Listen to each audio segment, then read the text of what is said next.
Hide and Go Seek, Book 2 of the Psychic Visions. Celebrated search and rescue worker Callie Jordan hides her psychic abilities by crediting her canine partner, Shiloh, with the miraculous recoveries made over the course of her career. The sight that Callie inherited from her grandmother allows Callie to unerringly track dark waves of energy back to victims of violence. She's managed to keep her secret safe until a maniacal killer challenges her to an extreme game in hide and go seek that threatens the lives of those closest to her. Pragmatic FBI Special Agent Grant Summers has sworn to protect her, but Grant's own honed skill of sensing what's beneath the surface goes haywire each time he's around Callie and Shiloh. He's certain there's more to both of them than meets the eye.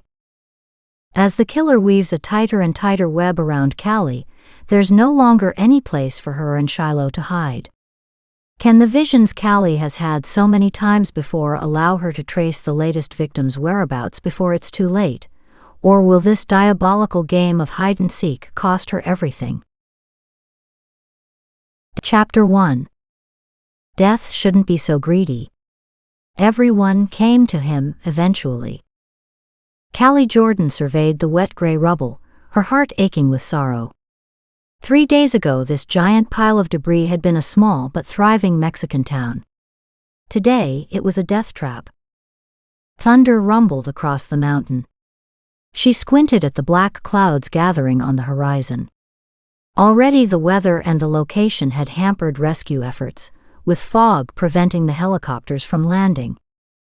The disaster site had been treacherous before the earthquake, yet if the approaching storm deluged the area as predicted, search and rescue conditions would deteriorate even more. Rubbing her throbbing temples, she dropped her gaze to the crumpled mass of concrete and glass ahead of her. So many people missing and, as always, so little time to help them. Shiloh, her long-haired Labrador retriever, had worked this same quadrant all morning, with the concentration and focus typical of her breed. This afternoon, however, her tail drooped. Callie could relate.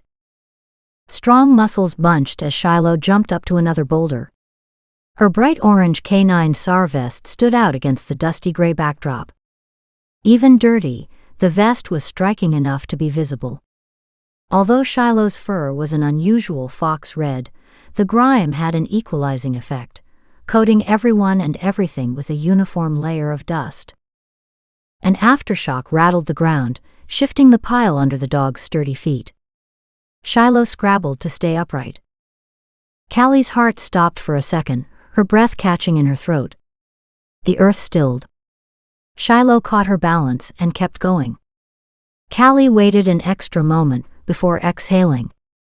She didn't want to be here. Many disaster sites had huge influxes of help from the global community. Many sites had organization, management of some sort, experienced people to move resources and to offer assistance to the survivors. Many sites, but not this one. Callie and Brad, along with Jarl and Jerry, another set of old hands in this game, were one of the few groups on the spot. The roads had washed out after their arrival, hampering the Army's efforts. Right now, everyone else worked on a different quadrant. Her intuition, her grandma called it the site, had insisted she search here. She'd learned a long time ago to listen.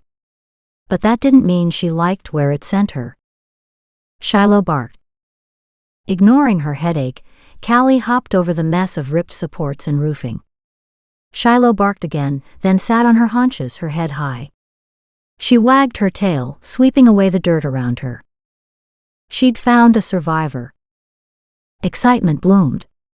Unbelievable warmth surrounded Callie's heart. A miracle after 3 days in this heat, and one sorely needed to boost the exhausted search and rescue volunteers' flagging optimism. A rush of adrenaline sent Callie surging up the next pile of rubble. A large block shifted, tossing Callie sideways. She scrambled to recover her footing. Shiloh yipped, her version of "Are you okay?" Callie grinned at her when she'd righted herself. "I'm fine, girl. Not to worry." Jumping onto a different concrete slab, Callie climbed ever higher, to where Shiloh waited. "Hey Callie, what have you got?" Turning, Callie spotted her best friend and fellow SAR member Brad, with his German Shepherd Sergeant. "Shiloh's found a survivor here." Callie reached for the next handhold. "Really? Hang on. I'm on my way." With his long strides, Brad covered the height differences in the piles within seconds. Sergeant passed them both as he jumped up to join Shiloh. He barked and sat on his haunches. "Good Lord, this is great to see." Brad's voice brimmed with energized exhilaration. Holding out a hand, he helped Callie up and over a broken wall. "We passed that all-important 48-hour window this morning. I hate this stage of the search. Especially here." From her high position, Callie stared at the surrounding chaos while she caught her breath. Both dogs whined. Groaning, she started climbing again. Her muscles ached with tension. The rubble shifted again. "Shit," she whispered. "It's touch and go." "I know. Slow and steady. Let's assess whether we can do this on our own, or if we need to bring a crew over." Not that there were many crews to call. Disorganization ruled here. Survivors scrambled in desperation to find their lost family members, along with the few volunteers who had made the trek to help. Volunteers were invaluable on disaster sites. Silent unsung heroes, they often made their own arrangements and covered their own costs in a bid to help out. The army would probably arrive in time to organize recovery operations. Meanwhile, everyone was doing what they could at a location where just being on site was a huge risk. The ground trembled with aftershocks several times a day, shifting the wobbly debris under their feet. Callie finally reached Shiloh. Digging into her fanny pack, she removed Shiloh's reward, her well-chewed black and white teddy bear.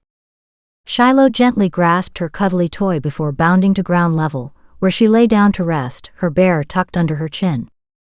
Brad sent Sergeant to join her.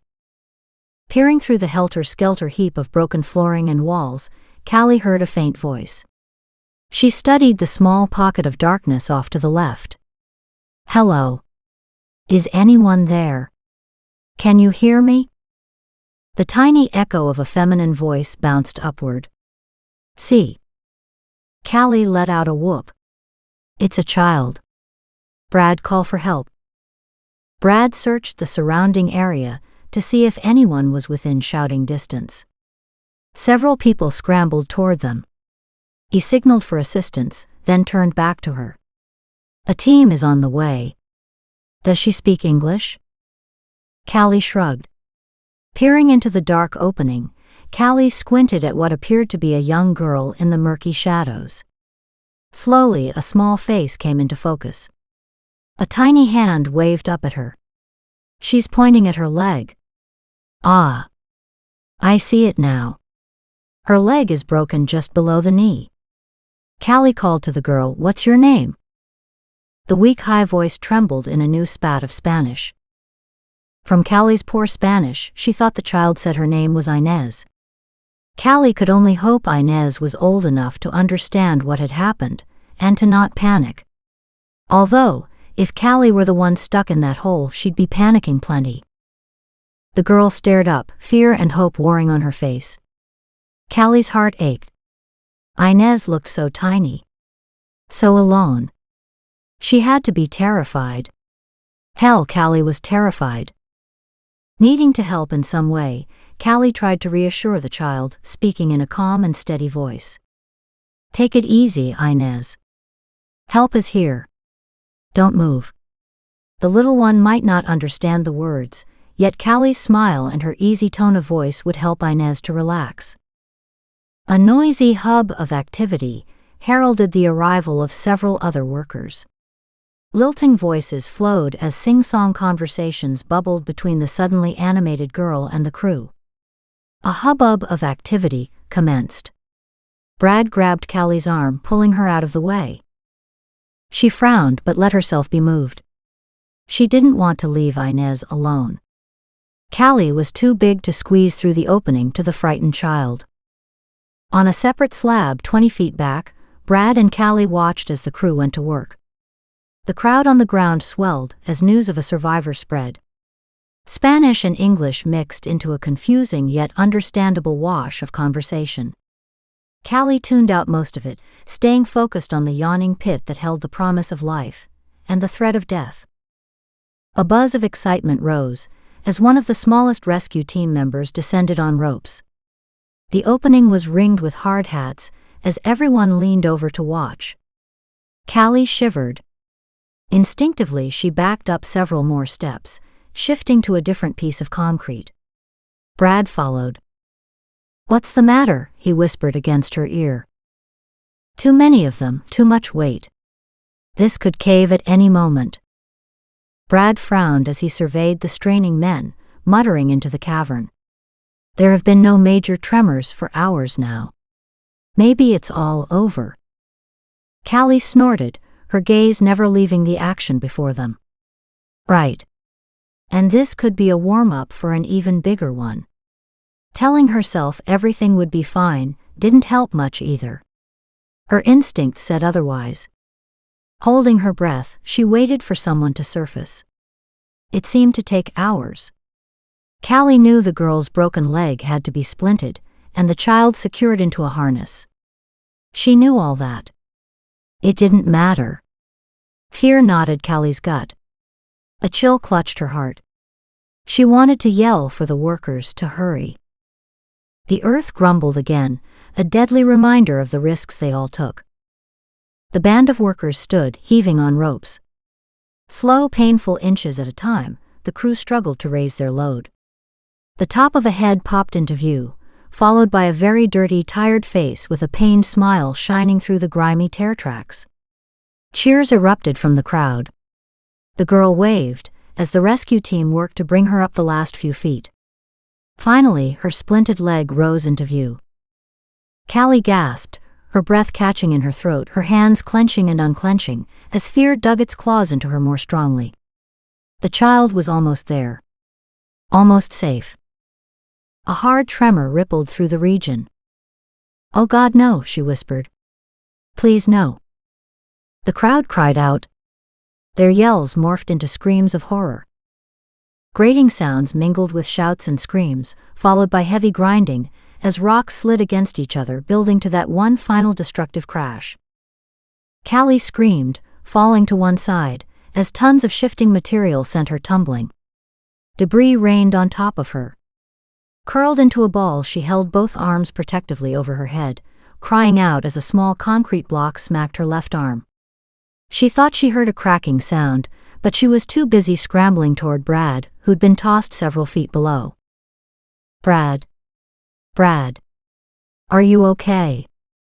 Holding her injured arm against her chest, she leaned over him. Her heart stalled, then raced with relief when he swore and opened his eyes. He struggled to sit up, shaking off the stones and dirt covering him. "I'm fine." He took several deep breaths before struggling to his feet. "Your arm, is it bad?" She dismissed it with a wave of her right hand. "It'll be fine." Shiloh barked. Tears of relief filled Callie's eyes. She searched the area and spotted Shiloh several yards away, Sergeant at her side. Thank God they were fine. Brad helped Callie to stand. She winced. "Better your arm than your head. Come on. Let's get away from this hellhole." Callie noted they'd ended up close to ground level. A horrible silence had fallen. Of one mind, they pivoted to see how the rescuers had fared. A horrible sense of knowing clutched Callie. She yelled, lunging forward, only to be caught and held tight in Brad's arms. "No, Callie. You can't go there. It's not over." His arms tightened as she struggled against the truth. The heap surrounding the black pit that had held the little girl was gone. Dust floated several feet into the air, blurring their view. The walls of the pit had imploded, then were heaped with more concrete and twisted steel, burying the area under tons of new debris. As the dust cleared, there was nothing to see. No equipment. No rescuers. No little girl in a rope harness. They were all gone. Chapter 2. Callie closed her eyes in a useless effort to ignore her surroundings. She hated hospitals, drugs, even doctors. Her parents had died after a car accident killed her father outright, and left her mother barely hanging on to life for a few days before she succumbed to her injuries. Callie hadn't been in a hospital since. Today she'd had little choice. After the disastrous loss of the rescue workers and that poor little girl in Mexico, Brad had taken control. He'd determined her arm was badly sprained, shipping her home with Shiloh crated and at her side. He'd stayed behind to continue the rescue efforts. Numb with shock, Callie remembered little of the trip home. Dan, her boss and mentor, had been waiting for her at the airport, his sparse gray hair sticking straight out in all directions as usual. He'd driven her directly to the hospital.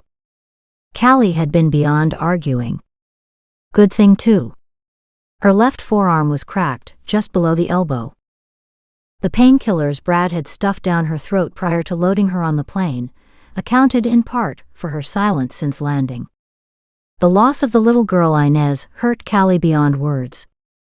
The loss of the rescuers was another painful reminder of the dangers inherent in her profession. Those poor families. Callie had seen more death than 80% of the people in the world. She hadn't had much experience with the process, just the aftermath. A hot tear leaked from the corner of her eye. That poor child. In her mind, Callie could clearly see the grimy smile and the excited wave as Inez had surfaced. So much loss. The tears dripped faster. Callie hated breaking down. The litany of reasons why she worked disasters repeated like an old broken record. To save the people I can, to bring closure to the families, and to stand for the victims. There, dearie. Are you in pain? The doctor'll be here soon. We'll get that arm casted in a couple minutes. Then you can go home and rest. All nurses should resemble grandmothers.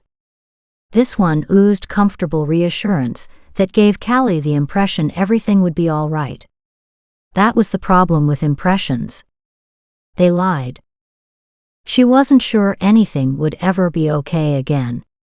Despite the many disasters she had experienced, the many rescues she'd participated in, she'd never been faced with a survivor dying the way this child had. And had never been this badly affected. Naive. Maybe.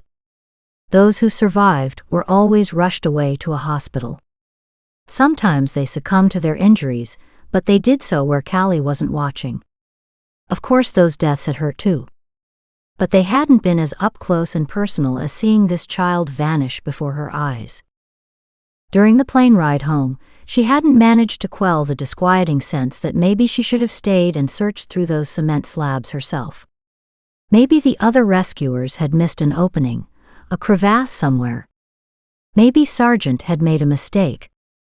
Maybe life had survived in that heap of unforgiving rock and concrete. But life wasn't fair. When Brad had called Dan to pick her up at the airport, he'd filled him in on the details. Details that didn't include a happy ending. Callie wiped her eyes with her good arm, staring despondently at the wet streak across her sleeve. She had to stop thinking about it. The middle-aged doctor strolled in. Callie, the x-rays look good. You just need a cast to immobilize it, and time to heal. The doctor's smile was both gentle and understanding. The nurse beamed, as if she'd created this happy outcome by herself. Callie stared at them both, dazed. So what if her arm was a simple break? It was still broken. She still couldn't return to Mexico or help Inez. The nurse escorted Callie to the treatment room. 20 minutes later, her left arm sported a deep purple cast. Dan hovered, asking questions and pestering Callie to stay awake. He snatched the prescription as the doctor handed it over, and said he'd get it filled at the hospital pharmacy. Callie wanted to get home and to be alone with Shiloh, who currently waited in the truck. Dan returned within minutes, a small white package sticking from his pocket. "Let's go, kiddo."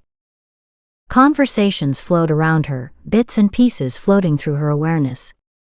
Something about shock, see her doctor and rest. Callie rose and followed Dan blindly. Shiloh barked as they approached, her tail wagging hard. Sorry for the long wait, sweetheart. Callie hugged her tight, giving her a good scratch on her ruff. We're going home. Home meant a 15-minute drive south of Portland Center to her house on the coast. When they arrived, it was all Callie could do to make it up the front steps. Dan put her pain meds on the kitchen table, then hauled in her gear. Shiloh bounded inside, barking once. Callie crossed her living room and then stood at the bottom of the stairs leading to the second floor, weaving on her feet. Pain, drugs, and exhaustion blended toward an inevitable collapse. Callie, can you manage a shower, or do you want to wait until later? They both looked at the purple fiberglass cast on the one arm, with the clean white fingers poking through, and then at the other not quite so clean arm. Sleep first, then a soak in the bath, she whispered. Let's get you upstairs. Like a mother hen, Dan laid down a blanket to protect her sheets from the grime coating her hair and skin. Turning back to Callie, he helped her remove her boots. I'll grab you a glass of water while you get undressed. Dan walked into the bathroom, while she struggled to shimmy out of her soiled jeans and t-shirt, before wrapping in the blanket that topped her duvet. She pulled the blanket up to her chin. A moment later, Dan returned to place a glass of water and her pills on her night table. Get some rest now. I'll be at the center for a few hours. I'll check on you later. Shiloh, ever the opportunist, jumped up beside Callie and curled up into a ball. Callie rolled over to elevate her injured arm on the dog's shoulder, and closed her eyes. Dan turned off the lights. Before leaving the room, he added, Look after yourself, Callie. Everyone has to deal with death and disaster in their own way. Go easy on yourself. You did your best. That's all anyone can ask of you. With that, he walked away, his footsteps fading away in the distance. All anyone could ask of her. What about what she asked of herself? Today sucked. One more day in a long series of the same. Clouds gathered overhead. They suited his mood. Hey Texan. I wanted to thank you for your involvement here. Adam spoke around the cigar butt in his mouth. Texan. He'd worked hard to minimize that drawl. Still, if that's what this guy saw, it was hardly an insult. He could tolerate it, identify with it even. He sat on one of the many large rocks that dotted the unforgiving terrain. Brown dusty bushes similar to the sagebrush found across Texas dotted this Mexican hillside. The rescue teams had taken a severe hit with that last quake. 7 rescue workers and the little survivor from the original quake dead. Callie Jordan injured and shipped home. Her departure had hit them all hard. Especially him. Even though she'd laugh if she knew. Chaos had ensued in the short term, depression and lethargy in the aftermath. Things had yet to be reorganized. No one cared anymore, apathetically accepting what life dished out. It was as if the simple beliefs from the locals had come true. He cast his thoughts to the old woman he'd found on the first day. She'd clutched his hand, speaking in broken English as she died. What was it she'd said? Something about it being God's will? The earthquakes, their punishment for a lifetime of sins? Now, hours later, shadows blanketed the area. People littered the ground. Not moving, not talking, just staring into the emptiness of their lives. He looked over at Adam, squatting under low-hanging branches, smoking. Blue-white fog winding upward through the leaves. What an idiot. Adam was one of the lucky ones, pulled free early on. He should have been dead, or could have been maimed for life. Instead, that caring old woman had died, and Adam had survived with only a cracked wrist. A break that still allowed him to move the cigarette to and from his mouth. Disgusting. Adam made him feel old today. God, he hurt. He'd worked the south quadrant of the main center. Mostly houses. Mostly dead inhabitants. Shifting on the rock, he tried to ignore the other man. Fatigue had taken over, as despair settled on his soul. He closed his eyes, grateful for the last few moments of daylight. Adam wouldn't leave him in peace. "That's a good thing you did here, helping everyone out like that. Good job." Adam spoke around the butt in his mouth. Another stream of smoke drifted his way. "What a filthy habit." Nodding in response to Adam, he narrowed his eyes and waved off the smoke. Adam's skin was scored with wrinkles, and his bloodshot eyes would have fit a man who'd spent decades searching for the bottom of a bottle, not a man in his mid-20s. "Did you ever consider giving up smoking? You got a second chance today. Don't you want to make the most of it?" "I'm going to. Tonight I'll find me a hot woman, and I'll fuck her until she's almost dead." Adam howled, his open mouth revealing yellowed and missing teeth. Evidence of heavy tobacco, and probably drug use. The drug of choice here was marijuana, wasn't it? Or maybe it was cocaine. Not that it mattered. Adam hadn't taken care of himself before the disaster, and had no intention of doing anything about it now. What a waste. Remember the rescue angel? You know. One of them SAR people like you? Now I wish I could ride her tonight. Those long legs, wowzers. That walk of hers should be illegal.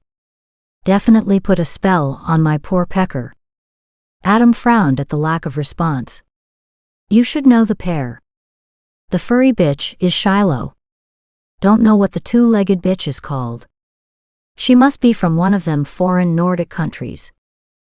Staring off into the darkening sky helped tone down the rage in his belly.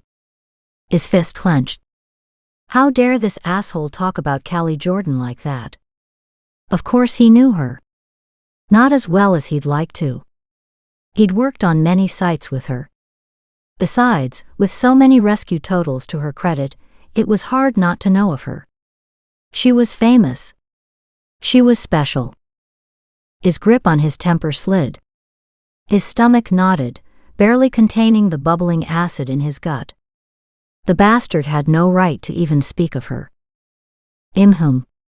Adam took another long drag of the cigarette, barely clinging to his lips. He cackled, then coughed, loud wheezing rasps driving up from his belly. His red-rimmed eyes lit with unholy amusement. A couple centuries ago, she'd have been burned at the stake for that walk of hers. I'm gonna catch me some shut-eye and dream of a witch. With a carefree wave, Adam flicked the still-burning cigarette to the dirt, before returning to his shadowy hollow. Within minutes, guttural snores wafted from the burrow. The dust settled on top of him, even as the light evening shadows crept over him as he slept. A witch? Watching Adam sleep, he tasted the word, rolling it around in his mouth. Hardly. Callie's skills were hard to explain, harder to understand, even for those who did the same work. Her record, unbeaten. How many jobs had he done? How many times had he wondered why Callie was always so blessed in finding people, when he was the one who prayed? He was the one who honored him. He'd tried to emulate her, hoping for similar success, without much luck. Now another reason surfaced. One he hadn't considered. Did she have unworldly skills? Nah, surely not. She epitomized everything good in a person. Could it be that she was too good? Maybe Adam's interpretation was right on the mark. It would explain why she had such phenomenal success. Troubled, he realized the more he tried, the less anything changed. He worked hard. He went to church. He believed in the good of all people. So why, with all the effort he put into his work, did it never make a difference? It needed to make a difference. He needed it to make a difference. Otherwise, why was he here? Why was anyone here? Studying the ground, his gaze narrowed in thought. That old woman from his first day was never far from his mind. She'd been so peaceful with her death. It was her time, she'd said then. He'd thought it unfair. What if he had it wrong? What if he had it backward? What if this act of nature, this earthquake, was really an act of God? What if God created these natural disasters to call home the people he needed, when he needed them? What if they weren't the horrible accidents everyone said they were? Once he latched onto that train of thought, he couldn't let it go. God had created this planet and put Mother Earth in charge. She carried out his orders. Therefore it followed that if she'd created this earthquake, it had been with God's consent. If that were what God wanted, saving these people buried by rubble was going against his wishes. He sat back stunned. He looked around to see if the sky had turned purple, or if the trees had suddenly grown upside down. After all, his whole belief system had just flipped. Glancing over at Adam's burrow, he could see a bare foot sticking out from the overhang. Adam was the type of person he'd been rescuing these last few days. Sure, a couple children were included in the group, yet several had been asshole single males like this one. Why?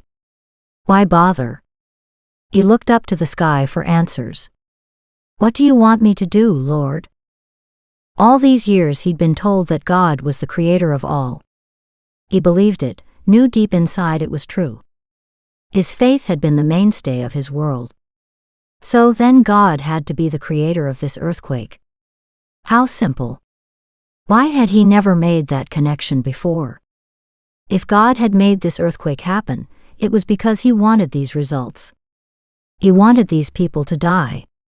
And if he wanted it, he had to have a good reason. It was not man's job to wonder or to question why. God had called these people home. Just as the old woman had said, it was God's will. He straightened, his face brightening with enlightenment. By Saw's intervention, these people hadn't followed God's orders. He suddenly understood. These people needed to go home. Search and rescue work went against his will. The best of them, being the worst of them all, Callie. This new understanding re-energized him. That's why nothing he'd ever done had made a difference. He'd been doing the wrong type of work. He hadn't understood. He walked over to where Adam slept. So stupid, so careless of the life he'd been graced with. No appreciation. Hey Adam, wake up. The Texan nudged Adam with his foot. Adam moaned and rolled over, his snoring continued unabated. The Texan kicked harder. Adam opened a bleary eye. Ha! At that moment he sneezed. A thick black wad of tobacco-reeking snot splattered the Texan's work boots. Staring at Adam, the Texan scrunched up his face in loathing. That's disgusting. His leg lashed out, the tip of his steel-toed boot connecting with Adam's chin. Adam's head snapped back. He groaned once, then fell silent. Kneeling, he studied Adam for a long moment. That was almost too easy. Shoving the brush to the side, he slid both arms under Adam and rolled him over and then over again. It took several more rolls before Adam's unconscious body settled at the bottom of a shallow ditch, at the edge of a small hillock. Using his hands, he cascaded dirt and rock on top of the prone man. Adam moaned as small rocks bounced off his cheekbones and forehead. His eyes opened, then slammed closed as dirt rained on top of him. He flipped his head to the side, sending dirt flying. He rolled over. Using his elbows as levers, he tried to push upward. He was kicked back down, landing on his belly. Bigger rocks pounded his back. He lurched lower under the blows. Wati! A small boulder crunched hard on his shoulder, sending him flat to the ground. Adam shook his head, as if to clear it. He turned to stare, pain and confusion evident in his gaze. Why are you doing this? Blood trickled from his temple, and scratches raised his neck. You weren't meant to survive. You were meant to go home. Another large rock hit Adam's skull, dropping him in place. The dirt piled higher. Adam could still draw a breath, but blood bubbled from the corner of his mouth. The dirt pile, now with a large hollow gouged out of one side, collapsed, sending yards of dirt tumbling onto the still form below. Not satisfied yet, the Texan kicked, shoved, and scooped the balance of the small mound until it reformed above Adam. The Texan's chest heaved when he finally stopped. Sweat rolled off his face and soaked his back. The summer heat sweltered, thickening the air, making it hard to breathe. Dust filled his nostrils and eyes. He bent over to regain his breath. After a couple minutes, he turned to search the area. It was deserted. Of course it was. God was on his side. What was that old saying? Ashes to ashes, dust to dust? He'd sent Adam home where he belonged. Underground. He smiled, a beatific reflection of the new glow surrounding his soul. He'd passed his initiation. Now his vocation could begin. Satisfaction permeated his being. He'd found his calling. Simple, reasonable, perfect. Chapter 3. 6 months later. Callie came to a sudden stop, staring at the deserted landscape. Dust whirled around her on a scorching dry wind, adding yet another layer of filth to her face and clothing. Lord, it was hot. She lifted her hard hat to wipe the ever-present sweat from her forehead. Her nostrils flared at the smell of decomposition and despair. Moving carefully, she stepped over a broken plastic doll, its head crushed by rocks. A table leg jutted from under a cracked window, half covered in construction paper, depicting a hand-drawn map. This pile of rubble had once been a small school. Now death surrounded Callie. A week ago, school children had laughed and played here, smiling their joy to the world. Bodies of 22 children had been recovered since. Her lower lip trembled. She gripped Shiloh's harness even tighter. Children's deaths were the hardest. Especially after Mexico. Before that disaster, Callie had been able to keep death at a distance. She might as well have been wrapped with cotton batting, protecting her, giving her space to function in the face of so much pain. Now the images of her past pulled at her, keeping her awake at night. The cotton no longer insulated or distanced her. Everything was worse after Mexico. Especially the sight. Stronger, clearer, more insistent. The instinctive pull had morphed into a knowing that she couldn't ignore. It demanded her attention. Sometimes she saw dark-colored ribbons. Other days she saw shadows. There appeared to be little in the way of consistency. The only definite here was that it was changing. And whatever was happening was getting stronger. Callie pulled away her drenched t-shirt from her breasts, as sweat continued to trickle. Grabbing her water bottle, she took a healthy swig. The place had a desolate appearance, gray dust coating everything and everyone. A landslide in the Madison River Canyon had taken out part of the town center of the small community of Browlock, Montana. Most volunteers worked on the other side of the hastily established rescue center that served as a command post. It also served as a refreshment area and medical center. She chose to search in this direction. The site hadn't given her an option. Whoop whoop whoop. The sound reached its crescendo as a helicopter crested the treetops and approached her. Drawn upward by the propeller, dirt was swept into a swirling storm that engulfed her. Shit. Callie dropped to a crouch, wrapping her arms around Shiloh, tucking both their heads low as the chopper passed. The dust settled slowly, still Callie stayed hunched over. Their eyes would suffer the most from the filthy air. Normally the helicopters didn't come in so close. Her safety vest should have alerted the pilot. Straightening, Callie reached for her water bottle again, this time pouring some into Shiloh's mouth. Carrying a recessive gene, Shiloh was an odd long-haired crossbreed in a world of short-haired Labradors. Another reason the two had bonded instantly. Both were oddities in their respective worlds.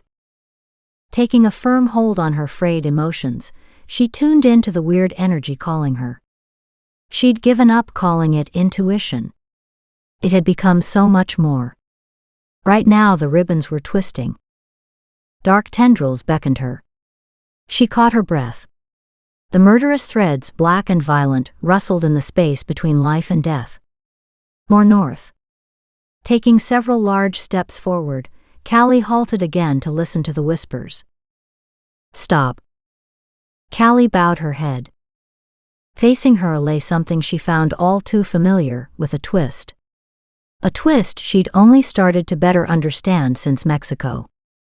Mexico and little Inez had provided a defining moment in Callie's life. The whispers spoke again, called to her. Insisted she follow them. It was rare for the sight to be this strong, this insistent. She shifted her feet, easing the ache from standing too long. At least her heavy steel-toed work boots grabbed the uneven ground with the solid grip of experience. She looked around, then filled her mouth with water, to rinse away the grittiness. Shiloh whimpered at her side. Death depressed her friend. Callie frowned, rubbing the back of her hand across her forehead. Didn't it depress everyone? Callie stroked the top of Shiloh's silky head. It's okay, sweetheart. We can't help him anymore, but we can bring him home to his family. Him? Callie tilted her head in consideration. Yes, the victim was male. That knowledge sat confidently inside her soul. Another fact. Her intuitive hunches had become something she could count on as fact. She didn't understand how her skills worked or why. Callie also didn't know the best way to use them, or how to shut them off. She could only accept that they were there, refusing to be ignored. Callie had morphed into a divining rod for violence, man-made violence. She had no trouble finding this victim. And this poor man had been murdered. Grant Summers leaned back against his high-backed office chair and rubbed his temples. Working for the FBI always meant tons of paperwork. On days where it went smoothly, he could burrow in and dig himself out. Then there were days like today. Delay after delay. He'd yet to get anything off his desk. Instead, dozens more red flag problems had joined the pile. He'd be lucky to clear it before the weekend. His stacked inbox caught his eye, big brown manila envelopes too many to count, white business envelopes too many to care, and a magazine. Now that he could handle. Grabbing it from the stack, he allotted 5 minutes for something unrelated to his cases. It was the latest edition of Technical Rescue, compliments of his brother in Maine. Rob wanted Grant to return home and to resume the type of work they'd both done once, long ago. Grant chose to stay up to date on the industry, and the idea percolated in the back of his mind that maybe one day. Turning to the table of contents, he scanned the listed articles. He paused. His breath caught at the name and held, as his fingers raced through the pages to a picture in the center of the page. Callie Jordan. The same damned baseball that had hit him 7 years ago had socked him in the gut again. Time hadn't diminished her impact. His breath whooshed out on a long sigh as he feasted on the picture. Fatigue dripped from her features, and dust coated her from her work boots to her hair drawn back in a no-nonsense ponytail. Obviously photographed on a disaster site, her dirty rescue vest dominated the picture. Tired, proud, Callie stood strong on a boulder, her dog at her side. A sunset colored the background. Damn, she looked good. Older, sure, but then so did he. Was her hair darker? He remembered a sun-kissed gold layer over deep, rich brunette locks. And long. God, he loved long hair. She wore a pained, I'm doing this for the cause smile. She had heart, that girl. And as he recalled, she was no media hound. He'd first met her years ago at a conference, where she'd been a guest lecturer. He'd been fascinated. The stomach punch at the first sight of her had been illuminating. He'd been new to auras and chakras, and had never understood the various terms for the different psychic abilities back then, but even he hadn't missed the emerging sensation of rightness between them. But she had. It had been hard. In his head, the rightness of it was natural, automatic. She'd been the one. The perfect match. The synergistic yin to his yang. Except she hadn't been free. That realization had stunned him. How could anything so perfect not work out? He shook his head at the painful memories. For 7 years he'd had that gut feeling that it wasn't over. It couldn't be over. It might not have been the right time back then, but there would come a time when it would be right. Yet what if he were wrong? Had he let life pass him by while he waited for something that might never come? He stared at the picture and wondered. Would that time ever come? He'd avoided committed relationships, always wondering, always waiting. His cell phone rang, yanking him from his reverie. He reached into his pocket and checked the number. Stefan. Of course. Stefan slept when he wished, painted when he wished, and channeled incredibly strong psychic abilities the rest of the time. Grant leaned back in his chair and lifted his feet to rest on top of his desk. What did his wily friend have to say today? Hey, Stefan. You're wondering right now if you'll see her. Grant slammed his feet onto the floor as he leaned forward. Shit. What? He closed his eyes in frustration. His free hand pinched the bridge of his nose. Being friends with Stefan meant his mind was his friend's to read. Sometimes that became very irritating. But not today. Stefan snickered. Oh, shut up. The answer is yes, you will. And soon. Grant loosened his tie, swallowing heavily. His mind spun at the endless questions forming. She has the sight but has no idea how strong she is. Ask to see her paintings. With that cryptic statement, Stefan rang off. Grant frowned. Damn. Stefan was right 99% of the time. What were the chances that this one time, the one time Grant was desperate to have Stefan be right, he was wrong? Callie swallowed, her throat rasping like aged sandpaper on stone, as she avoided looking at the mounds of rocks and crushed buildings around her. She was stuck in Bralick. Hours filled with organized chaos had slipped away since she'd located the buried victim. Callie had continued to search for survivors, always keeping an eye on the crew and the gathering throng. Now she'd finally allowed herself to be drawn to the drama, like the rest of the crowd. Shiloh whined. Callie tore her gaze from the heavy equipment sitting beside the open pit. The smell of death was hard to get used to, even for a dog. Knowing what it was didn't help. In fact, it almost made it worse. Still, when it was your life's work, what choice did you have? Except to wear a mask and to breathe through your mouth. Tugging once on Shiloh's bright orange lead, Callie took several steps back.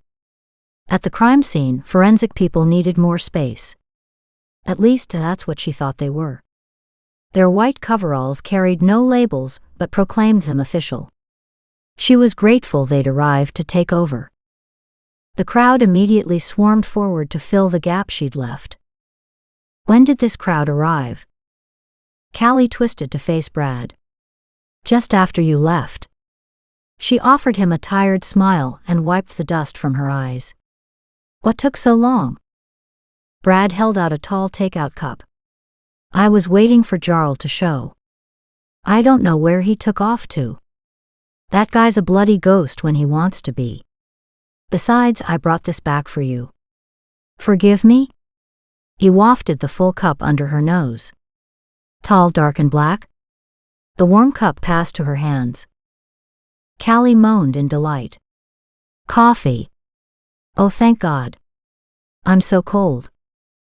It has to be 92 degrees. How can you be cold? With her fingers hugging the coffee, Callie blew at the steam coming through the small opening. I'm exhausted, she admitted. I don't seem to have much energy these days. She shot him a worried glance. Jarl's gone missing? Again. What's with him? He's been acting different lately. Several men jostled her, almost spilling her coffee as they made their way past. Brad patted her shoulder and pointed to a spot away from the action. Shiloh, who walked in front of them, dropped and sprawled in a small patch of shade. A huge boulder provided a place to sit and to enjoy their drink in relative peace. Callie sat with her legs crossed while Brad stretched out his 6-foot length. Covered in dust and both in jeans and black t-shirts, except for their bright orange fluorescent vests, they could have been any two tired people. Jarl could be struggling today. This gets to you after a while. We have to remember tomorrow is a new day. Callie exhaled noisily, staring at the heat waves rising around them. I don't know. We work so hard to free these poor survivors, then to have this happen? She eased her sore body into a more comfortable position. I don't understand how someone could do this. It's senseless. Brad frowned. Like what? Who? What did I miss? Callie waved toward the commotion in front of them. I don't know exactly what happened here, but remember the guy we found several days ago? Stephen? The one with the broken left arm, who had been pinned between the two cement slabs? Brad narrowed his gaze as he considered her description. Yeah, I remember. Construction worker or something similar. What about him, outside of the fact he's damn lucky to be alive? With a tight smile on her face, she said, that's the problem. Someone decided he shouldn't be. Alive, that is. Brad shot her a startled look. What? Callie swirled her cup, watching the black brew slosh around. Brad deserved the full explanation. He'd been in on the poor guy's original rescue. Shiloh signaled when we were walking through here a couple hours ago. Callie glanced at Brad. Heaped on one side appeared to be freshly turned dirt. I requested a crew to check it over. When we found clothing, we went into recovery mode, thinking this was a slide victim. It didn't take long to realize we were wrong. Wrong? Brad frowned, a crease forming on his forehead. What could be wrong with finding another victim? Callie stared up at him, the ghosts from too many disasters, accidents, and deaths swirling through her mind. This one was murdered. How was the best of the best now? Standing quietly, the Texan watched as Callie wandered along the temporary road, Shiloh ever at her side. His position was perfect. Close enough to keep abreast of the running conversations, but far enough away to mask his interest in what was going on. He'd orchestrated this lovely little mess, so why shouldn't he enjoy the results? After all, this was his debut. Well, his public debut. People surged forward when the recovery team brought out the victim. The crowd's gasps and cries were the Texan's well-earned accolades. Shifting his weight, he slid his hands into his dusty jeans pockets. He hadn't realized how much he would enjoy hearing and seeing their reactions. How much he would enjoy being the only one who truly understood. How much he would enjoy being God's inside man. His stomach had roiled initially at the hands-on work, but he'd never been the squeamish type, and he'd gotten over it quickly. Besides, practice had improved his technique. Less messy. He straightened, rolling his shoulders, as a sense of freedom washed over him. A heartfelt sigh gusted free. Such a difference this had made in his world. A small smile played at the corners of his lips. Life was good. Kicking the loose dirt at his feet, he considered returning to the temporary command center, except that could mean missing something good here. He watched Callie and Shiloh again. She'd almost reached the center. Several people stopped to talk to her as she walked. Everyone loved her. A little girl offered Callie a flower and a hug for Shiloh. He frowned with disgust. She'd been blessed with a model's body, a dancer's grace, and a queen's regal air. Only he knew her now. It had taken him a bit, but he'd finally seen the light. She had no soul. How dare she defy God's plan? Shooting a dirty look in her direction, he refocused on the scene going on around him, determined to enjoy the fruits of his labor. He could bide his time. There was a natural order to everything. Her turn would come, and soon. Chapter 4. 4 days later. Callie awoke early. She ached deep inside. A weariness, a heaviness weighed on her as she lay in bed. Now, if only she could go back to sleep. There was such joy in saving a life. She could only liken the experience to what a doctor must experience in an emergency room. When one case offers little hope, yet a miracle happens, and the patient survives. Heart-wrenching, painful, satisfying. It was easy to understand why Brad went on a bender after some of the bad rescues. Still, it was hard enough on his wife, with him racing off to disasters around the world, without adding days of wallowing in it as well. Several others, like Jarl, used God to help them get through the pain. Other rescuers depended on the people in their closest relationships to help them heal. Rolling over, she dropped a hand down the side of her bed, reaching until a cold nose nudged her palm. Grateful for Shiloh's presence, she stroked the dog's furry head, the two of them inseparable as always. "Let's go for our run, Shiloh, before it gets too hot." Shiloh's ears perked up, her head cocked to one side. She barked once. It took a couple minutes to change into a black tank top and matching shorts, and to pull her hair into a ponytail. Running on the beach was unlike any other type of jogging. It was much harder. The first couple times she'd thought the run would kill her. Time and practice had improved her speed and technique. Now she loved it. She'd lived in Oregon all her life, on the coast for the last year. Now she couldn't imagine living anywhere else. Callie and Shiloh navigated the 50-odd steps down the cliff to the rocks and sand. Large boulders and crashing waves dominated this part of the coast. The sound of the ocean was always noisy and boisterous, adding extra energy to anyone lucky enough to be near it. Another reason for running here. No matter how little she might want to run beforehand, as soon as her feet hit the cold, moist sand, they gained a will all their own to send her speeding along the waterline. Today was no different. Shiloh barked and danced in circles, and Callie laughed. The miles churned under their feet as she dodged the tidal pools. They ran daily when their schedule allowed. Staying fit was mandatory for rescue work. Besides, she loved the way running made her feel. Thoughts tumbled around in her head as she looped back over several miles of beach. It was a good thing the tide was out, or she wouldn't have gone as far. The beach narrowed to a strip winding between the rushing water and a majestic cliff face. The slope was unstable there, made so by tumbling rocks and sand. By the time they'd returned to the cascade of rocks below her steps, Callie was covered in sweat. Life thrummed through her veins. She gasped for breath as she slowed to a walk and stretched her upper body. The sun slipped behind the clouds. It gave her a brief respite from the heat and helped her cool down faster. She walked up the steps and across the long wilderness stretch to her yard. A small white envelope sat on her back doorstep. She searched to see if the person who'd delivered it was still around. She saw no sign of anyone. It hadn't been here when she'd left.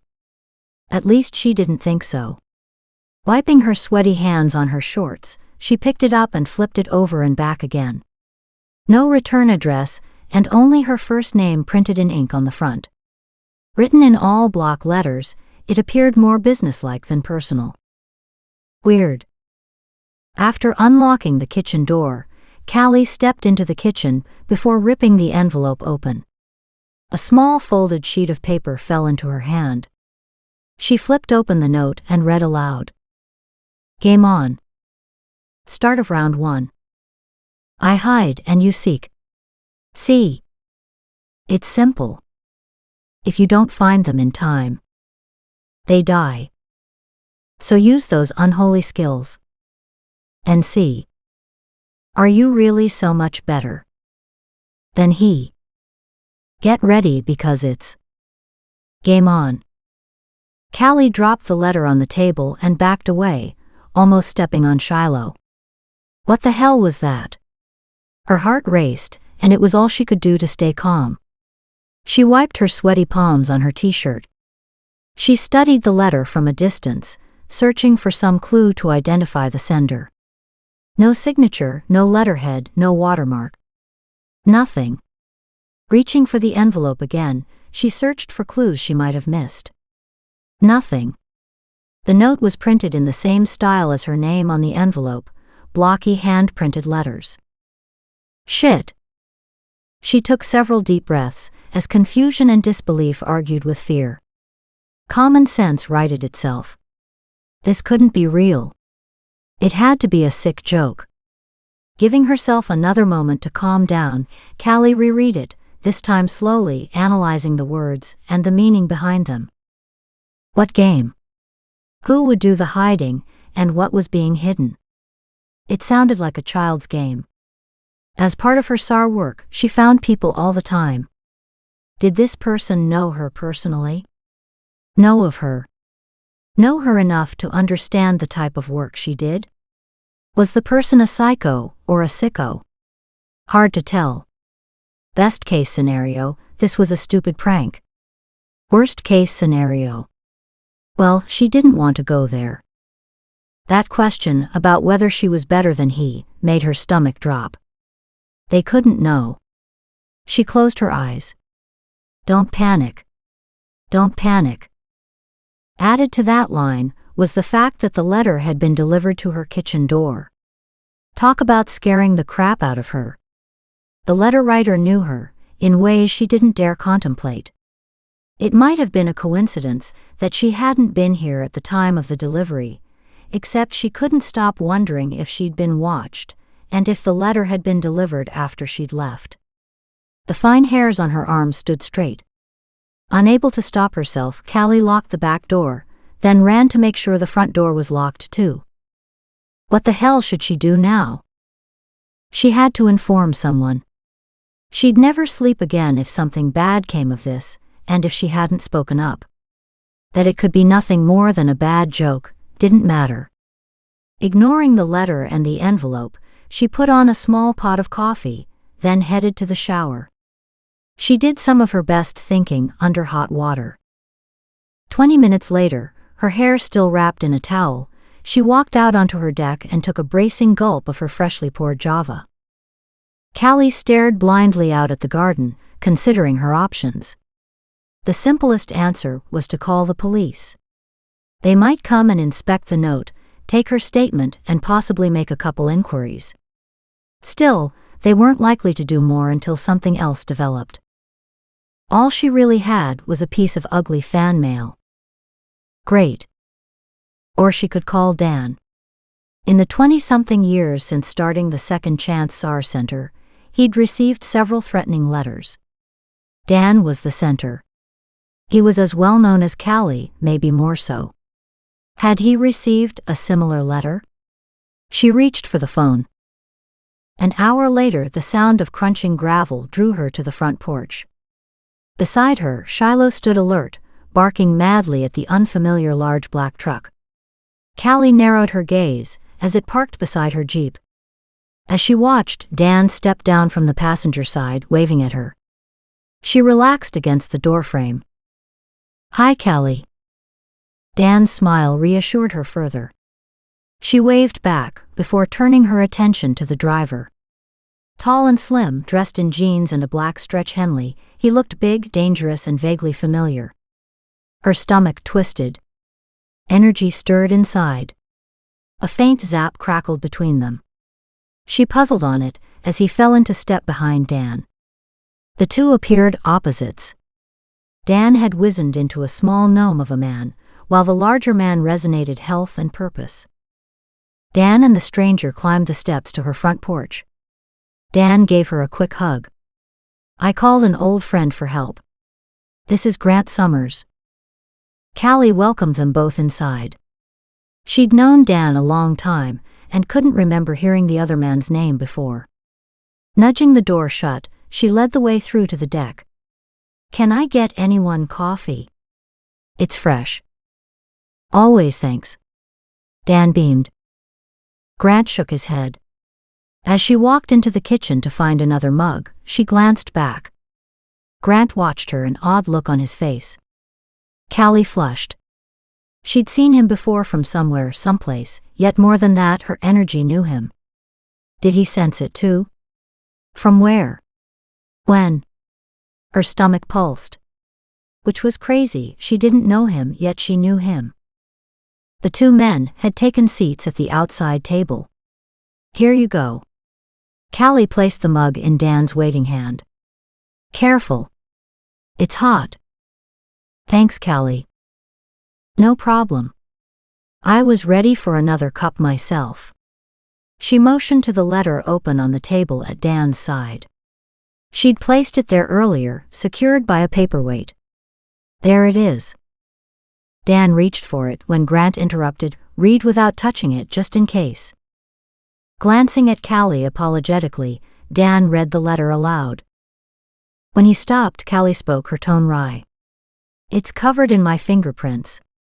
Honestly, I never considered that issue.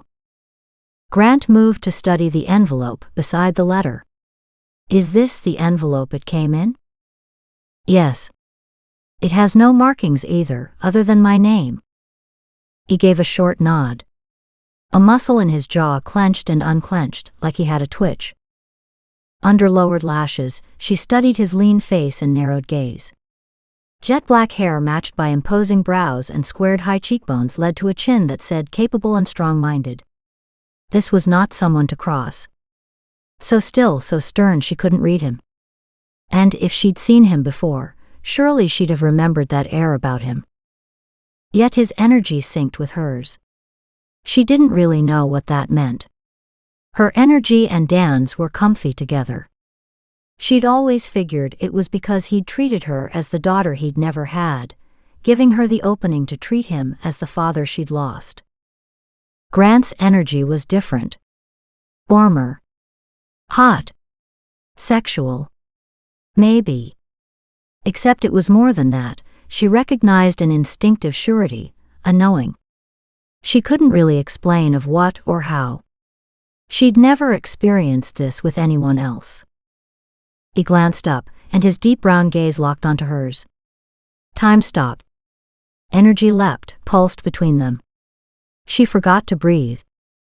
Is something wrong? She blinked. Heat washed over her neck and face. Oh no, sorry. I didn't mean to stare. I thought I recognized you from somewhere. Dan looked at her curiously. Callie averted her face and moved to the red cedar railing, where she took several bracing gulps of air. She was an idiot. The men's conversation droned on in the background, helping her refocus on the more important issue, the letter. Still, why had Dan brought Grant here? She spun around to study the two men. Her narrowed gaze logged the inner strength and the confident air of the bigger man. Then she remembered his comments on fingerprints. You're a Fed. Grant and Dan both stared at her. What makes you think I'm FBI? Grant asked, studying her face. She snorted but managed to meet his gaze calmly. Everything. It's written all over you. Dan jumped in. You're right. He is. After we spoke, I called him to get his take on this. We rarely get a chance to visit, so I suggested he come with me to see the letter. He's not here in any official capacity. Pursing her lips, she leaned against the railing, her gaze traveling between the two of them. So what do you think? Glancing from the letter to her, Grant gave a small shrug. Definitely personal. This could be serious, or it could be a prank. Callie widened her gaze. I'd figured that out on my own. What else can you add? His narrow gaze studied her. You think this is for real? I'm concerned that it might be, she stressed. What if it is?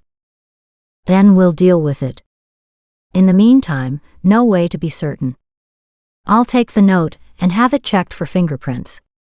Chances are it's clean. He motioned to the envelope.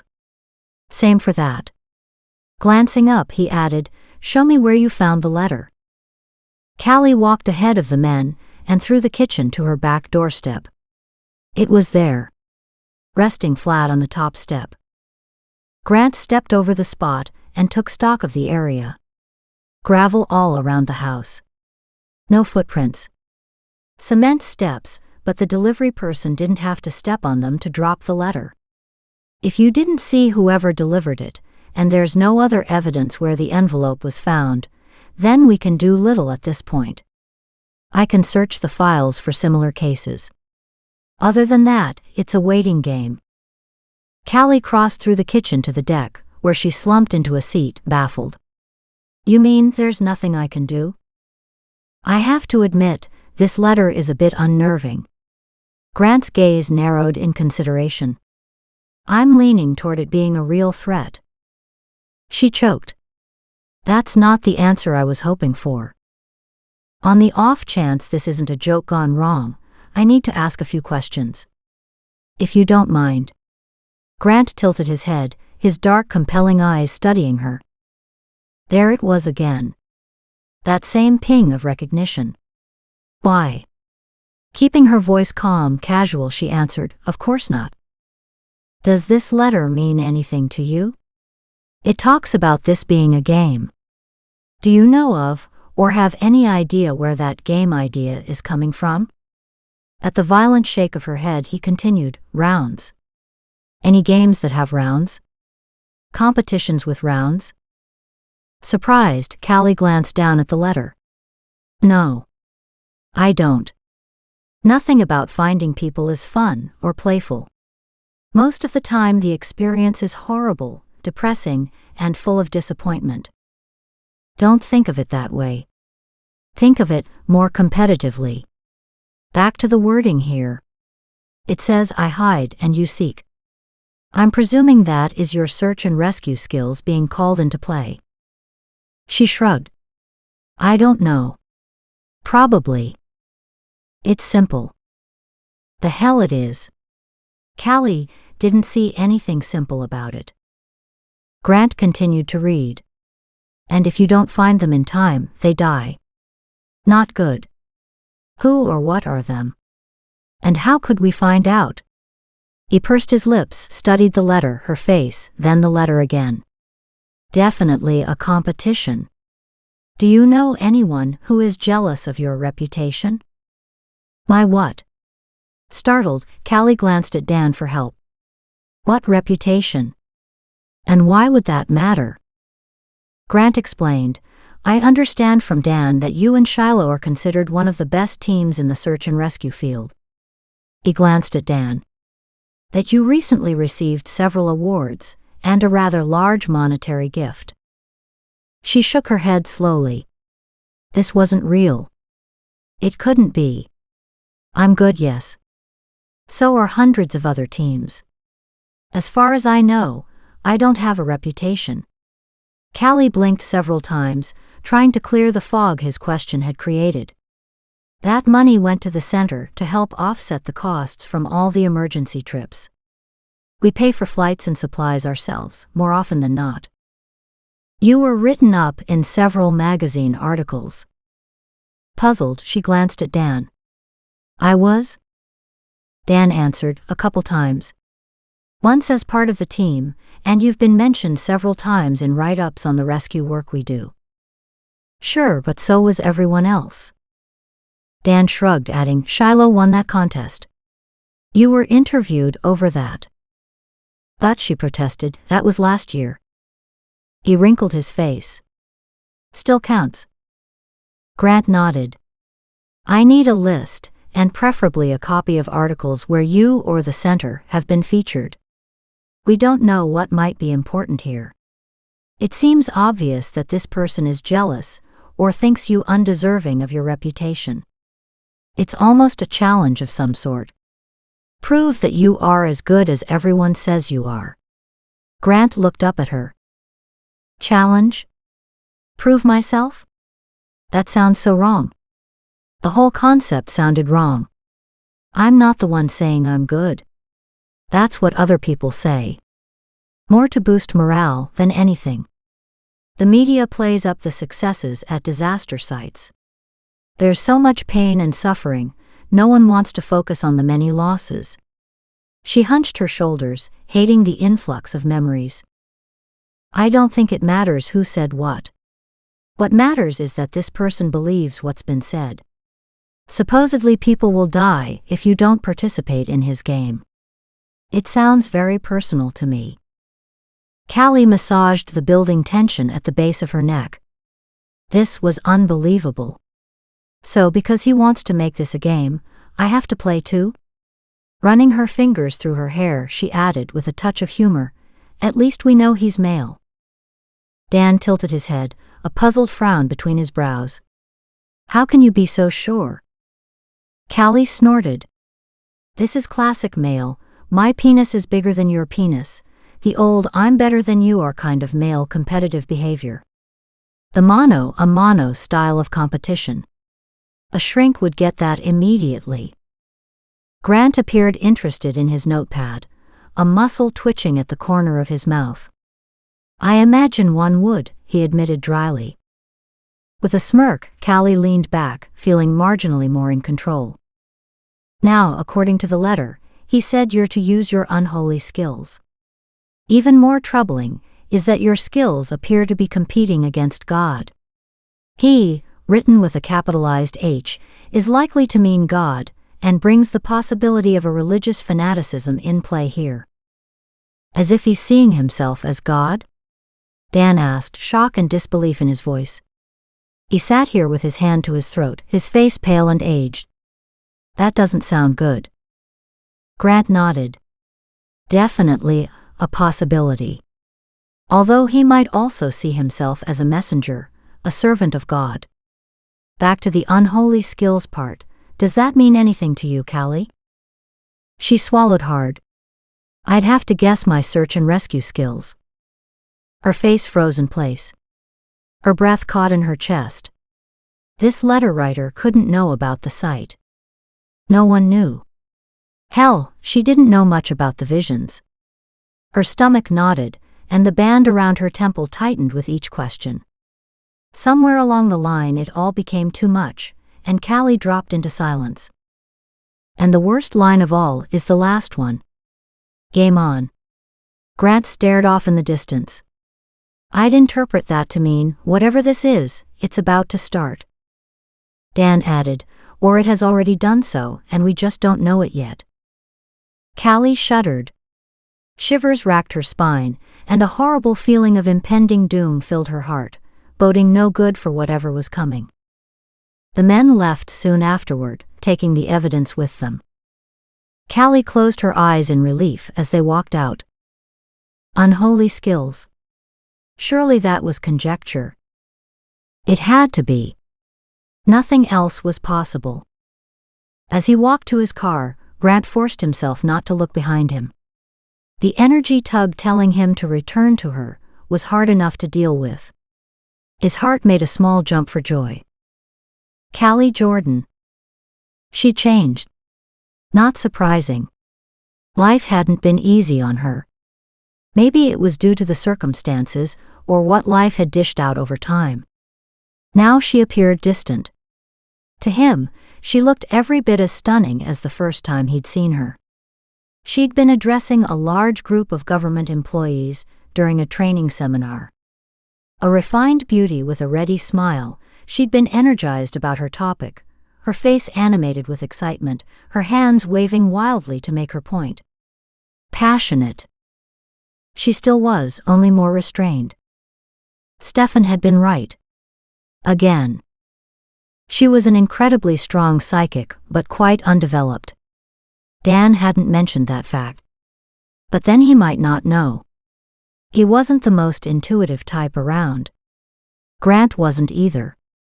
If it hadn't been for Stefan, Grant might have missed the signs telling him to look deeper. Only Stefan had told him. And with that tidbit, Grant had taken a deeper look, using the techniques Stefan had taught him. Grant had seen something that made him and his almost non-existent skills pause. He could see her energy. Lavender and teal-colored waves flowed around her like a breeze. So unusual a color and so rare for him to see the energy at all, that he couldn't help but enjoy the vision. Grant started his truck, then waited until Dan finished buckling his seatbelt. "So what did you think?" Dan asked. "I'm not sure. It feels ugly. Horrible letter. Does she not have a partner?" Grant glanced curiously at Dan, who grimaced. Grant didn't want to let on just how badly he needed to hear this answer. "She's a loner most of the time now. Her last long-term relationship was years ago. The guy turned out to be a greedy son of a bitch. She dated for a while, but nothing serious. Then something went wrong on a site in Mexico. She's been locked down emotionally ever since. She won't date or socialize. Hell, she won't even have coffee with the regulars at the center anymore. Just hides away in the offices." Grant shot a quick glance Dan's way. Oh no. Don't think she's involved in this nasty letter business. No way. Dan stuck his chin out. "I'd stake my life on that. Callie lives to serve." Grant pulled the vehicle onto the main road. "I didn't say she was. However, someone wants her to play the game, willing or not. We don't know that yet. I'm hoping this is a hoax. Time will tell." From the corner of his eye, he could see Dan settle deeper into his seat with a heavy sigh. Grant frowned. How old was Dan now? Grant tried to remember what he knew of his father's old friend. He had to be mid-60s at least. Could even be a decade older. It had been a while since they'd spoken. What a way to reconnect. Callie Jordan. He grinned. She had reacted to him. Dare he hope she'd remembered him. Dare he hope she'd felt the same tug he had. Dare he hope it was the right time, finally? Chapter 5. Sleep wouldn't come. Callie had gotten up once already, to double-check the locks on every window and door in the house. Shiloh whined softly. Callie stroked the dog's head, helping them both to relax. Glancing at the clock, she wondered if it was too late to call Brad. Her best friend had been in and out of town, on various jobs these last few days. She didn't want to burden him with this nightmare, but she really needed to talk to him. Giving in to impulse, she dialed his number. Hello. The cool voice of Brad's wife always made Callie wince. Susan was iced wine, Callie was beer. Susan was a first-class traveler in life, and Callie could always be found in the back with the dogs. Susan was grace, poise, and perfectly turned out. Callie was jeans, t-shirts, and hair pulled back with a scrunchie to stop it from bugging her. Sure, Callie cleaned up nice for special occasions, but she didn't start each and every day as if cameras would be following her. The two women were as different as caviar and hot dogs. Susan, it's Callie. Is Brad there? I need to speak with him. There it was. That awkward drawn-out silence whenever she called lately. Callie tried to shake off the icy disdain directed her way, but damn, it was getting old. The two women used to be friends. Somewhere, somehow, this last year that had all changed.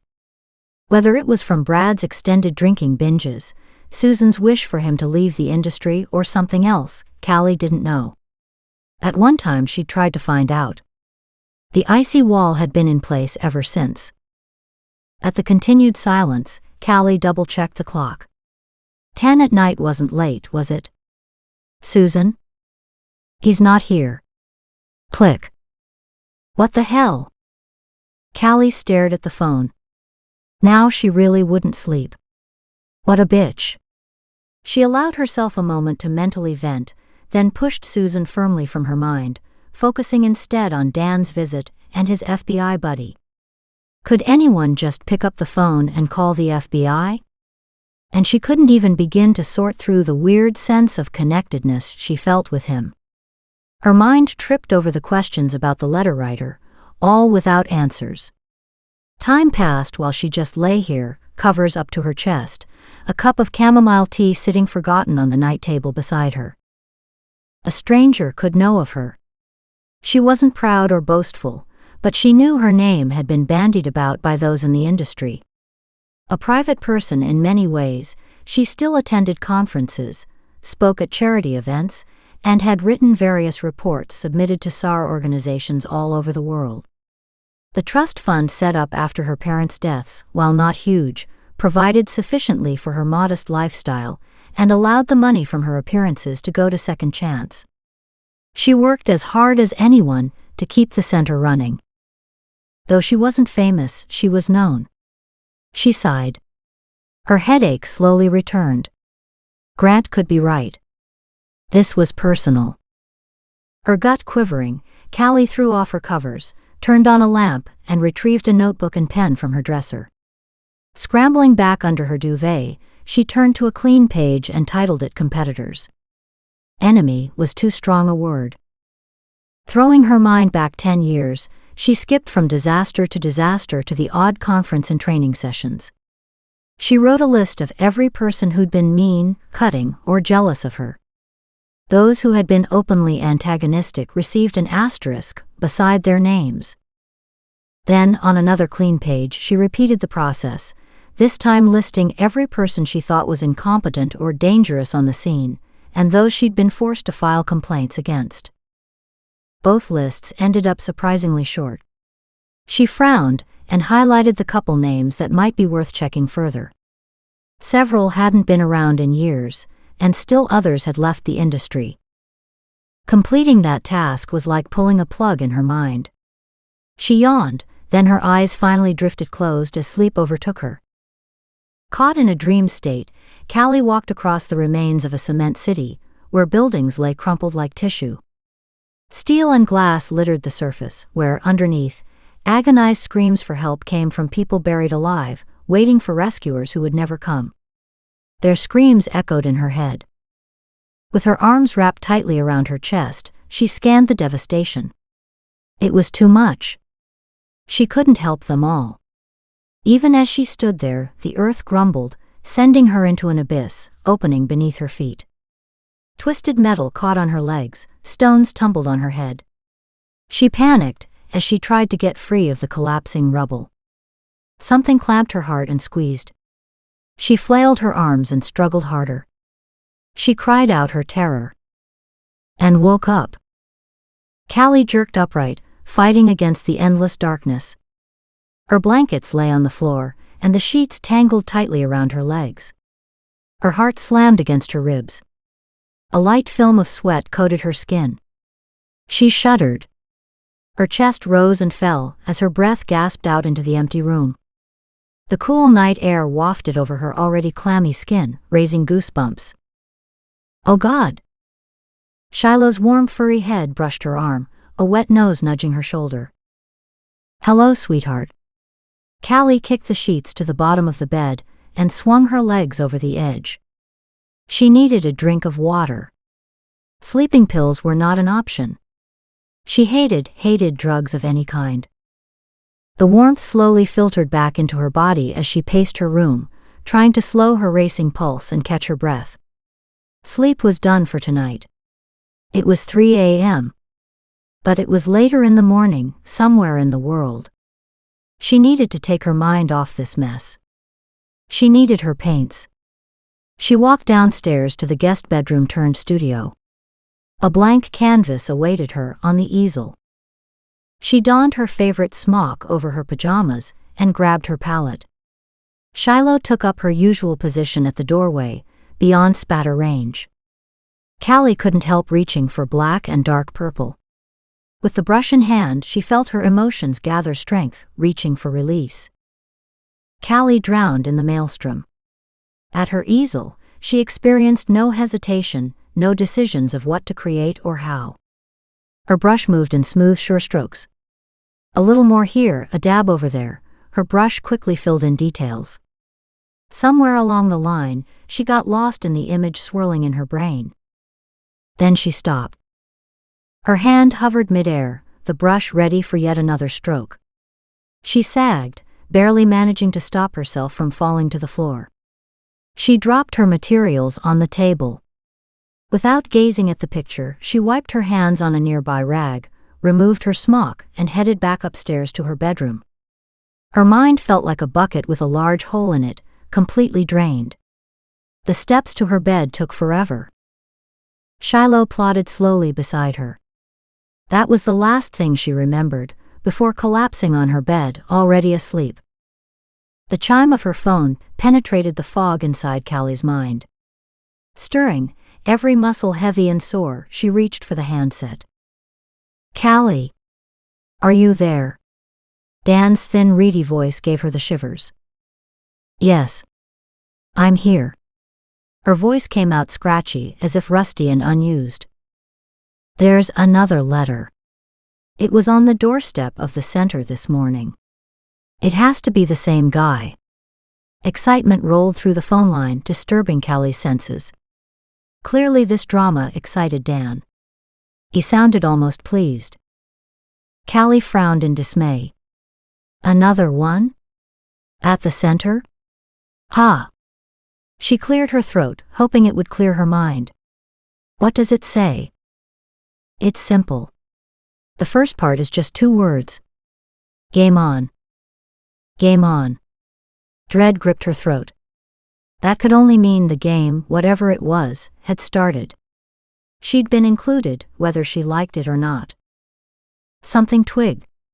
"What do you mean, the first part?" "Yeah. The rest of it, and I sure hope you understand this, says, Callie's the pro. She'll know what to do." "But I don't," she wailed. "Dan, I don't know what to do." "Well, he seems to think you do." "Well, he's wrong," she snapped, throwing back the covers to jump out of bed. "As far as I know, he's just another of the many loose screws wandering planet Earth." "Have you told Grant?" "Yes, he's on his way in." She strode to the bathroom, shuddering at her image in the mirror. Purple bags under her tired eyes. "Look. I'm just out of bed. Call me if Grant has anything to add to this. I need a shower, not to mention a chance to think." "Good idea. I'll talk to you in a bit." What a mess. Again, she had to consider that someone had been watching her house. Why else would this guy take the second letter to Dan's center if he hadn't watched Dan and a stranger arrive here and leave with the first letter?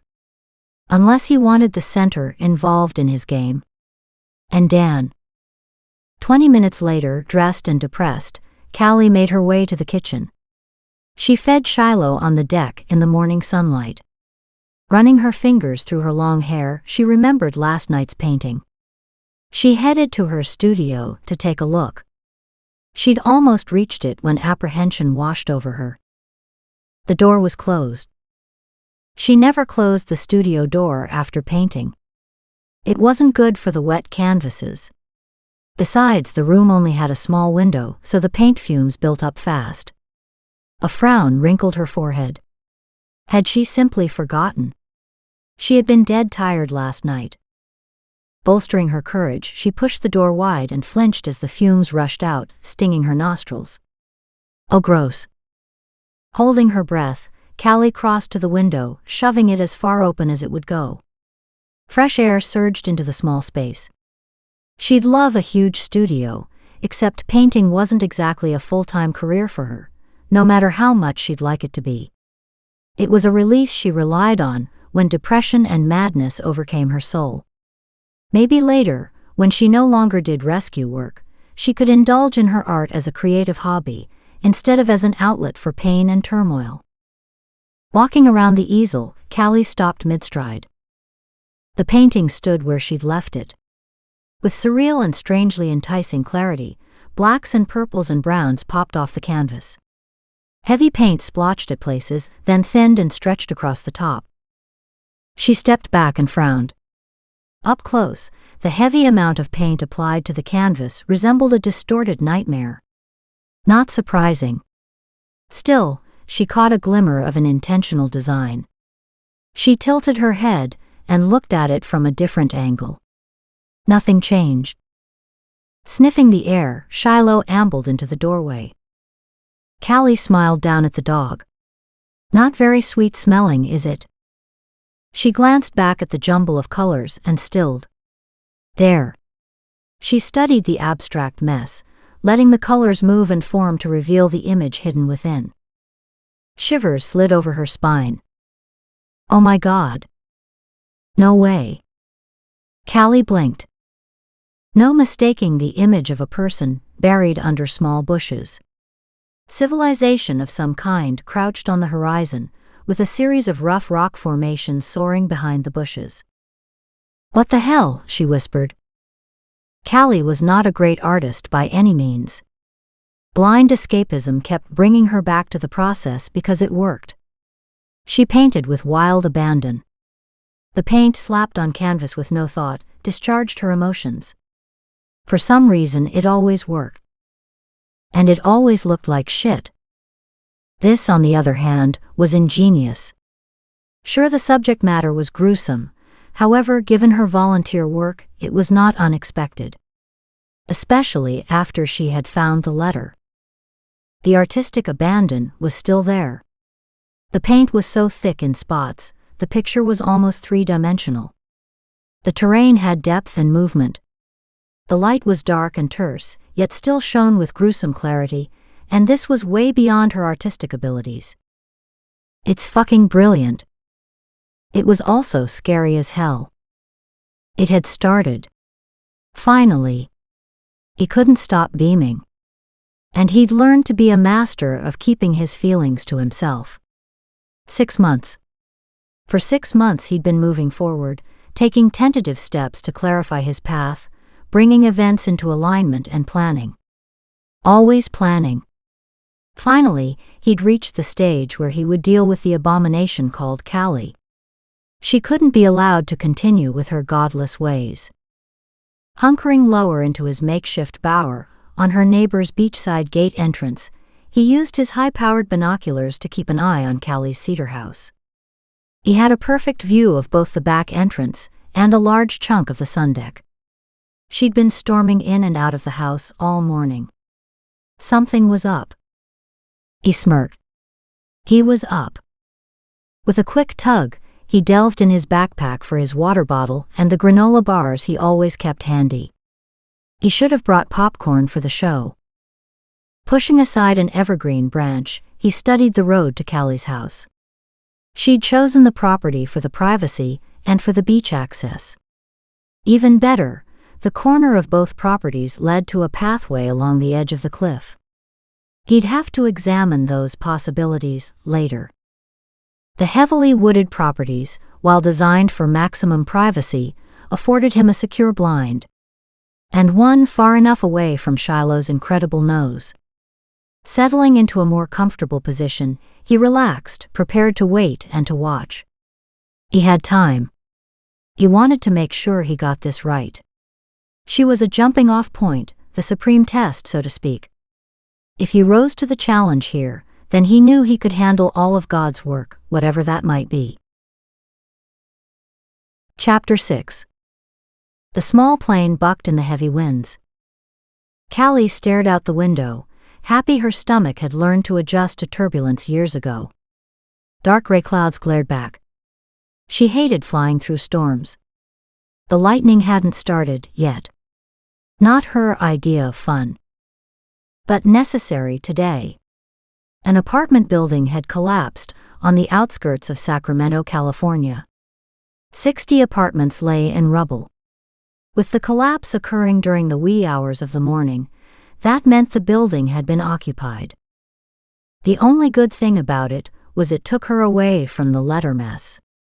She dumped it in Grant's and Dan's capable hands. Part of her felt guilty. A bigger part cried with relief that she had had a viable excuse to leave. She couldn't do anything about the game, regardless of what the author of the letter thought, but she could help these people in Sacramento. Her choice had been easy. Thankfully, Grant and Dan had agreed. Search and rescue teams were en route. Callie yawned. The call had come pre-dawn. As always, her bag and Shiloh's traveling kit both lived in the front closet, ready to go. 2.5 hours later, they'd been airborne. Several others had made the same flight, with Lauren, Brad, and Todd in the back with the dogs, while Jarl and Serena were up front getting briefed. The quiet in the plane was thick. They all knew what was coming. No matter how much preparation time was available, no one was ever ready. Once they arrived on site, the first 9 hours passed in a blur, until she reached the end of her endurance. She was tired and dirty, dispirited. Shiloh didn't look much better. The Labrador Retriever's beautiful coat was gray with dust, her eyes sad but valiant. "Come on, girl. One more corner, then we'll take a break." That was a unique aspect of these special dogs. They were always willing to go on, always willing to give a little more. Shiloh wagged her tail and headed forward. Callie followed. They were working the far left quadrant. She'd been given the map coordinates, but her brain was too tired to remember the numbers. What she'd really love was a full bottle of water. Dust clogging her nose and throat made her eyes run. Picking her way carefully through the debris, Callie walked on ground level. Shiloh climbed up to walk atop the closest cement block. She sniffed around the exposed area before climbing higher. "Callie." The voice was faint yet insistent. Callie pivoted to find Brad calling, Lauren at his side. "The first teams are returning. Come and get something to eat and drink." Callie waved her acknowledgement. "Shiloh, come on, girl. Break time." How many times had she said that to this brave dog over the years? Breaks didn't always happen. During huge disasters like earthquakes, the rescuers slept when they could, ate when food was available, and kept bottled water on hand at all times. Time was always against them. Callie and Shiloh strolled along the cleared path to the safety zone, where sheets of canvas had been set up as tents for a makeshift command center. It offered some small comfort from the hot sun and provided a steady source of water and medical aid. Callie gave Shiloh her much-deserved meal and water in the shade beside Lauren, who'd already found a spot out of the way. Picking up muffins and coffee for herself, Callie collapsed on the ground between them. Callie studied her friend. Lauren had aged. Weariness pulled at her dust-streaked face. "How are you doing?" Lauren asked. Her German shepherd, Halo, lay quietly beside her. She reached over to scratch his ruff. "I'm okay. Just tired." Callie shifted to get more comfortable. "Shiloh's holding up well. At least we made it on site fast this time." Callie studied what was left of the original structure. This building that collapsed should have been condemned for shoddy construction. Everyone was trying to make a buck, and no one wanted to put out the money to get the job done right. With the tough economic times, families were screaming to get in, glad to have shelter of any kind. Babies and children, parents and grandparents all piled in together to save money. Now glass shards twinkled in the sunlight, and added danger for the rescuers.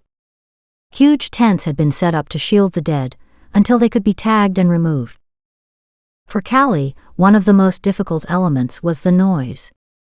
Steel groaned under the weight of moving slabs of heavy concrete, all next to the workers screaming instructions. Loud wailing could be heard at the tents. A sudden crash sounded. Callie jumped to her feet, spinning around.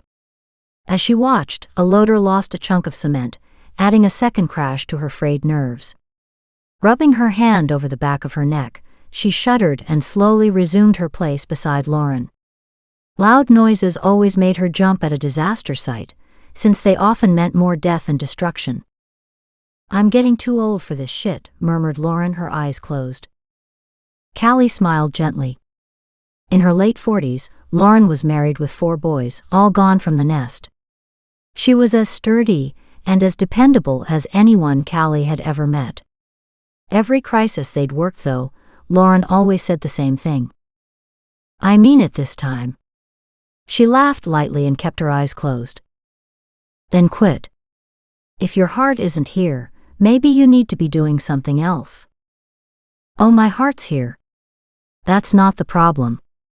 Looking older than she ever had before, Lauren lifted her water bottle for a long drink. Callie glanced at her in concern. "Sore and tired?" "No, I could handle that. At least I always have." Lauren shifted to a sitting position. "Not sure what it is. It's almost as if my soul says enough." Callie's lips twitched. "Interesting way to put it." "I know. I'm searching for an alternative description because it sounds so nebulous, but that one feels right." Lauren sent her a sidelong glance. "How are you doing these days?" The letter business flashed into her mind. Immediately Callie squashed that thought. Lauren couldn't possibly know anything about it. She was asking about Callie's recovery from Mexico. "Better. It's taking time. However, I am getting there." And she realized with surprise that today those words rang true. They weren't just a pat answer to stop others from asking personal questions. She really was on the road to recovery. She shifted back, relaxing yet a little more. "Progress. Great." Lauren reached over and patted her knee. "You're a good person, Callie. Don't ever forget that." A shout of excitement from the site disrupted the quiet lull. The noise was unmistakable. Rescuers had found something. Callie's energy surged, and it was all she could do to stay put, not wanting to add one more person to clog up the area. Lack of coordination on these incidents was a nightmare, as were the onlookers. Desperate family members crowded for that first glimpse, and gruesome curiosity drew others close enough to see the dead. Finding survivors was a victory for all of them. The noise continued to build into cheers and clapping. Lauren stood, hope breaking through the fatigue on her face. They must have found someone. That would be excellent. I'm tempted to go see, but such a crowd is there now. Look. Here comes Brad and Todd. Todd loped toward them, a huge grin on his face. His near 7-foot frame gave him a distinct advantage over the crowd. Almost a foot shorter, Brad powered along beside him. Vibrant energy beamed off them both. Hey, they found 4 people. All from the same family. 2 kids, a baby, and mom. Wow, that's fantastic. Callie hopped to her feet, giving them both a big hug. How are they physically? Cuts, bruises, and possibly a broken bone or two. Brad watched the crew bringing out the last of the children. They nearly didn't make it. Someone upstairs must have been looking out for them. His smile dimmed. Callie caught his change in expression and understood. Rescue missions were difficult for everyone. Even better, Todd said. The kids said they heard people next door too. So they'll try and open up that pocket next. Brad interjected. That part of the building slid sideways, missing the weight of the rest collapsing on top of it. There's real hope of more survivors. The volunteers returned to work with renewed enthusiasm. They worked long past the fall of darkness and even further, past the point of exhaustion. They slept in relays. Industrial spotlights flung their weird yellow glow, magnifying shadows around every corner.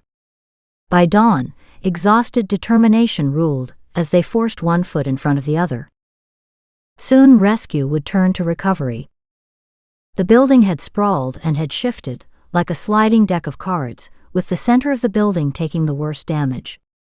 The rescuers focused on the outer areas, where the odds of finding survivors were the greatest. With no new survivors found since the 2 neighbors next to the family of 4, most of the teams knew in their hearts that they were in the recovery stage. Though there was always hope, there was talk of some of the teams heading home soon. After first aid checks, several of the survivors had slept out here with the rescuers, waiting, hoping that family members and friends would be found. Many were silent, frozen in place with shock and despair as the workers toiled on. Callie tried to give them hope. She'd seen miracles happen. She never let herself forget that. She returned to the rescue center. The local coffee shop had delivered huge urns of coffee, and someone had dropped off cases of donuts, muffins, and cookies. A sugar rush to boost the caffeine. Great. She had moved beyond tired and was happy to have sustenance. She'd gone from adrenaline junkie to numb endurance. Just like Shiloh and everyone else here. Standing beside Todd, Brad held a hot cup of coffee toward her. Accepting it, she studied his weary face. Brad rarely missed helping out when he could. He always seemed to be one step ahead of her, anticipating her needs, her wants. She loved that about him. That he was a compassionate, sexy male, with an endearingly crooked grin, didn't hurt either. She was just damn glad attraction hadn't gummed up their relationship. They were good friends. Best friends. He needed to take a break. The stress and exhaustion had to be getting to him. She frowned, knowing he'd race for the closest bottle of booze when this was over. Brad poured himself a cup of coffee, before choosing a blueberry muffin. They haven't gone into recovery mode, but it probably won't be long. Todd stared across the huge area of destruction. There's talk of some of us heading home soon. More equipment is coming to move the rubble. Should be here within the next hour or so. Brad grimaced. Professional crews could handle much of the cleanup, along with local search and rescue crews. Almost 35 bodies had been recovered. Callie had no idea how many survivors were still buried. Due to the circumstances, they might never know. The building would have to be bulldozed and moved off, while the authorities did their best to determine the lists of those who had and hadn't survived. As she stood quietly enjoying her coffee, a twinge of energy bounced up her spine and latched onto the base of her brain, where it tugged hard. Callie casually looked around. Lauren spoke quietly with Brad. Todd had moved to the first aid area and appeared to be in a heavy discussion with the medics. She glanced in the other direction. The streets were full of crews and equipment, the noise deafening. Shiloh was in her crate in a tent behind Callie, sleeping. Shiloh had worked hard these last days. Callie didn't want to disturb her unnecessarily. Excusing herself, Callie walked away from the disaster site. The apartment had been the last building on the block. A large wooded area lay behind and to the left. A thick wall of trees started 15 feet from the pavement, making it hard to see any deeper. The tug happened again. She frowned. The tug turned to a yank. Callie strode forward. Dark waves rolled off in the distance. Waves most other people had no idea existed. She passed a couple wrapped in each other's arms. She walked by unnoticed. At the green edge, she stopped for a moment, checked her direction, and walked forward a few more steps. The waves had slimmed, twisting and curling in anger, the remnants of a violent act left behind. She frowned. Hands on her hips, she pivoted in a slow circle, an ear cocked for the whispers. Ah. There. She walked to the right about 20 feet and stopped again, searching for a physical sign, something to point her onward. A small ravine, taken over by trees and brush, dropped in front of her. She surveyed it first, then, discovering where the ground had recently been disturbed, she walked closer. And froze. The waves of energy became more defined, separating into wide, twisting black ribbons. All centering from one spot. Shit. Another one. Chapter 7. Callie stopped on her solo walk, closed her eyes as different visions poured through her mind, mixing, churning into a bizarre picture of someone's life. Someone laughed, then came a grim smile. Afterward, the image flashed to someone else, crying with pain. Bizarre colors swept through her mind. She struggled to orient herself. Sacramento. Apartment collapse. Murder. Her nostrils flared, already smelling what Mother Nature hid. Decomposition. It took minutes of focused, deep breathing before her senses returned to normal.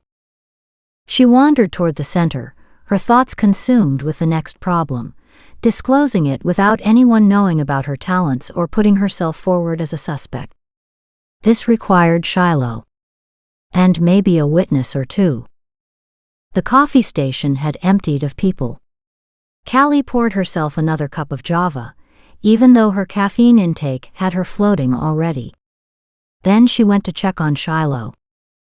As Callie came into view, the dog whined, her paw lifting to the wire front gate, her chocolate-colored eyes beseeching. Perfect, Shiloh needed a walk. Time to find a witness. Callie's gaze darted in one direction, then the next. Time was of the essence. There. The two women enjoying donuts at the edge of the center had stopped to talk to Shiloh this morning. Now, if they cooperated, Callie could get this thing done. Unlocking the cage, she hugged Shiloh, laughing as she gave her face a wash. Let's go, girl. Walk time. Shiloh woofed and danced at her side, wagging her long plume of a tail. Callie snapped on her lead. Shiloh sobered. Yeah, you know already, don't you, sweetheart? The two headed over where the ladies were talking quietly. The older lady, dressed all in denim, went to pet Shiloh, then stopped and looked up at Callie for permission. Sure, you can pet her. She's not on the job now. She's beautiful. Shiloh wagged her tail, her nose in the air, head tilted to one side. A perfect lady accepting her accolades. The other woman, sporting long pigtail braids, asked, How old is she? She's 7. Callie gave the two women a friendly response. Do you two live close by? They both nodded. The older lady answered with more details. We live a couple blocks over. We wanted to help in some way. Callie understood. I'm sure everyone appreciates what you're doing. The younger woman smiled warmly. I'm Doris, by the way. It's been good to do something. This is so horrible for the families. Do you want to stroll over this way a little so Shiloh can relieve herself? Callie walked a couple steps, still speaking with them. In cases like this, it's the survivors I feel bad for. The two ladies fell into step beside her, tired but happy to carry on the conversation. Those poor people. The older woman spoke angrily. The apartment was supposed to be torn down in the spring, only the landlord managed to keep the matter tied up in the courts. The guy's just plain mean, said Doris. We all knew people had moved into the building, but since most had lost their homes and their jobs, we didn't want to make an issue of it. I'm one of the lucky ones. My husband is a policeman, so he's employed, but we have so many friends in trouble. Marion here. She patted her friend on the shoulder. Her husband was laid off at the beginning of this recession. He found a new job about a month ago, right? Marion glanced at her friend, her face grim, as she nodded once. The conversation kept the two women busy, and walking in the direction Callie needed to go. So far, so good. As they moved closer, Shiloh's ears perked up. They were at the green edge now, not far from the ravine and its grisly prize. Bending, she released Shiloh's lead and checked her working harness over again, tightening the buckle. Shiloh understood. Using hand signals, Callie commanded Shiloh to go search. The dog bounded into the brush. She jumped onto a fallen log, before disappearing into the underbrush on the other side. Dewdrops fell, splattering widely from the disruption. Birds scattered. A cacophony of beating feathers and bird cries rose to the treetops. As the other two women continued to talk, Callie kept an ear tuned to their conversation and both eyes on the dog. Shiloh lifted her nose and went into action. It didn't take her even 1 minute before she stopped at the exact spot in the ravine and barked several times. Then she lay down, her nose buried beneath her paws. Both women stopped, twisting to stare into the woods. Leaving the women, Callie hurried toward Shiloh, stepping carefully over the underbrush and fallen wood. I'm coming, Shiloh. Hang on. Patting the dog on the back, she whispered, Good girl, Shiloh. Taking a treat from the pouch at her waist, she held it out. Shiloh whined, bolted the food down, then replaced her paws over her nose. She whined again. Callie kicked herself for forgetting Shiloh's teddy bear. Shiloh liked her teddy bear anytime. She needed it after finding cadavers. Callie studied the area. Whoever had done this had taken advantage of the natural decline to the ravine and the heavy brush, basically tumbling the bank over the body. It was a lot of dirt, many hundreds of pounds. If that person had been alive initially, they wouldn't have been for long. "What's wrong?" Doris called out.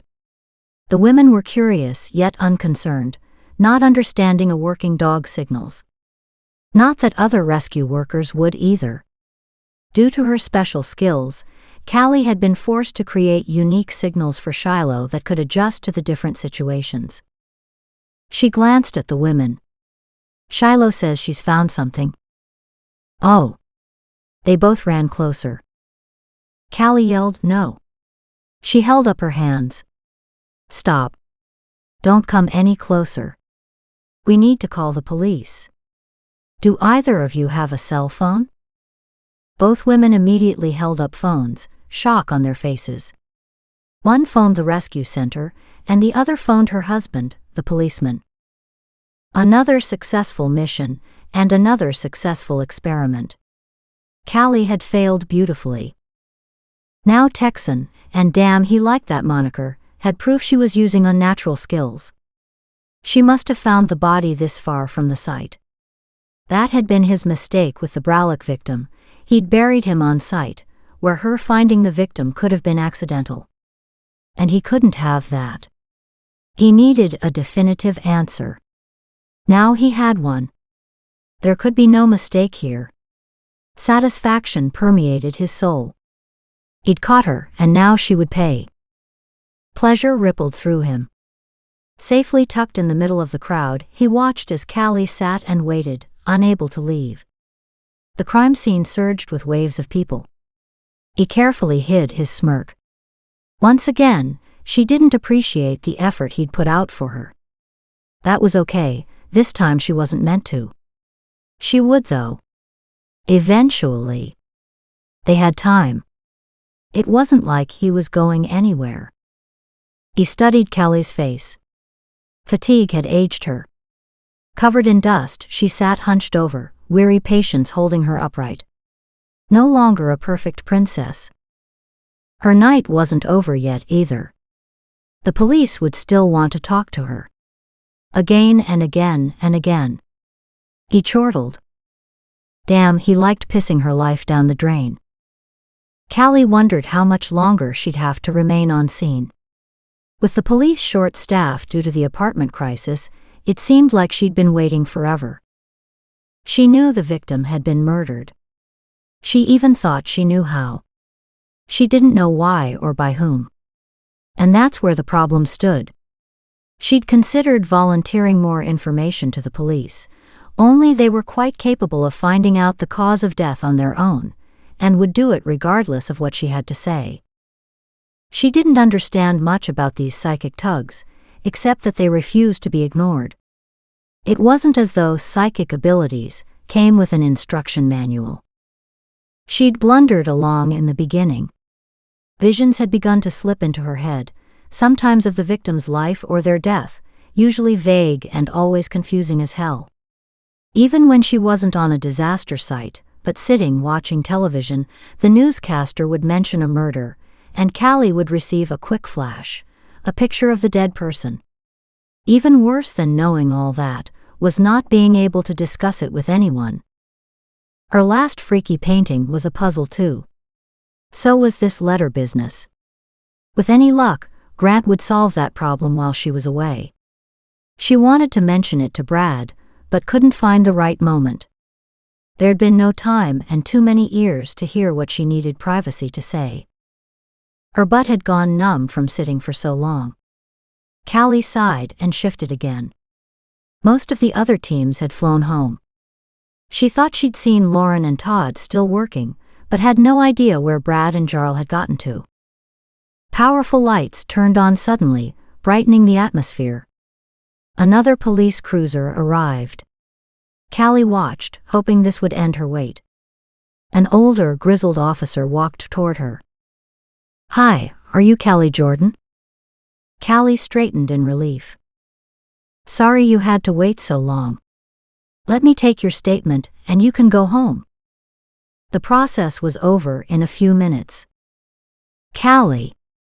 Jesus, there you are." Callie spun to find Todd running toward her, a ragged look to him. She could relate. "Hey. Am I glad to see you? I was afraid everyone had left already. I saw you talking with the police." "What the hell happened?" he asked, concern shifting away the fatigue in his face. Callie winced. "Just the norm. Shiloh found another body." Todd frowned, staring in the direction of the collapsed apartment building. "No, not there." She pointed toward the direction she'd walked away from. "Over here. I walked Shiloh to the woods to relieve herself." Todd shook his head. "She shouldn't have been working here." "Nope, she shouldn't have. You know yourself that it's hard for the dogs to separate from the intensity of a disaster site and the surrounding areas. Besides, what's the chance of another body that far from the site?" She linked her arm with his. "I'm glad you're still here. Lauren left, and I'll be leaving soon. A couple are staying behind." He searched her face. "Can you leave now? There's another flight in." He glanced at his watch. "In an hour and a half." Callie groaned. "I so want to be on it." She bent down and scratched Shiloh behind the ear. "Yeah, you're ready to head home too, aren't you, girl?" Shiloh wagged her tail and licked her hand. "Come on then. Let's pack up and get the hell home." Straightening, she realized the night had gone quiet. If she hadn't been staring blindly in the right direction, she might have missed it. Murmurs wafted through the crowd, growing in volume, as one of the crime scene officers carried out something large and awkward. As he placed it in the back of the van, she caught a better glimpse. Her blood ran cold. Tucked in a clear bag, tagged as evidence, was a large metal tank of some kind, shaped almost like an oxygen tank. Chapter 8. Callie pulled the Jeep onto her gravel driveway, parking at the front of her house. She frowned when she noticed the dark truck parked to one side. Grant. And a stranger. This she didn't need. The driver's door to the truck opened, and Grant stepped out. Shiloh barked. Callie murmured to her, "I know. Bad timing, huh?" Still, Callie had a hard time dragging her gaze away from the tight faded jeans that accentuated his muscled thighs. And the cream-colored golf shirt stretching across his chest didn't help either. She swallowed. She might not want him here, but he was definitely eye candy. The twinkling front bay windows of her house caught her attention. The rest of the world danced with the dawn of a new day, whereas she felt like shit. And probably looked it too. She'd been gone for days, and had spent the last 24 hours in the same dirty clothes, with her hair covered in dust and her skin gritty as sandpaper. Lovely. The flight from California to home, Oregon, had been postponed by a good 6 hours. She thought it was Friday. Her inner clock was beyond screwed. Thank God that Dan had been waiting to pick her up when she'd finally made it in. She could have begged off the next step too, except she'd been doing this for far too long to shy away from additional work, when everyone else was just as exhausted. Together, she and Dan had transported gear and animals to the center for unloading in the large garage. Later, equipment would be washed and sorted, checked to see if it was safe to reuse, and kits would be restocked. First, the team needed rest. Janet, a longtime volunteer and a dog trainer, had sent Callie home. Her good humor had been a balm to Callie's stressed nerves. Right now, all she wanted was sleep. Grant strolled over as Callie let Shiloh out of the Jeep, then headed to the back for her gear. "Good morning." Shooting him a quick glance, she reached for her grubby travel bag. Well, it's morning. I don't know about the good part. It's a little early for a visit, isn't it? He reached inside the cargo area and lifted her bags in a smooth and easy motion before she had a chance to argue. She turned to face the second man and her brain stalled. Christ, he was gorgeous, cool, and classy with Adonis-type features. He wore black jeans and a silver knit shirt, tight enough to show the rippling muscles with every movement, but not so tight as to label him a player. He nodded his head in her direction, a small smile playing on the corners of his mouth. Good morning. Holy shit. The warm chocolate voice rolled through her ears and down to her tummy. She couldn't pull away from her fascinated gaze. She must look like an idiot. She didn't need this. She needed rest. No matter how many male models Grant put in her path today, nothing would stop her from heading to her bed, alone. Grant passed her on the way to the front door, his spine stiff, his movements clipped, bags carried easily in his hands. Sure, he hadn't been up for most of the night, she thought, disgruntled. Slamming shut the Jeep door, she made her way to her front door. If Grant wanted to ask questions, he would have to let her shower and eat first. Hell no. Better to give him what he needed than collapse. Besides, what she really wanted was another look at her painting. Just put the gear by the back door, please. I'll clean it up later. She tossed her keys on the kitchen counter and faced him and the hunk who had walked in behind him. I have to feed Shiloh. You have about 5 minutes after that, before I collapse. She turned her attention to rummaging up a meal for the dog. With Shiloh happily wolfing down her food, she faced the men. What's so important that you had to come this early? And who's your friend? Grant crossed his arms and leaned against the counter. Stefan is a consultant for law enforcement. He knows about the letters. I thought he should be present to hear today's discussion firsthand. He cast a glance at Stefan, then turned his gaze back to Callie. You were part of an investigation down in California yesterday, I understand. He regarded her intently. At the apartment collapse. Apparently, you found a body. Shit. How had he known? And so fast? Was there anything the FBI didn't know? She turned to face him, widening her gaze in what appeared she hoped to be casual interest. She kept her gaze on him, refusing to be sidetracked by the mind-blowing Stefan. This time there was no mistaking Grant's assessing look. Brushing her hair off her face, Callie realized just how weary she'd become. Grant and then bed. Her eyes widened. No, not together.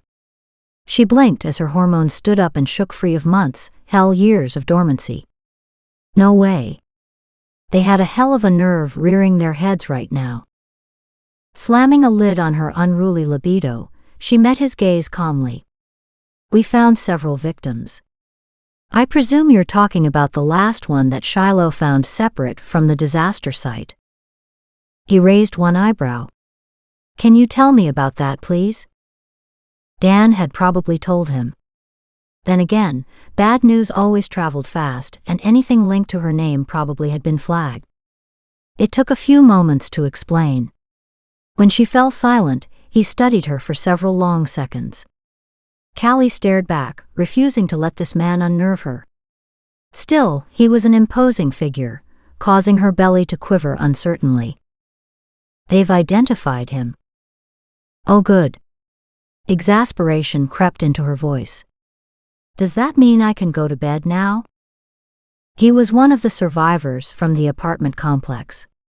And he'd been buried alive. Oh no. Callie's stomach heaved and she closed her eyes briefly. That tank. Christ. I saw a tank tagged as evidence when they loaded it into the van. I didn't understand the implication. Callie's shoulders sagged, defeated by such a horror. Why? Why would somebody do that? I don't know. That's what I'm trying to find out. You. She frowned. Why you? Because I wanted in on this one. He shifted casually. You work in California? Callie was really confused now. Why would the FBI in Oregon be concerned about a local murder from California? I don't understand. Leaning forward, he pinned her with a gimlet eye. Can't you see a potential connection between the letters and this murder? Callie grabbed the closest chair, sitting before she collapsed. As the realization set in, she slumped lower. Thoughts frantically rushed through her mind, only to circle around in endless loops of confusion. The letters. No, she whispered. I mean, it's hard not to think of them. Still, I didn't make the connection. It's a different state. Understandable. He pulled out a small notepad and sat down opposite her. So now, let's focus. For the next half hour, Grant questioned her. Callie felt more like she was being interrogated. By the time he was done, she felt like a wet dishcloth hung out to dry. Stefan never said a word.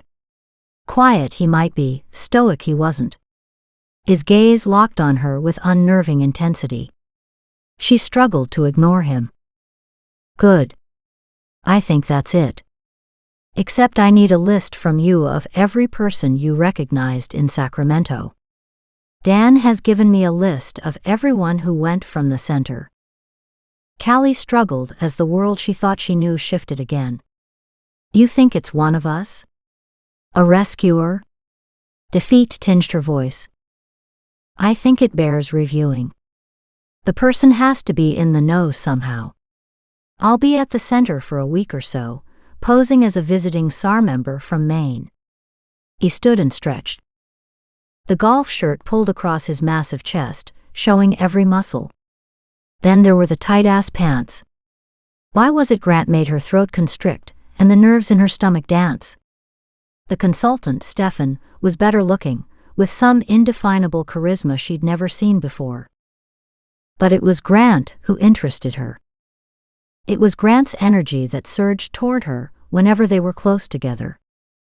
It was Grant's energy that made hers brighten. Forcing her gaze back up to his face, she swallowed a couple times before trusting her voice. Are you experienced enough in this field to answer the type of questions that come up? Grant dropped his arms to his side. I volunteered with my brother for years. He works out of a center in Maine. Both training and rescue work. Then maybe we could use you regardless of the real reason. We're always short-staffed. Good to know. I'll be around. If you get called out again, let me know where you'll be. Pulling a card from his wallet, he dropped it on the table beside her. Callie's face froze. Was that the same as don't leave town?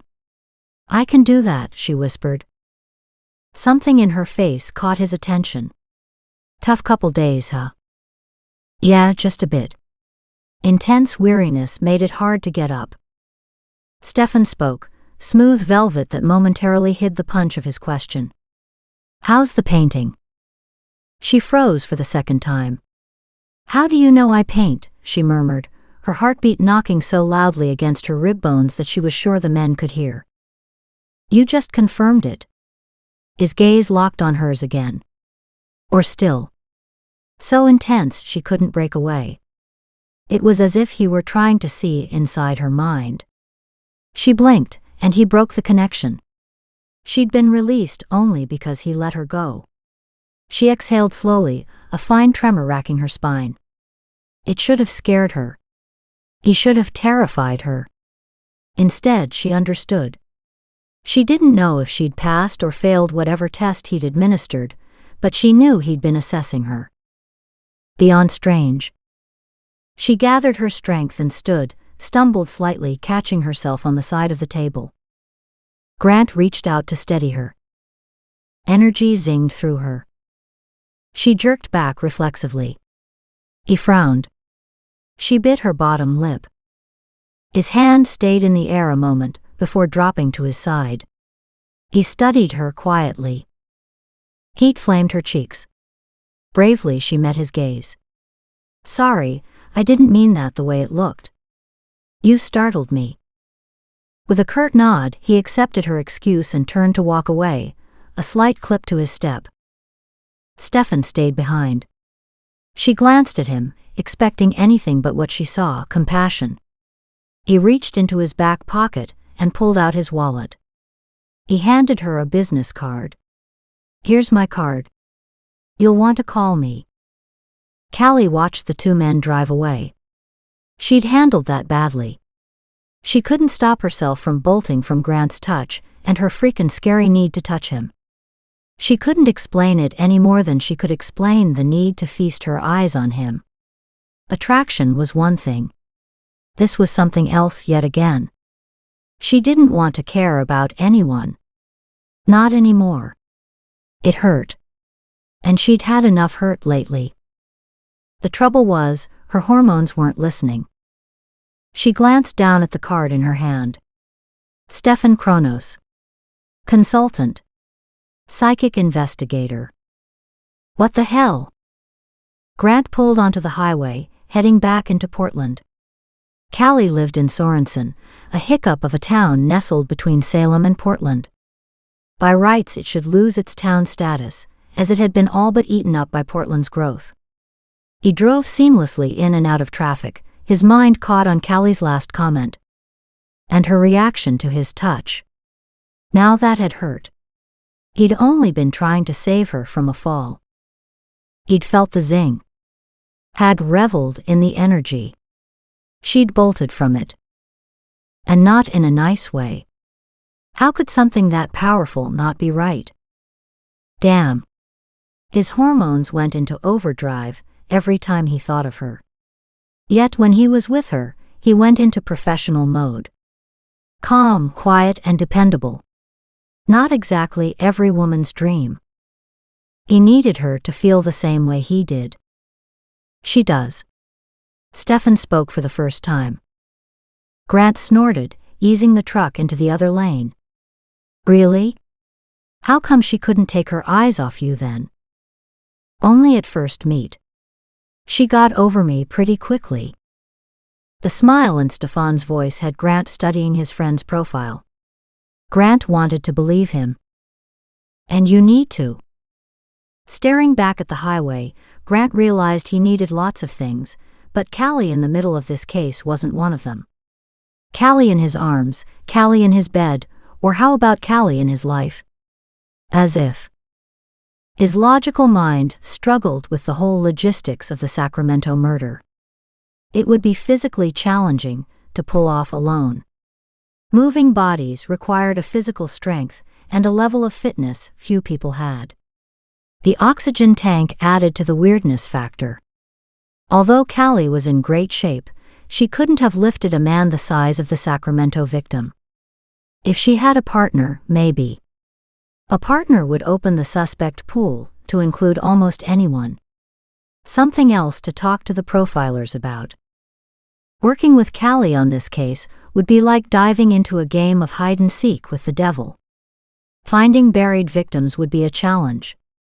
She needed to stay strong. If the press found out about this, not fun. And with her undeveloped psychic power. He knew all too well what happened to people who couldn't control that. Most of them ended up in mental institutions or committing suicide. Stefan could help her. I left her my card. She needs a bit of time. Grant would have to watch how she handled this mess. You're in trouble here. With her. How bad? Grant couldn't not ask. Bad. Stefan leaned his head against the headrest and closed his eyes. She's very powerful. Untrained, not in control, yet her system surges with physic awareness. That's not necessarily bad though, is it? He asked cautiously. As if almost asleep, Stefan murmured, No, not bad. Except she's keeping secrets. Once awake, Callie lay still for a long time. The last few days had finally caught up with her. Shiloh snuffled and rolled over beside her. Hey girl.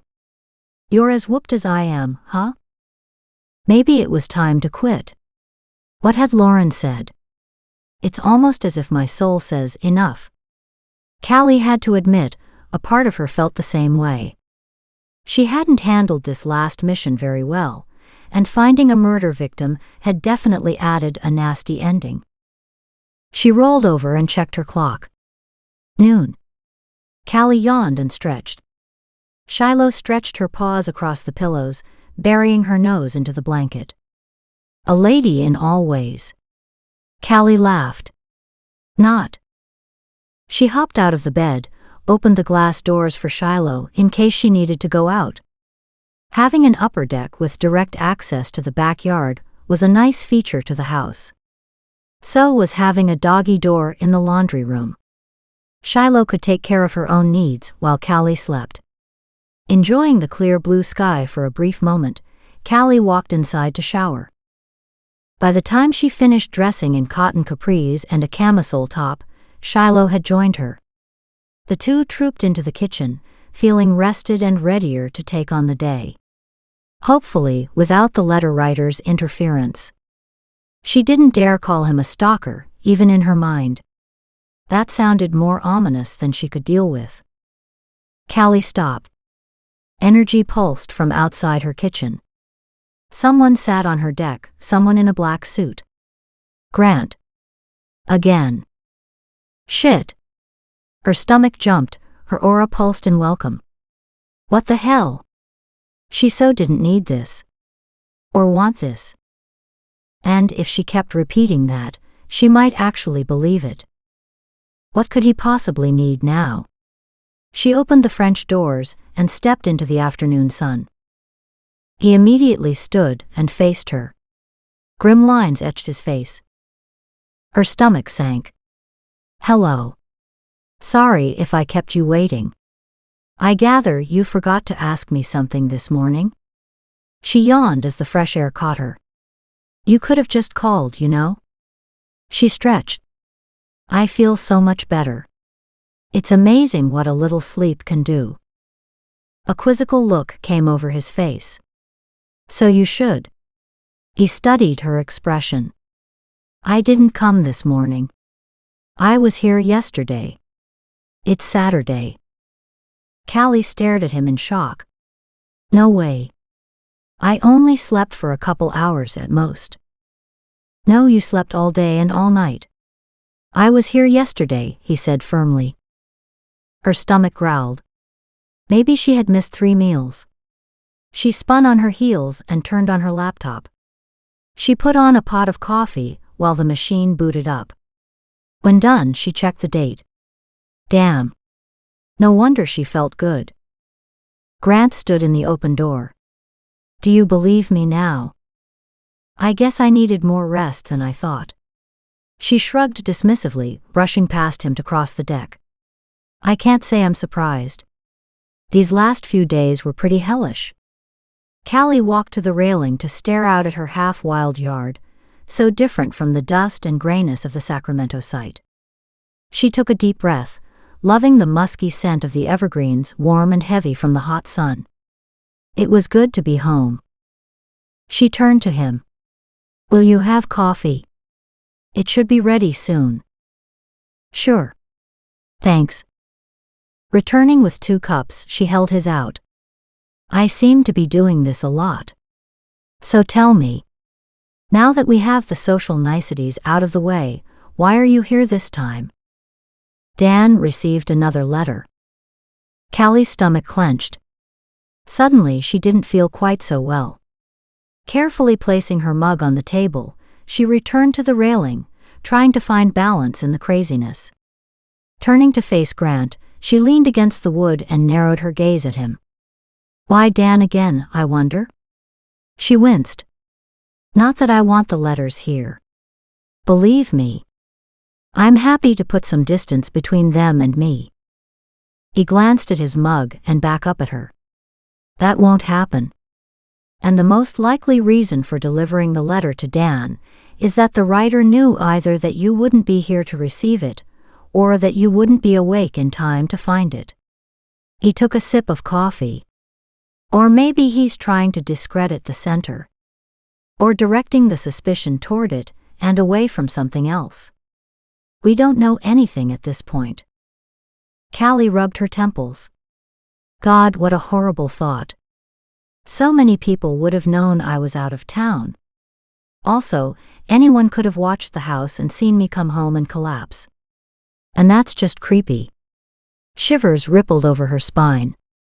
That had stalker written all over it. She tried to refocus. Putting that aside for the moment, what did this message say? It said, first round to me. Round 2 begins soon. Callie's knees buckled. Grant hastened over to steady her, his arm curving around her back. Easy, Callie. Take it easy. She leaned into him, welcoming something solid to grab onto in a world that had suddenly shifted. Flashes of color flared, sparked between them. She blinked. Embarrassed and more than a little stunned, she pulled away and retreated to the closest chair. Yesterday she'd pulled away. Today she'd leaned in, then pulled away. She was an idiot. Talk about sending mixed signals. Grant was still speaking. I'm sorry. There was no easy way to tell you. He studied her face intently. She shook her head, a broken laugh escaping. It doesn't matter. I would feel this way regardless. Maybe. She considered his strong face. She'd thought he had brown eyes. Right now they looked as black as the dead of night. She swallowed and leaned back. Grant straightened. He walked away for a moment, then came back. Have a drink of coffee. It will make you feel better. She stared blankly at him. Coffee. He held out her cup. Here, drink. Do you have any brandy? Brandy? No, I don't think so. Callie accepted the cup, then closed her eyes briefly and took a deep breath. She needed to get a grip. I'll be fine. I just need a minute. Grant took a seat beside her, his cup of coffee in hand. It took a few minutes before she trusted herself to speak again. One more time, what did the letter say? Slowly Grant enunciated, first round to me. Round 2 begins soon. She shuddered. Do you think the victim in Sacramento was his first? He studied her face. I don't know. The timing situation, people involved could all work. However, it's too early to be sure. Turning to look up at the bright sky, he added, it's also possible there's a different victim. One we haven't found yet. Another victim. Christ, weren't there enough already? I can't even begin to contemplate that scenario. She struggled to reason through the message. She'd been so happy to put this from her mind. No longer. So, if, and it's a big if, this first victim were the Sacramento victim, it would mean the killer was there when I was there. Or close by. And possibly for the same reason you were, only he had a hidden agenda. So the question remaining now is, who was there with you? Any chance you wrote that list of everyone you recognized there, did you? No, I went to bed right away. She sighed. You said Dan wrote you a list of the workers who went from our center. Besides those people, there were teams from other regions. And the many volunteers who weren't SARS. She took a sip of hot coffee, hoping it would warm the block of ice forming in the pit of her stomach. Overall, more than 100 people were involved. Tracking them would be next to impossible. Besides, anyone could have flown there and done this. We weren't all that far away from home. Honestly, someone could have driven there and back in the time I was stuck there. A heavy silence settled between them. Callie couldn't even begin to understand the mindset of someone who could do something like that. Why?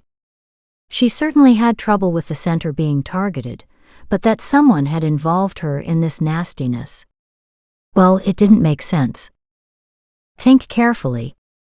Do you know anyone who could do this? A strangled laugh escaped. What a horrible thought. She stared up at the sky. I started a list after I gave you the first letter. I have to tell you, everyone on it is ridiculously normal.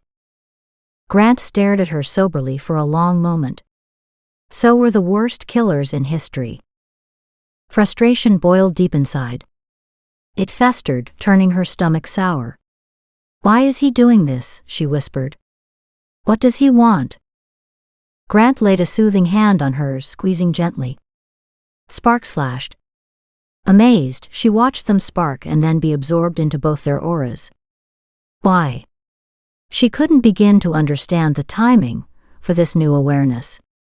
So much in her life was screwed up, and all at the same time, making everything hard to sort through and even harder to understand. Acceptance was a long way off. She released her death grip on the armrest, her knuckles pasty white already. She sighed, relaxing her shoulders.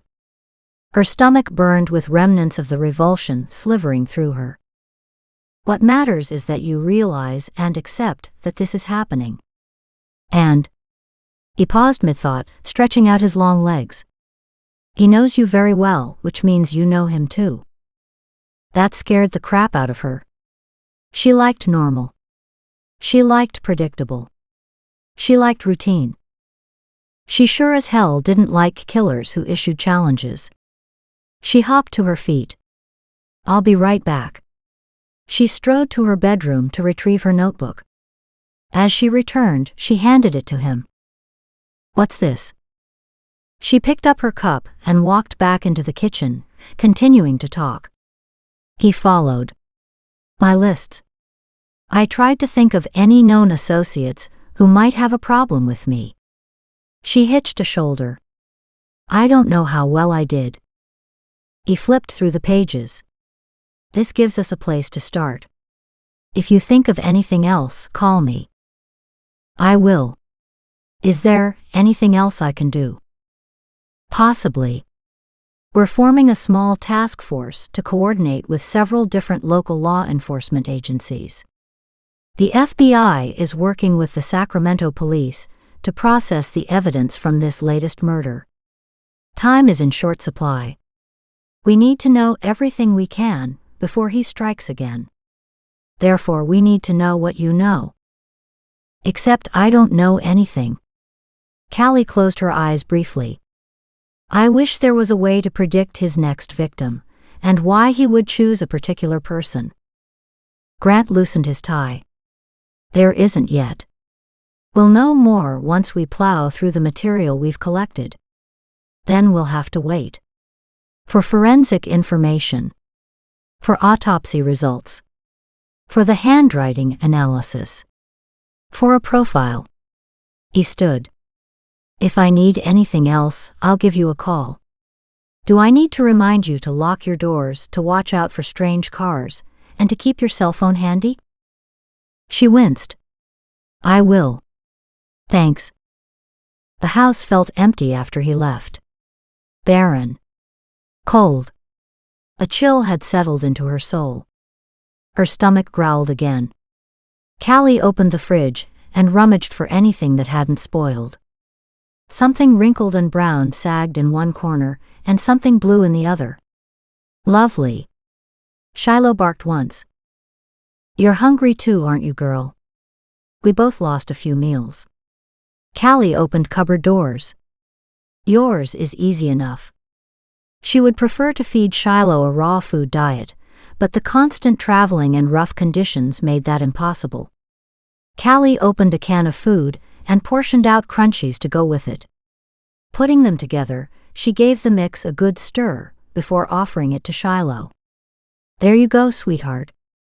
I added a little extra to help with those sore muscles." Rummaging for ingredients, she rustled up a quick cheese omelet and toast. She'd have to go shopping before she could eat again. Taking her plate outside, Callie sat in the sun and slowly ate her first real meal in days. Knowing the letter writer might be watching her even now, she tossed back her hair and took another bite. She refused to let the thought of him drive her away from the simple joy of being home and sitting on her deck. That didn't make her stupid. Her cell phone sat beside her coffee cup. She sighed and leaned back, grateful to be home. People were funny. She'd seen what people called home all over the world. Some were gorgeous million-dollar houses on the ocean, with private waterfalls and their own airstrips. Most often the homes were commonplace, 4 walls and a roof, with a middle-class family trying to make a living and to enjoy life while they were doing it. Then there were the rest. The smile slid from her face. She'd seen cardboard boxes sheltering complete families. She'd seen platforms with big leaves for walls, and she'd seen dugouts into the sides of hills that held multiple families. In every case, the shelter meant just as much to those people as the million-dollar homes did to their owners. Usually more. A shelter represented home, security, and a place to call their own. When Mother Nature destroyed homes, she didn't discriminate. They all fell to her will. Disturbed by the sad memories, Callie took her empty dishes to the sink. In a few quick seconds, she had the kitchen clean. Drying the last dish, she paused. The painting. She'd forgotten about it. Finishing up quickly, she walked down the hallway. The door was closed again. She couldn't remember if she'd left it that way or not. Damn, she hated the shakiness that slithered through her. Stupid. She pushed open her studio door and strode in. Christ. Power streamed toward her, waves pouring off the canvas. The force of it stopped her in her tracks. Determined, she took 2 steps forward. She frowned. No way. She leaned closer. She studied the detail, the accuracy, the emotion. The life. She shook her head. No. It wasn't possible. Digging into her memory, she compared those images with the painting. She blinked several times. There could be no doubt. Grim foreboding slipped down her spine. The picture took on a new ugliness. The panicked finger marks scraped into the dirt wall, as if the victim had tried to dig his way out, hadn't looked odd before. She'd seen this countless times. It was a natural reaction for anyone buried in rubble.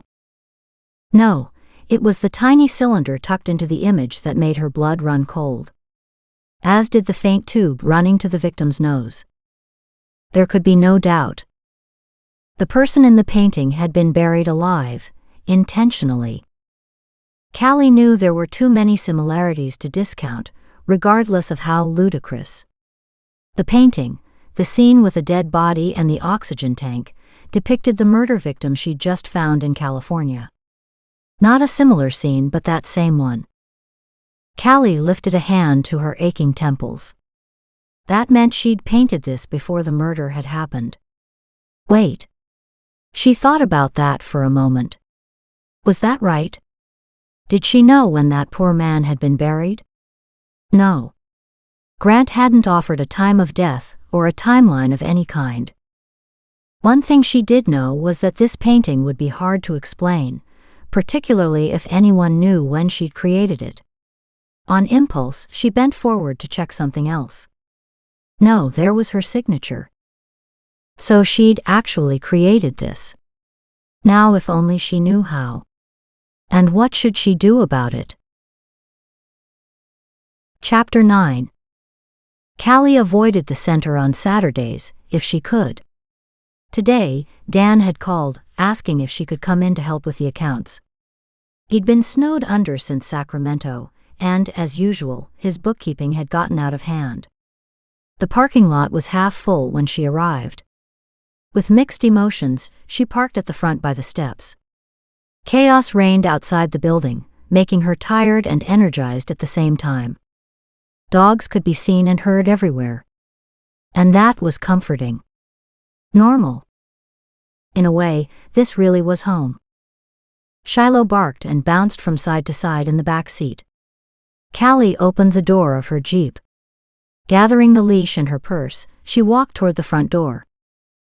Hi, Callie. Elizabeth, a regular visitor at the center, stood at the top of the steps with a tongue-lolling Newfoundland pup slouching against her leg. Hi, Elizabeth.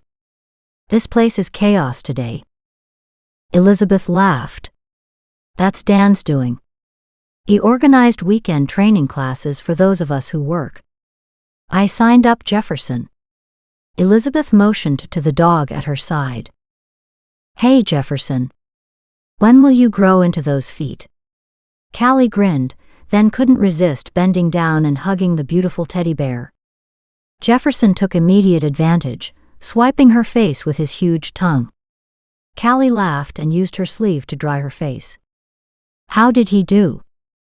Elizabeth winced. He's the biggest suck of the class. Does anything for a cuddle, and remembers none of the lesson 5 minutes later. Callie grinned. She could just imagine. Have you seen Dan? She asked, her hand scrubbing Jefferson's thick black ruff.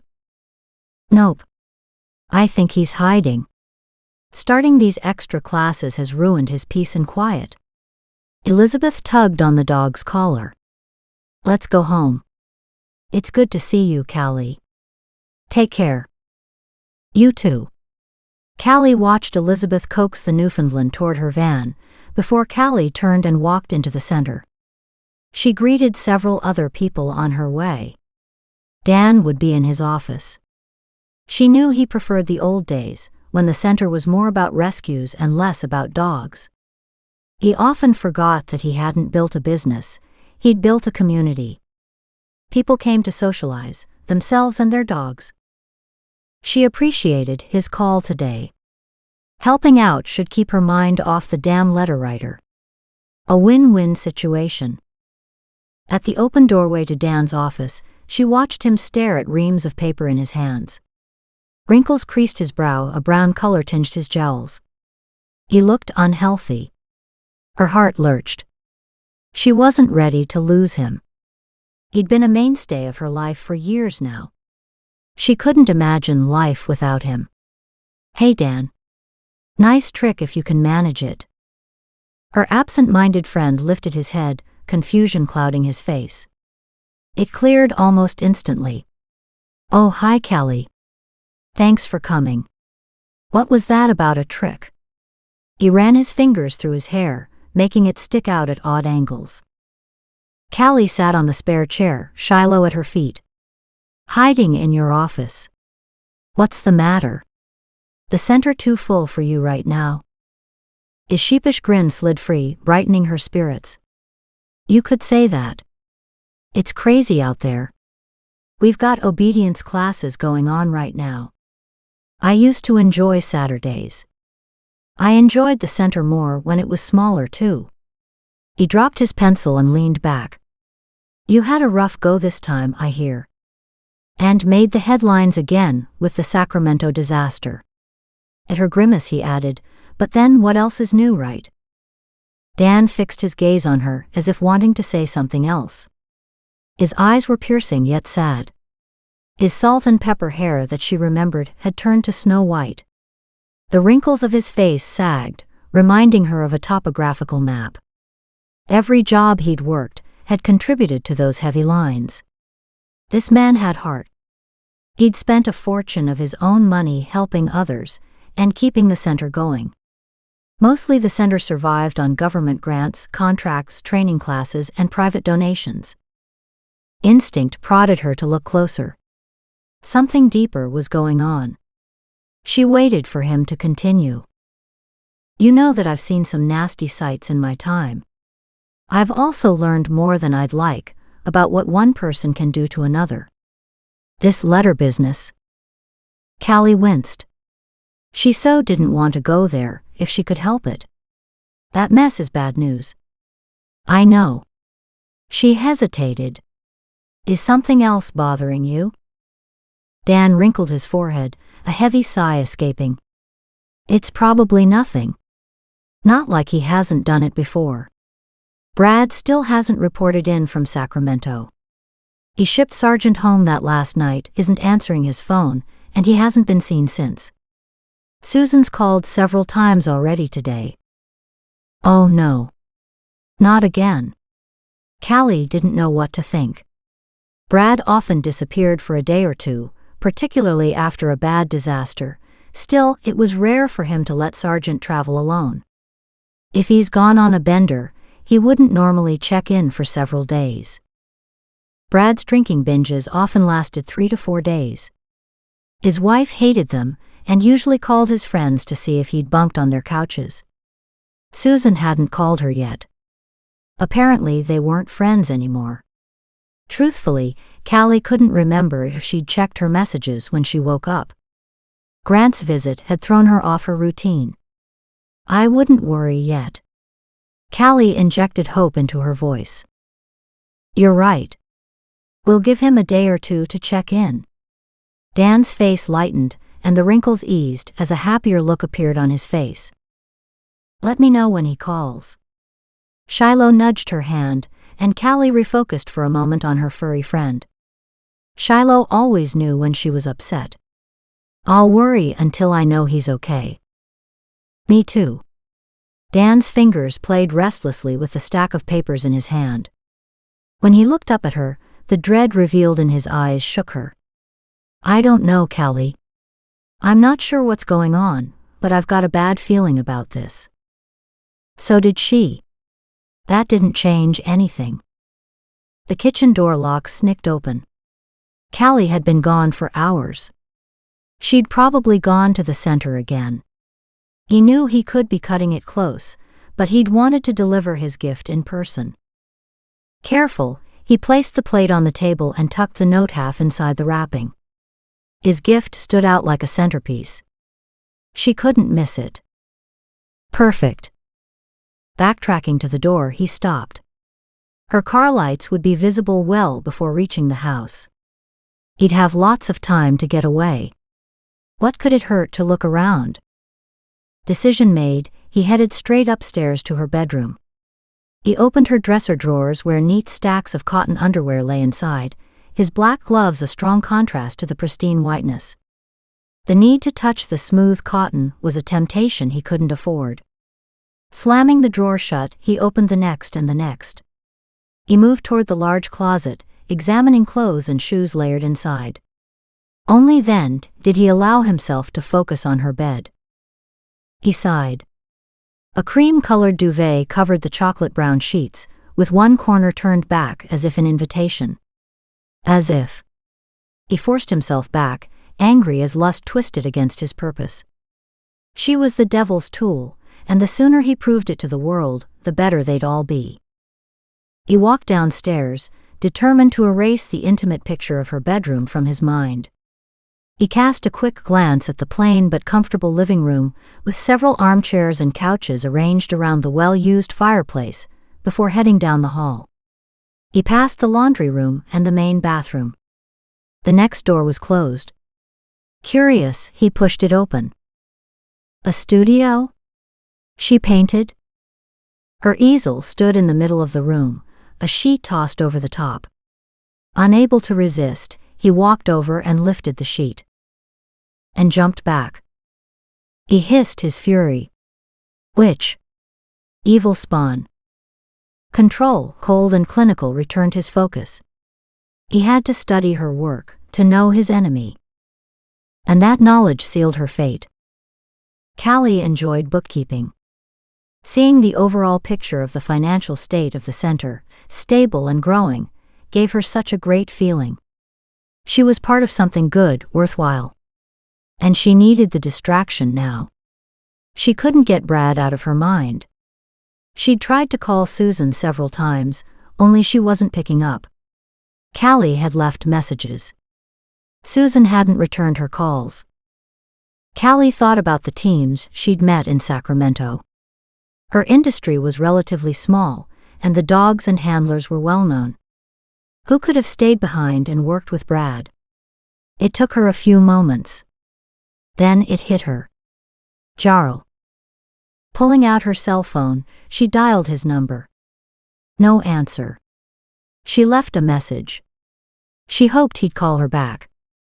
Their 10-year friendship had hit the rocks late last year, when she realized he'd been pilfering little things from the center. He'd stopped after she'd confronted him about it. Their friendship had taken a hit for a while. Still, things were cordial now. Callie picked up a receipt, read it, and placed it down on a pile. She snatched it up again, reread it, and placed it on a different pile. She needed to get a grip, or she'd really make a worse mess of the accounting than Dan. Her mind refused to let go though. Someone was killing people. Could Brad have somehow run afoul of this killer? She closed her eyes. Please don't let him be a victim of this killer.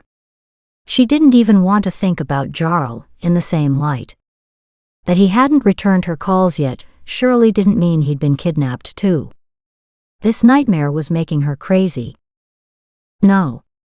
Brad had to be drowning his sorrows. Like the last time and the time before. He'd check in soon. Determined to complete this accounting job, she reached for another handful of papers. This load had phone bills mixed in with several crumpled restaurant receipts. One for takeout Chinese food. Burger King. Stamps and envelopes. Callie groaned. Damn, Dan had entered the last batch of figures. That usually meant she had to review all his postings. Another hour of trying to read his writing. Honestly, he shouldn't be allowed close to the bookkeeping. Callie, good to see you. Janet stood at the doorway, a big cheery grin on her face. Janet. Callie threw down her pencil on the desk in relief. Any interruption was welcome at this point. Hey, thanks for finishing the cleanup from the last trip. I appreciate it. No problem. You were exhausted, and I was glad to help, Janet said, leaning her tall willowy frame against the wall. Besides, Brenda was hanging around, so I put her to work too. Callie rolled her eyes at the thought of her cute bouncy friend being put to work by Janet. Brenda loved to help out, for a little while. She wasn't great on sticking around. Janet, on the other hand, was one of those rare individuals who could see what needed to be done, and then did it. Janet's happiness seemed so genuine. If only Callie knew her secret. Janet was like a breath of fresh air, and her light-hearted laughter was just what Callie needed right now. Still smiling, I see. Of course. Life is too short for anything else. Callie avoided that topic. It was easier to present a front of peaceful contentment than to open up about the unsettled emotions chewing up her insides. Life was too short. And she had too much death in hers as it was. What are you doing today? The new guy is helping me this afternoon. He worked at the main center years ago. He does have a magical touch with the dogs. If he works out and stays around, we should consider hiring him as an instructor. Callie blinked. New instructor? Maine. Jesus, Janet was talking about Grant. Janet glanced behind her to see if anyone was close enough to hear, before she stepped farther into the office. Did you see him? Oh my God. Her eyes gleamed with humor, her voice a conspiratorial whisper. He's stunning. That tall, dark, and take-charge look always does it for me. The tall redhead fanned herself and rolled her eyes, a huge grin on her face. Callie sat back and watched her as good as married friend rhapsodize over Grant. Callie didn't dare voice her opinion. She'd give herself away for sure. Besides, she didn't need to say anything. Janet was right. Grant was stunning. And a little unnerving. That good, huh? Oh yeah, that good. Janet looked furtively behind her again. Not only that, he'll be here full-time. Her face split in a huge smirk. I'm about to volunteer every day. So much for Dennis. Dennis was Janet's police officer boyfriend. They were perfect together. Both would do anything for a person in need. Maybe not. Dennis wouldn't mind if I played a little. Mischief lit up her deep brown eyes. I won't ask him about it though. I'll just go ahead and snag this guy. Maybe we'll have a threesome. There was no help for it. Callie laughed. The thought of Dennis letting anyone close to Janet was comical. He was loving, possessive, and never let her out of his sight when he was off duty.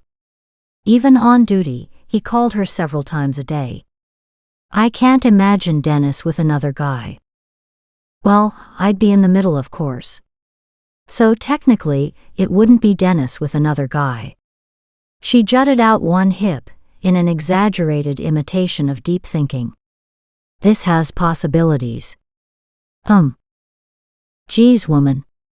How will I get any work done with you putting those damn images in my mind? You need to laugh more often. You're too serious these days. As if the weight of the world is on your shoulders. You need some fun in your life. She grinned.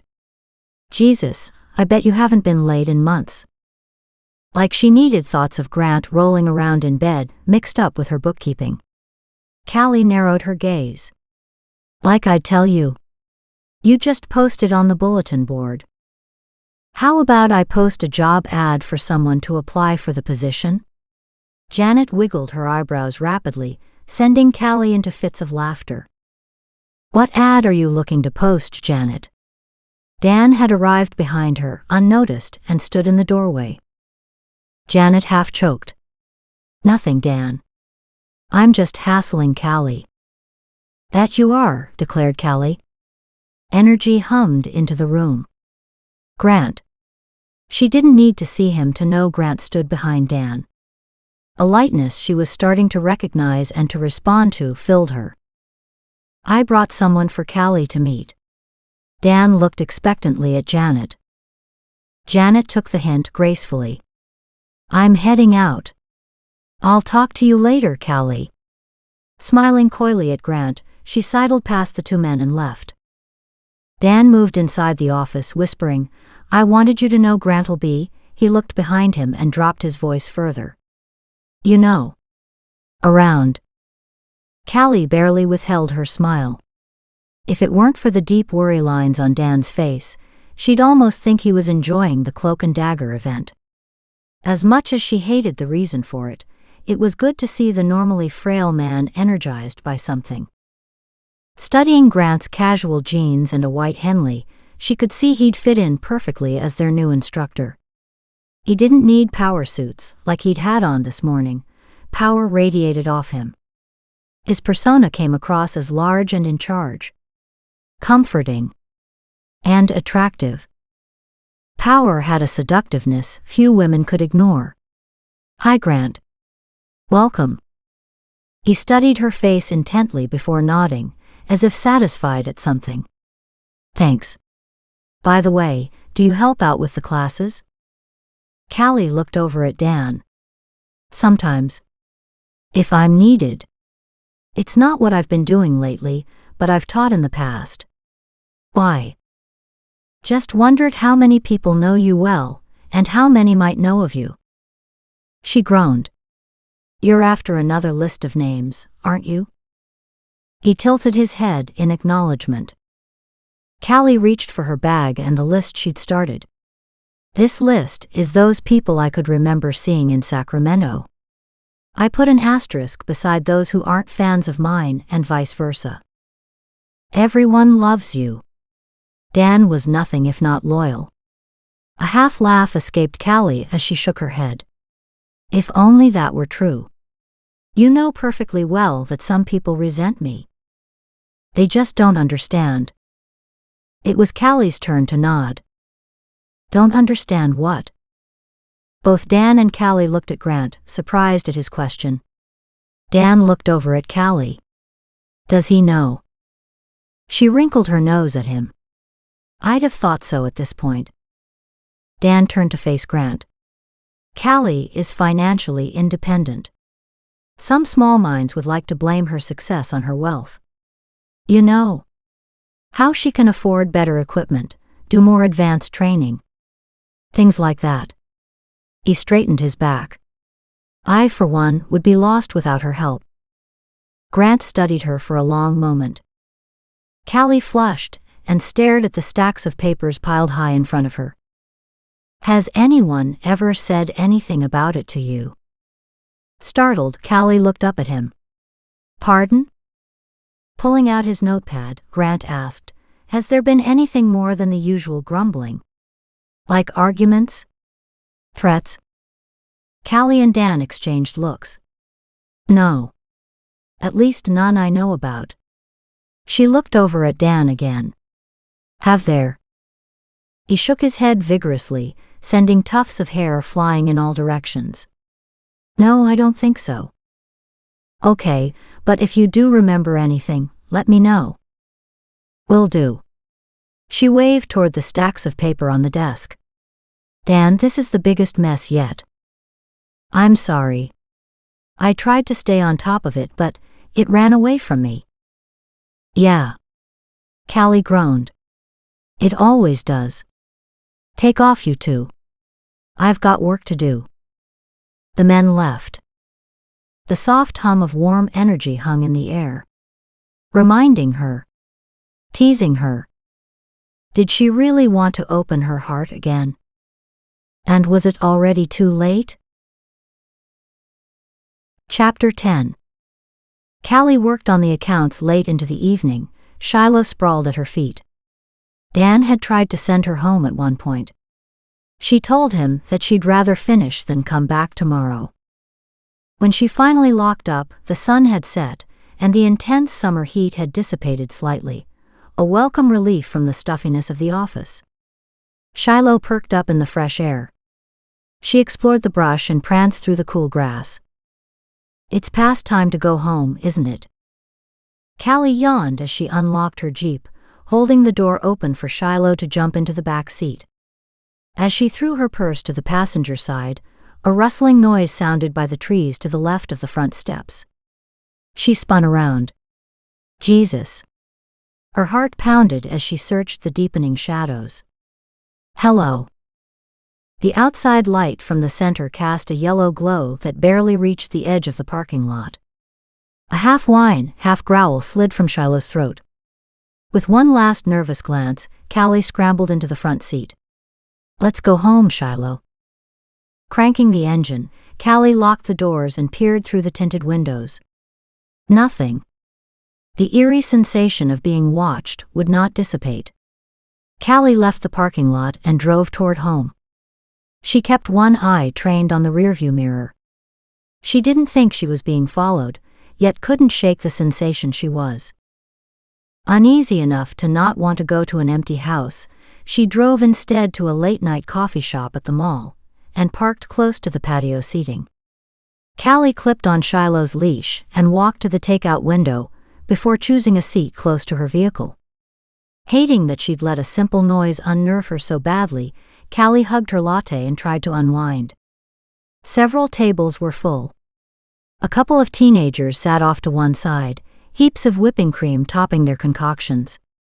A man sat at another table with an open laptop, working diligently on something. Callie. Someone called, startling her. Wow, I haven't seen you in a long time. Squinting into the gloom beyond the cafe lights, she finally recognized the speaker. Jim. How are you? Callie was happy to see anyone she knew right now, even a stocky, fun-loving very ex-boyfriend. She thought he'd gone north to work on the oil rigs. I haven't seen you for a couple years. How are you? She motioned to the empty seat. Join me. I've only been back in town a couple months. He grinned down at her, spinning a chair around backward and straddling it. Dressed in jeans and a lightweight plaid shirt, he looked like he had filled out some since she'd seen him last. That's great. I'm sure your mom is delighted to have you home. She watched as Shiloh greeted Jim like the old friend he was, before sprawling at Callie's feet again. Callie relaxed some herself. Jim was safe. He could never be the letter writer. As soon as the thought crossed her mind, she questioned it. Did she know that for sure? How? Jim could have changed.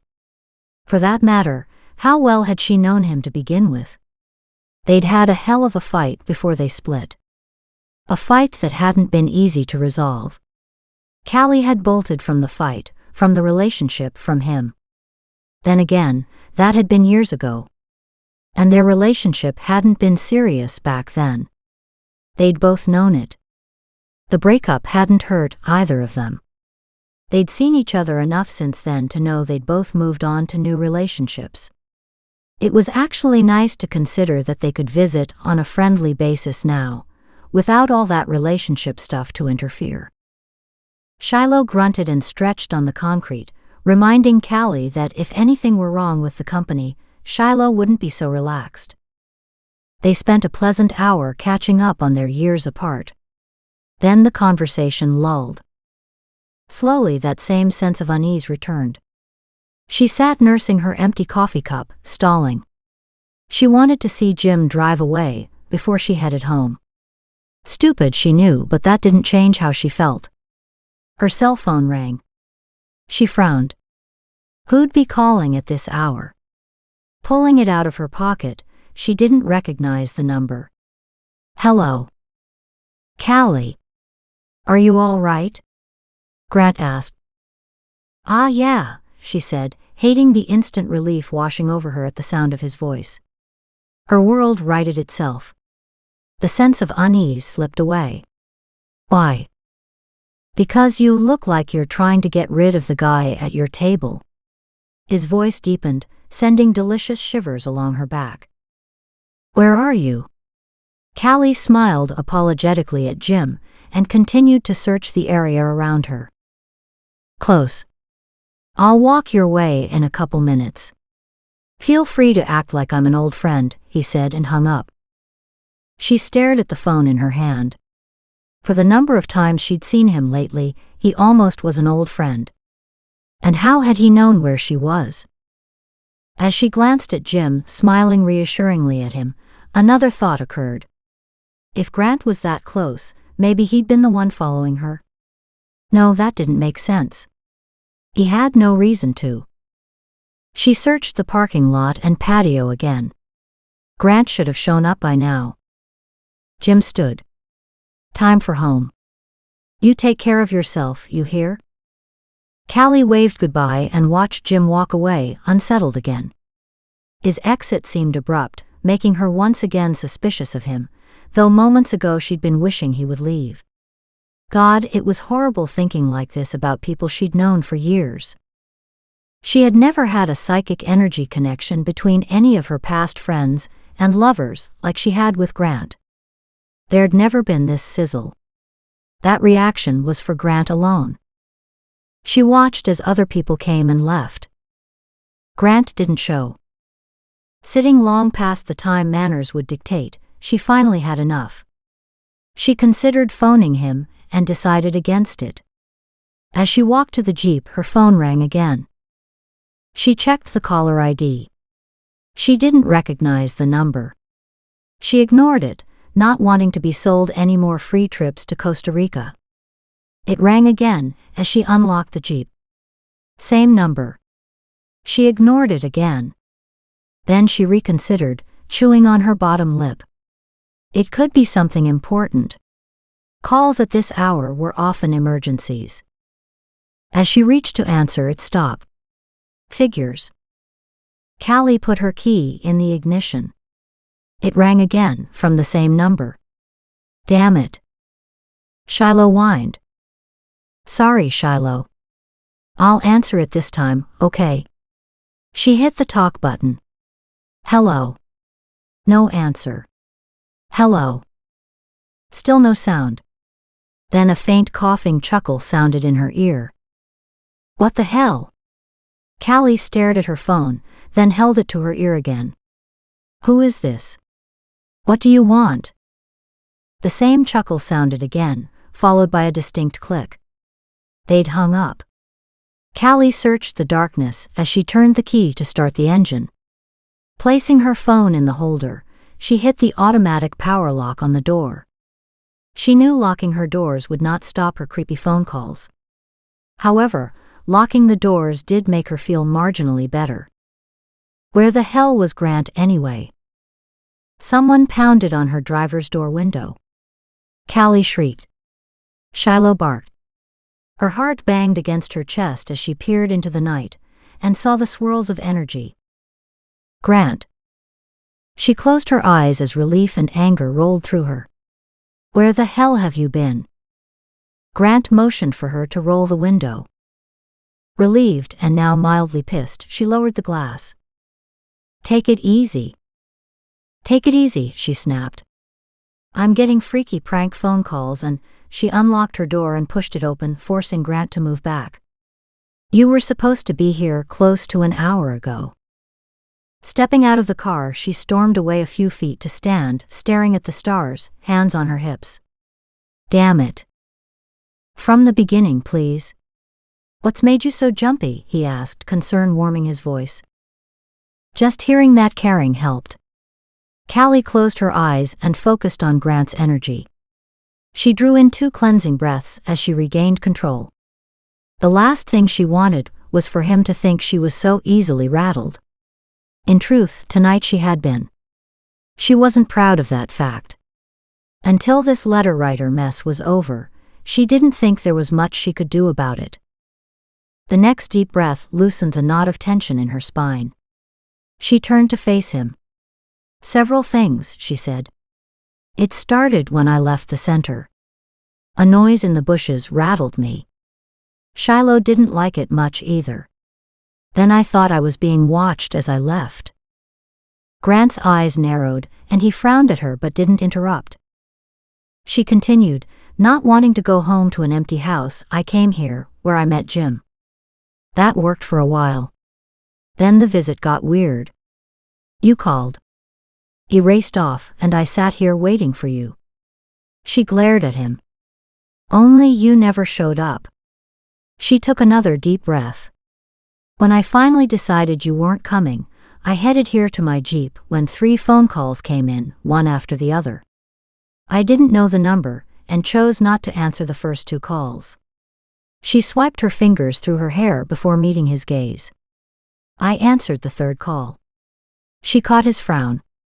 There was no answer at first, then some weird laughter before the asshole hung up. Grant held out his hand. Callie frowned. What? Let me see your phone, please. Blasting him a fulminating look, she walked to the Jeep and pulled the phone from its holder. Handing it over, she added, Then you scared me half to death. Grant wrote down the number of her mystery caller. No, I didn't. You'd already scared yourself half to death before I ever got here. I only knocked on your window. He passed her the phone. I'll have this number checked. The laughter sounded weird, almost mechanical. Shiloh, still in the Jeep, barked. Callie opened the driver's door and sat half in and half out in a way that allowed her to put a calming hand on Shiloh's neck. It's okay, girl. It's just a crazy night.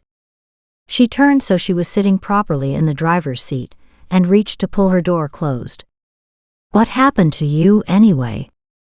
Why didn't you show? Grant moved and closed it for her. I followed your friend.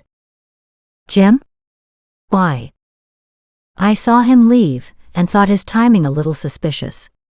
So I followed him to a bus stop and waited until he got on a bus to downtown Portland. He shrugged. Then I came here to find you freaking out. Okay, I resent that. She hadn't been that bad, had she? Almost freaking out then, he amended with a small grin. Damn that smile. It did make her feel better, though. The heavy surge of emotions had taken its toll on her energy levels. Callie looked at the shadows surrounding them and shivered. The warm energy wafted between them.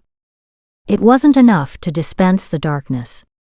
I'm going home. I've had quite enough of this for tonight, thank you. I'll follow you home. Why? So that you know no one else is. Oh. That made sense and made her feel stupid at the same time. Okay, thanks. She turned the key in the ignition. Just a moment. He pulled out another business card. Keep this in the Jeep. And call me the next time you think you're being followed. Callie tossed the card in the coin holder on the dash. I hope I won't need it. I never thought to call you tonight. What if I'd been imagining things? He snorted. Better to call and be embarrassed over nothing than not to call and get into trouble. She sighed. She knew that. Except it's not me that he's after. He bent down and looked her in the eye. What makes you say that? He's taking victims to challenge me. If I'm dead, there's no fun in it for him. She allowed herself a moment of relief. She was right. She could feel it. This asshole didn't want her, at least not yet. That may be, only this guy's not rational. You can't attribute normal reasoning or common behavior to him.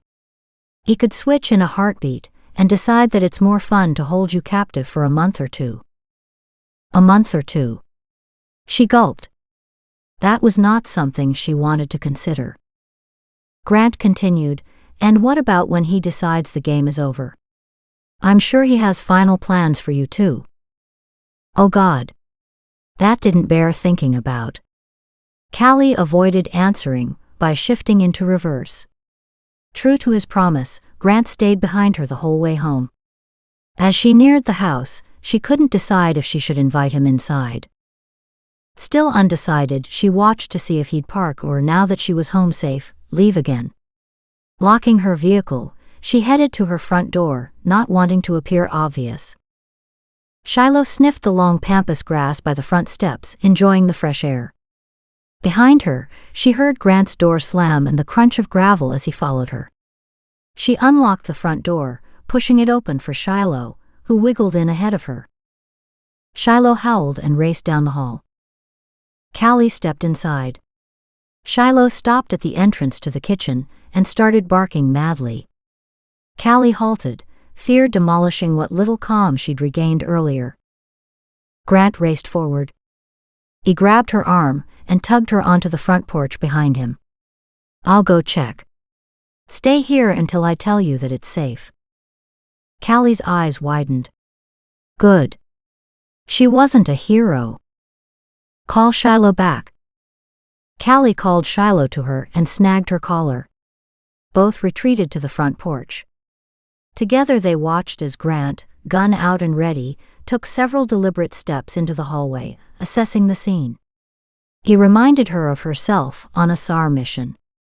Survey, assess, identify, catalog the elements that need to be dealt with before moving forward. At the kitchen, he stopped. Exactly where Shiloh had stopped. He glanced at her, still huddled under the outside light, before he entered the kitchen. She waited. And waited. Finally she couldn't stand it anymore and called out, Grant! What is it? He reappeared, talking on his cell phone, as usual. Completing his call, he faced her. I've called in a team. Callie swallowed hard. What's wrong? What did you find? A package with a note from our letter writer. Her stomach clenched. Nausea stirred in her stomach. The killer had been inside her house. She'd left it locked up. Shit. She forced herself to ask, fearing the answer, what's in the package? And what does the note say? Grant sighed. Callie. She held up her hand. Don't try to protect me from this. It's way too late for that. To stay sane, I have to know what I'm dealing with. She closed her eyes for a moment. Opening them, she said, Now what did you find? A bloody gold and emerald earring. Callie swallowed hard as relief rushed through her. I don't know what I'd imagined it could be, but I hadn't expected something as benign as an earring. That's good, right? This poor woman could still be alive. Right? Callie felt a little better at his nod. And the note? I only read the part that showed, without touching it. It said something about round 2 to me. Someone close is gone forever. Now it's on to round 3. Chapter 11. Round 3. Callie squeaked. Shock reverberated inside. Not possible. How could they have missed round 2? Are you serious? That's what it says. I haven't moved it yet. There could be more to the message. What happened to the second round? Callie closed her eyes, pain washing through her. She leaned against the wall, grateful for something stable. If only she had something to grab onto emotionally. He's already kidnapped, buried, and killed someone, and we didn't even know about it? Didn't even know this person was missing? How is that possible? Grant slid his hand through his hair, exhaustion and frustration in his voice. Unfortunately, it's all too easy to do. Hands resting on his hips, Grant stared grim-faced into the vast blackness beyond the yard. Callie, I need you to look at the earring. You might recognize it. She stared at him wordlessly. Through her own shock and disbelief, she could see years of experience in scenarios like this one etched in his face. His job had to be harsh to live with. The things he'd seen. The things he surely wished he'd never seen. She took a deep breath. Show it to me. Pushing the door open wider, he led the way. I don't want you to disturb anything. I'll take you to the entrance first. He led the way down the hallway, pulling on thin latex gloves from his pocket as he went. His broad frame blocked her from entering. First, take a good look at the kitchen. Can you tell if anything has been disturbed? Callie perused the room. Nothing popped out at her. Except for the item on the table. She took her time, then finally said, I can't see anything odd from here. At his nod, she drew a deep breath, then walked to the table. The earring lay on a paper plate. No napkin, no wrapping, just a mistletoe pattern marred by the contents. Through the flecks of dried blood shone a stunning starburst earring with a half-dozen emeralds. From its position, she couldn't tell the type of closure. It appeared to be a post-style. The deep yellow color of the metal made her think it was real gold, set with real stones. She didn't know for sure. Bile rose in her throat. Callie swallowed hard. Her gaze flew to the note tucked slightly under the plate. The sheet of standard printer paper had been cut in half, the message printed again in block letters, but this time in black ink. She couldn't see anything to indicate the identification of, or the location of the owner of the earring, something to start looking for the owner of the earring. Neither was there anything to denote the identity of the letter writer. Unless something else were written on the note. Her hand at the ready, she glanced at Grant. He stopped her and used gloved fingers to pull the note free. Round 2 to me. Did you even see that someone was missing? She's a beaut and she's a charm. Love her, leave her, no one to release her. Back where she belongs, free. Even better, she's where she should be. Now it's on to round 3. Oh God, she whispered. Does that mean anything to you? Callie shook her head, incapable of speaking for a long moment. Finally, she cleared her throat.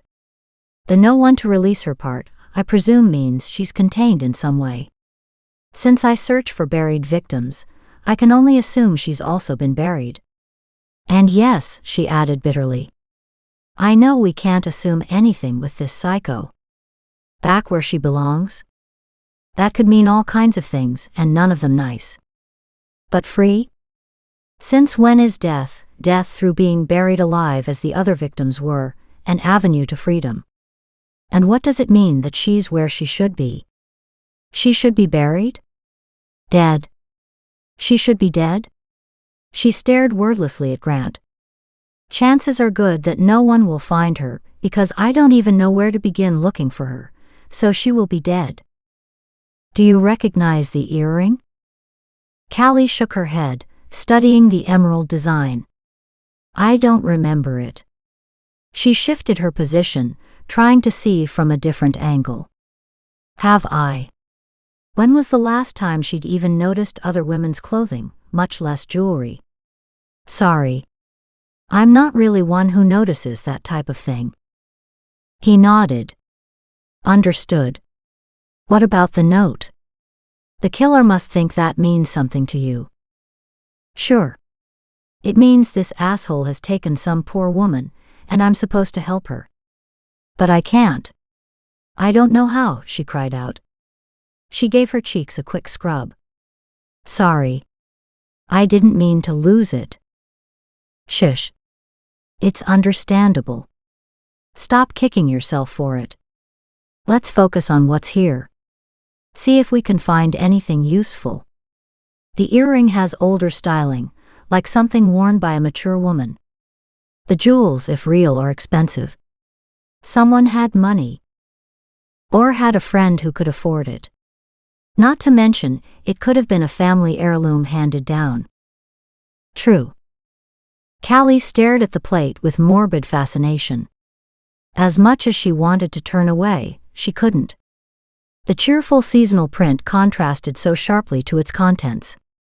Does the plate have any significance? He shrugged. Possibly. It may have been a convenient way to deliver the item, or it could signify something much darker, uglier.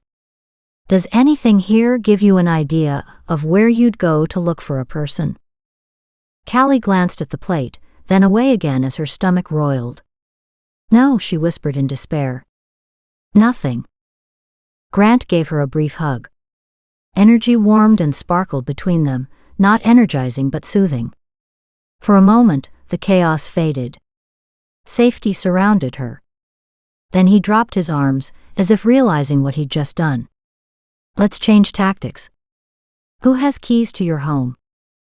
She barely tracked the conversation.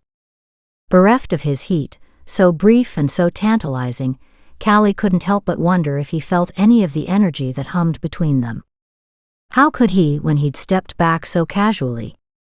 Did he hug all the women he interviewed? Callie. Blinking, Callie focused on his face, grateful for the momentary shift back to reality. What?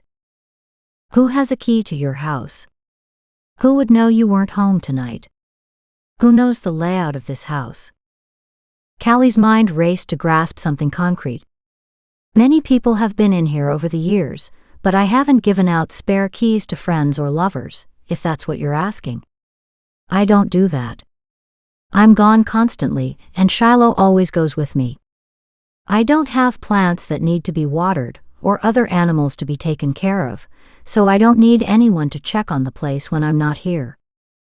What about Dan? Does he have keys? Callie frowned. Sure he did. I'll have to ask him if he still has one. I stored a bunch of stuff for him, back when the center was undergoing renovations. Most of the boxes were kept in the garage. The financials were stored in the spare room. I'll check with him. That thread leads us back to the center again. He paused. Do you think this, he pointed to the earring, could have been worn by someone from the center? Her gaze followed his movement nonplussed. The question had to be asked. She understood that. Really she did, but to contemplate who might have worn the earring meant acknowledging that someone she knew could be the victim, waiting in eternal darkness for rescue. That the murderer was likely to be another person she knew was beyond thinking about. Too much had happened recently. Callie couldn't wrap her mind around it. She didn't want to.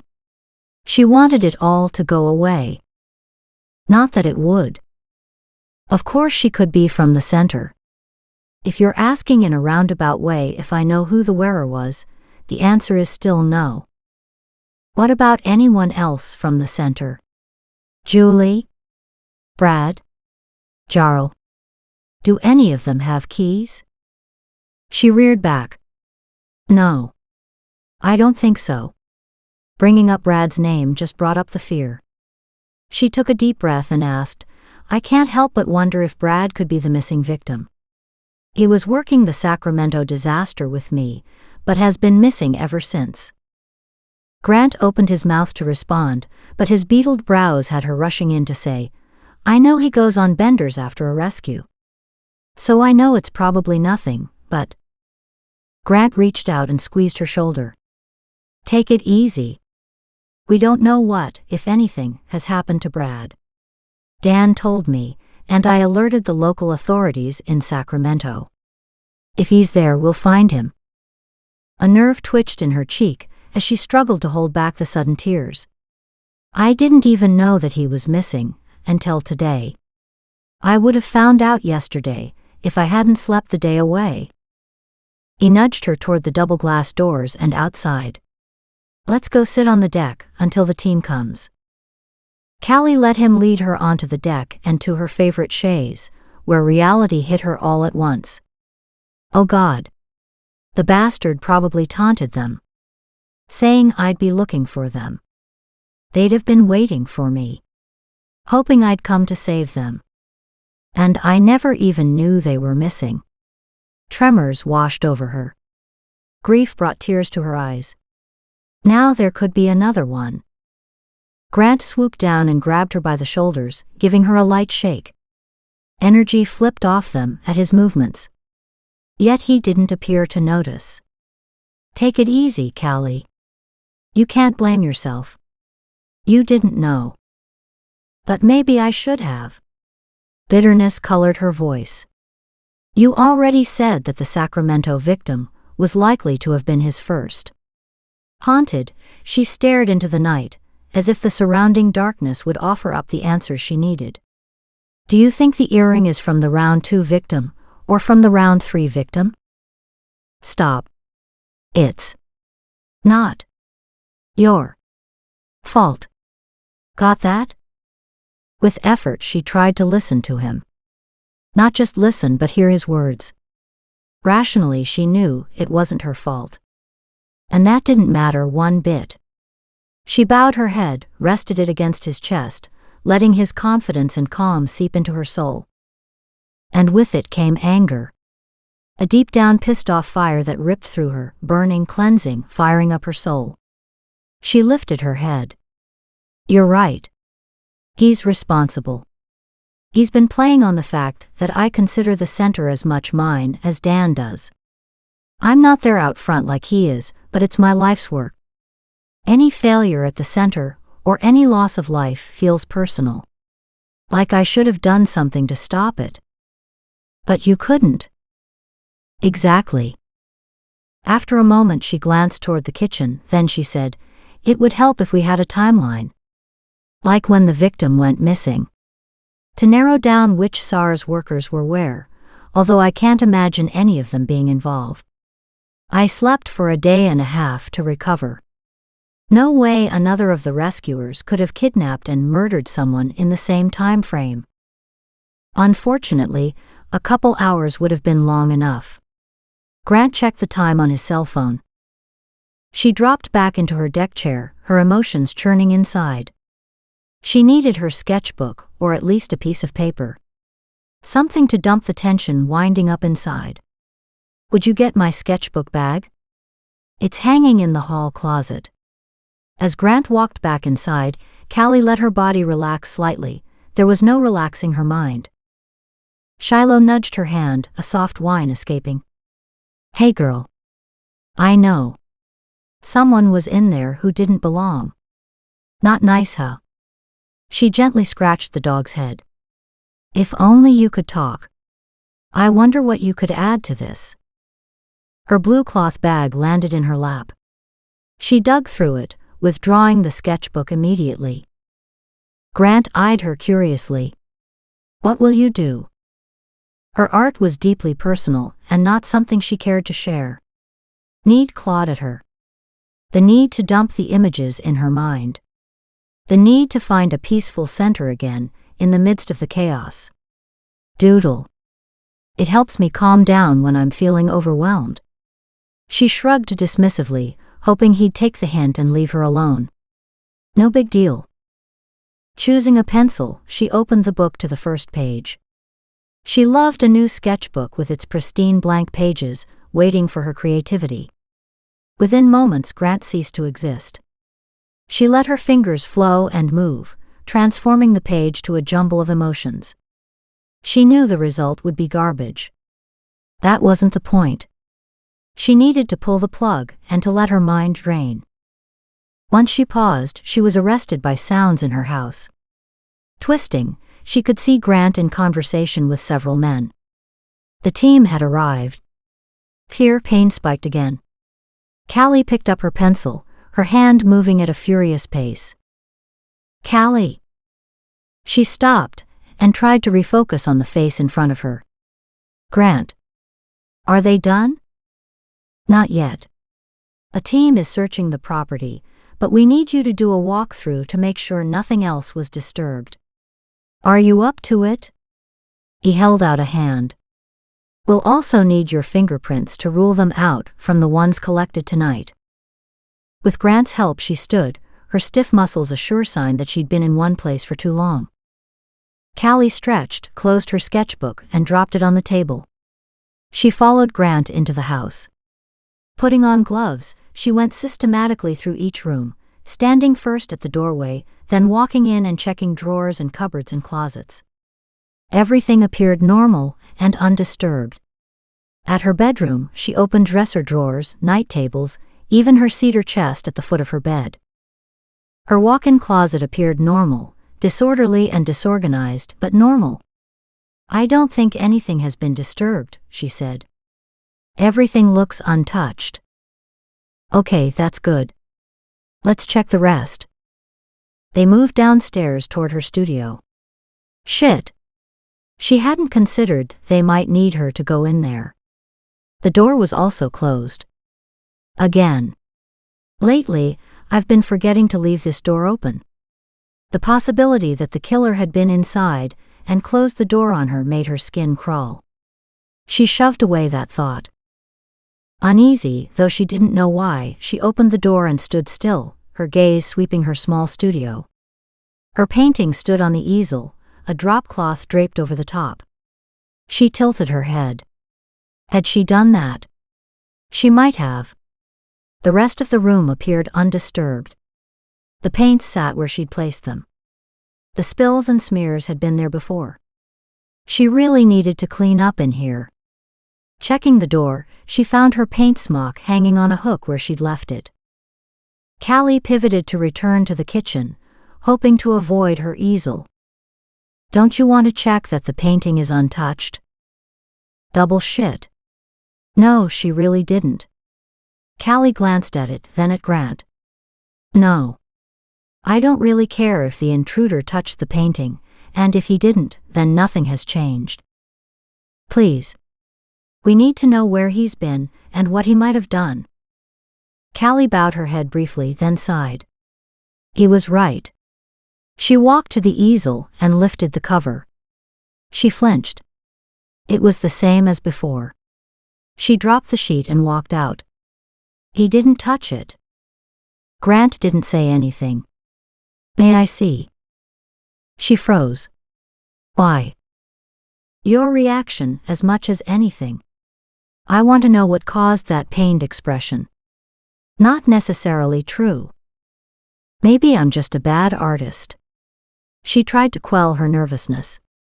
When that didn't work, she nibbled on her lower lip. Would he understand the significance? Or would it throw suspicion on her? Please. Callie knew she could refuse. The painting certainly didn't come under his jurisdiction, at least she didn't think it did. However, a refusal would arouse suspicion. She didn't want that. Neither did she want to explain the picture. She couldn't. Finally, she walked over and flipped the drop cloth over the top, turning so she could see his instinctive reaction. Confusion. Intensity. Then comprehension. He stepped closer. Bloody brilliant, yet bloody horrible at the same time. Now you have the explanation for the look on my face, she said lightly, reaching for the drop cloth. His hand stalled her movement, his gaze never leaving the painting. You must have awful nightmares. He retreated a step. You have no idea. She stared at the victim in the painting, knowing a second person could be in the same situation even now. Bile crept up her throat. She could sense him studying her and the painting, shifting back and forth. Yet he didn't ask. It surprised her, but she was grateful. It was a temporary reprieve. Yet she knew he wouldn't leave it alone. Not forever. At least he didn't know she'd painted this before her Sacramento trip. Chapter 12. An hour later, Callie sat on the porch and hugged a cup of fresh coffee, while Grant's team worked over her house. She'd lost track of time. Surely bedtime had come and gone hours ago. She wrinkled her nose at Grant and yawned. His energy clung close to his body. He was tired too. What? Sorry. I was miles away. I asked if I could look at your sketchbook, he asked gently, sitting beside her. That painting you did was damn powerful. I don't think I've ever seen anything like it. Remember Stefan Kronos, the consultant who came with me a couple days ago? He also uses art to purge his demons. She paused, uncertain where this conversation was going. I imagine many people do, she said cautiously. Of course he's different in another way too. He's a psychic. He often paints his visions. It helps him set the details. Her breath caught and held. He left me his card. Something about him being a psychic consultant? Grant nodded. And famous. His success rate is phenomenal. He works with law enforcement all over the world. He shifted casually in his seat. Of course, that work is often the source of his demons. She considered the point. The disasters are the reason I paint. Occasionally I paint for pleasure, but it's more an outlet for my pain instead. If I draw something, it's concrete and clear and real. Once it's on canvas, it's out of my mind. If I leave the stuff in my head, it rolls around in an endless rewind. Sounds like the system works. He reached for the sketchbook, paused and looked at her. She nodded, returning to blowing gently on the hot brew in her hand. He flipped back the cover to the first page and stopped. Callie. Huh. She looked over at him. Is this the picture you worked on today? As it is the only picture in there, yes, I'd say so. Why? Grant quickly leafed through the rest of the pages, before returning to the front of the book. Do you remember what you drew? His curiosity was palpable enough to make her uneasy. I didn't draw anything. It's just doodles. An outpouring of pent-up images and emotions. Where do these images come from? His voice held an odd tone. She looked over at him. Like I said, my SAR work supplies a never-ending film of horror stills. Why? He stared at her intently, ignoring her question. Do other people know about your art? She leaned her head back and closed her eyes. Surely he had something more productive to do. Probably. It's no big deal. Artists are everywhere. Callie. She opened her eyes to find him holding the sketchbook in front of her. At first glance in the poor light, she couldn't make out anything. I can't see in this light. Sit up. Look. Urgency threaded through his voice. He changed the angle of the sketchbook. Shifting forward, she took another look. And froze. Oh my God, she whispered. In stark black and white, dominant strokes depicted a woman in a fetal position, jammed inside a box of some sort and buried underground. A pipe extended upward to the surface to let in fresh air. Blood dripped from a head injury. The woman appeared to be unconscious or dead. Callie shook her head. I didn't draw that. Didn't you? He asked, leaning closer to study her face. It's the only picture in the book. She glowered at it. I suppose I must have, but I didn't realize what I was drawing at the time. Not sure I believe it now either, she muttered. Her pencil had moved at a furious pace. She'd let everything pour out, not caring if it made sense or not. Like her painting sessions, she'd hoped to lose herself in another world when her physical one became too much. And just like the painting sessions, something very unexpected had popped out. Reaching for the drawing, she studied the details intently. She bolted upright. Oh no. Her shocked voice faded to silence. Her fingers clenched around the pages. What? I know this woman. She tapped the picture with her finger, unable to tear her gaze from the sketch. Then she stopped and frowned. I think I know who it is. You do? Who is she? Grant leaned forward and peered closer to the sketch. How can you identify her from that little bit? Her name is Julie. Callie choked back the emotion threatening to overtake her. I'm not sure though. Her hair looks like Julie's, the line of her nose, the body shape. She studied the sparse details. Doubt crept in. It's hard to see when she's bunched up like that. It could be her. Tears sprang to her eyes. She swiped them away. Julie comes to the center a lot. She likes to help out because she's a survivor herself. She was in Thailand when the tsunami hit in 2004. Callie looked to Grant. She's a very sweet lady. About 35 and single, at least I think she is. Do you know where she lives? Close to the center. That's all I know. Dan will have her contact info. Grant pulled out his cell phone. Callie reached across to grab his arm. What are you doing? Calling Dan to ask. Her fingers clenched his forearm. Because of this? She lifted her sketchbook. Her painting prodded at her memory too. She'd never drawn or painted anything like these two images before. She wasn't about to count on them being right though. Far from it. And no way she'd have bet this picture depicted Julie. It could represent any small framed woman or teen. He paused, his gaze going from the book to her. He shrugged. Yeah. Shit. Ah. This is just a sketch. Something I drew while I was upset. She shook her head. It's not a photograph. It's just a combination of random drawings. It probably means nothing. Palming his phone, he took a deep breath and faced her. Where did that image come from, Callie? She stroked a finger along the edge of the book. Her gaze locked on the image rendered with horrible clarity. My mind. Callie, is there something you want to tell me? You know you can, right? I won't judge you. Uh-oh. Here it comes. She shifted uncomfortably. He could say what he wanted, but that didn't mean she believed him. I've worked with Stefan a long time. She wrinkled her nose.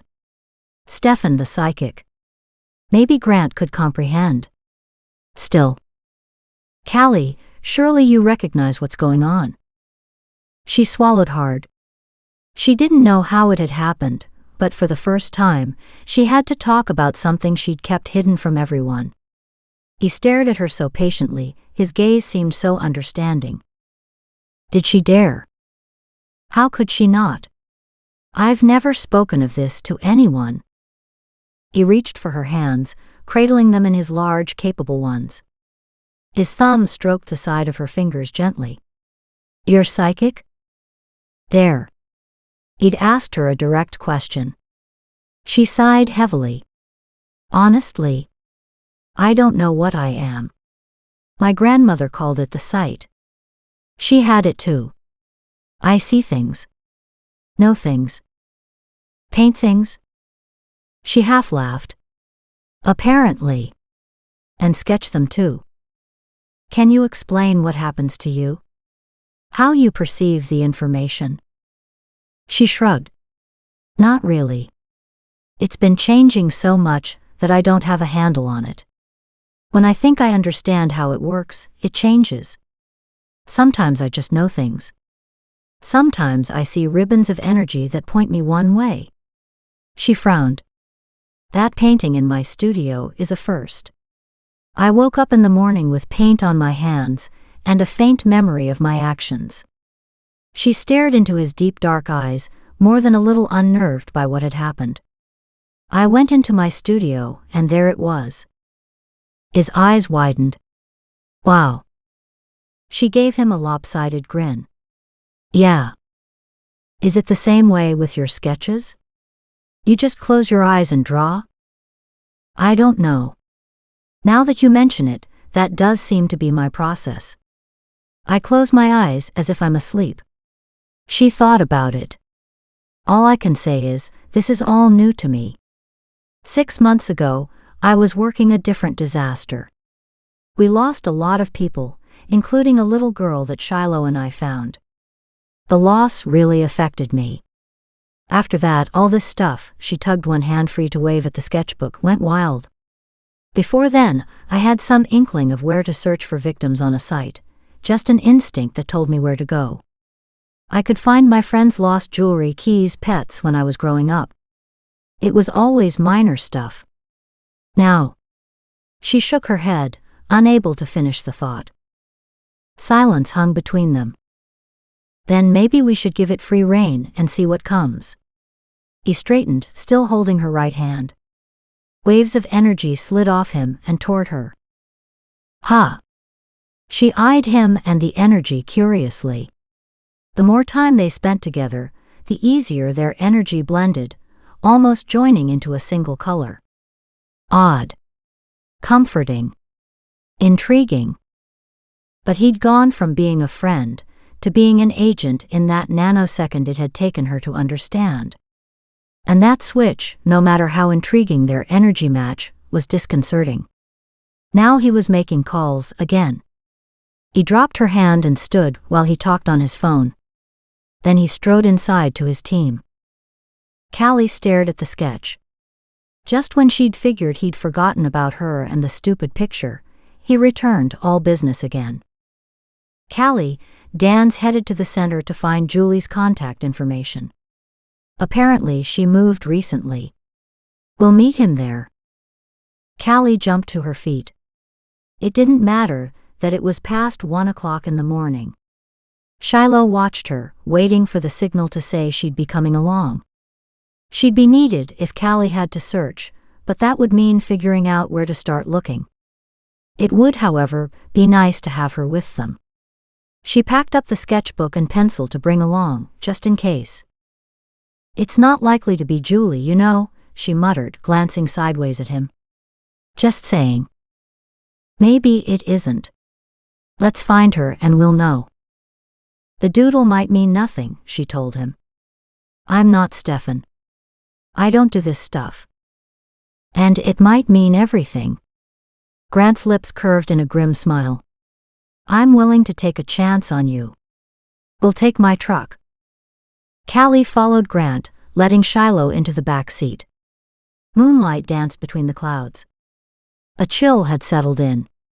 They pulled into the center a few minutes later. Dan's car was already there. Callie pulled out her keys and opened the front door. Dan? I'm in my office, he called back. Shiloh raced toward him. They walked in to find him frantically searching through drawers and stacks of papers, his sparse hair sticking out at all angles as usual. I can't find it, Callie. Find what? Dan lifted another stack of papers before dropping them again. Frustration marred his face. He tugged at his shirt collar. Was he still wearing pajamas? The volunteer list. The one with all the names and contact information on it. Callie frowned. The last time I saw it, you were carrying it and updating the information as you saw people. That was before Sacramento. Right. Several people had moved recently, Julie being one of them. Damn. Where did I put it? Callie stared at him, a growing pit of darkness in her gut. The list was important, and she had a good idea why it was missing. Then a new idea struck her.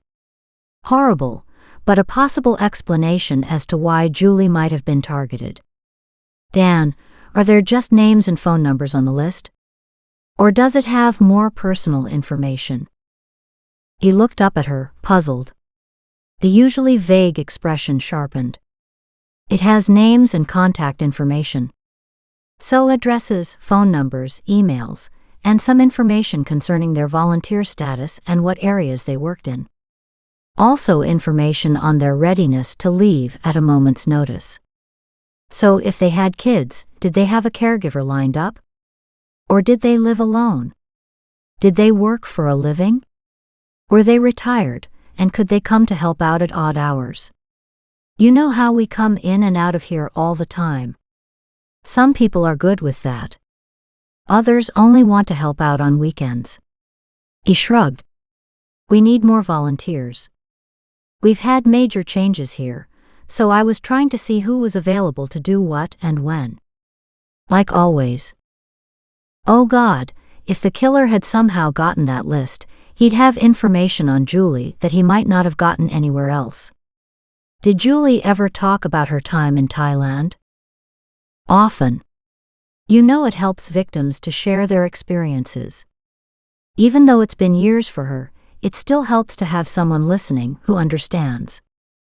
Callie scrunched up her face and glanced at Grant. There wouldn't have been anything on that list to indicate she'd been a survivor from another disaster, would there? Grant went still. Callie kept her gaze casual but firmly locked on Dan. With one hand running through his hair, sending the spiky mess into a new formation, he said slowly, as if thinking it through. I don't think so. It said that she lived alone, worked at the bank, her hours work number. He paused, an odd light coming into his eyes before adding, and that she would prefer to not be called on Thursday as she meets with her online support group that night. Online support group night? Callie shot Grant a quick look to find him staring at Dan, a hard look in his eyes. She could just imagine how he'd feel about that level of information missing on so many people. That's fine, she said to Dan, watching as his shoulders sagged slightly, relief washing the dread from his eyes. She didn't want to discuss this here. Wait. Dan came to a stop, his eyes widening, as if his brain and thoughts just clicked. You're thinking the list has something to do with the letter writer? I'm afraid it might. It's just one of many possibilities. Dan nodded. Then we better find it.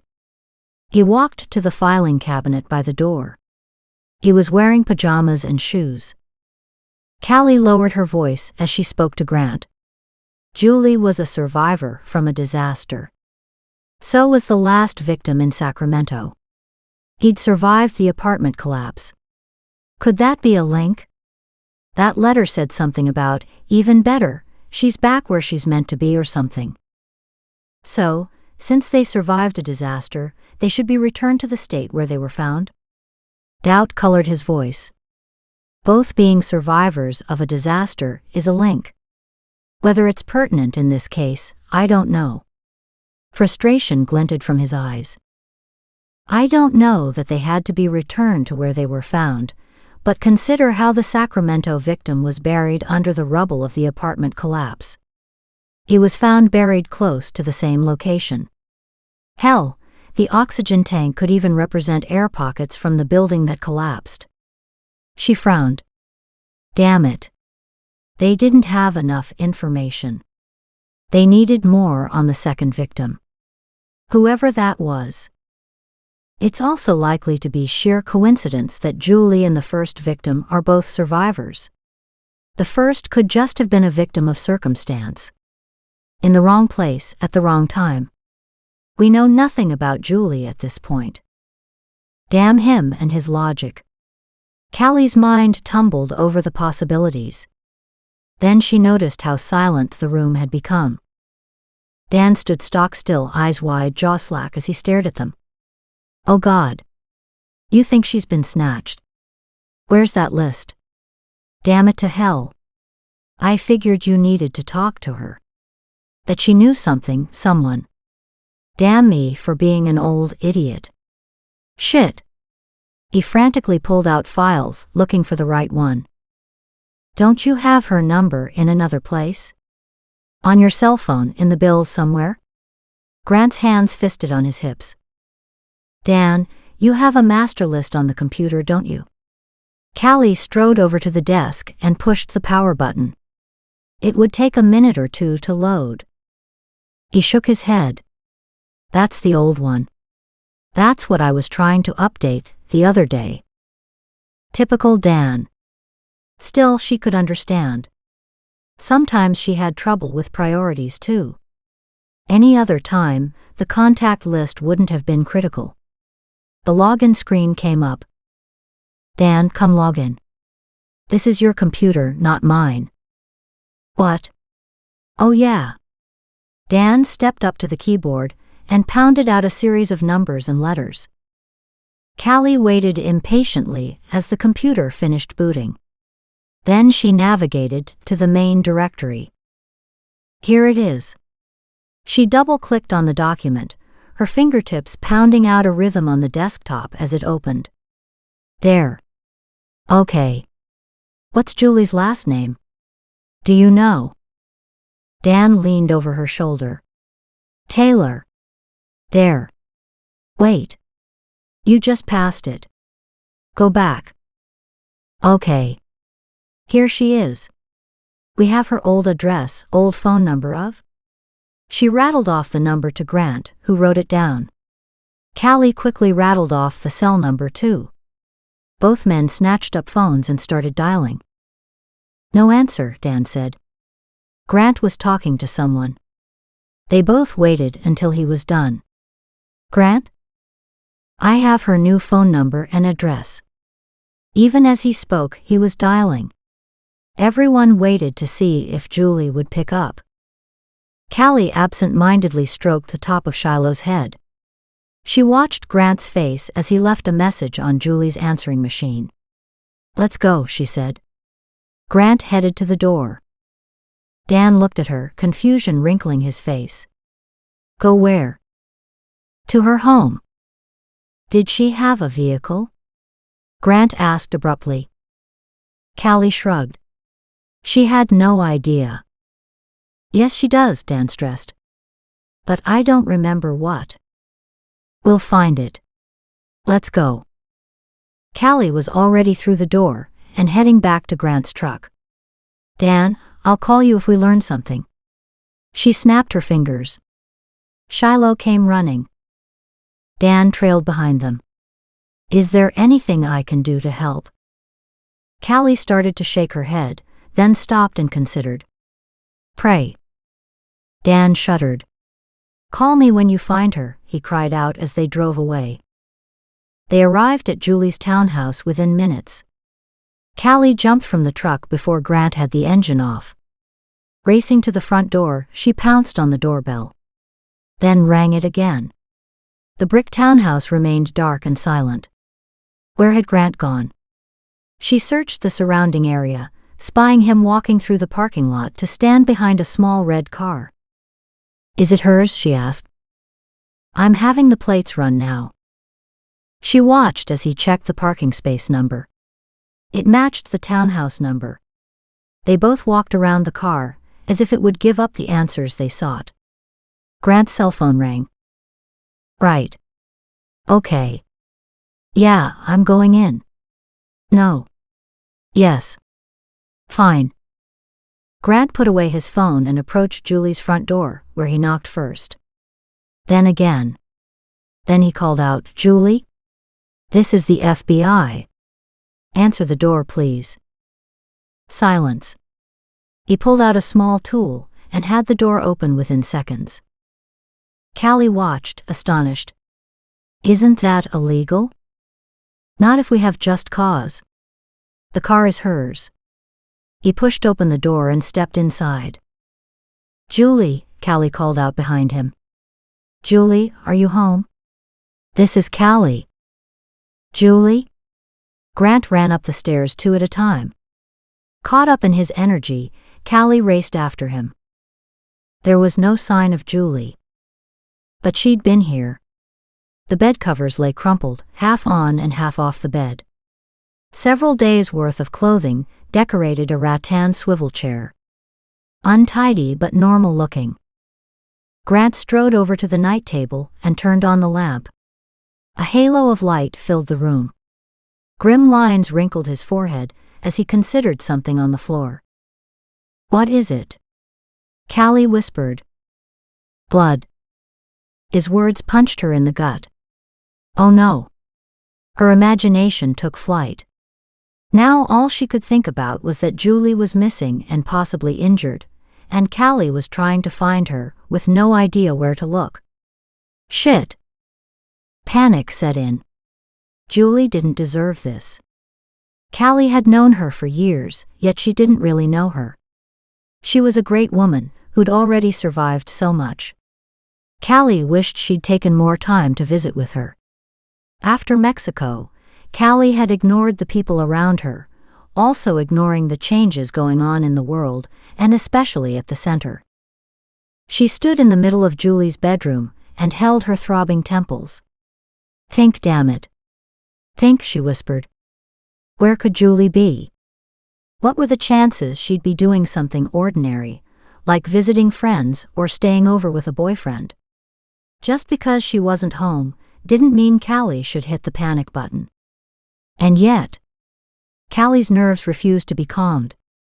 She spun around, looking for a jewelry box. "Is the matching earring here?" Grant frowned but checked the dresser and night table. A small one sat open in the top drawer. Callie walked over to see. No missing earring. It makes sense that the earring wouldn't be here. If he has her, she likely started out wearing both. If she'd been taken, she couldn't be far. There'd been no time. Or had there? When had the earring been delivered? She'd been at the center for hours, followed by at least 2 hours at the coffee shop. So where could he have taken her within, say, an hour's drive? Although even that was an arbitrary time frame. "What are you thinking?" Grant asked, the phone again in his hand. "I'm sorting through possibilities." Callie motioned out the window. If the letter writer has her, this isn't exactly the easiest place to kidnap or bury her. Presuming he buried her. People are always around. Someone should have seen him.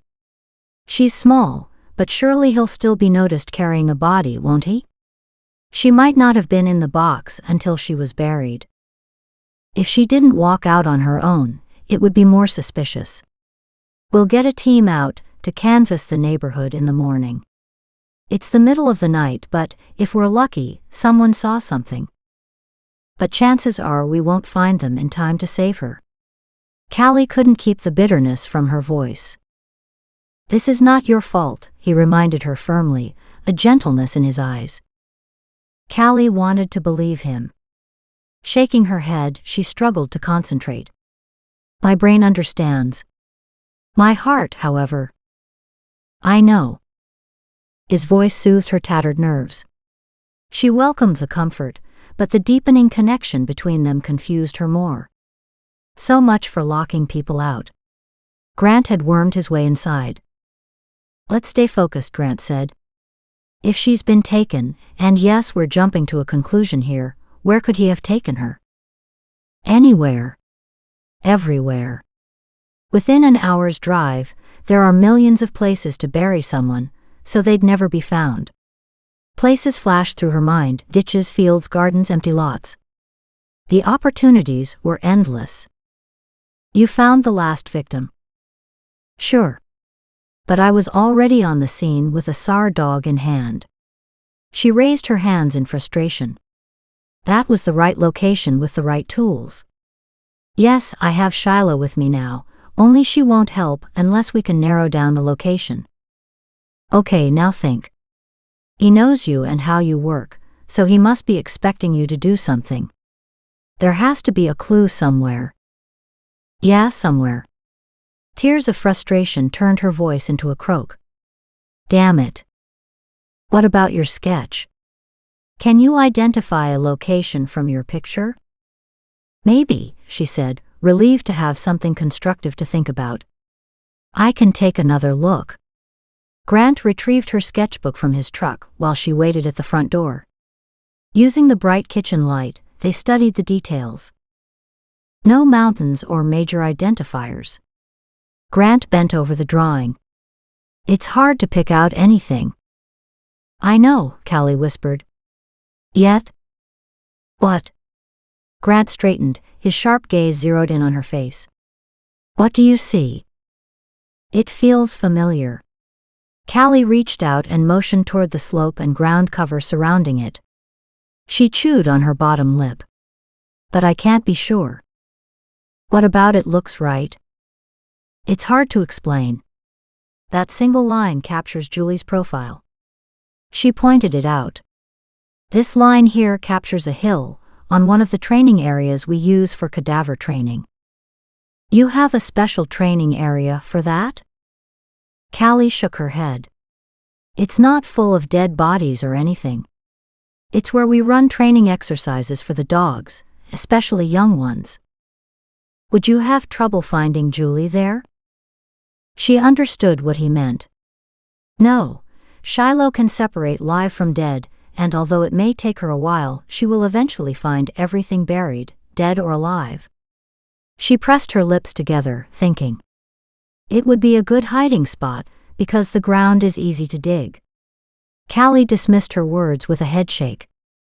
Then again, it's an area that Shiloh knows well, so this wouldn't be much of a challenge. Maybe the challenge is to find the location, knowing you'd have no problem finding the body. Callie recoiled. What time is it? Just after 2 in the morning. Sunday morning. Already. He put his hands on either side of her face. Focus for a moment. Is there anything else in the picture that calls to you? Anything recognizable? Callie closed her eyes against the tumultuous thoughts crowding her head. Opening them, she stared at the picture one more time. Instead of seeing something new, the picture cemented the location in her mind. She's there. Callie knew it in her heart. Julie was buried somewhere in their training ground. I need to go home and get my gear. Grant held open the front door. I'll pull a team together. And I'll get a uniform over here to wait in case Julie comes home.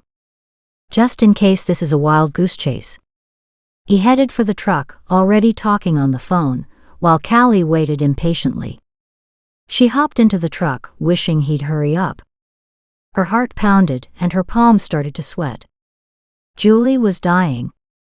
Callie knew it, even though she couldn't prove it. Urgency morphed into panic. They wouldn't be in time. Tears blinded her. Grant drove back to her house. He glanced at her several times, and Callie appreciated his concern, and his silence. She needed time to collect herself. Back at her house, lights blazed because Grant's people had never left. Callie shook her head at how far her life had slid out of control. Shiloh barked. Callie bent and hugged her tight. Okay, girl. Let's go to work. Callie quickly gathered up a vest, Shiloh's lead, and some dog treats. As an afterthought, Callie filled a couple water bottles and stuffed several granola bars in her pockets. It took a moment longer to find Shiloh's teddy bear. She tucked it inside her jacket. A fine-edged focus calmed her by the time she'd finished.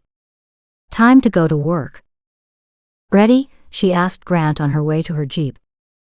We're right behind you. Callie held the door as Shiloh jumped into the back seat. Callie slammed the door, hopped into the driver's side, and took off, spitting gravel in her wake.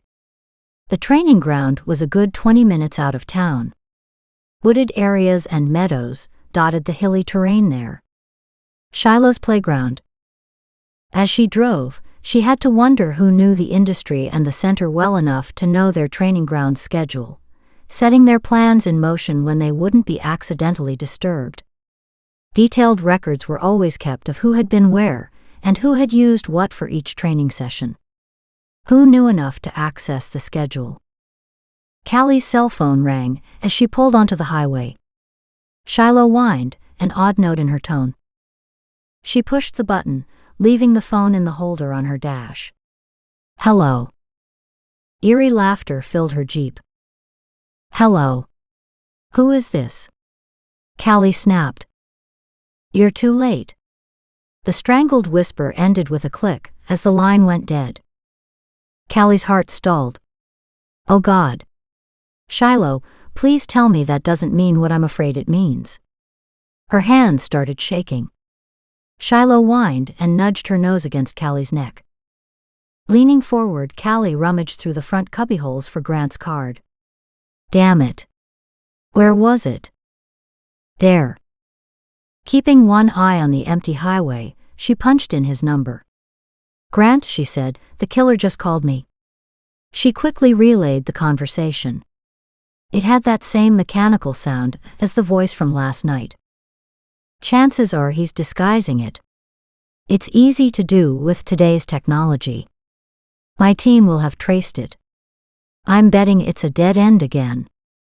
Tears collected in the corner of her eyes. Shit. She pounded the steering wheel. Frustration and anger warred with grief and sorrow, all of them threatening to collapse her very foundation. "Keep steady, Callie." Grant's voice sharpened. "Let's stay focused. There's always hope." "But what if I'm wrong, and she's not even here?" "Then we're wrong, and we have to accept that. None of it means you're to blame." Callie sniffled. She checked her rearview mirror, noted the steady headlights of the FBI following her, and changed lanes. "The turnoff is ahead. We're right behind you. Let's see this through to the end." Callie hung up and made the turn. "Right. To the end, then." Shiloh woofed behind her. She parked beside the small shack that served as a basic shelter against the elements, and hopped out. Shiloh scrambled behind her. Callie snapped on Shiloh's working leash, then turned to the huge area ahead of her. The other vehicles pulled in beside them in a flurry of dust. Callie ignored them, grabbed her flashlight, and stepped out. Shiloh urged her left. Callie had considered snatching up a piece of Julie's clothing, but that wasn't Shiloh's forte. And if the victim wasn't Julie, Shiloh's focus would stay on that scent, potentially missing a different victim. Shiloh barked once, lowered her head, and got to work. The flashlight was dim, and the heavy cloud cover made the terrain treacherous. She hadn't taken the time to put on her work boots, and her runners slipped on the leaves, littering the ground. Callie scrambled up the short incline, her hands digging in the thick natural loam. Behind her, the sounds of the team trying to follow chased her. Shiloh tugged hard on her leash. She wanted to go. Callie didn't dare let her run free. She'd never tracked the dog in this dense blackness. Instead, she picked up the pace, giving Shiloh more lead. Left, then a little more to the right, around the trees and into a clearing on the right. An eerie glow shone. Callie blinked. The light was gone. She blinked again, opening her psychic senses. There it was. She turned toward a soft, tumbled hill. Callie unsnapped Shiloh's lead. She bolted forward. Circled the hill once, twice, and whined. "What is it, girl?" Callie reached the hillock, and didn't need her flashlight to see the dark purple glow. "This is it, isn't it?" Shiloh barked once, then lay down, her head on top of her paws. Callie jogged the last bit toward her. She could hear the sounds of the men catching up behind her. She ignored them, trying to understand Shiloh's reaction. It was unusual. And it gave her hope. Callie shifted her vision, allowing the psychic threads to light up further.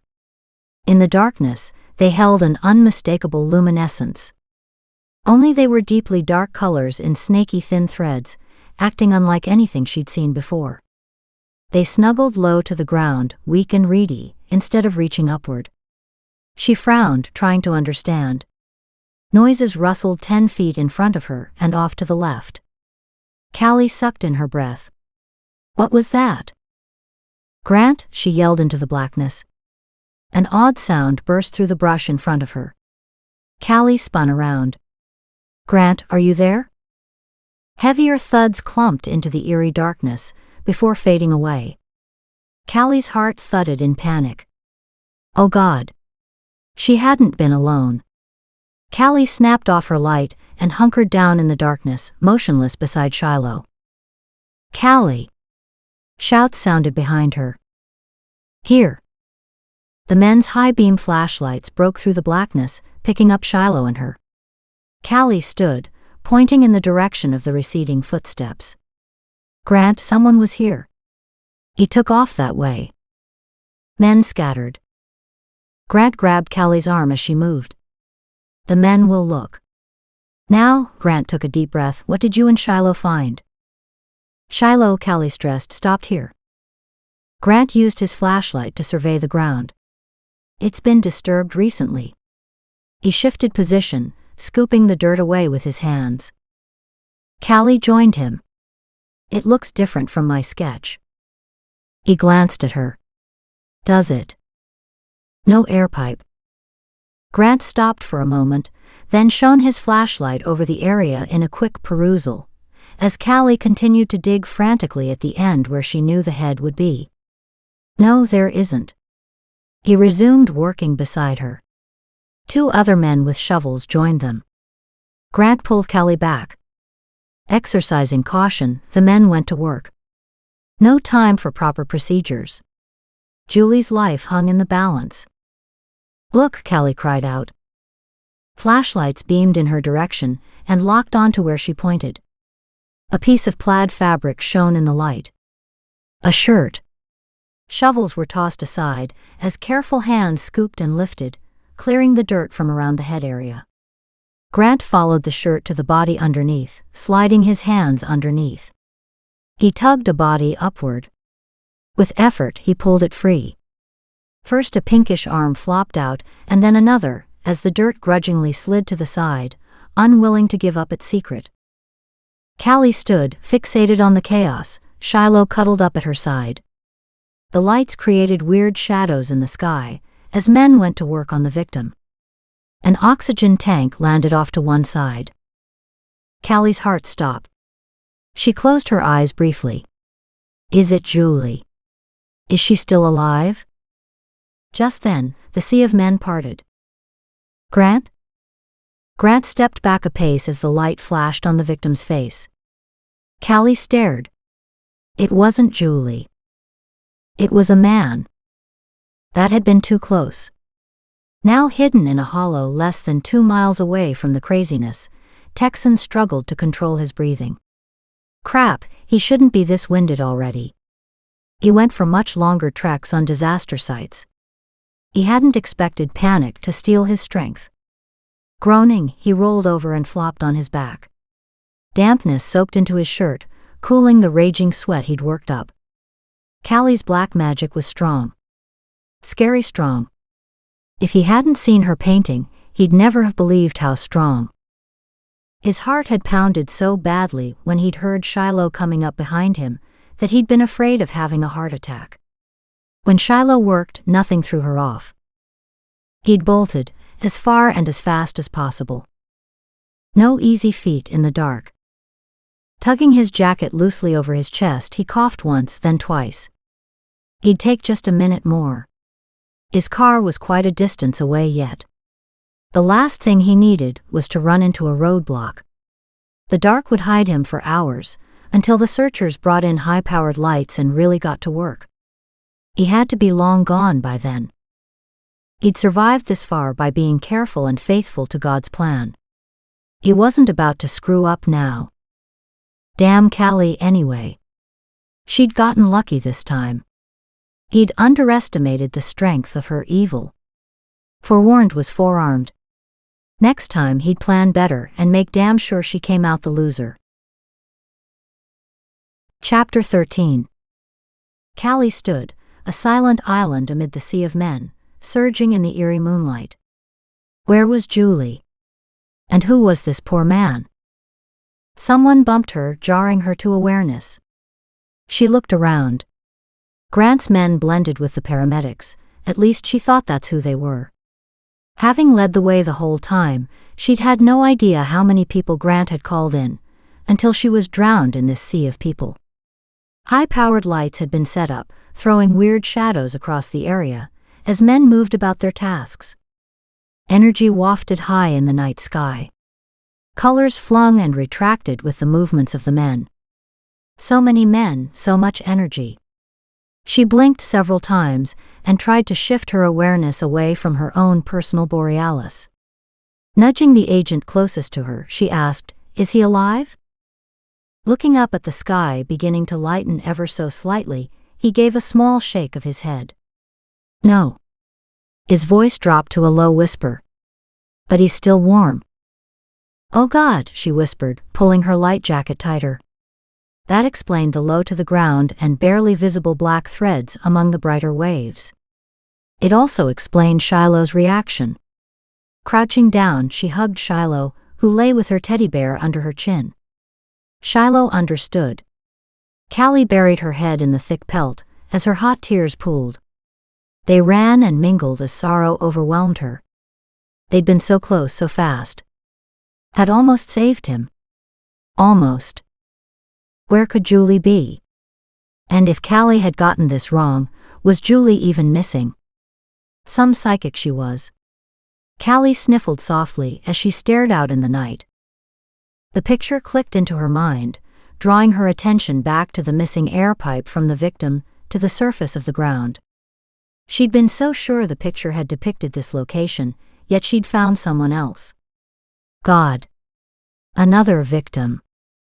She reached for her phone. Damn, she'd left it in its holder in her Jeep. Stupid. Grant came up behind her. Not exactly the end we'd hoped for. She flushed at the reminder and stood swaying in place, so tired and confused that nothing made sense. A firm hand grabbed her and tugged her forward. Before she realized it, she was tucked close to Grant's chest. She accepted the gesture as tears threatened to fall. Not Julie. A stranger. Some poor soul buried out here all alone. Her lip trembled, then firmed. No, she whispered. Not exactly. Callie, you're beyond exhausted. Giving her shoulders a gentle squeeze, he added in a voice that made her want to weep with its tenderness, it's over.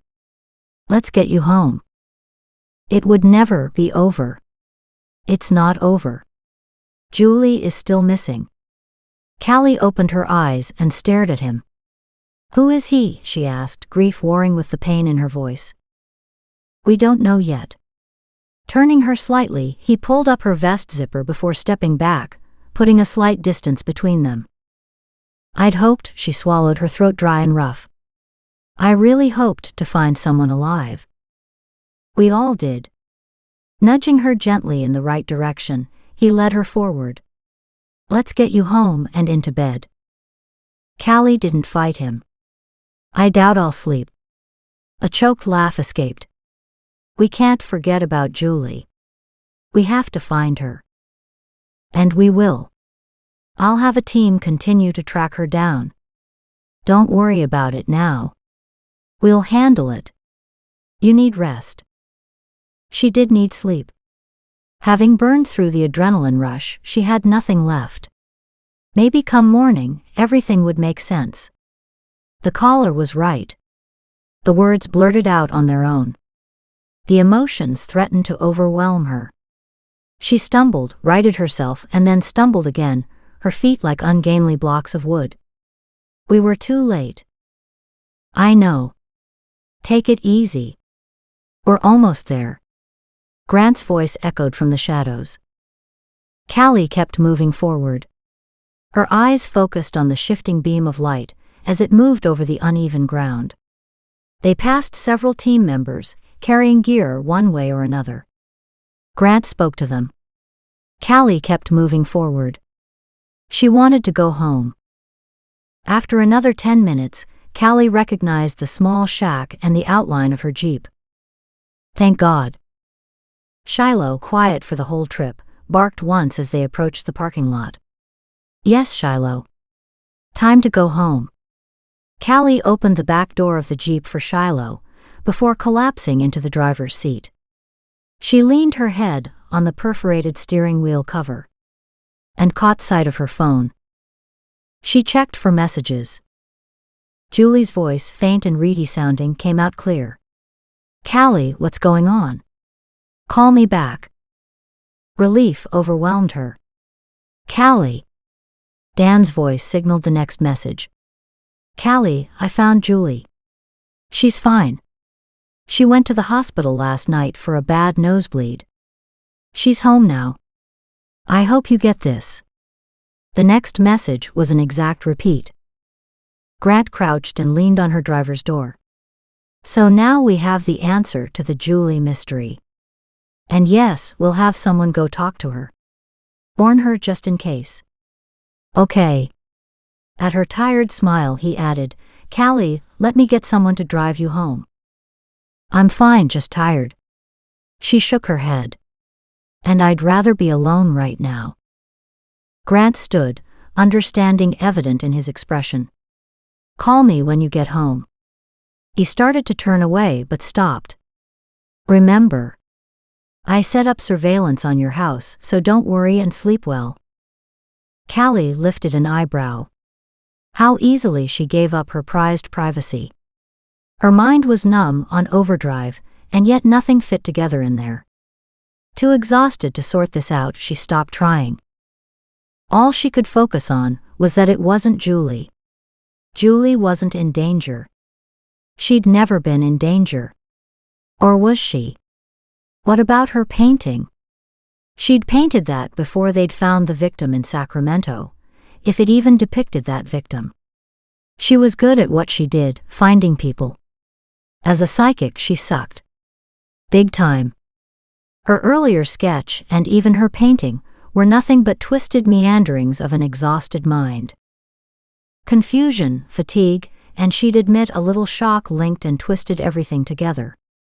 She needed rest. Then she'd sort this out after a few hours. Putting the Jeep into reverse, she backed out of her parking spot, stopping when Grant walked toward her again. You two did really well tonight.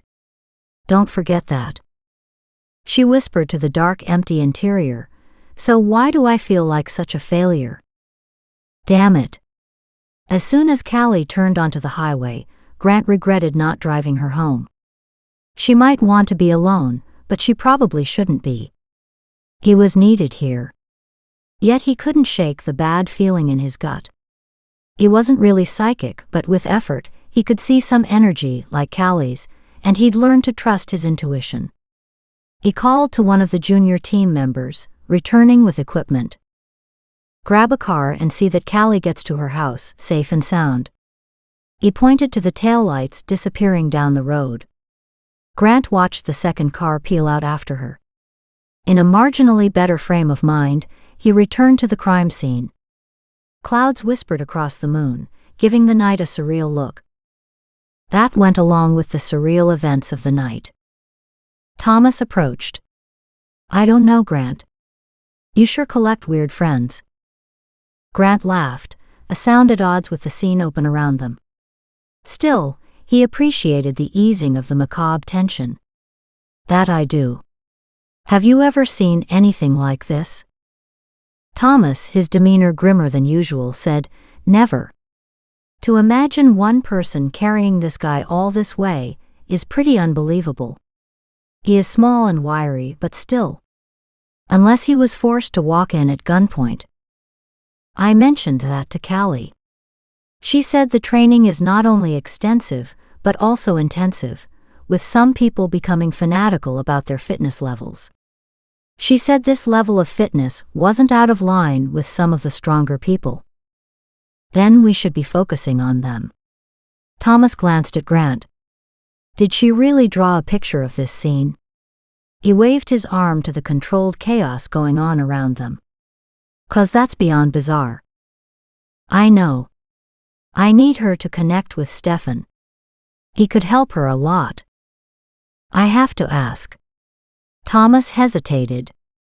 I know you don't believe it, and that people are working in the background to verify it, but are you absolutely sure she isn't involved? It wouldn't take much for an artist to draw this image if she'd participated in the events. Grant knew Thomas well. They'd worked together for over a decade, and often spent time off together. He'd been Thomas's best man 3 years ago. In fact, Thomas had attended the same seminar where Grant had first laid eyes on Callie. They'd spoken about it several times. I'm asking you, both as a friend and as an FBI agent, do you believe Callie is innocent of any wrongdoing here? Yes. Simple, clear, and the truth. She had nothing to do with this. In fact, I'd wager my career on it. You realize that's exactly what you're doing? Grant stared calmly back at his friend. I am, and that's fine. She didn't do this. I know it, and the truth will prove it. Some of the rigidity slipped off Thomas's shoulders. He slapped Grant on the back. Good enough. So who the hell did? Callie wished she could have slept longer. Sandpaper hid under her eyelids, and her muscles ached after her midnight run. Shiloh joined her, limping, her joints moving stiffly as she walked into the kitchen. Last night had been hard on both of them. They needed a week of physical and mental healing time. In the kitchen, she turned on her computer and checked her phone for messages. One from Dan, updating her on Brad's disappearance, no word on his whereabouts. The next was from Brenda, who wanted to do lunch now that Callie was back from Sacramento. The last two were business calls. Callie wasn't up to returning any of them. She forced herself to the beach for a short run to loosen up her legs. She couldn't shake her awareness of the security Grant had provided for her protection. Just to make sure, she checked that her cell phone was tucked in her pocket. She just made it back to the bottom of the steps when the phone rang. Callie, it's Jarl. You called yesterday? His thick European accent came through loud and clear. Still gasping for breath, it took a moment before she could speak normally. She started to walk in a circle to cool down. Hi, Jarl. Glad to hear you're home safe and sound. It took her a moment to remember why she'd called him. All thoughts of Brad had been forced from her mind after that crazy midnight hunt. Except I'm not home yet. Should be there tomorrow. God looks after those who do his work. Callie frowned. Though she didn't share his beliefs, she was happy to leave him to them. Did you see Brad in Sacramento this last week? Sure I did, he said comfortably. Why? What's the problem? He's gone AWOL again. I was hoping you might have seen him after I left. That I did. Saw him a couple times, in fact. That sergeant of his is hell on wheels with cadavers, isn't he? Isn't that the truth? Shiloh was better at finding live victims. Sargent had made a name for himself in recovery operations, locating the dead. Time is still messed up for me. All this traveling and weird hours. If you're wondering when I last saw him, it was right after you went home. I passed him outside drinking with some of the locals. Jarl's disapproval laced his tone. He does struggle with his demons. It's the work we do. A man's got to do what he's got to do. Okay, well, I thought I'd check. Callie had hoped for better news. Let me know if I can help you with anything else. Jarl rang off, and Callie climbed the steep set of steps cut into the cliff. Showered and refreshed half an hour later, she poured a glass of orange juice, then sat down at her computer to check her emails. 42. Several were spam, telling her how to enlarge her penis. She snorted. As if. Even with her email filters, she received several a day. A couple were work-related emails, one from the Picasso gallery owner, who carried a few of her prettier paintings. Good news. They'd sold the last painting and wondered if she'd be interested in placing more with them. A good idea, if and when life returned to normal, and she could actually think in terms of pretty again. She clicked on the last email. No sender listed. She frowned. The game is up. If you don't tell, I will. Callie could feel the tension build inside her. What the hell, she whispered. As she scrolled down, her shoulders slumped, and tears came to her eyes when the picture came into view. The picture showed a dead or dying man, an oxygen mask on his face. It looked like the man they'd found last night. Callie reached for her cell phone and called Grant. Finally woke up, did you? I have an email from the killer. Grant's voice snapped to business mode. I'm on my way. Callie signed off and returned to the kitchen.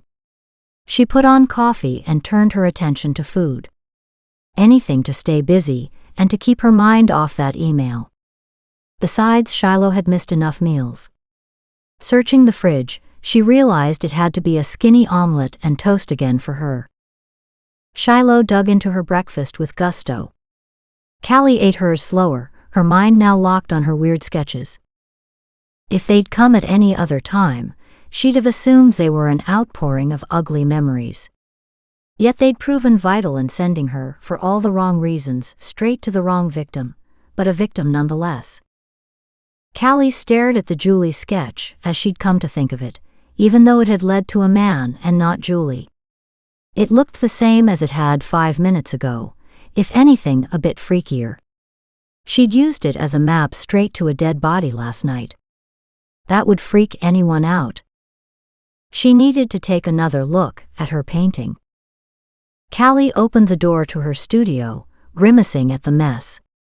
Tubes and brushes were now sitting among her paints, fingerprint dust covered most surfaces, and her stack of canvases had fallen askew. Snatching up a cloth from a cupboard under the counters, she quickly put things back to rights. While she worked, she puzzled over the time frame. It really bothered her.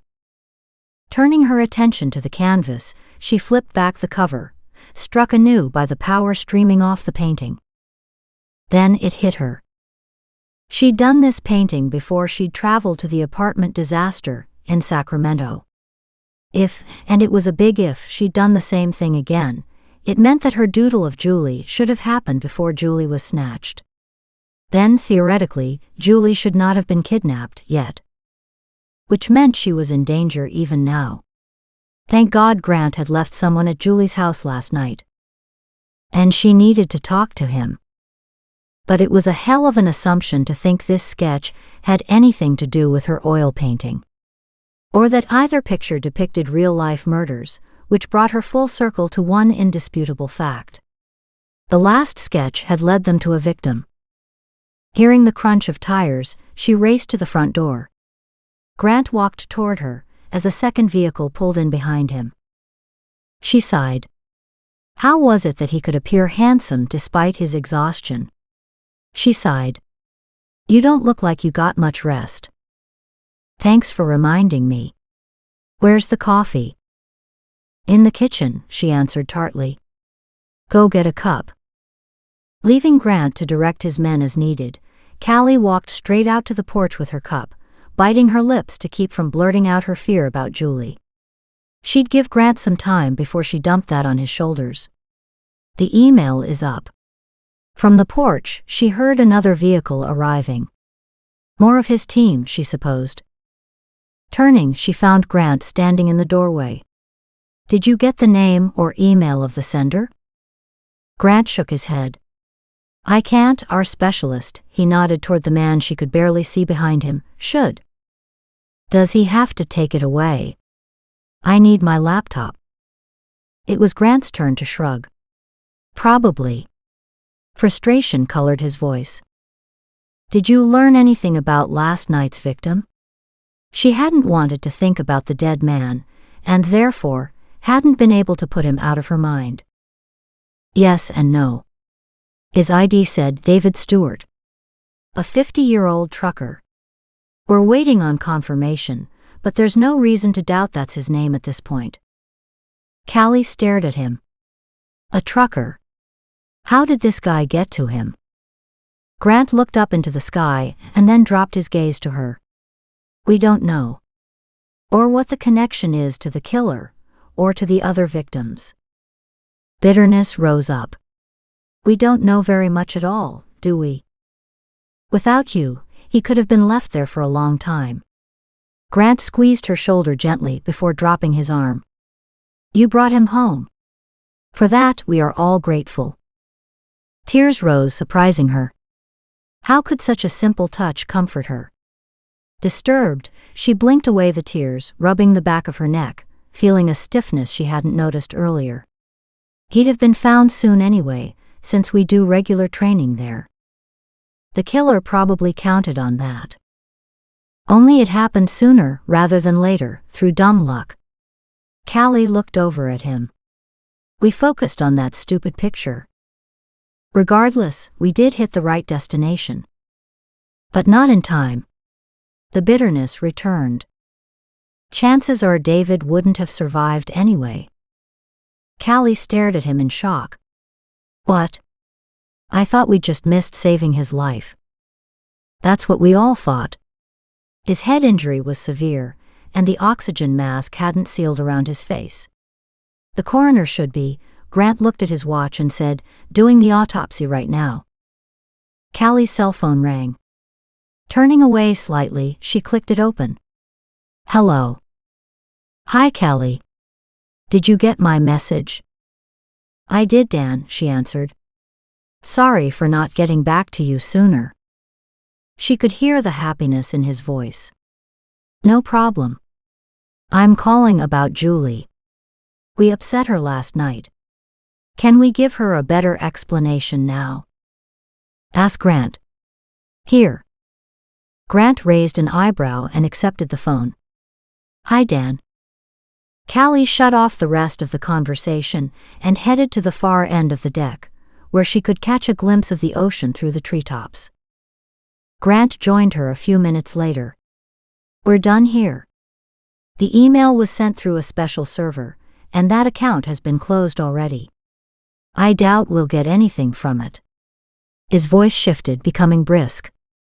I need you to take another look at your sketch to see if you notice anything else we can use. Damn it, Grant. I've stared at it for hours already. I thought it was Julie. Honestly, I'm still afraid it is or will be Julie. Silence. You think she's the next victim? Callie turned, propped one hip against the railing and closed her eyes, her head bowed in thought. I don't know what to think. That was the truth. At least as far as it went. She'd refrained from telling him one tiny little detail. He'd freak. Yet something is bugging you. She gave him a sideways look. I think it's fair to say that a lot is bugging me. He narrowed his gaze. You know what I mean. Wrinkling up her nose, she admitted, I might not have told you everything. That same eyebrow shot up. His cheeks hollowed as his chin firmed. When she didn't speak, a glint came into his eye. Speak. Callie didn't know how to begin. Callie. Please. She nodded. Reaching up, she ran her fingers through the loose strands of her hair, collecting her thoughts. It's about my painting. He glanced in the direction of the studio. That painting? Yes. She hesitated, then the words erupted from her mouth. I painted it before I went to Sacramento. He blinked. Then he got it. Precognitive painting? Callie stared at him. Is there such a thing? With a half laugh he asked, You tell me? Only when I got home from that trip and took a closer look did I understand. Except we don't know when that victim was kidnapped. Does the rest of the painting fairly represent the scene you found down there? Mute, she considered the question. Yes, it does. So now I have to wonder if this Julie sketch is something similar. I'm just too new with this psychic stuff to know. Has this happened to you before?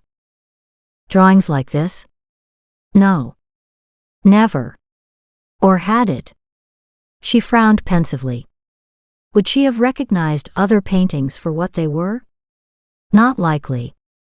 At least I don't think so. I've drawn for years, like I told you. I've never mentally connected the image to a specific event before. Especially not something like this. Could they have been precognitive in nature? I don't know. Maybe you should check. He studied her features curiously. Callie spun around and headed to her small studio, Grant at her heels. Opening the door, she walked in. Some should be around here somewhere. As she talked, Callie opened cupboards and drawers. The big storage closet held her overload of art supplies, and it was full, very full. Wow. Maybe check your artwork from the last couple years. Your precognitive skills could have been developing for a long time. The smaller closet contained an organized stack of her sketchbooks. Maybe when this mess is over, and I get a minute, She turned to face him. Still, if I'm right, Julie could be the next victim. Grant's eyes narrowed, his focus shifting inward. She could almost see him tick off each point in his head. We'll talk with her. Callie closed her eyes briefly. Thank you. I should have considered it earlier, but honestly, it only crossed my mind just before you arrived. He snorted. And when were you supposed to think of it? You drew the picture last night. We found the trucker within hours, and you've caught a few hours of rest. There hasn't been any extra time. Stop with the guilt trip. We'll speak with her. He strode to the front door. I'm going back into town. I'll call you later. Callie felt torn as she watched him leave. She connected to the nasty turn her life had taken, yet he was comforting to have around. He'd become a rock in her world of quicksand. She hadn't thought she'd be willing to lean on anyone else again, after so many years alone. True, it was a rare disaster where she didn't break down at least once. Death and hopelessness did that to a person, especially when blended with exhaustion. Dan had lent his shoulder a time or two, as had Brad. Her heart swelled. God, she missed him. Though she wasn't as tough as everyone assumed, she always pulled up her socks and carried on. She was no quitter. So what now? Grant had set up security, surveillance, but she hadn't asked him about new locks. That she could do. The last thing she wanted was another visit from this asshole. She should have done it earlier. Callie picked up her phone, and by promising to pay extra, she secured the locksmith's promise to come out within the next hour. That done, Callie noted down things she had to do. Talk with Julie. Catch killer. Figure out what she wanted from Grant. But no pressure, Callie. Julie wandered through her townhome, hating the sense of vulnerability. It was hard to believe the night could have gone so wrong. Her nosebleed last night had been so bad that she'd gone to the hospital. She hated hospitals. She couldn't even drive herself there. And to come home, to have an officer waiting for her. She sighed. Surely she had a forgotten bottle of wine stashed somewhere. It didn't matter what time of day it was. Finding out everyone thought she'd gone missing was bizarre, and Dan's explanation had been over the top. Kidnapped, for heaven's sake. They'd really lost it with that assumption. And what about coming in and searching her place? In a small way, she felt violated. Better make that in a big way. It no longer held the same comfortable hominess. Her house was full of energy, their energy. She'd need her feng shui specialist to clean it out properly. Dan had been so apologetic that he'd made her laugh. He reminded her of her father, his actions coming from the right place, even if Dan appeared to have lost his head.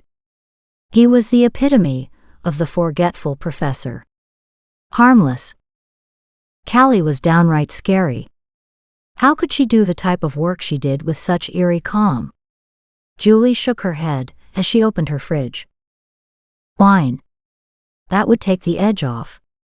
She popped the cork, breaking off a little into the bottle in the process, and poured herself a hefty glass. Carrying it out to the porch, she chose a seat in the shade. A sparrow hopped through the garden, pecking away at the ground. Julie smiled at its antics. She'd like to be so carefree. According to her shrink, that wouldn't happen until she made peace with herself. Julie snorted, taking another hefty swig of her drink. The SAR Center was an irresistible lure, a chance to connect to people who understood. The place was a connection to what she'd experienced. Most people couldn't understand, the people at Second Chance did. As far as Julie was concerned, she didn't need a shrink, she needed a new life. And she'd been hoping that was in progress. Until this. Julie shuddered. Men in her house. Going through her drawers, her bedroom, her papers, and her life. Yuck. She knew they believed they had just cause. It was supposedly for her benefit, still. Her personal space was everything to her. Checking her watch, she realized it was time to get dressed. Her new man should be here soon. They were going out for lunch and to the conservatory. She hadn't yet decided if this would be the night. She'd held him off so far, wanting him to work for it a little. In her opinion, women gave in too easy these days. Then the guys became spoiled and expected the same treatment all the time. Julie loved a good romp, but not because it was expected of her. Besides, the guy was married. It's not like he wasn't getting it on a regular basis. Julie preferred her men married. Short-term and private with no complications. Her phone rang. Checking the caller ID, she smiled. "Hi," she sang into the phone. "Are we still on for lunch?" Chapter 14. Damn drawings. Since when had her barely existent extrasensory skills extended to paranormal artwork? Was there even such a label? Or did she have the dubious distinction of being the only weirdo who created kidnap art? Callie reached for the cold iced tea sitting beside her on her patio table. Grant had been gone an hour, and her thoughts had already dropped into chaos. Her phone rang. "Grant. Last night's victim died of a heart attack," he said brusquely. He'd most likely been comatose for hours. What? What about the head trauma? Being buried? Lack of oxygen from the dislodged mask? Callie had a hard time taking it all in. All of that would have sped up the process, but what I'm saying is, you couldn't have saved him. He was a dead man anyway. Relief and pain washed over her. Poor guy. At least he wouldn't have known what was happening. Shit. So, if he hadn't had that heart attack, he'd have been there waiting for us? Relief vanished. Shakes racked her spine. God, if he hadn't died, he could still be lying there, waiting in agony and terror, wondering if his life were over. Understanding hit. We weren't meant to find him that fast. A heavy sigh slid through the phone lines. I'm thinking the same thing. That's why the killer felt safe being there. We were supposed to look for the owner of the earring. How does he think I'll find these people? What are the chances he knows about your paranormal skills? Not likely. I don't talk about it. At all. Feel free to contact Stefan if you want to talk. Right, the psychic who worked with the police. Grimacing, she asked, "Do you think he'd mind?" No, he won't. Have you got a pen? He rattled off the number, as Callie jotted it down on her notepad. She had Stefan's card somewhere. This was easier. Have you spoken with Julie? Not yet. Callie stared around at the old fir trees on her property. I'll call her again in a few minutes. I was hoping you had contacted her. We're working on it. She was told to check in this morning and hasn't yet. We don't know if she forgot, didn't feel like it, or... His businesslike tone of voice told her nothing. Did they have any idea where Julie was? What were they doing to find her? So many questions. Yet she didn't feel she could ask any of them. He was doing what he could. That things weren't moving fast enough for her didn't mean Grant was sitting on his ass doing nothing. Right. I don't imagine she was pleased about last night. Callie massaged her forehead. She's probably fine. We don't even know if he's after her. And they didn't. Callie had latched on that idea based on her pictures. Stupid. I can't get rid of the idea that he's targeting disaster survivors. However, that only works if David were a survivor himself. We haven't found anything like that in his history so far. Then why him? She couldn't begin to understand the methodology, the craziness of a killer's mind. Especially a killer like this. He has to be picking his victims somehow. Is there a registry or something for survivors? The sound of a pencil scratched as he took notes. I don't think so. There are support groups where people go to deal with the guilt of being the person who survived. She thought about it, both online and in person. So he'd have had no problem finding out who belongs to these groups? Maybe initially, but once he tapped it, there'd be a huge supply of victims. We can ask Julie about new members to her online group. She's been told to stay in touch, so she's not likely to be too far away. If you reach her, let me know immediately, Grant said, his voice brisk and focused. Meanwhile, we'll work on finding the connection between these victims. Grant rang off, leaving Callie to stare at the dead phone. She dialed Julie again. Julie didn't answer. Again, dread rolled through Callie. She'd been out of communication for too long. Even for someone who valued her privacy. She dialed Dan next. I can't reach Julie. Do you know if she belongs to groups or associations involving other survivors? She did therapy afterward and still belongs to at least one online group. I don't know which one. The fatigue in Dan's voice worried Callie. Dan's health had been slipping before this mess. Now. Right, Callie said. Grant wants to talk to her. This killer has to have a way of selecting his victims, a pool to choose from. It could be a support group. Oh God. She hung up. Tension ran through her and into everything she did. Like a fine gauge wire tightened too far. She knew anything more might cause her to snap. She straightened magazine stacks and reorganized her almost empty bedding closet to keep busy. When the phone rang, she dropped everything. Maybe Dan had good news for a change. Unknown caller. She frowned. Hello. Laughter answered her. The same voice punched her in the gut. Shit. Anger burned away the shock. Stop it. Quit calling me and quit killing people, you asshole.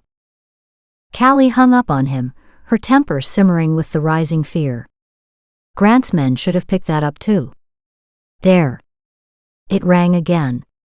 She thought it could be the same monster, but she hadn't written down the number of the last call.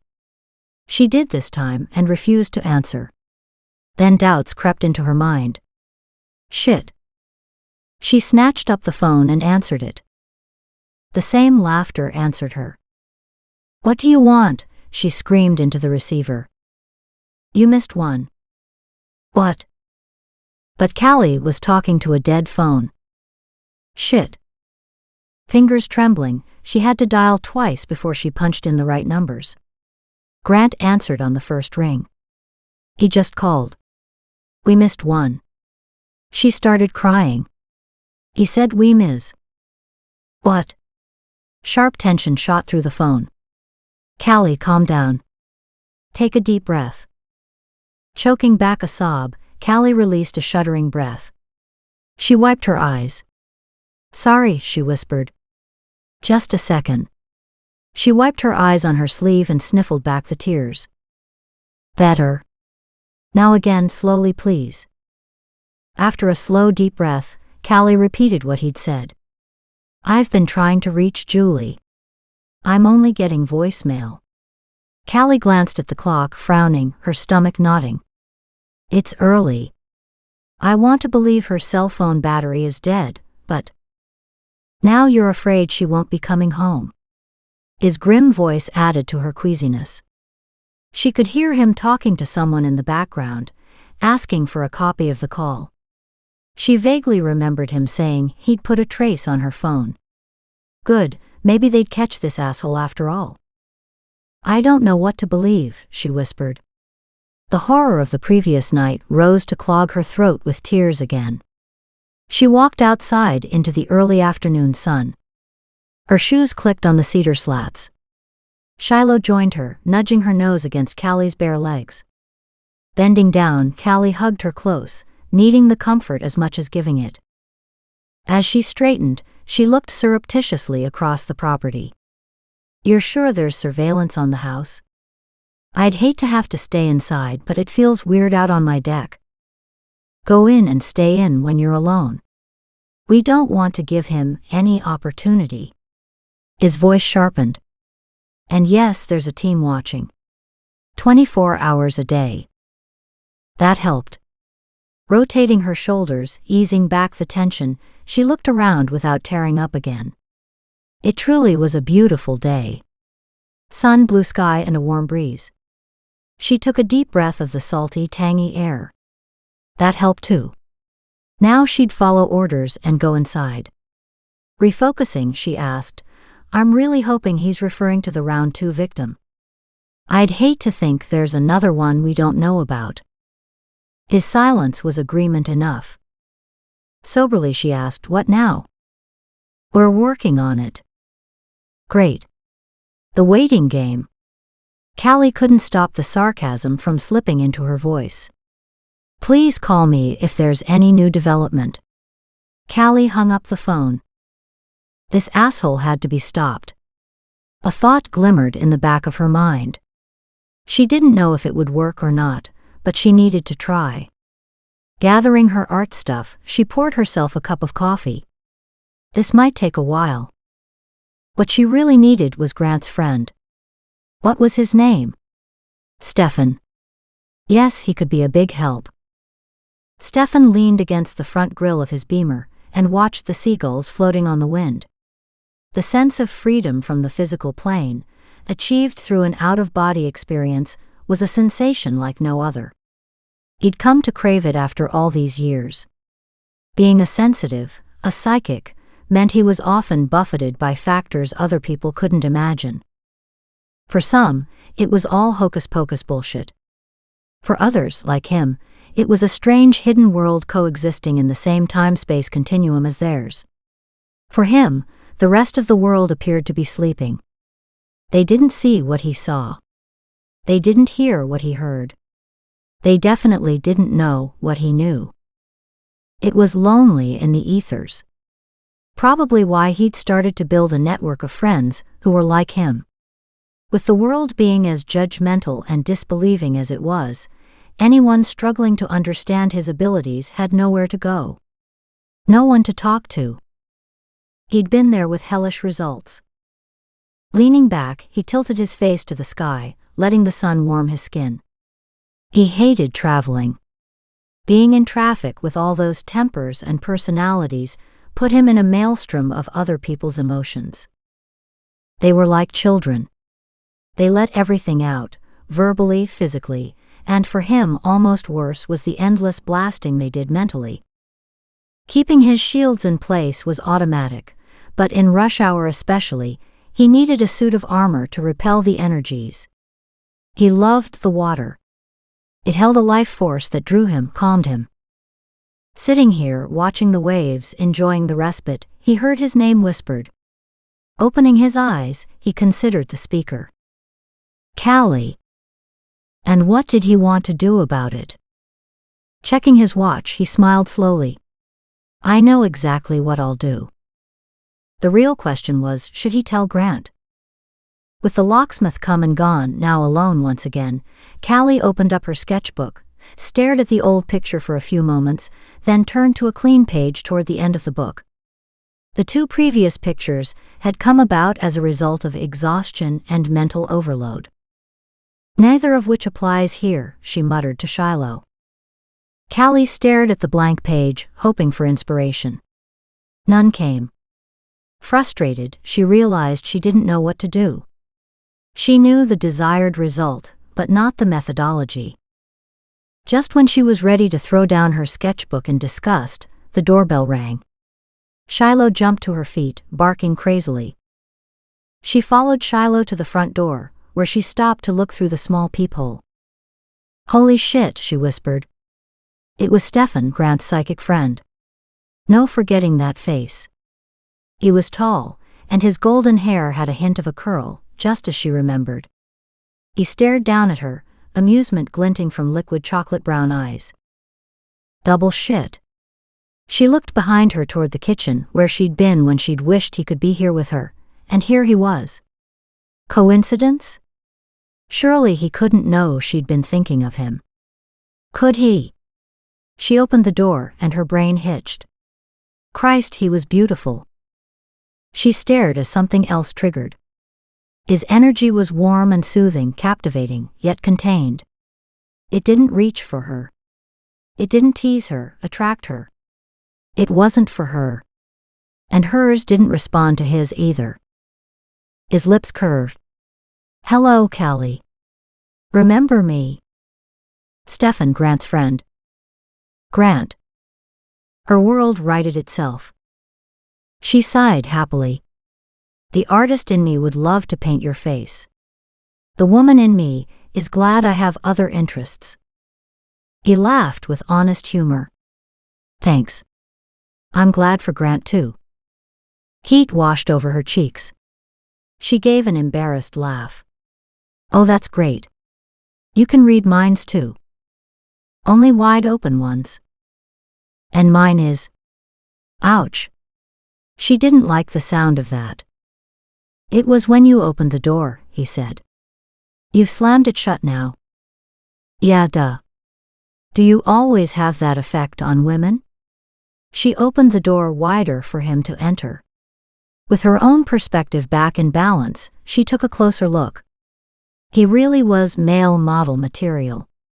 It must be quite a burden for you. He cocked a brow her way. I'm serious. As if just realizing she was speaking to him, he nodded. It can be. Few people look beneath the surface. Not nice. She wouldn't appreciate that herself. As she led the way to the kitchen, she tossed a curious look at him. Did Grant suggest you come by? No, I'm here because you were looking for my help. The question is, for what? Amazed, she stopped in her tracks.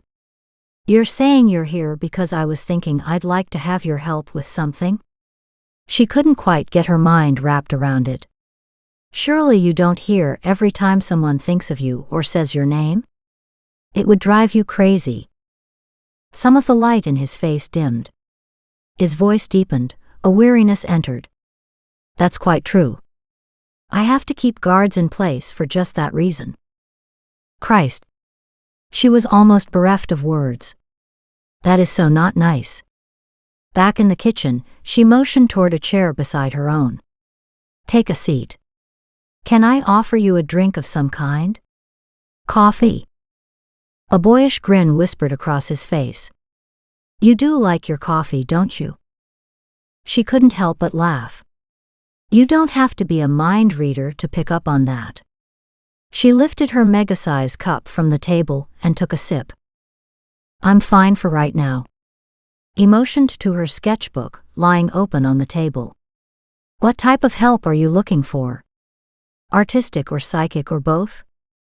She winced. I'm sure Grant told you a little about me. She sent him a questioning look.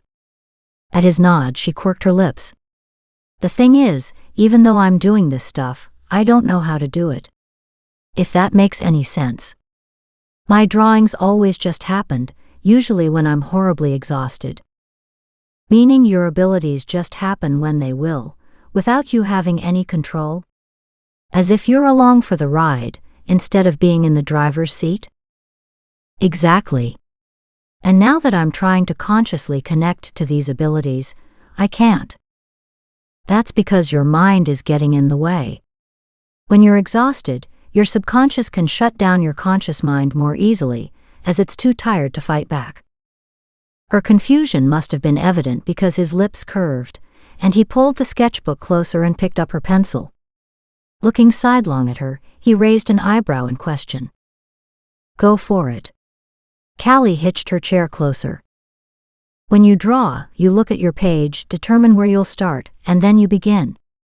When you draw psychically, you don't follow the mental process. You've shifted, for whatever reason, into another consciousness that controls how your drawing looks. It's not that you don't know how, it's that you're working with the wrong part of your brain. You need to let the subconscious have control. She grappled with the concept. So I need to draw with my subconscious to tap into the psychic side of things? How do I do that? That's where practice comes in. He wrote down a series of numbers on her sketchbook. I do have a few techniques for you to try. These aren't things you can go to school and learn. Practice is required. It's the only way to gain control. And presumably, I won't get it right off the bat? Most people require some time. It depends on the wrestling match between the two consciousnesses. Some people have no trouble switching from one to the other. Like you. Stefan glanced up, warm eyes twinkling. Like me, yes. And you will get there. He wrote quickly, and before she realized it, he had made a list. His hand moved smoothly across the page. She could see the artist in the simple movements. The sure confidence on the paper, the hand positioning. He was comfortable with who and what he was. Finally, he tossed down the pencil and turned the page so she could read his notes. 1. Start by turning off all distractions and find a place to be alone. 2. Next, go into a meditative state, by whatever means works for you, soft music, candlelight, yoga position. 3. Relax. Only through relaxation can we free the mind. 4. Pick up your pencil and sketchbook and wait in this same relaxed state. 5. An image will form, at least this is how it works for me. I draw what I see. 6. If you are distracted, feeling pressured, or trying to force it, the image will disappear. Disappear. Really? Absolutely. He waited while she reread the instructions. It's simple to understand, much harder to do. Damn near impossible to do well. I have no doubts about that. As she glanced his way, she saw he'd risen. You're leaving? You need to draw. I can see the energy around you. And what's the first thing on that list? Be alone if you can. Snatching the pencil again, he quickly wrote his name and number below the instructions. That's if you need to contact me. His mischievous smile flashed. Now you have my number for the third time. His fingers brushed hers as he handed the sketchbook back to her. His gaze met hers as he said, You are not alone. For the first time, she understood some place deep inside her psyche. He was right. She wasn't the only one dealing with these abilities. He was too. Her heart eased. He wasn't deserting her. And there are more of us.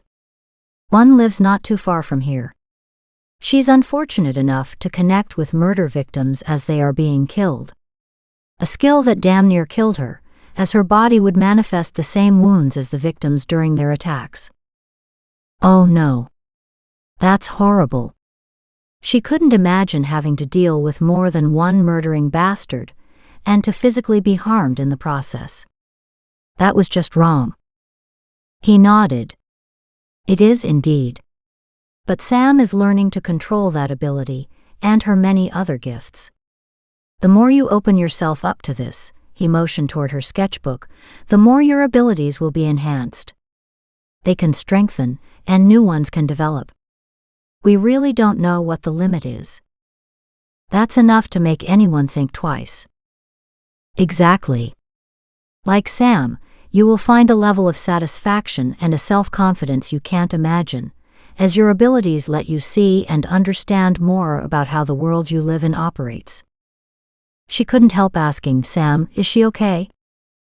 She is now. She found a partner, a cop in fact, who understands and accepts her for who she is.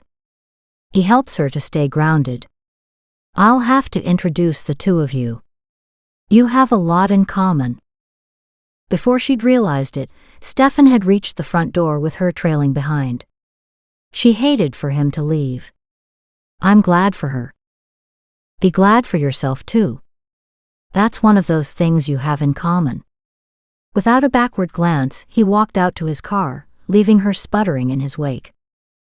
She couldn't even form the right question in her mind before he was gone. Light shone and left. Like sunlight going behind a cloud, her world dimmed. Then she remembered his words. She was not alone. He was something else. And what the hell did she have in common with Sam? Psychic abilities? Being at the learning stage? A cop who understood and accepted her? She couldn't go there right now. Stefan comparing the cop in Sam's life to Grant seemed obvious on one level and ludicrous on another. She forced Grant from her mind. One thought lingered as she wandered across the deck. Even with all the pain she was going through right now, she wouldn't want what Sam had gone through. She returned to her kitchen chair, the sketchbook open in front of her. She didn't know if Stefan's instructions would work, but couldn't wait to try. Her house was being watched. That gave her a vulnerable, almost invaded sensation. Collecting her art materials, she moved into the living room. After lighting several cinnamon-scented candles, she gave Shiloh a chew treat, then sat on the recliner. The candles weren't needed for light, but their warm glow added a comforting mellowness. And she loved their smell. Callie shuffled her chair closer. She reopened her sketchbook, ripped off the sheet with the instructions, then turned to her old picture for a few moments. Shaking her head at the artistic skill, she picked a clean page in the middle of the book. Letting herself relax, she freed her mind. Pictures flowed. She watched and observed but never engaged. After a few minutes, she could feel the tension in her spine easing. It drained from her toes, leaving a limp weakness behind. Staring out the big bay window, she watched the clouds above swell in brilliance. The entire sky shone in rings of pearls above her. A stunning display. A deep sigh worked through her, shaking her to the core and adding to the limp feeling. Such an odd sensation. Callie stretched, her pencil coming off the paper as she relaxed more. What had Stefan said at the end? Relax and step outside your mind. Right. Easy for him to say. Leaning back, Callie slipped into an altogether different state. Peaceful, floating, free of cares and worry. Happy. The last couple days had been tough. She now realized how much stress had been in her body. Aches and pains had shown up in places she barely recognized. She shifted into a more comfortable position. A heavy sigh worked its way up and out. A tiny picture formed in her mind. With her art pencil in hand, she drew what little she could see in her mind's eye. Within minutes, another tidbit showed up. She translated it to paper. By the time that had been completed, a little more appeared. Slowly, step by step, she pushed back the fog. Still unable to see the whole picture, she focused harder. The fog immediately moved in. Callie stopped. Aha! Forcing the picture wouldn't work. She had to relax to let the information flow.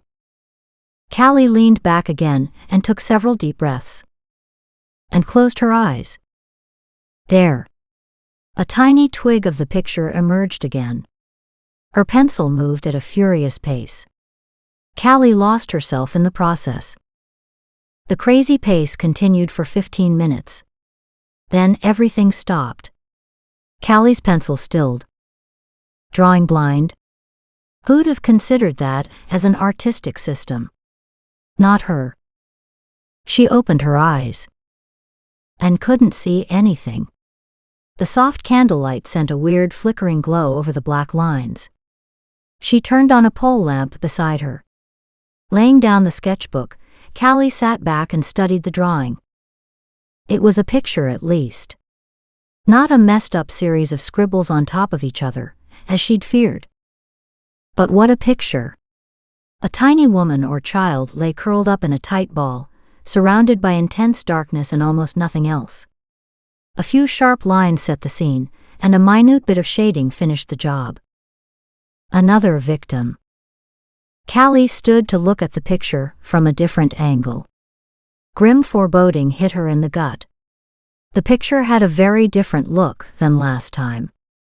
Was it the missing victim, a new victim, or a figment of her imagination? God damn it!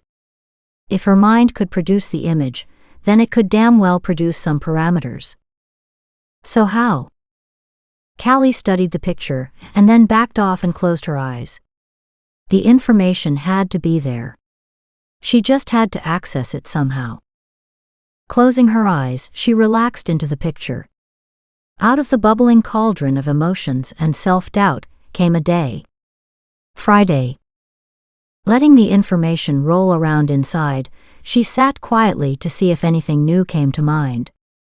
Studying the picture, so dark and black, it was hard to imagine any hope existed for her. Then, as she had with her painting, she turned to study the room around her and then glanced back. Yes, it was definitely a woman. So dark and depressing. Almost as if devoid of life. That was it. This victim was dead. She died several days ago. Alone and unknown. Callie's heart broke. She reached for the phone. Chapter 15. The doorbell rang as the coffee finished dripping. 2 hours. Not bad. Grant had made decent time, considering he'd had to conclude a meeting before he could leave. Callie rushed over to let him in. Hi. Thanks for coming so quickly. Behind him, a second car arrived. Dan's. She frowned. I wonder what he wants. Motioning in the direction of the kitchen, she said, Please go ahead. Dan has no idea about my pictures. I don't want him to see this one either. Grant headed obediently into the kitchen, while Callie plastered a welcome on her face and waited for Dan to reach her. Hi, Dan. At his worried expression, her heart sank. Are you all right? No. No, I'm not. I've been driving aimlessly, hoping to spot Julie. I don't know why, but it seemed like something I could do. He glanced up, an almost blank look in his eyes. Somehow I ended up here. I've called her several times but got no answer. Grant's got people looking for her too. She tried to keep her voice positive. I left her a message on both her cell phone and her home phone, asking her to meet me at the center this afternoon. She never showed up. Maybe her phone isn't on. Or her battery could be dead. Not everyone remembers to keep phones charged. Hell, she might not want to talk to you or me for that matter. Dan stomped his feet on the outside mat and stuffed his hands in his pockets. I'm worried, Callie. I was worried last night, she muttered. Grant's here. Come in, and we can ask him what he knows. Oh, good. I hoped it was his truck. Dan bolted for the kitchen. Callie followed at a slower pace. The late afternoon heat had dissipated, and the early evening brought a chill as the sun descended behind the hills. Callie detoured to her bedroom and snagged a sweater. Pulling it over her head, she walked into the kitchen. In the middle of the kitchen, Dan stood wringing his hands, his gaze switching between Callie and Grant. Grant, I can't get rid of the feeling that this time something bad has happened. I hate to be the voice of reason, however, we also need to consider other possibilities, Callie interjected. Both men turned to face her. Callie raised both hands. Sorry. I'm worried too. I also remember searching in a mad panic for her last night, only to find she'd made a trip to the hospital. Would she get a nosebleed 2 nights in a row? Dan pulled out his cell phone, checking for messages. He put it away again. Surely she'd check her messages. Callie eyed Dan. Flushed and on the point of weeping, his frail build appeared even more fragile. Callie glanced at Grant. Have you heard anything? Grant sighed. No, nothing. Dan, we're looking for her. There's nothing you can do but wait for us to call. We'll let you know as soon as we find her. Thank you. Dan's face crumpled as his fatigue morphed into despondent acceptance. I'm too old for this shit. I'm heading home. Call me if you find out anything. I won't rest until I know Julie's safe. First Brad, now Julie. Shaking his head, Dan walked out, his steps slow and shuffling. Poor Dan. His world was crumbling. Callie's shoulders slumped. She knew how he felt. She walked over to Grant. Shiloh passed her, heading to a patch of sunlight on the deck. Now that he's gone, did the team have anything new to add about Julie? And thanks for coming alone. No. They don't know anything yet. And you're welcome. I considered bringing Thomas along, as he's fairly open, but decided I'd hold off a little longer for your sake. He watched her, his eyes level, his voice steady. Why so tense about Dan? I didn't want you to mention my sketches to him. Callie brushed past him as she led the way to the deck. Dan is a staunch Catholic. I don't think he'd see them as a gift from God. The sketchbook lay closed on the table where she'd left it. Grant followed. As she reached for her sketchbook, he noticed the page with the instructions for relaxing.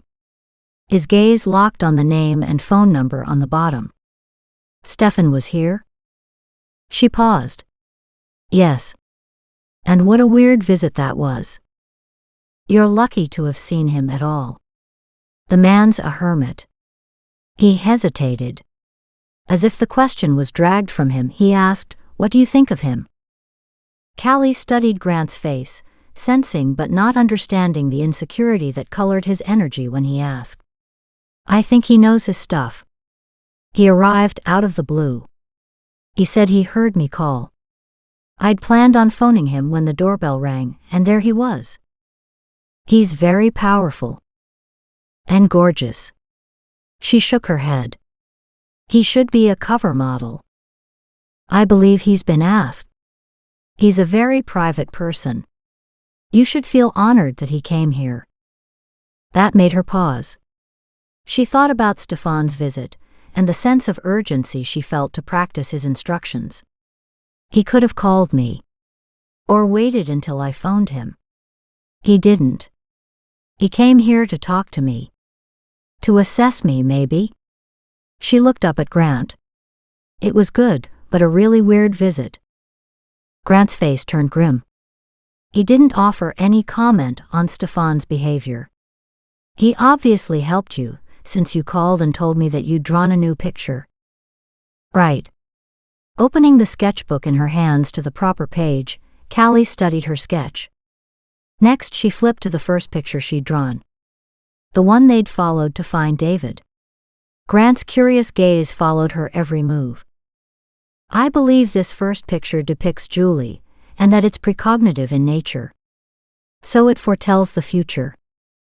Grant stepped closer and studied the picture with her. Callie flipped to the new one. In this one, I think the event has passed and the victim is dead. Julie? His voice was so neutral, she wanted to kick him. She wasn't sure what she'd expected. The drawing screamed at her. From his reaction, he could have been looking at a sunset scene. No, I don't think so. Neither the lines of the face nor the body fit. Why do you think this victim is dead? Again the neutral tone. Did nothing get to him? Or had he so much experience with psychics drawing weirdo victim pictures that nothing fazed him? The blackness, the absence of light, of hope, Callie explained as she flipped to the first picture. Here, for all the horribleness of this one, a lightness or a sense of life exists. As she flipped to the latest picture, she said, In this one it's dead, buried, empty. The picture. Lifeless. The woman depicted is dead. She took a deep breath. I think it represents the other victim. The one we missed. He raised his gaze to lock on hers for a long moment. Had she said neutral? Nothing was neutral about his eyes. Determination, hope, and fear burned deep in those dark brown eyes. She realized he feared she was right, yet hoped that she was onto something. She wanted to hug him, tell him that everything would be fine. Odd. They both knew it would never be okay for the missing victim. His eyebrows came together at a fierce angle. Why wouldn't you have done a precognitive of this woman, instead of seeing the event afterward? She laid the sketchbook on the table.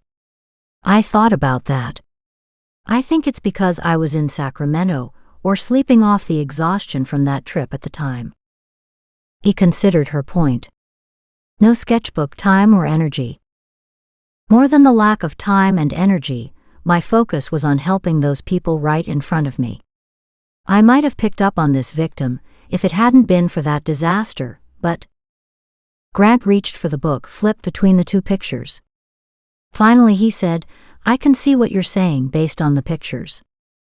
Obviously it's all interpretation, guesswork if you will. So yesterday was all about locating Julie, but instead we found a different victim. And today is about finding the missed victim who may or may not be Julie. Callie blinked several times, processing his statement. Sounds bizarre when you put it that way. Studying the new picture, she added, the problem here is, nothing speaks to me. I have no idea where she's buried. Reaching for the sketchbook, she returned to the old Julie picture. I really thought we'd find Julie last night. At least we found David. Could the second picture represent David? Callie studied the sketch, slowly shaking her head. She dropped the book on the table. No. This person is smaller yet again, and slightly built. Female. Hands on hips, she turned to face him, her chin on an angle. I'm beyond confused. Why so many victims in such a short time span?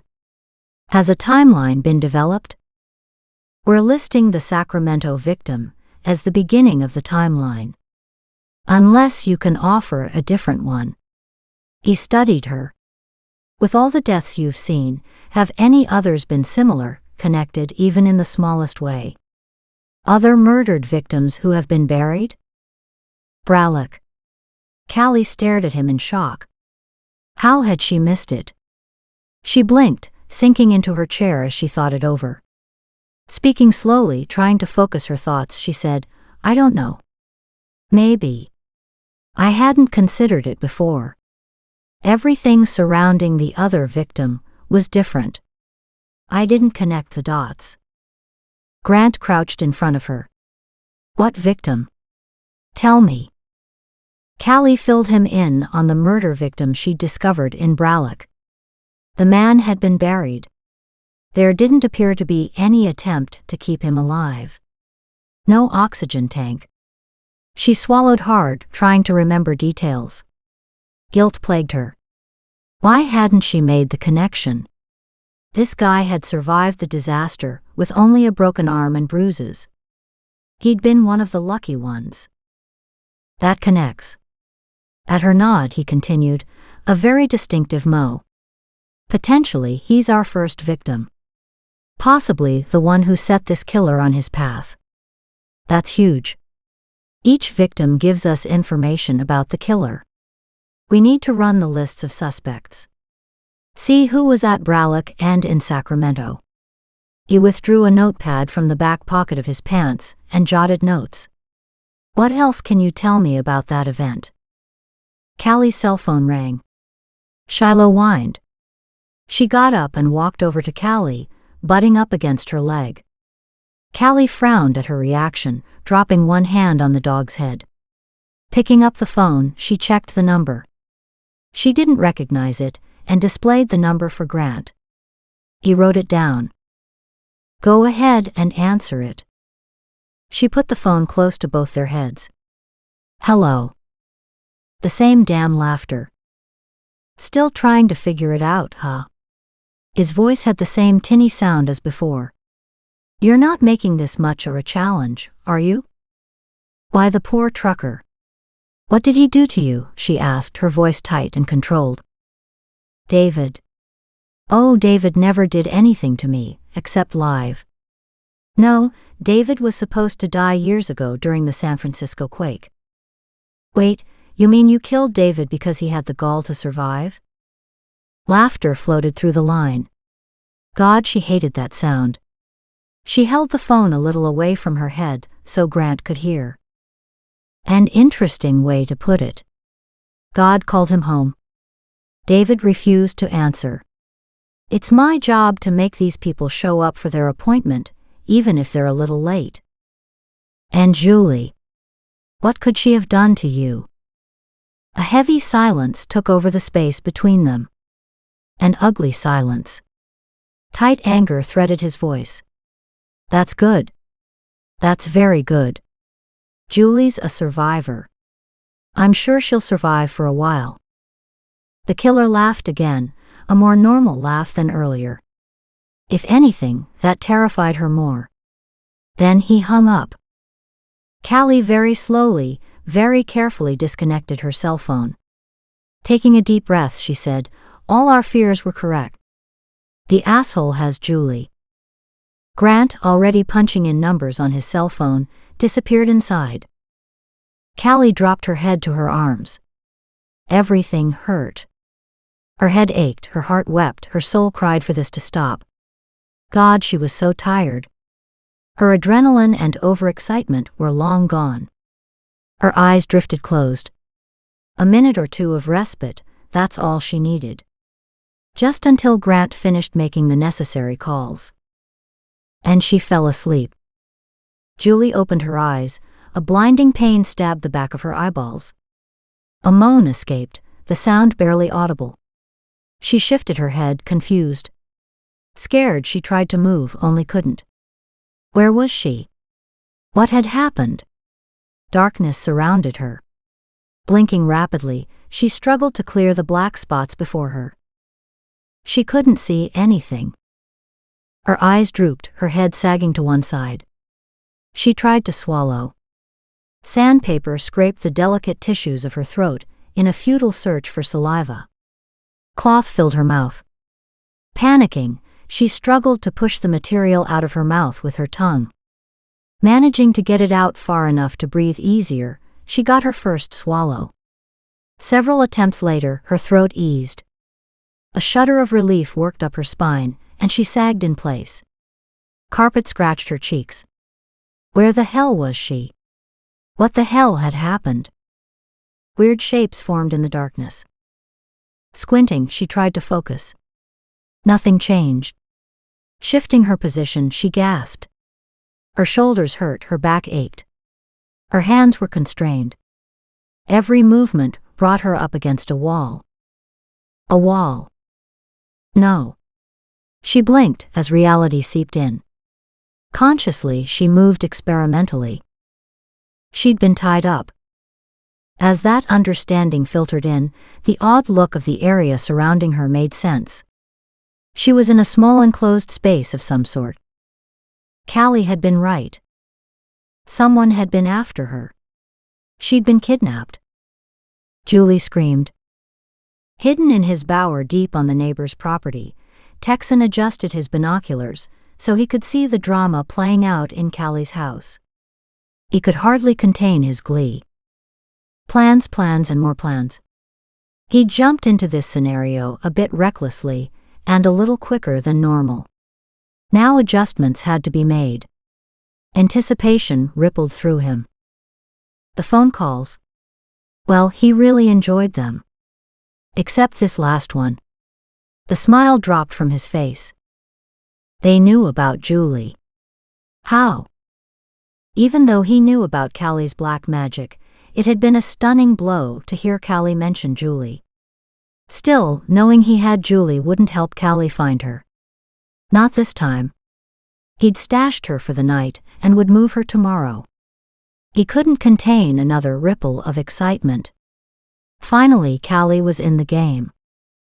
She probably thought she was safe, her evil strong enough to go against anything. So naive. A contented sigh washed over him. Evil aligned with evil, but good always won out. It had just taken him a while to understand his true mission, and how SAR rescues were negatively impacting the Lord's wishes. And Callie was the queen of the infidels. She had to be stopped. First, though, she had to learn the error of her ways. He owed her that. They'd been friends once. She would be given a chance to turn the devil aside, to fess up to her black magic, before he returned her to her maker. Slipping from the bower, He wandered to the edge of the woods and a favorite tree stump. The leaves crackled, dry and crisp under his feet. The summer heat had baked the earth. Surprising for this time of year. The undergrowth usually kept the ground dank, if not actually moist. Tilting his head back, he beamed a smile into the night, his eyes closed, almost in benediction. His soul walked lighter these days. He was grateful. He hoped Callie slept well tonight. She'd need it for the challenges that lay ahead. She had to prove herself worthy of salvation. Chapter 16. Callie's head snapped up. What the hell? Dusk had started to settle, giving the sky an odd half-light. She searched her surroundings, groggy and disoriented. Rubbing the sleep from her eyes, she frowned. Surely she'd only closed her eyes a second ago. Hi. Feel better? Grant's face came into focus. Hey. She cleared her throat and tried again. How long did I sleep? 10 to 15 minutes. Her mind struggled to put the foggy pieces of reality back together. She massaged her stiff neck. Julie? No news yet. We're waiting for an update from our profiler. We tracked the phone number to a disposable cell phone. He dropped a piece of paper on the table in front of her. Callie yawned, her brain fuzzy. What's this? The short list of names. Her brain clicked on, and she was suddenly wide awake. Of potential suspects? She picked up the sheet and peered closer. And blinked. The first name listed caught in her throat, before shocked surprise took over. Brad? Are you serious? Not really, but we have to consider it. He was at the site where the first victim was found. So were many other people. He's gone missing. Remember? She was outraged that her best friend was being considered. Callie, this isn't about personal feelings. It's about who had motive and opportunity. Please. Take a look at the names and cross off the ones who you don't feel could have done it. Just give me a reason. He held out a pencil. She glared at him, snatched the pencil from his hand, and with a thick, bold stroke knocked Brad's name off the list. If you put him on this list, you might as well add him to the list of potential victims. Silence. I did. She winced and turned her attention to the other 11 names. She knew 4 from the center. Francois, a Frenchman, was a good man and a close friend of Brad's. Briefly, she wondered if anyone had told him about Brad's disappearance. Then she remembered, no one was to know yet. Francois works with several centers, so I'm not sure where he is right now. You'll have to check on that. I haven't seen him in years. She crossed the third name off the list. Pat had a back injury 2 years ago on a site. He can't do any heavy lifting. Grant raised an eyebrow and jotted the reason in his notepad. He'd probably double-check everything she said. Then again, he had to. Didn't he? Johnson was supposed to go to the Sacramento site, but pulled out at the last minute when his wife went into early labor. His name would have been on the original manifest, which probably has yet to be updated. She put a line through his name. Good. Keep going. 8 names left. All male. All white. All young. But not all single. That surprised her. I can't see anyone who is happily married doing this. She glanced at Grant, but his face was a blank slate. Did he suspect anyone here more than any others? She didn't want any of them to be the killer. She knew them all, friends, co-workers, people she depended on at disaster sites. Callie swallowed hard and studied the other names. I saw Zane and Ron from the San Francisco Center at Sacramento, but didn't have much to do with them. I've worked with them on various sites. They're both good hard workers. She put question marks beside those 2 names. Alan and Joe are both happily married, a half dozen kids between them, and are heavily involved in community affairs. I can't see them having the opportunity to kidnap and murder these people. Strike them off, and I'll make a note of them here. 6 names remained. As much as I want to, I can't find a reason to cross off these guys. Grant accepted the list. We'll check them over. Ask Dan too. He knows stuff about everyone, way more than I do. Okay. I'll turn this over to the team to start on. Callie frowned. So what's next? How else can I help? Rest. Do laundry. She glared at him. Aren't you funny? Tapping his thigh with the rolled-up list, he tilted his head and considered her. Draw. His face turned earnest. We need any and all help possible. I know that's not FBI policy, but I know what Stefan can do. And Stefan hasn't connected to this guy. You have. Let's see what you can do. Callie considered him. We need tangible leads, not more conjecture. I may have been right once or twice, but I can't count on being right all the time. Leads are good, yes. But, as we're lacking those, we have to consider everything. And we don't expect you to be right all the time. We won't know what you can do, though, unless you try. Giving him a disgusted look, she agreed. I have to go inside and make these calls. As much as this area is under surveillance, and this deck isn't accessible from the ground, I don't want you out here alone. Callie blinked. Then shuddered. She'd never given it a thought. She followed him inside and locked the door behind her. With the sketchbook open to a clean page, she sat under the golden halo of the light in the living room and pondered the strange turn of events in her life. How had her only constructive input become her psychic art, when she excelled at searching for victims, especially murdered victims? She sat back stunned. Could she find the missing victim? And if she could, then why was she sitting here? If the victim were dead, as depicted by her sketch, she could find her if she managed to get close enough. But what did close enough mean? She had no idea. It was as if she'd accidentally fallen over the energy of the various victims before this. More or less. Pursing her lips, she considered the concept.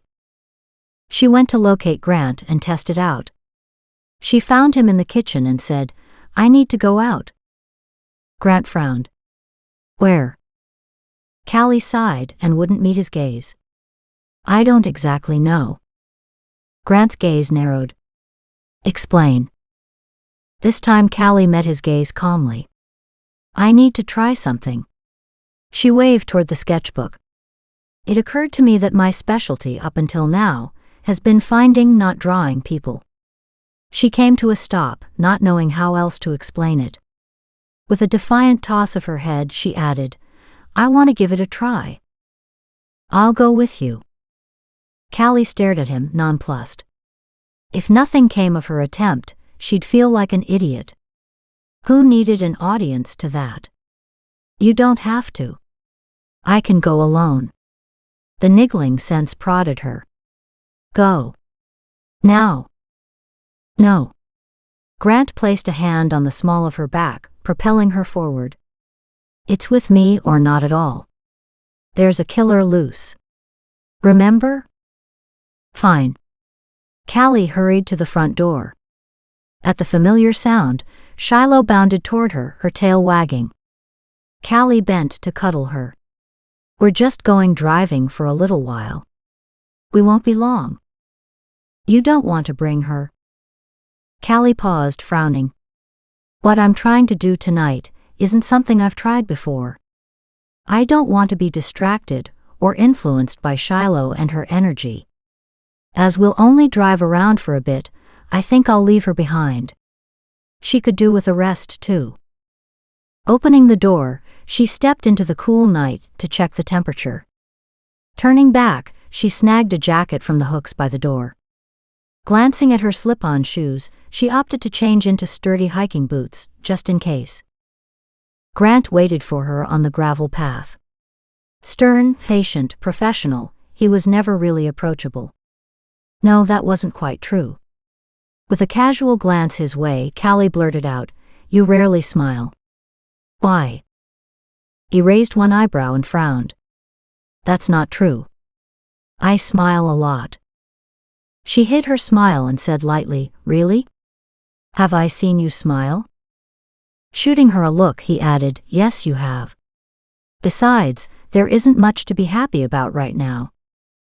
That was a great conversation killer. Grant continued to his truck, opening the door for her. "We'll take my vehicle. You can tell me where to go." "Love to." She smirked and slipped into the front seat. Grant started the truck and pulled up to the edge of the road. "Which way?" Callie closed her eyes and let the sensation roll over her. When she followed one of her twinges, a fuzzy bristling would usually nudge the back of her neck, sending her in a specific direction. She felt no such sensation this time. Knowing that Grant watched her, she closed her mind and opened the door to her alternate senses and relaxed. Since he'd witnessed odd behavior from her before, surely this wouldn't throw him. "Left," she whispered. Callie slid into a relaxed state and blocked out the world. She kept her eyes closed for a while as they drove onto the main road. Sitting blind gave her an eerie insight into the bizarre world of darkness and trust. She trusted Grant to keep her safe. Her mind hiccuped. Her eyes opened.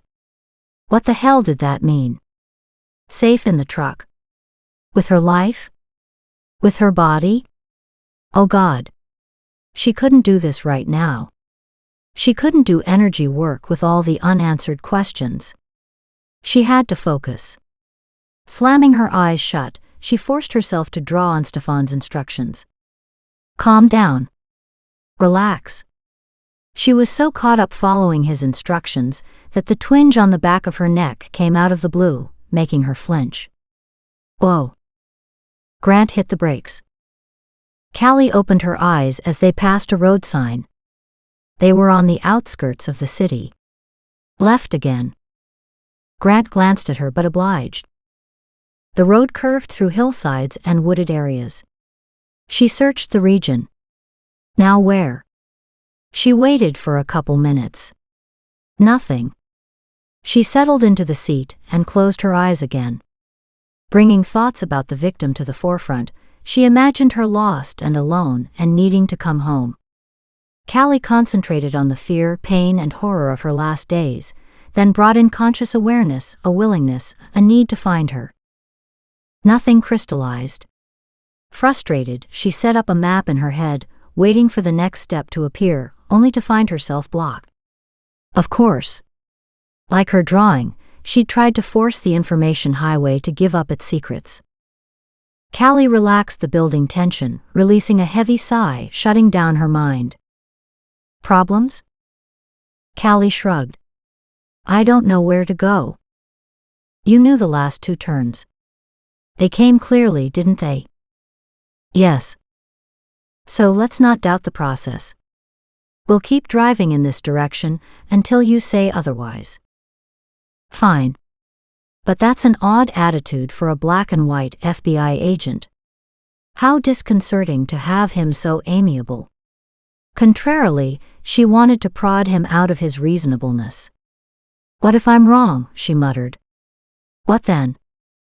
Then we drive home and no harm done. He shot her a curious glance. How did you get the idea that I am a black and white kind of guy? Haven't we spent most of the last few days living in a gray area? Callie addressed the first comment and chose to ignore the rest, stymied for an answer. I was wrong last time. No. Don't say that.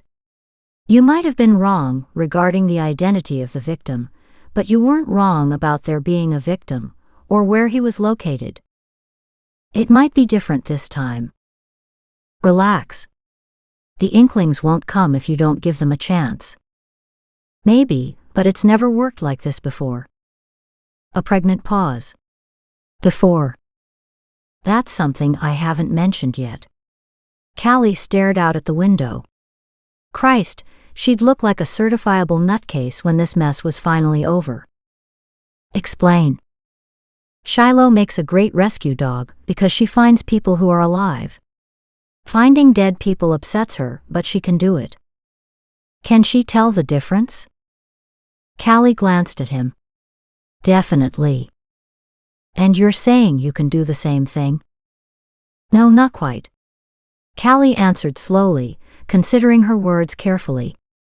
Shiloh uses her nose and I use the sight. With it I can find cadavers, but a certain type stands out for me. Shiloh can find them all. Cadavers come in types? Yes. Callie took a deep breath, bracing herself. She'd never told this to anyone. I see dark seething energy in ribbons. They are always attached to people who have died violently, especially people who have been murdered. Grant continued to drive, even though he had trouble processing her statement. He'd known about her psychic talents, but this? Could she mean it? Years ago, he'd have run like hell to get away from such a concept. It had taken Stefan to open Grant's mind. Now this woman continually surprised him too. He gave her a sidelong glance. The information might not scare him, still he had to wonder how she could deal with it all. With every new tidbit she revealed about herself, he became more fascinated and alternately more disturbed. This was heavy stuff. She'd turned out to be a myriad complex of witch, siren, and philanthropist. Impossible to ignore. Grant snuck a glance her way again. Returning his gaze to the road, he shook his head. He had it bad. His lips quirked. Here he was, working through his feelings, and she was staring at him, wondering at his lack of reaction. Her abilities disturbed her, while he found them fascinating. It was his concern for her ability to handle them that disturbed him. That didn't say much for his state of mind. A sigh escaped. He was an idiot. The silence in the truck grew to deafening proportions. Callie stared out the window, anywhere but at him. Had he taken the news with his usual stoic attitude, or had he decided to drive her to a mental hospital? That's it. She glowered at him. The dark interior of the vehicle couldn't begin to hide his knowing look. Not much I haven't heard after working with Stefan all these years, you know? And means I'm thinking. Callie couldn't believe it. Good. Fine. She waited a beat. And you may have heard a lot from Stefan, but I've never told anyone, ever. Right. A little too mild a reaction, huh? Ya think? Callie couldn't believe it. It would be the last time she shared a secret with him. Grant glanced at her, a light shining in his eyes. So tell me how you really feel. Oh, you, Callie stuttered to a complete stop. Her fists clenched and unclenched. Closing her eyes, she focused on deep breathing. In the silence of the truck, she heard a sound. One she'd never heard before. No way. She turned to look at Grant. He was sputtering. Sputtering for Christ's sake. Unfreaking believable. He caught her staring at him. His lips quirked. His smirk widened to an outright smile. Before her astonished eyes, he broke into a guffaw, his laughter infectious. Good Lord. She hadn't thought he had it in him. She laughed. Wow. Grant shook his head, a goofy grin decorating his face. I'm not that bad. Surely. Yeah, you are. Callie bolted upright to stare into darkness. Where are we? Grant pointed at a sign up ahead. We're heading north to Portland. Remember? We've been out for a while. A bit. Any more directions? Callie dropped her head against the headrest. No. What a stupid waste of time. Not necessarily. Now you know I can laugh. Smiling, she answered, there is that. Maybe we should just turn back. Endless darkness surrounded them, with only the beams of the headlights to guide them. A prophetic sign, maybe. Her eyes drifted closed under the hypnotic influence of the steady hum of the engine. Her neck throbbed. She reached up to massage the muscles, but the pain worsened. Callie twisted her head to the right. A sharp stabbing pain shot upward. She moaned softly. "Are you okay?" "Yes. My neck started hurting." "Your neck or your intuition?" Raising an eyebrow, she glanced over at him. "I don't know. Maybe. Yes or no?" Grant raised an eyebrow, sending her a sideways glance. "I usually get a funny prickling at the back of my neck, not sharp pains." And normally she wasn't deluged in weird colors. This time her normal mental state of lavender blended with a dark blue, becoming almost black in color. She sensed the anger building in the seething morass. "Maybe we aren't supposed to go back yet. A turn-off is ahead. Tell me if you get more twinges." Grant pulled the vehicle up to the crossroad, edging the vehicle slightly off the road. The pain stabbed into the back of her brain. Her stomach heaved. "Ouch." Grant stopped the truck. He looked at her, then turned the steering wheel, directing the vehicle onto the side road. Immediately the pain eased. "Ah, much better. Not perfect, but not stabbing at me either." The dark energy also eased back to a dull purplish black. They hadn't driven more than a few hundred yards when the pain and the angry colors bashed into her consciousness. She gasped. Bile crawled up the back of her throat, bringing a sick taste to her mouth. She coughed slightly. Grant hit the brakes, peering in her direction. "Well?" The stabbing stopped. Callie sighed in relief. "It's gone." They peered through the window into the gloomy surroundings. A dirt road loomed on Callie's right. Even in the dark of night, she could see the ribbons twisting toward her. Her neck twitched. "Turn here. She's up there." Callie no longer had any doubts. Images slammed into her. Children playing, a family gathering, laughter, arguing, all combined as faces and places flashed too quickly to catch as the impressions kept rolling on. Grant shook his head as he drove his truck onto the dirt road. "We will have a talk after this. I can't believe that even after seeing your sketches, you didn't tell me about this." The visions receded, letting Callie catch her breath. "Shiloh is my cover. To make it look like she's the one finding the bodies." Callie leaned forward, peering through the windshield. "The paintings and sketches are a new development. Not expecting them, I didn't have a cover story ready." "Anything else you've hidden from me?" Shearing pain stabbed through the back of her neck. The colors throbbed. "Stop." Callie held her breath, waiting for the pain to ease as the vehicle rolled to a standstill. Callie pointed to his window, in the direction where the angry ribbons twisted in the night sky. "She's over on the crest." "God." Callie hopped out. Grant exited his truck, flashlight in hand, and walked over to stand at her side. "Nothing's here." "Yes, there is. I wish I'd brought Shiloh now. She'd have picked up the decomp."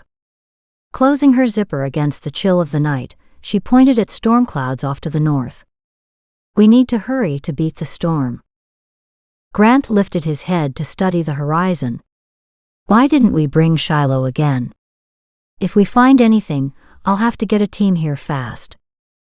"We didn't bring Shiloh because she's tired, because I didn't expect to actually find anyone. Besides, we don't need her," Callie said, her tone grim. "The victim is just a few yards up." Sand and loose gravel grated under their feet. The hoot of an owl sounded far off in the distance. With the stormy weather coming in, the air practically crackled with static. "How'd the killer expect you to find her way the hell out here?" "I have no idea. No one, and I mean no one, knows about my weird psychic skills." She thought about that for a moment, and realized it was no longer true. "Except you and Stefan." The killer may have suspected it anyway. Even if only as an explanation for your successful record, Grant said. She glanced at him, his face a pale circle in the dark. Except these skills are relatively new. That reputation was established long before these weird twinges showed up. Grant frowned. But this person wouldn't know that. Christ. The killer could be putting her years of success down to otherworldly reasons instead of experience. By being forced to play the killer's bizarre game, Callie would actually be proving the killer right about her unholy skills. The clouds separated, releasing the moon from its shadowy hold, to highlight the violent energy twisting and churning at one spot. Why don't we do this stuff in daylight? Callie asked, knowing there was no answer but wishing there were anyway. Grant strode forward, passing her slightly. You tell me. This is your show.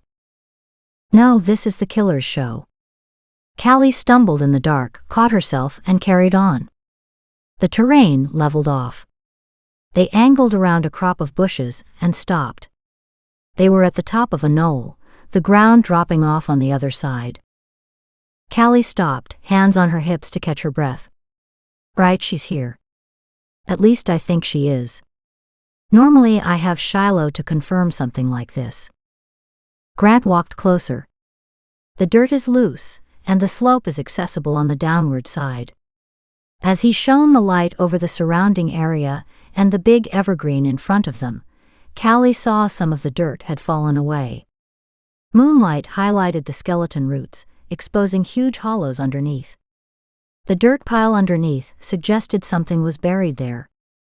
She bent over, scraping up a handful of soil, before letting it slip through her fingers. It's sandy. With the dry spring and summer we had, interspersed with heavy storms, this is a perfect burial place, begging for a crazy killer. I need to call a team. And if she's not here? Is she here? His gaze locked on hers. I think so. But are you willing to call out a team without confirming there's a crime scene? How much information can you get about her? Can you show me a spot where there is less dirt that I might brush away enough to confirm what we have? We have to make sure we disturb the area as little as possible, though. Grant rested the flashlight on a root, where it cast a yellow light in the gloom. And I'll grab a couple pictures before we touch anything. He pulled his phone from his pocket, momentarily blinding Callie as several flashes went off. When he was done, she suggested, you're at her feet. It might be better to try for her face. You can tell? Poor light or not, she could see her statement had thrown him. He studied the ground. Callie stepped forward. Yes. She's in a relaxed fetal position with her head here. She pointed out the correct layout. She's facing us. She placed her hand gently where the woman's head lay hidden. A large chunk of earth slid down. Try there. The layer is thinner now. Pulling thin gloves from his pocket, he bent to where she pointed and scooped one handful of dirt away. Sand slid into the newly created space. He worked gently for a few minutes. Callie was mesmerized by his gentleness as he brushed away the dirt from the pile. He treated the area with deference. Her heart warmed. He believed her. And he cared about the woman beneath the ground. An odd euphoria swept over her, followed by doubts. What if she were wrong? There, Callie cried out. Stop. I think I see something. Leaning back on his haunches, Grant reached for the flashlight. I need more light. He flashed the light on the spot and reared back. She crowded beside him. What? What did you find? An eerie flickering light shone on the exposed surface. A small delicate nose blended into the grains of sand. A gold earring with an emerald starburst twinkled in the dirt. Callie sucked in her breath, tears gathered at the corners of her eyes. Although expected, nothing prepared her for the reality of what she faced. And nothing could camouflage the eye that stared out, accusing them both. Recognition slammed into her. Callie jumped back with a small cry. Grant spun, reaching for her. It's okay. He laid a gentle hand on hers. We found her. That's why we're here. To bring her home. He tugged her trembling frame into his arms. Take a minute. Breathe. She shuddered. Closing her eyes briefly, she leaned into his comforting arms. Nothing could stop the image from burning into her memory, where she knew it would stay for the rest of her life. Sorrow washed over her. Pulling back slightly, she gazed up at him. Pain speared her heart. I know her. She's a regular at Second Chance. Her name is Melanie Rothschild. Chapter 17. Grant stood on Callie's front doorstep. He should have let someone else make this call. Dan, maybe. It would have been easier. But it wouldn't have been right. The news would hurt her regardless of who delivered it. Maybe he could at least give her a few answers to go with it. Even worse, no one who knew about this would talk about it. Not until the killer had been caught, just in case it was case-related. He rang the doorbell before stuffing his hands in his pants pockets. Inside the house, Shiloh barked. Callie murmured softly.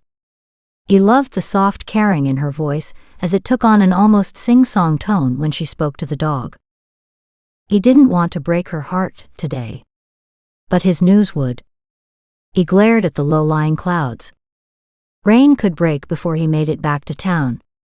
He didn't have this window of time, but had made it happen anyway. He'd yet to make it to bed. Talk about a shitty night. He rubbed his whiskered chin, wishing he'd had time for a shower and a shave first. Still, he was here. He could find an hour for her. The door opened. Callie's face lit up with surprise, and he hoped with pleasure.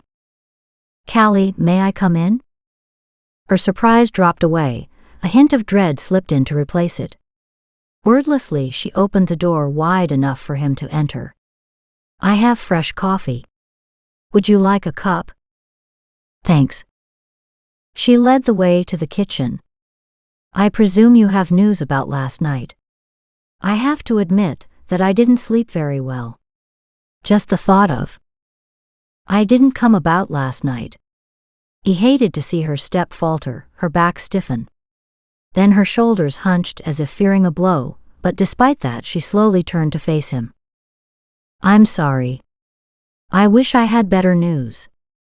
She swallowed. Just tell me. Shit. Still, straight out was best.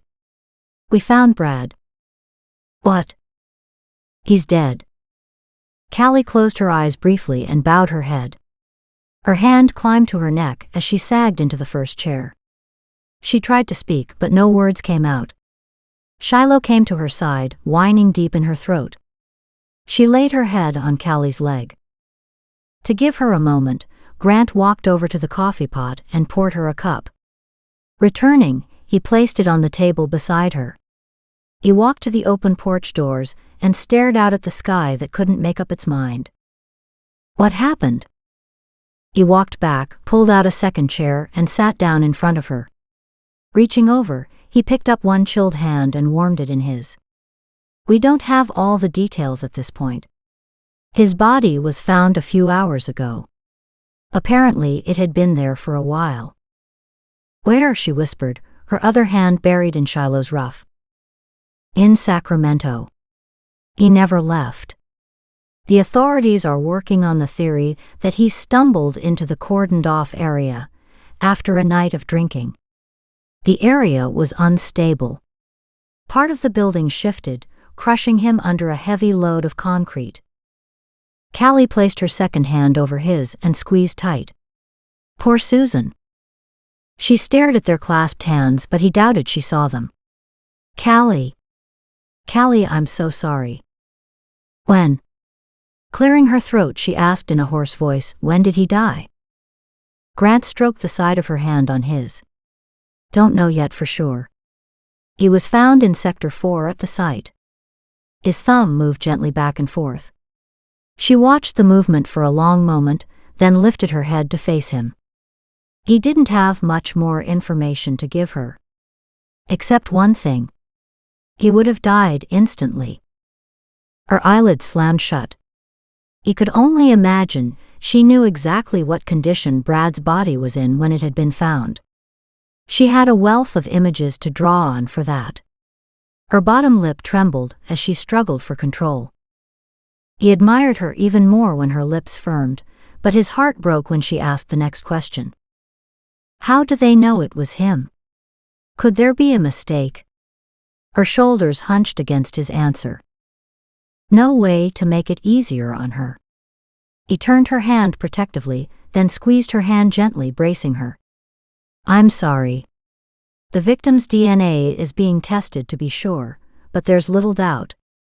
The victim had on a SAR vest, and Brad's wallet was on the body. Everything else fits too. Her shoulders slumped. Oh. She produced a sad smile. Being buried alive is every rescuer's worst nightmare, you know?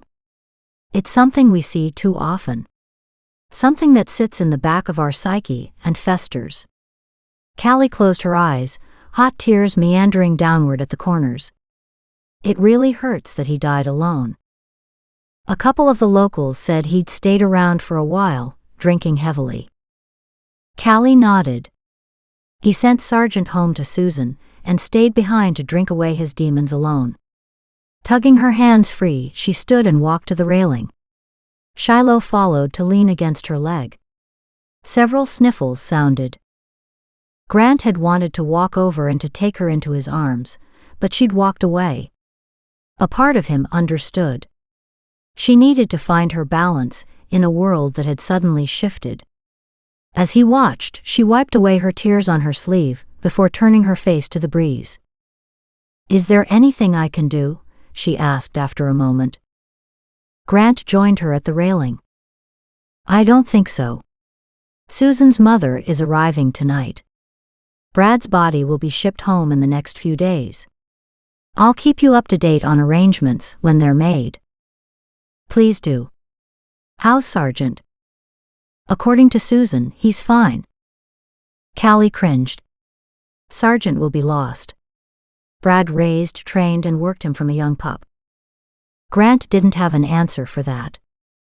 I wonder what she'll do with him. I doubt she knows at this point. Callie sniffled, releasing a heavy sigh. So much death. I told Dan. He said he'd be here soon.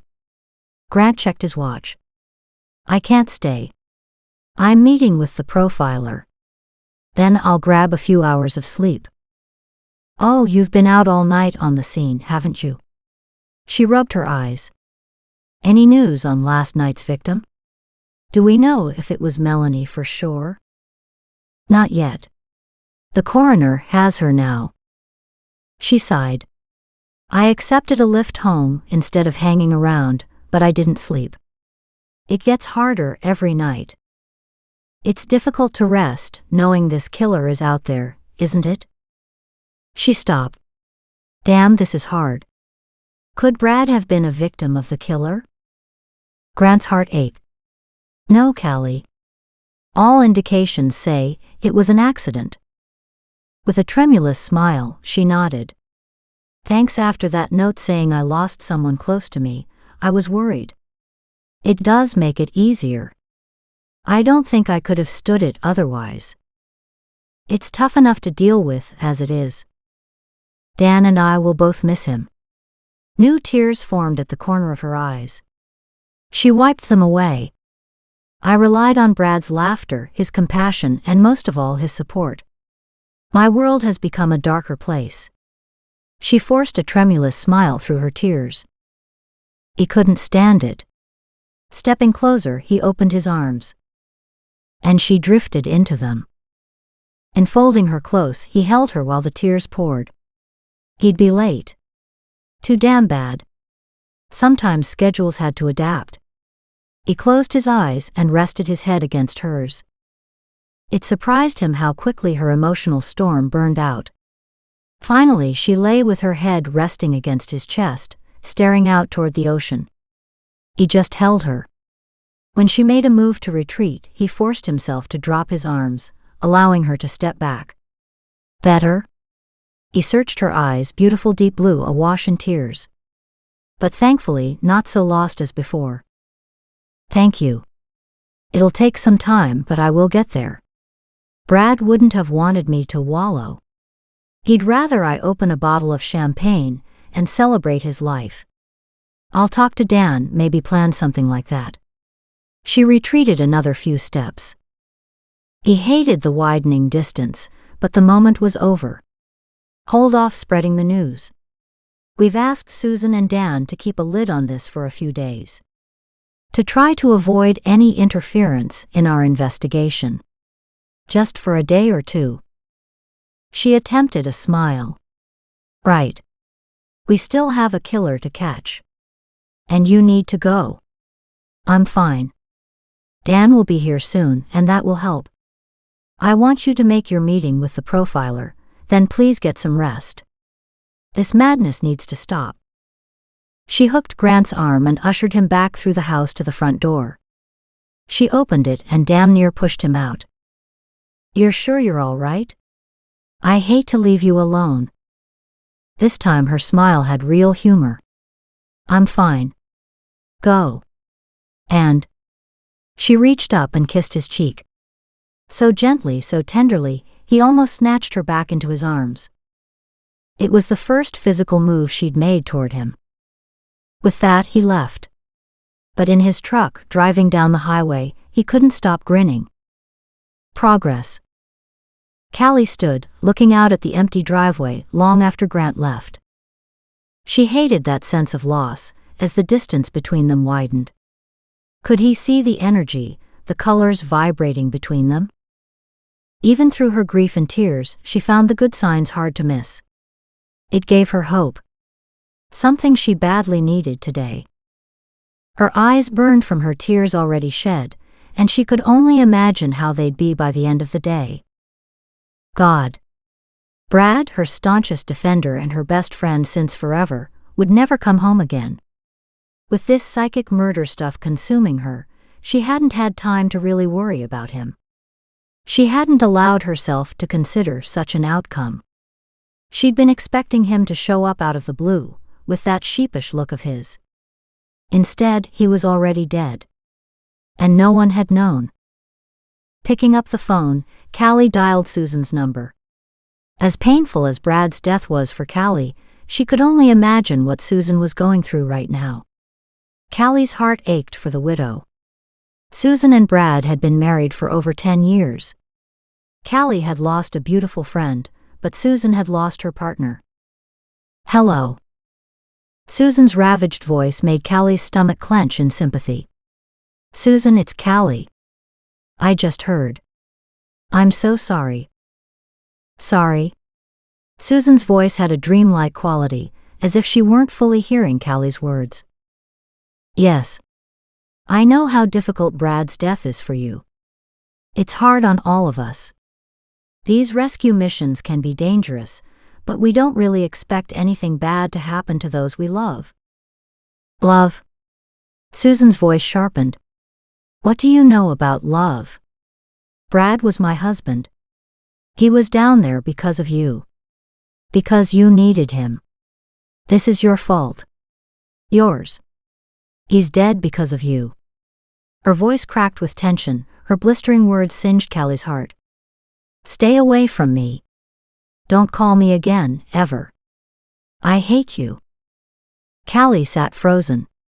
Logically, she could rationalize away everything Susan had said. She was upset, grieving, angry at the world. Callie knew that, but her heart didn't care. It hurt. Brad had been her friend. She'd loved him too. And it hurt to know that, to a certain extent, Susan had been right. A couple times Brad had mentioned quitting, staying home with Susan because she wanted him to, instead of gallivanting off at a moment's notice. Callie knew Susan had made sacrifices. She'd endured missed birthdays, messed up plans, long absences. These had only gotten worse with Brad's increased drinking bouts. Callie had always persuaded him to stay with second chances. Brad was good at what he did. Very good. The rescue world needed him. But at what cost to Brad? Guilt sat heavy on her heart. Her world would never be the same again. Sitting here, she heard the crunch of gravel as a vehicle drove in. Dan. At least she hoped it was. She didn't want to see anyone else. Getting up, she walked to the front door and watched Dan park his car. Her spirits lifted at the sight of him, until she saw his expression.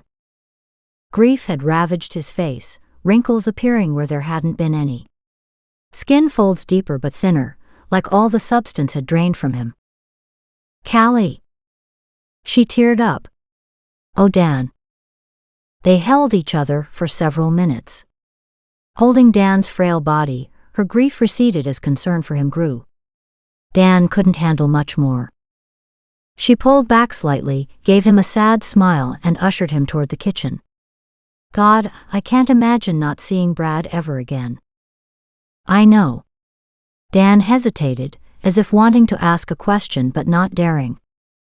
Tiredly, she glanced his way, as she automatically gravitated to the coffee pot. What? With a heavy sigh, he asked softly, I wondered if you had any news, preferably good news about Julie. Callie blinked, her forehead creasing. What was he talking about? Good news. There wasn't any left in this world.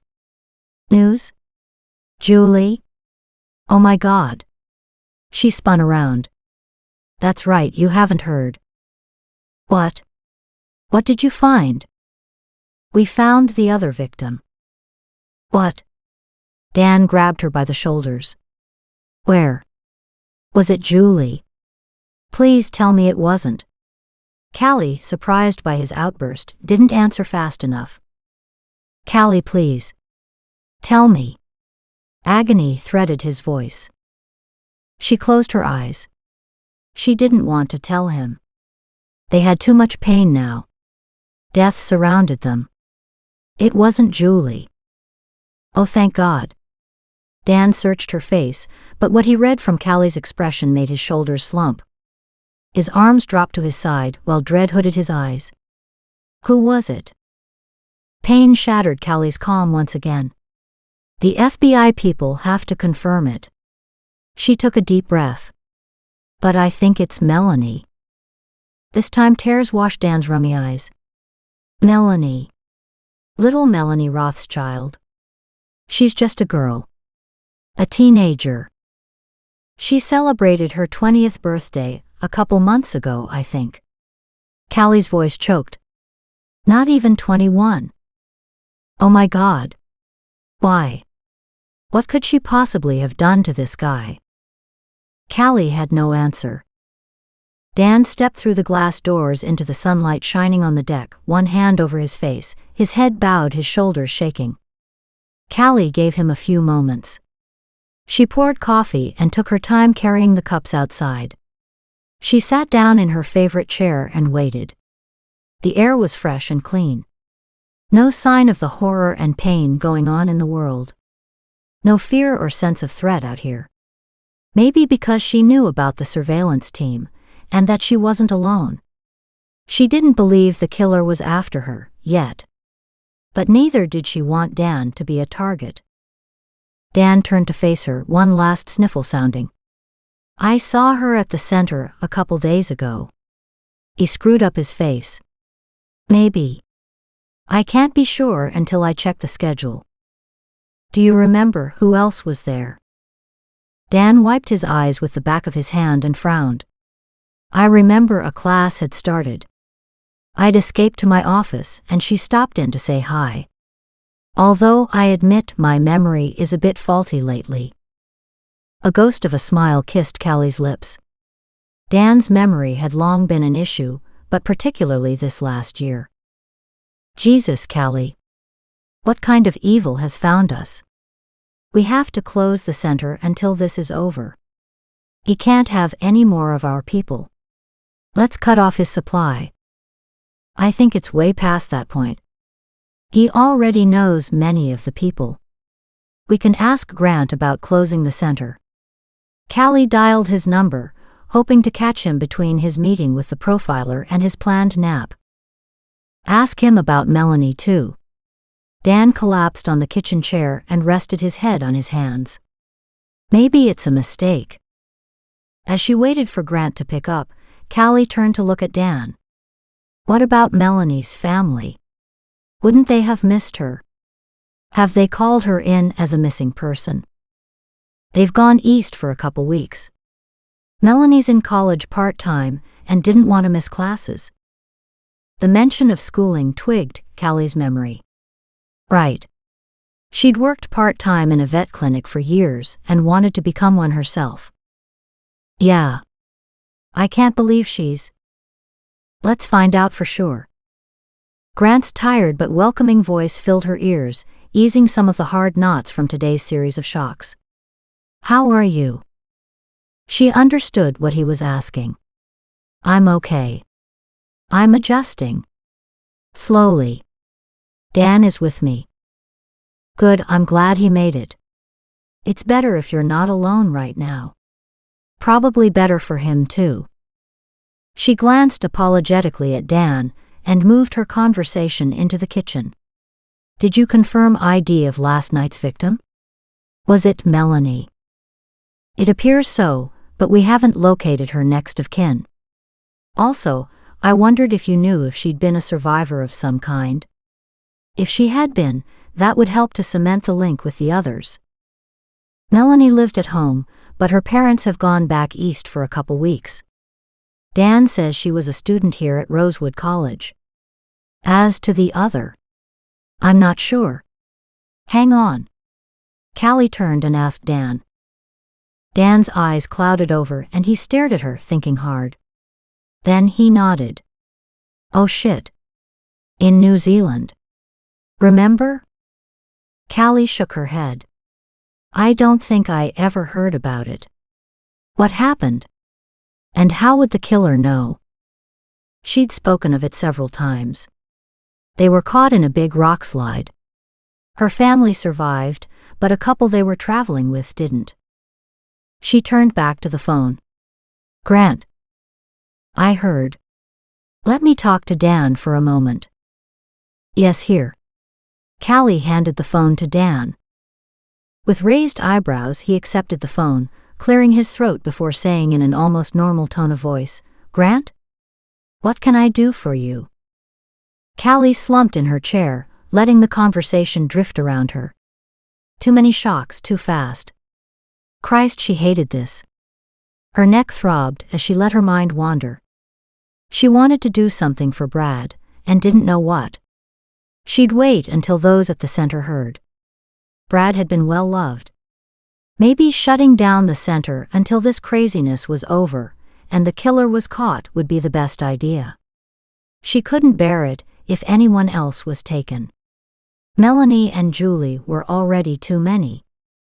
Dan interrupted her musings when he returned her phone to her, his conversation with Grant over. Callie, they're putting additional cameras and some men in the center.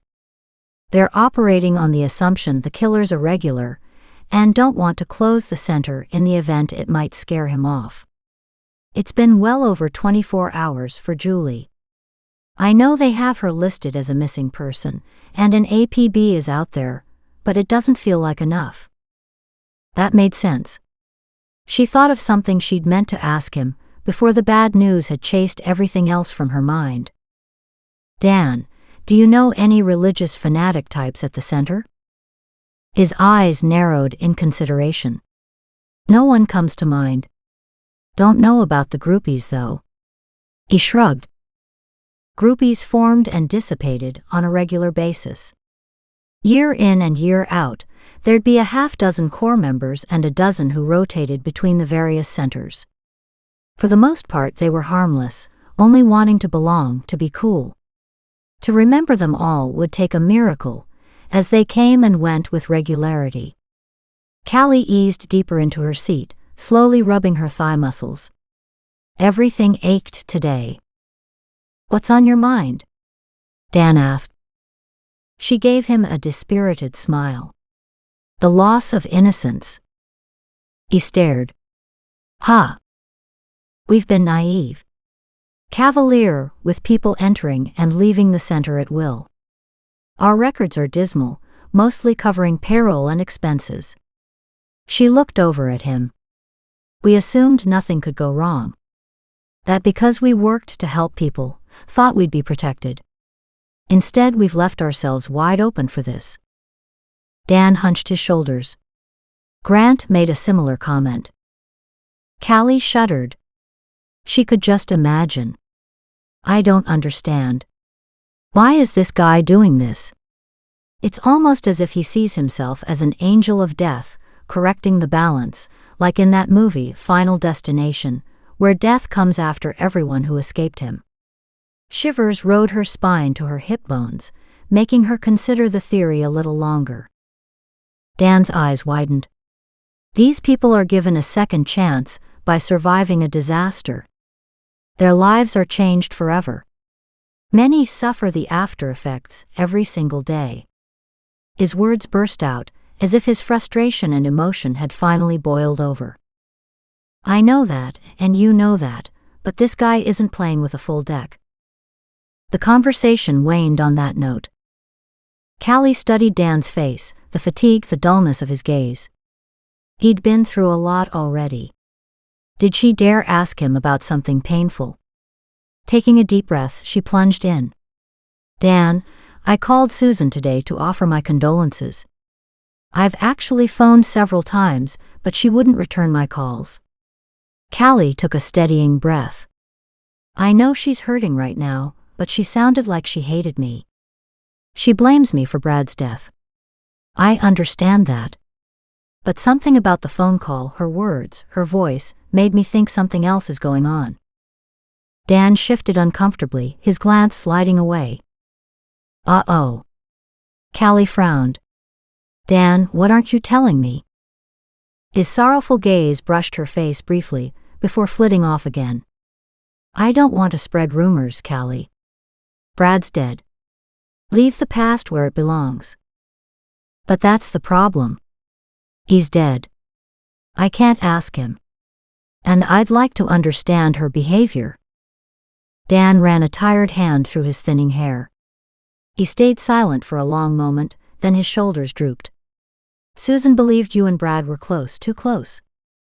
The hacksaw moved back and forth with swift, sure strokes. Good thing he'd come prepared. The PVC pipe was just too long. But he would fix that. The cut piece fell to the ground as the blade sliced through the last edge. This time he'd planned ahead. Once again, things had fallen into place. The industrial cardboard box had been tossed in a dumpster close to the center. It was big enough for Julie, and yet small enough to carry into the woods. It should be a breeze to bury. Good thing she was a little bit of a thing. She'd be fine for several days in here. And he really did want to visit with her for a while. She'd made it easy for him. Almost too easy. No challenge. Of course, she hadn't appreciated his efforts. No, she'd screamed at him something fierce. He grinned. The fighting spirit might keep her alive longer than his other victims. None of them had presented a challenge. Melanie had been docile. And David.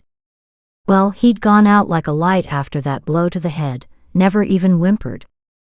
He frowned. Unexpected that. Something must have been wrong with David in the first place. The guy had really let himself go. At least it made it easy to send him home. If he'd been conscious and in a fighting mood, David had been wiry and strong enough to have caused him hell. Instead, he'd collapsed after one blow. Not like Julie. She was a fighter. He picked up the large PVC pipe sitting off to one side. At 6 feet long, the pipe would deliver air from the surface directly inside the box to Julie. The bottom of the pipe had been cut off at a long angle to let in lots of air at the bottom. Returning his attention to Julie, as she lay unconscious and trussed up like a Thanksgiving turkey, he repositioned her head where she'd have instant access to the fresh air. Closing the heavy lid, he snapped the interlocking tabs in place, then used the commercial staple gun to secure them closed. He cut a hole on the top of the box and positioned the pipe inside. Perfect. He secured the pipe to the box with duct tape, letting it stand straight. Julie moaned from inside her makeshift coffin. He grinned. Her voice was barely audible now, and with a hill of dirt on top, she'd never be heard. That ought to give them some time together. And give Callie a chance to figure this one out. Not too long, though. Maybe a day or two? Julie would hold for that long. He could even up the ante. Another phone call, maybe? How about a letter? Or another gift?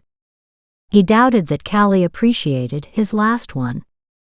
With one final look around, he shoveled dirt on top of the box. Julie moaned again. He smirked. A perfect time for her to wake up. She'd understand what was happening. On cue, the box shifted slightly as Julie struggled inside. A kick resounded at the bottom end, then another. But with both hands and feet tied, her attempts weren't doing much. He laughed. What was that old saying? Do what you love and love what you do. Yes. He'd finally found a service that he could enjoy. Perfect. With a light-hearted whistle, he lifted the next load of dirt. Chapter 18. Too close?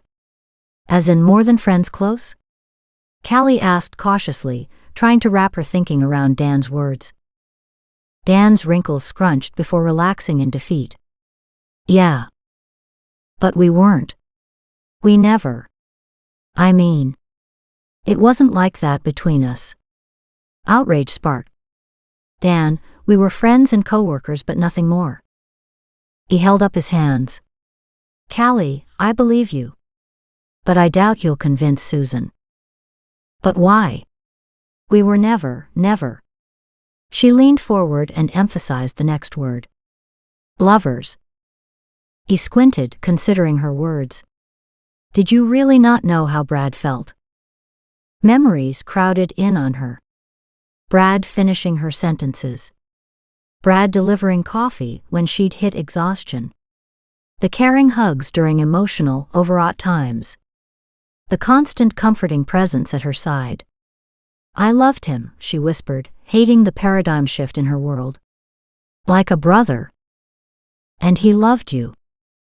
Dan said it simply, eloquently, and Callie accepted the truth. How could she not have known? How well had she known him really? On the inside where it counted? Her chest hit lockdown. She couldn't breathe. Brad had cared, he'd wanted more from her, and she hadn't noticed. She closed her eyes against the tears threatening to fall and slumped back. I didn't know. Oh God. I'm so sorry, Brad. For several moments Callie couldn't speak, as regrets clogged her throat. Finally Callie leveled her gaze at Dan. How did Susan find out that Brad felt that way? I think she probably suspected something for a while, but Brad asked for a divorce before leaving for Sacramento. He what? Callie straightened in her seat. She needed the shocks to stop. He never said a word to me. I knew they had some trouble, but not divorce-size trouble. He wanted to wait until everything had been finalized. Susan had said no, not wanting to change the status quo in her life. Status quo? Callie blinked. What an odd thing to say. Didn't she love him? Want her marriage to work? Brad told me before he left that he needed time away and that his wife needed time to think, to decide what to do. She'd asked him to stay home this trip and to work things out. But he left with you. Poor Susan. Oh, Dan. I never wanted to break up their marriage. I was happy for them. Proud to know someone in this day and age who could make a marriage work. That's why you felt safe getting close to him. Confused, Callie glanced at him. What do you mean? Callie, you haven't had a serious relationship in, what? 5-6 years? Or dated for at least 8 months. You've been emotionally locked down since Mexico, he said, talking right over her spluttering. Brad shot to the top of your best friend list years ago because he was married and you thought he wanted nothing more from you. He was safe. Callie winced. Ouch. Brad understood, particularly how you changed these last 6 months. He felt that, once freed of Susan, he'd slide into a more-than-friend relationship with you. Crap. Callie's mind bordered on overload. Safe and complacent, yep, that was her motto. Except in Brad's case, she'd been blind and stupid. No wonder Susan won't talk to me. Callie struggled to compartmentalize the new onslaught of guilt. She'd failed everyone lately. Right. Silence ensued. Hurting, Callie whispered, I didn't know. Honest. Dan placed a hand on her shoulder. I believe you. Callie offered him a wan smile, more exhausted than if she'd come from a 3-day rescue with no rest. Done in. Do I say something to her? Do I leave her alone? What? And why was she asking him? Because she no longer trusted her own judgment. Let her alone. Give her time to heal. A common-sense attitude, but one that offered no closure for Callie. She wasn't sure how to live with that. You might want to consider your relationship with Grant, for the same reason. I'm not thinking about Grant. Not now. Maybe never, considering Dan's latest bombshell. Do you want a relationship? Callie quirked her lips and slunk lower. I hadn't thought so. My life is chaotic enough. Dan's steady gaze showed years of wise living. And now? He raised one eyebrow at her. Grant is seriously interested. I've known him for years. I know how his job has changed him. But being around you takes years off his face.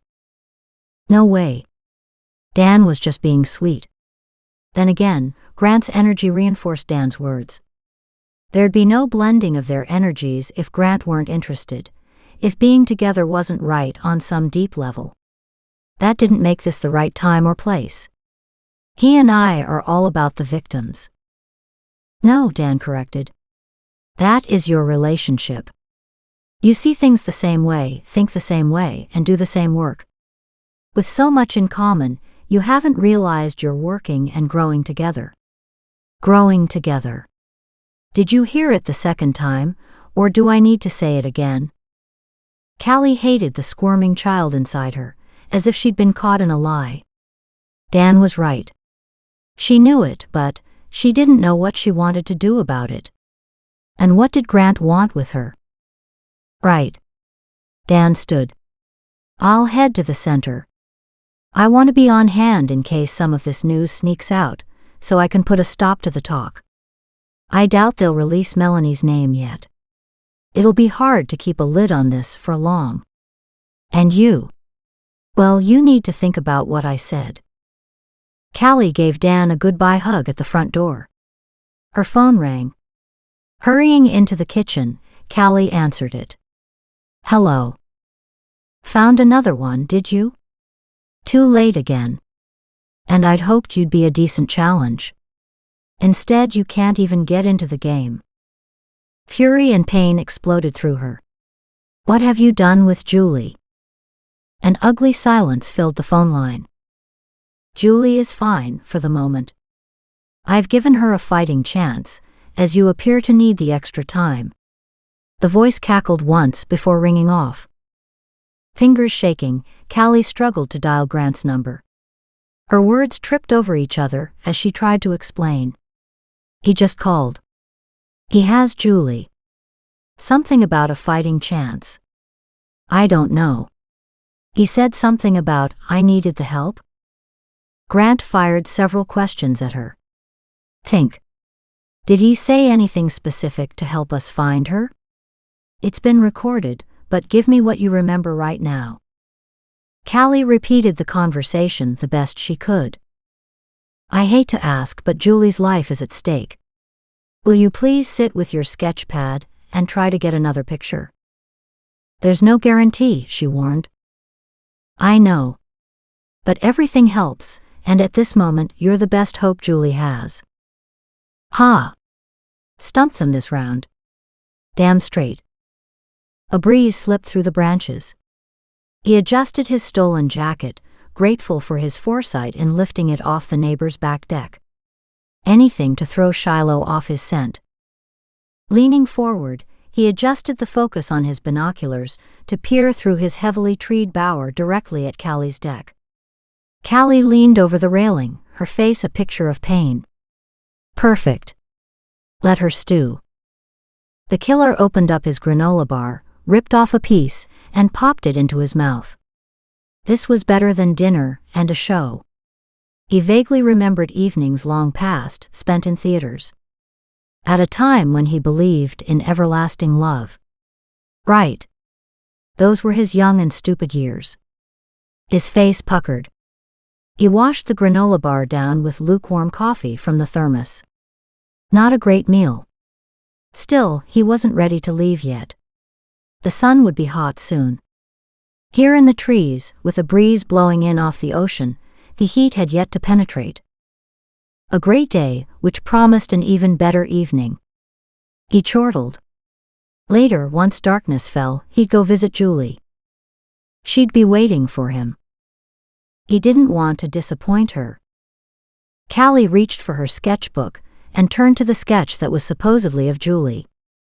In the drawing, a pipe brought fresh air in for the victim, extending the person's chances of being found alive. Julie, therefore, had to be restrained in some way that prevented her from digging herself out. The fresh air supply meant the killer assumed she'd be buried for a while. If, and it was a big if, regardless of what had happened so far, the picture was viable, this could be the fighting chance the killer had talked about. Or he wanted to lull Callie into thinking Julie was still alive. Who exists in Julie's world? Friends? Lovers? And who would know, she muttered out loud. She laid the sketchbook on the table. Brenda might. Brenda held a unique position at the center. Not a dog owner or a rescuer, she neither worked nor volunteered, but she knew so many who did, and she'd become a regular herself. Picking up her cell, Callie called her. Hey, it's Callie. Brenda, I have a weird question for you. Do you know if Julie has a current boyfriend? Hi, Callie. How are you? Nice to hear from you. Aren't you wonderful about returning your calls? And why don't you ask Julie yourself? Callie forced a snicker at her friend's sarcasm. I would if I could, but she's not answering her phone. And maybe I'm arranging a party for the center, and want to know if she has a partner she might like to bring. Callie rolled her eyes at the lame excuse, but it's all she could create on the spur of the moment. Oh. Am I invited? Exasperated, Callie said, Of course. I'd hardly call you about this, and then not invite you too. Oh, in that case, as far as I know, Julie does have a new man but a married one. So, I don't think they go out in public. Not good. A married man meant a clandestine affair. No one would know the details. That's too bad. I guess I'll have to wait until I get a chance to speak with her then. And how else could she find out? So are you going to ask me? Brenda's bubbly voice piped up. Callie rolled her eyes. So Brenda, do you have a new man in your life? I dated one guy off and on last month, but that fizzed out. Brenda giggled, obviously not terribly upset over that relationship. Speaking of losers, I stopped in at the center early last week hoping to find you. Instead, I met a real weirdo. I never did get his name. He called me a couple days later, but I wasn't home. Thankfully. The hair on Callie's neck quivered. Casually she asked, what made him weird? Brenda's voice dropped to an eerie whisper, fanatically religious. Religious. Now the hairs on her neck bristled. Taking a deep breath, Callie tried to inject a casual tone to her voice. How could you tell? Brenda's tone sharpened with disgust. He kept arguing with himself, for God's sake, about how God meted out his own justice. She huffed. You know me. Any talk of justice and I break out in hives. Callie knew it well. Brenda avoided all conversations on morals and any mention of right and wrong. She'd enjoyed more than a few married men herself. He called and left a message on my machine, suggesting a date with a heavenly experience, a date with destiny. Brenda giggled. Isn't that the corniest line ever? Callie's eyes widened. This guy had possibilities. Did you erase his message? Absolutely. Think I wanted to keep that? How old is this guy? Who knows? Who cares? Callie understood. Brenda loved men. All ages, races, and normally religions. This guy must have spooked you. It was weird. He called me at home, even though I hadn't given him my number. Where'd he get it? Brenda's voice dropped again. He had a weird accent, like a bastardized Portuguese or something. Who can tell anymore? A sigh worked through the phone. The message kinda freaked me out. Would you recognize him again? Absolutely. Brenda, I'll call you right back. Sit tight for 5 minutes. Why? Callie didn't give her a chance to argue, shutting her off mid-sentence. She immediately called Grant. At this rate, the poor man wouldn't get any sleep. Grant, she said without preamble when he answered. I just spoke with a friend of mine from Second Chance. She met an odd religious guy at the center, who called her at her home when he shouldn't have had the number. Who? His voice sharpened, cutting through the line like a knife. She doesn't know his name. We can ask Dan, but I don't know if he'll know him from her description either. Grant, I'm wondering about a police artist. I'll call you back. Callie clicked off the phone. 5 minutes later, Grant called back. Can you two meet me at the office on Waterston Street? Sure. When? About half an hour. An excellent artist works out of that office. Do you need the address? Without waiting, he rattled it off. Callie grabbed for a pen, then stopped as she recognized the address. I know where it is. Callie hoped Brenda didn't have plans. A half hour didn't give either of them much preparation time. But Julie had no time. Callie dialed, relieved when her friend picked up on the first ring. Brenda, I can't explain right now, but I need you to trust me on this. I need you to go with me to the police station and work with a police artist. I can come and pick you up and drive you home again afterward. Brenda's gasp came through loud and clear. The police? Yes, I need you to help me with this. With a groan, Brenda said, We've been friends for a long time, but this is just weird. Callie chewed her bottom lip. Please trust me. I have a good reason. But why can't you tell me what's going on? Worry fussed through Brenda's voice. All right. I don't like it, but I'll do it. Callie closed her eyes in relief. Thank you. Chapter 19. The heat in the small room at the police station made Callie melt. She sent Shiloh to a corner to lie down. After being away most of last night, she hadn't wanted to leave the poor dog alone today. Or maybe Callie didn't want to be without Shiloh. Today had already been hell. Thank God it had been a fast trip to the station. Brenda had peppered her with questions the whole way. Callie stalled her until she could confirm with Grant what she was allowed to say. Callie removed her light sweater, draping it over one of the chairs before sitting down. Hi, I'm Callie. This is Brenda. She's the one you'll be working with. Hi, I'm Nancy. Brenda, take a seat and let's get started. Callie hid her grin at the trepidation on Brenda's face.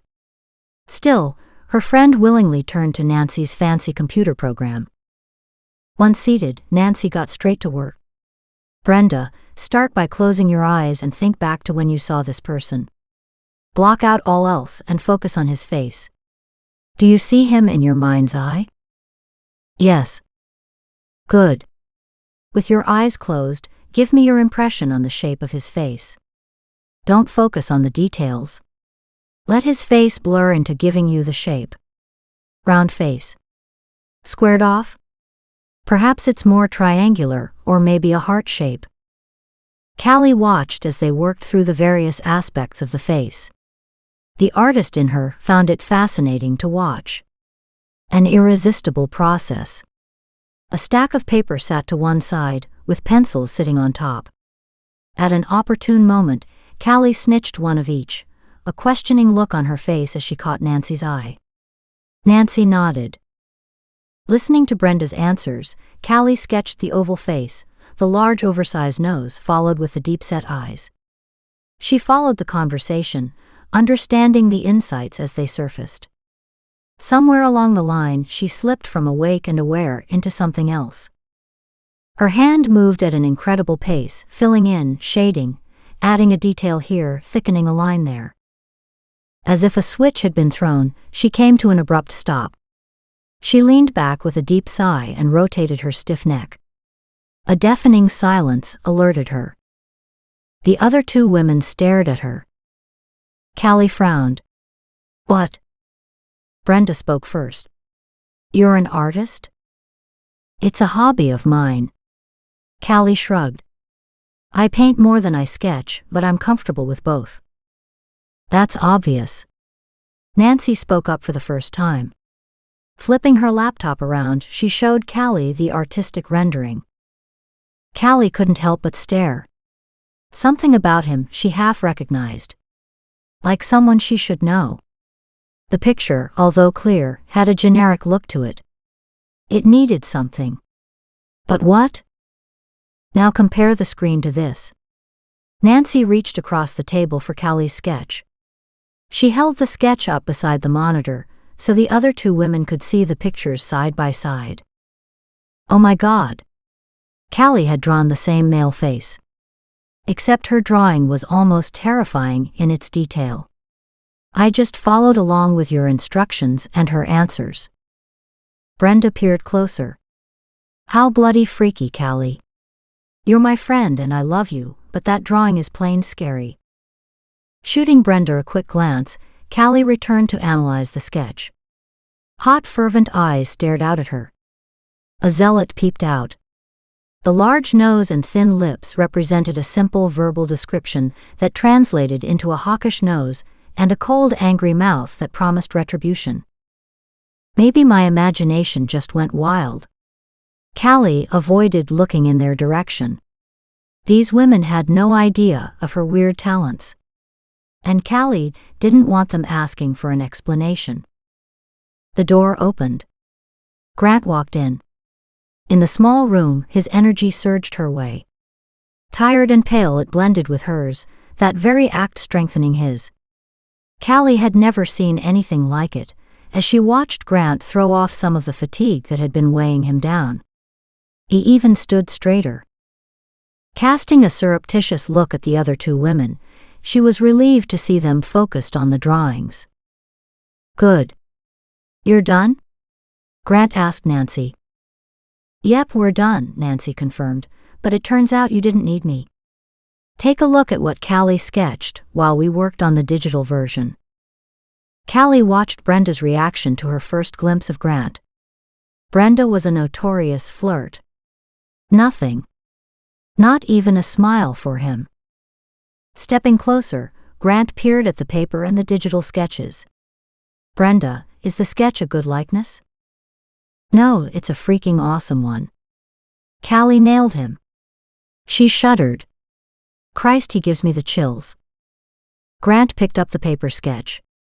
His gaze met Callie's and held. Shivers slid down her spine. She understood what he was thinking. She couldn't help but wonder the same thing. Was this the killer? Speaking slowly, she said, I think I've seen him around. But this is like an exaggerated version of what I remember. I feel like I know him, but it's not quite right. Dan will know.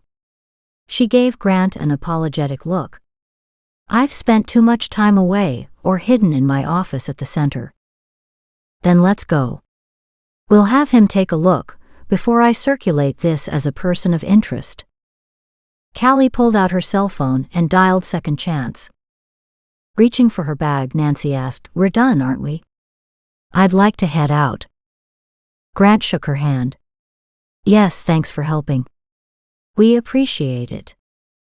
You should convince her to go into the business." Nancy gestured at Callie. "Nope." Callie shook her head. "Not for me." Brenda snorted as she stood. "Sure, you'd rather find dead bodies." Ouch. Callie ducked the truth. "No, Brenda. I'd rather find live people. I say it like I see it." But she smiled at Callie, softening the words. "Can I leave too?" Callie rose. "I'll take Brenda home, then meet you at the center afterward, Grant." "Good, and on the way, maybe you can explain what the hell's going on?" Brenda stuck her chin out. "I've been patient, Callie, but now it's time for answers." Grant held the door open for them. "I'll need about 10 minutes to finish up here." Rain drizzled from the gray clouds overhead, forcing Brenda and Callie to make a dash for the vehicle. Shiloh beat them to the Jeep. Callie fired up the engine and drove in the direction of Brenda's home. As soon as she pulled onto the main road, Brenda bubbled over like a water pipe that had popped a cap. "Now that we're alone, what's with you and Grant? He couldn't take his eyes off you. How come you didn't tell me that you had a dish on the side?" Callie shot her a disbelieving look and changed lanes. "Typical. You didn't even notice," Brenda said wryly. "Really?" Another quick look at her friend confirmed it. "Seriously?"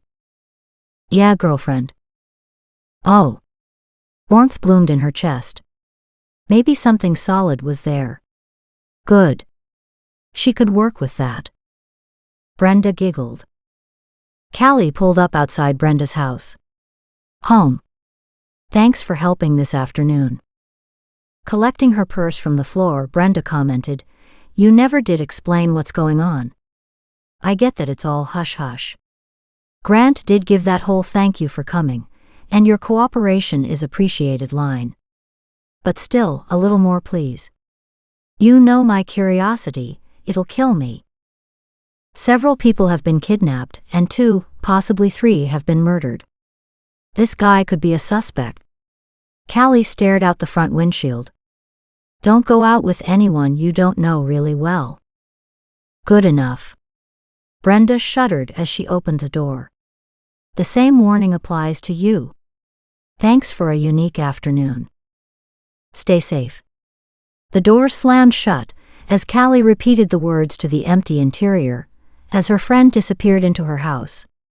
Checking her mirrors, Callie reversed her car and drove toward the center. She'd forgotten to call Dan. The traffic thickened, but hadn't reached the critical point of no forward movement. The picture she'd drawn dominated her thoughts. She should know him. She did know him. She just didn't recognize him. How sad was that? She'd spent so much time hidden away from the public that she couldn't even place a new look on an old face. Driving with deft skill, she maneuvered the Jeep forward, taking the next left and then the long stretch leading to the center. She hoped the news of Brad's demise hadn't made it here yet. It shouldn't have, but bad news always traveled fast. The more secretive, the better. She didn't think she could deal with that kind of conversation right now. Tomorrow would be soon enough. Several vehicles pulled out as she pulled in. A class must be finishing. Callie waited for a car to pull out before she took its spot close to the front. She checked out the lot but didn't spot Grant's truck anywhere. She strode through the front doors propped wide open as always. Once again, the center was a mad selection of dogs and people. It seemed like Dan's plans to bring in more business were doing well. Laughter and conversation filled the air, punctuated by barks and woofs from the many different dogs. Everything was so normal looking.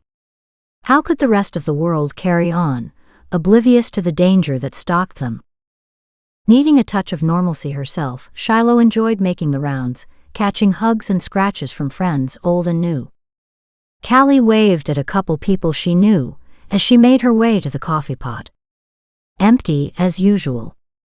So what else was new? Dan could probably use a cup.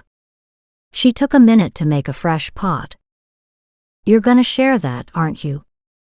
"Jarl." Callie gave him a big hug. Stepping away, she peered into his tired face. "Wow, where were you? You look like hell." His weary face creased into a grin. "That feels about right. Been doing graveyard work. Hell's been a prime topic lately." She laughed. "You realize the workers are supposed to do the digging." Jarl tugged on his scraggly beard. "But I like playing in the dirt." She shook her head at him. "What type of project this time?" "Moving an old graveyard." His face scrunched at the memory. When the land was resurveyed, the old one was outside the church's property lines. He took a sip of hot coffee, watching as Callie filled 2 mugs. Nodding toward the cups, he asked, "Thirsty?" "One's for Dan." "I didn't know he was here." Jarl checked the field outside the window where a class had started. "I searched earlier but didn't find him." Callie smiled at the familiar line of dogs and owners. The owners tried to get the dogs to pay attention, and the dogs tried to get the owners to let them do their own thing. "He's probably in his office. I'm trying to bribe my way in." Callie held up the 2 cups. She needed to make an announcement to let everyone know about Brad, but first, she should see if Dan had mentioned it to anyone and what they needed to do for a memorial. Brad had been well loved here. Everyone would want to say goodbye. "There's a mess of things to catch you up on. First though, I have a few details to sort out with Dan." "Perfect. I'll talk to you later." Jarl joined the gathering of people on the veranda. A cry rose at the sight of the fresh coffee, and a stampede headed her way. Callie escaped. Callie set the coffee cup on the large bookcase in the hallway beside Dan's door and knocked twice. No answer. "Dan?" "It's me, Callie. May I come in?" Silence. Callie tried to the knob. The damn thing was locked. "Shit." Callie pounded on the door. No answer. Something was definitely wrong. Checking her pockets, she realized she only had her car keys on her. She didn't carry the spares for second chance if she didn't need to. Could he have gone home? Pulling out her cell phone, she speed-dialed Dan's number. His voicemail played immediately. "Shit." Shiloh barked, sensing Callie's distress. "Callie." Grant walked toward her. "What's wrong?" "Thank God you're here." She motioned toward the door. "Dan's door is locked, and he's not answering his cell phone. Something's wrong. I need to get in." She jiggled the doorknob again, despite her shaking fingers. Her sense of urgency slammed through the roof. "Step aside." Grant reached into his rear pants pocket, opened his wallet, and slid out a thin metallic tool. Callie watched as he fiddled with the lock, then turned the knob. It opened under his hand. Callie pushed the door open and rushed inside. The office light shone on the scarred old desk piled high with tumbling stacks of paperwork. No sign of Dan. Perplexed, Callie strode to the other side of the desk and gasped. He lay in a crumpled heap on the floor. "Oh no, Grant. He's hurt." Callie fell beside the older man, but Grant beat her to him. "Thank God he's alive." She reached for her phone and called 911. With so many SAR members at the center, she couldn't think if she'd seen anyone on her way through the center. They all had medical training of various levels, as did she. Some of her panic eased with Grant crouched at Dan's side. His movements were swift and sure. He opened Dan's shirt and ran his hands over Dan's prone body, searching for injuries. When he withdrew his hand from beneath Dan's head, it was covered in blood. "Oh no." Grant gave her a sidelong glance but said nothing. Dan's desk drawer sat open a couple inches, and his computer hummed. Odd, his monitor was off. She frowned. Using a pen, Callie clicked it on. The desktop appeared right away but showed no open documents. Puzzled, she asked, "Grant, there are no open files on his computer, so why would the monitor be switched off if he was in here working?" Pulling his attention away from Dan, Grant sent a fleeting glance toward the screen. "I don't know. Sometimes I shut off my monitor when I'm not using it. But don't touch anything just in case." "Do you suppose someone attacked him?" Grant countered, "Can you find anything he might have hit his head on?" Callie walked around the office. The wall behind the office chair held a large map taped to its smooth surface. The corners of the desk showed no blood stains, and the filing cabinets were on the other side of the room. "Not that I can see." "Thanks. Can you direct the paramedics here, please? Don't discuss details with anyone, and no one leaves. My team's on the way. They'll want to question everyone." Callie raced out. Julie pressed her face against the rough edge of the pipe, sucking in the fresh air. Hot tears seeped down her cheeks. She didn't know where she was or what she was trapped in. It felt like paper under her fingertips, but had to be something stronger. She'd tried kicking her way through, but the cord keeping her ankles together hadn't given her much freedom for kicking. Not only had she not made a dent in what trapped her, but with her knees snuggled up to her waist, she could hardly move. Asshole. Her mouth was so dry that she had trouble swallowing. She wanted a drink of water, badly. And a blanket. The experts said time passed quickly when you floated in and out of consciousness. That a person wouldn't be aware of his surroundings. That he'd have no understanding of what was happening. The experts were wrong. Julie did drift in and out of consciousness. She did float on a timeless vision of the reality she found herself in. But she fully understood what had happened. Somewhere in the mist, the fog waited around her, holding the understanding close to her, just not sharp and not in focus. The pain did that. Julie moaned again. Awake again. Lovely. Julie opened her eyes, blinked against the falling dirt coming down her air tube, before focusing on the small circle of light above her head. The pipe she'd found last time she'd awakened had become her symbol of hope. Anyone could find it any time, accidentally or by design. Find it and find her. Julie struggled to remind herself that she'd survived once. She'd do it again. Then she'd show this asshole the reality of being buried alive. Julie closed her eyes, tears streaking her muddy cheeks. God, she wanted to go home. Home. Where Callie had searched for her, had arranged to have an officer waiting for her. And what had she done? Gotten mad. She'd worked herself into a full-blown hissy fit, and hadn't done what she'd been told to do. She'd been pissed at them all.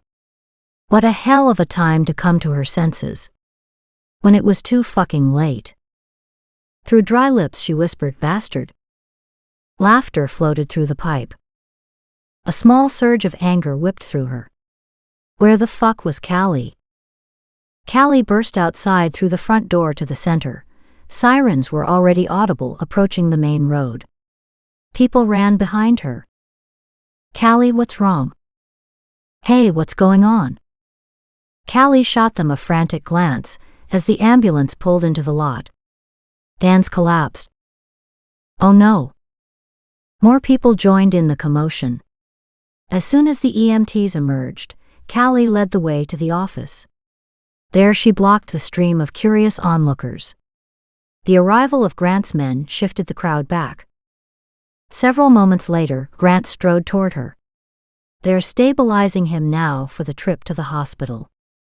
Do you want to drive, or will I? She closed her eyes briefly. You drive. The paramedics were fast. Dan was wheeled out and loaded into the ambulance within minutes. Callie grabbed her keys and purse, locked up Dan's office, and raced to the parking lot. Shiloh ran at her side. Once Callie and Shiloh were inside his truck, Grant drove from the lot, amid cries and good wishes to Dan. Callie waved to them through her tears. Dan was deservedly proud of what he'd built over the last decade. If anything happened to him, he'd be sorely missed. Callie immediately castigated herself for the negative thinking. Dan had hit his head, not collapsed due to a heart attack. His injury could be minor. It had to be. It wasn't. After almost an hour in the waiting room, Callie learned Dan suffered from a skull fracture complicated by intracranial bleeding. The doctors were monitoring his condition. Grant had explained the procedure the doctors planned to do if the bleeding and swelling didn't stop. Callie refused to contemplate anyone drilling a hole in Dan's skull. The idea of him with his lifeblood dripping away made her cringe. Stay positive. Callie rotated her neck to ease the ribbons of tension knotting her shoulders. She knew she should leave but still hoped to see Dan, if only for a minute. Sitting here didn't help her mindset. It gave her too much time to think. So much heartache. So many losses. David. Melanie. Brad. Julie. No, damn it, not Julie. Callie jutted out her chin. Enough was enough. Her shoulders sagged. But what could she do? Grant and his team were questioning everyone at the center right now, according to what he'd said, after she'd updated him on Dan's condition. The team had run the list of names she'd given them. The police report had arrived on the Bralick murder. The profilers expected to have something soon. And then there was the sketch of Brenda's creepy guy. According to Grant, the FBI was working on that. Callie felt distanced from it all. For those minutes her life had shifted, narrowing to a single focus, Dan. To lose him, well, she hadn't even dealt with the other recent losses. Emotions flooded her heart, and salty tears welled. The losses had come so fast, there'd been no time to grieve. Time was a luxury she hadn't been afforded. When this hell finished, when there was time to honor her friends the way she should, then she'd say her goodbyes. If she were lucky, she'd have sorted through her bewilderment and a growing sense of betrayal, whether right or wrong, about Brad by then. How dare he have those feelings for her and not let her know? If he'd mentioned it, hinted at it just once, she'd have explained her position. Let him down gently. Hiccups happened in friendships. They'd loved each other, just differently. God, she missed him. Tears ran down her cheeks. Callie sniffled, wiping tears away with her sleeve. As she sat here, her tears shifted to deeper frustration, then to anger. Something good needed to happen soon. She'd about had it with this bad news bullshit. Had the FBI found anything on Dan's computer? Or in his office? Attacking Dan didn't make sense. It was a dumb move, an obvious mistake, and she had no doubt that's what had happened. If the killer had been there, someone saw him. And if the killer had made one mistake, maybe he'd made another. Miss Jordan? Callie stood at the arrival of the older man. He wore scrubs and just stood there, her worry rising to the forefront. Yes, I'm Callie Jordan. She wiped her eyes on her sleeve. The man held out his hand. I'm Dr. Poole. Dan is doing slightly better. The bleeding in his brain has slowed. The doctor offered her a gentle smile. We're monitoring the swelling. If he continues to improve through the night, we'll upgrade his condition by morning. Thank God for that. Callie beamed as the good news set in. Is he awake? No, and he won't be anytime soon. We're keeping him in a drug-induced coma. Callie's heart sank. She shoved her hands in her pockets to stop from wringing them together. A coma didn't sound good. May I see him, please? He motioned down the hallway. I'll let you in for just a moment. Come with me. Thank you.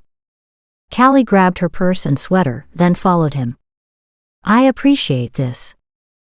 Hospital policy states only relatives are allowed in, but the FBI tells me that you occupy a similar position in this gentleman's life. Sad but true. Callie knew of no relatives, close or otherwise, in Dan's life. His wife had died years ago. The doctor led her into the intensive care room where Dan lay, covered in blankets, with tubes running in all directions. Oh, Dan, she whispered. The injury had aged him. His heavy wrinkles should be smooth in sleep. Instead, they looked thin and flat, as if piled up on top of each other. The swelling has distorted his facial features. But that's a temporary situation. Seeing him like this hurt Callie. He used to have so much vitality, so much to give. Lately he'd slowed down, and his memory wasn't as good. His skin was now the color of plaster, lifeless. At least that's something. Callie walked over to Dan's bedside. She placed her hand over Dan's cool, still one. Beside him, machines hummed with smooth efficiency. Yes, but head injuries are tricky. The doctor returned the clipboard to the bed. He's not out of the woods yet. He met her gaze straight on, a small smile in place. Not to worry. We're doing everything in our power to make sure he pulls through. She hoped it would be enough. Dan looked so ill. I know you are, but that won't stop me from worrying. Caring does that to a person. Everyone deserves to be loved. True. Callie's heart ached. After she had lost her dad, Dan had stepped in as a replacement. He'd become that father figure to talk to visit with, and to offer well-meaning advice, regardless of how wrong it was. May I sit here for a few moments? I promise I won't disturb anything. Just a couple minutes. No longer. Thanks. She appreciated the bending of the rules. Dan deserved to know someone cared. You'll be fine, Dan. It's okay. You're safe. Honest. For 5 minutes, she whispered to him. It didn't matter if he heard her or not, but she needed to talk to him. To reach him in some way and to hope that he heard her. Excuse me. Callie turned to face the newcomer. A young nurse stood in the doorway, smiling apologetically at her. I'm sorry, but it's time for you to leave. Callie sighed. The nurse was right. It was time to go. On the way out, she smiled at the officer standing guard. Thank heaven for that. She had to put aside her worries about Dan in order to find Julie and to catch a killer. She'd almost reached the front exit when her phone rang. Hi, Grant. Any chance of a ride? Good timing. I'm on my way. We have a face seen on the camera through the center. Thomas is working on cleaning it up right now. His voice was sharp and businesslike. I'm hoping you can identify him. I need you to come back to the station. Walking out the front entrance, Callie tried to put a face to Thomas. She knew she'd seen him before through this case, and that Grant appeared to have a good rapport with him, but things being the way they were, she'd glossed over all those men. And that was wrong. They were working hard, and she couldn't even put names to faces. An oversight she'd have to fix. Grant pulled up a few minutes later, Shiloh's head hanging out the window. She barked once at the sight of Callie, who laughed. Obviously Shiloh hadn't been upset by staying with Grant. She gave Shiloh an extra cuddle before getting in beside her. Minutes later, they were on their way. You have a face from the center? Yes, going into your office. Callie frowned. You realize it's not my office, right? The police station loomed ahead. She let Shiloh out after her, then waited for Grant to lock up the truck before walking toward him and the station. Shiloh danced around her. Callie called her over, bending slightly to put a calming hand on Shiloh's head. Crack. Pain burned in a fiery streak along Callie's shoulders and back. Oh. Callie's knees buckled. What happened? She glanced up, confused. Shiloh whined, her face nudging against Callie's cheeks. She tried to stand, only to cry out, before collapsing back into a kneeling position. Stay down, Grant snapped, standing over her. She barely heard him for the agony burning her back and up into her neck and head. Callie wrapped her arms around Shiloh's neck, huddling close. Her stomach really didn't feel well. Grant shifted, circling her, searching the surrounding area. Why wasn't he helping her? He should be, shouldn't he? What the hell had happened? Unaccountably, tears collected in the corners of her eyes. Whatever the cause, he shouldn't have yelled at her. She burrowed her face in Shiloh's side. Shiloh whined, nudging her cold nose against Callie's face. Callie scrunched tighter. Somewhere in the background she heard Grant talking on the phone. What a time to socialize. Didn't he see she needed him? She heard him walking toward her. Callie, talk to me. Don't you faint on me. Buck up, girl. Lifting her head, she gasped with outrage. I've never fainted in my life. She tried to shift onto her feet, only to fall forward on all fours. Her stomach knotted in a sudden fierce movement. Oh God, it hurts. Make it stop, please, Grant. Grant bent, lifting her to her feet. I will, honey. Let's get you inside the station. The attacker might still be here. Attacker? Callie shifted upward into a half-crouch, before making it all the way to a standing position with his help. Someone attacked me? Shiloh leaned against her. Men poured from the police department, spreading out to search the surrounding areas. Grant kept her snuggled tight against his chest while he yelled, "He bolted over there." Grant pointed toward the far back of the lot. Guns at the ready, officers fanned outward. Callie tried to watch, but black spots kept getting in the way. She blinked, trying to see around them, but they moved with her. How bad is it? One officer ran toward her. Callie turned her face into Grant's chest. Sweat dripped along her side. It tickled and bugged her at the same time. Irritated, she swiped at it. And cried out. Shish.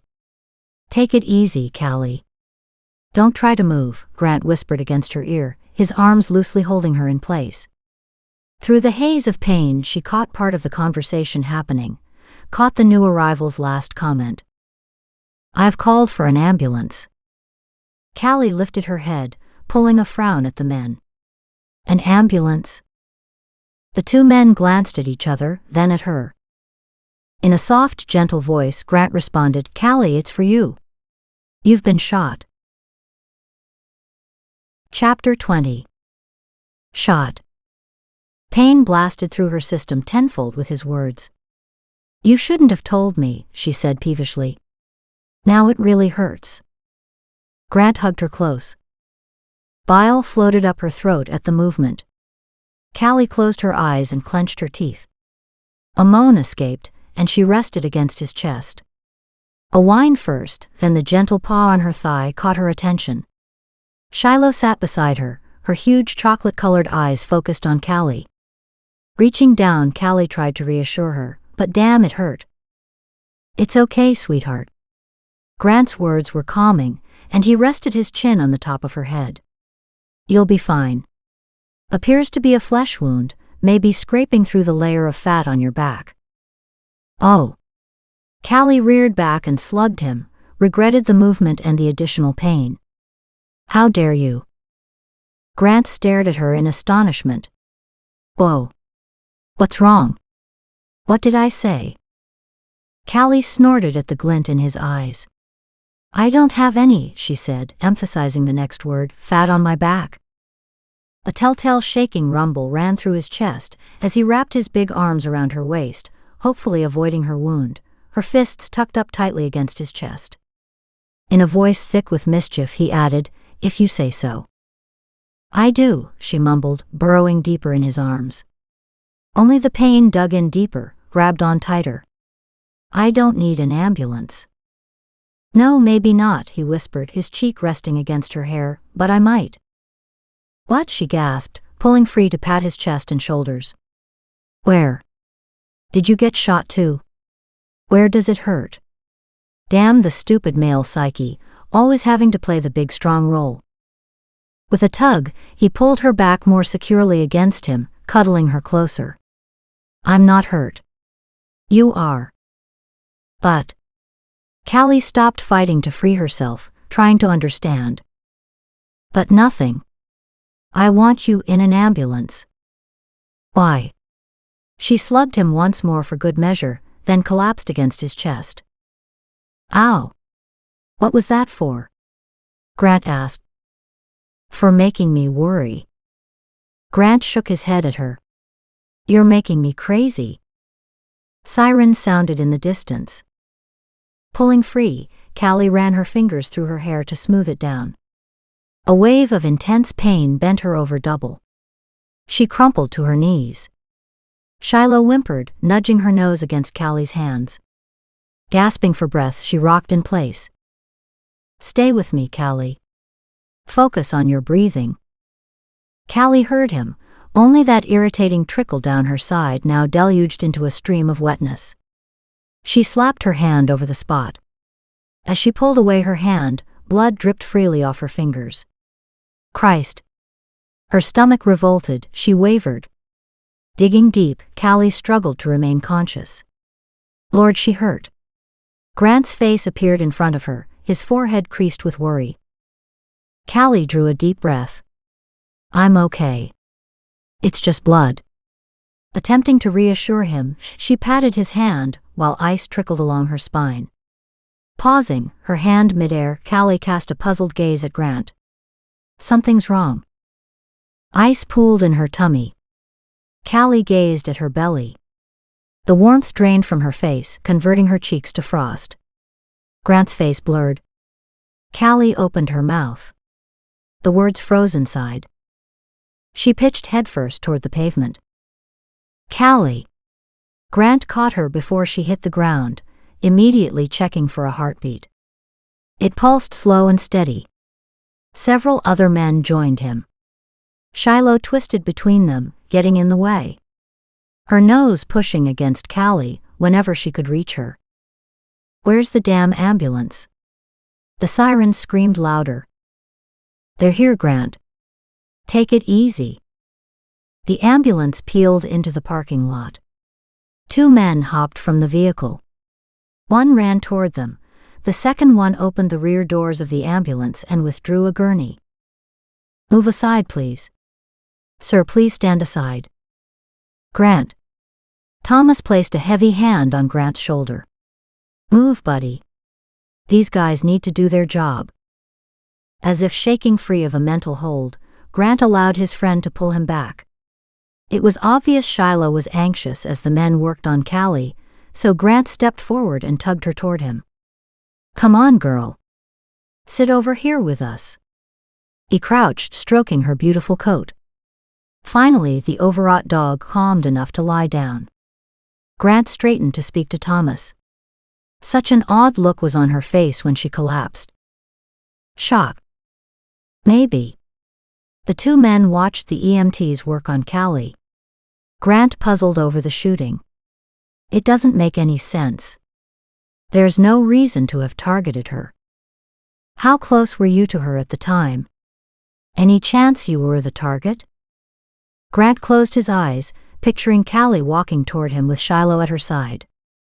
God, he hoped not. He didn't want to live with that for the rest of his life. As he thought on it, he realized the direction had been wrong. With a decisive shake of his head, he said, No, she was the target. Thomas shoved his hands in his pockets. I wonder if the killer is changing the game. Or maybe he wants to end it. Grant shook his head. Doesn't feel right. Then what the hell is going on here? The EMTs already had Callie on the gurney and were loading her into the ambulance. Grant moved forward. Thomas placed a restraining hand on his arm. Frowning, Grant pointed to the ambulance. I should go with her. No. 2 men are going with her to stand guard. We'll check on her in a bit. Give the doctors time to do their thing. The best thing you can do is bring this to an end. The ambulance peeled away, sirens blaring, leaving a parking lot of law enforcement officers staring after it. Darkness settled on Grant's face. Let's go run his face through whatever databases we can. We've got an asshole to catch. Grant strode toward the PD entrance, Shiloh at his side, and the rest of the men scrambling behind him. At the door, Grant turned back for one last glimpse of the pool of blood drying in the early morning sun. Fury spiked through him. I want this asshole caught. Today. We'll get him. Don't doubt it. With his jaw clenched, Grant gave a clipped nod before heading inside. Callie moaned as she tried to shift her position. Damn, we're almost done. Just need another moment. Metal clattered, while weird sucking sounds and soft squishy noises penetrated Callie's conscious. Sharp pins stabbed her repeatedly. Dimly, words registered. They didn't make sense. Nothing did. So much pain. What had happened to her? Her back burned with pain, making her twist away. Hurts. A hand soothed her shoulder.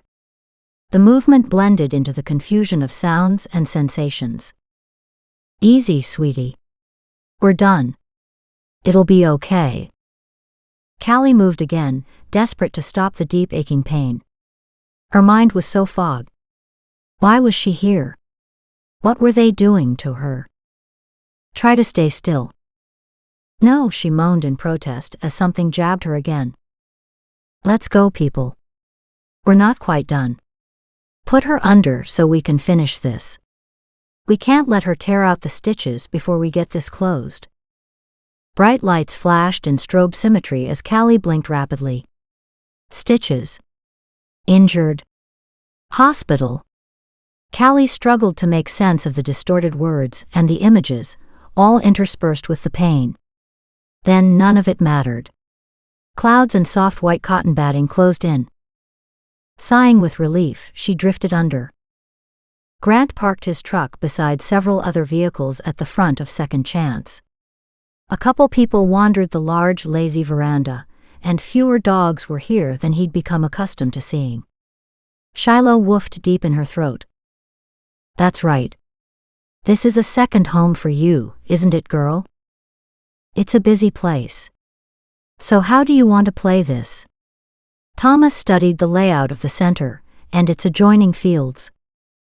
Grant wanted to blow his cover and let everyone know he was FBI and meant business, damn it.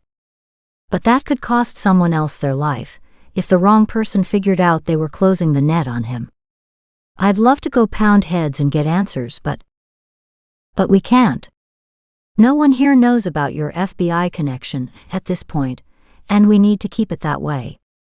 I wonder if anyone noticed the additional cameras. Grant opened his door. And I wonder who's in charge while Dan and Callie are out of commission. Not that anyone here should have heard the news about Callie yet. Dan, yes. Hell, this place would erupt when the news of Melanie and Julie and Brad trickled through. Another day. That's all they needed. The 2 men exited the truck and walked toward the fields. 2 classes were going on in the yard. Grant recognized Samuel, working the left side of the field with a group of owners, their dogs at their sides. Samuel was putting Colossus, a brindle-colored Great Dane, through the paces.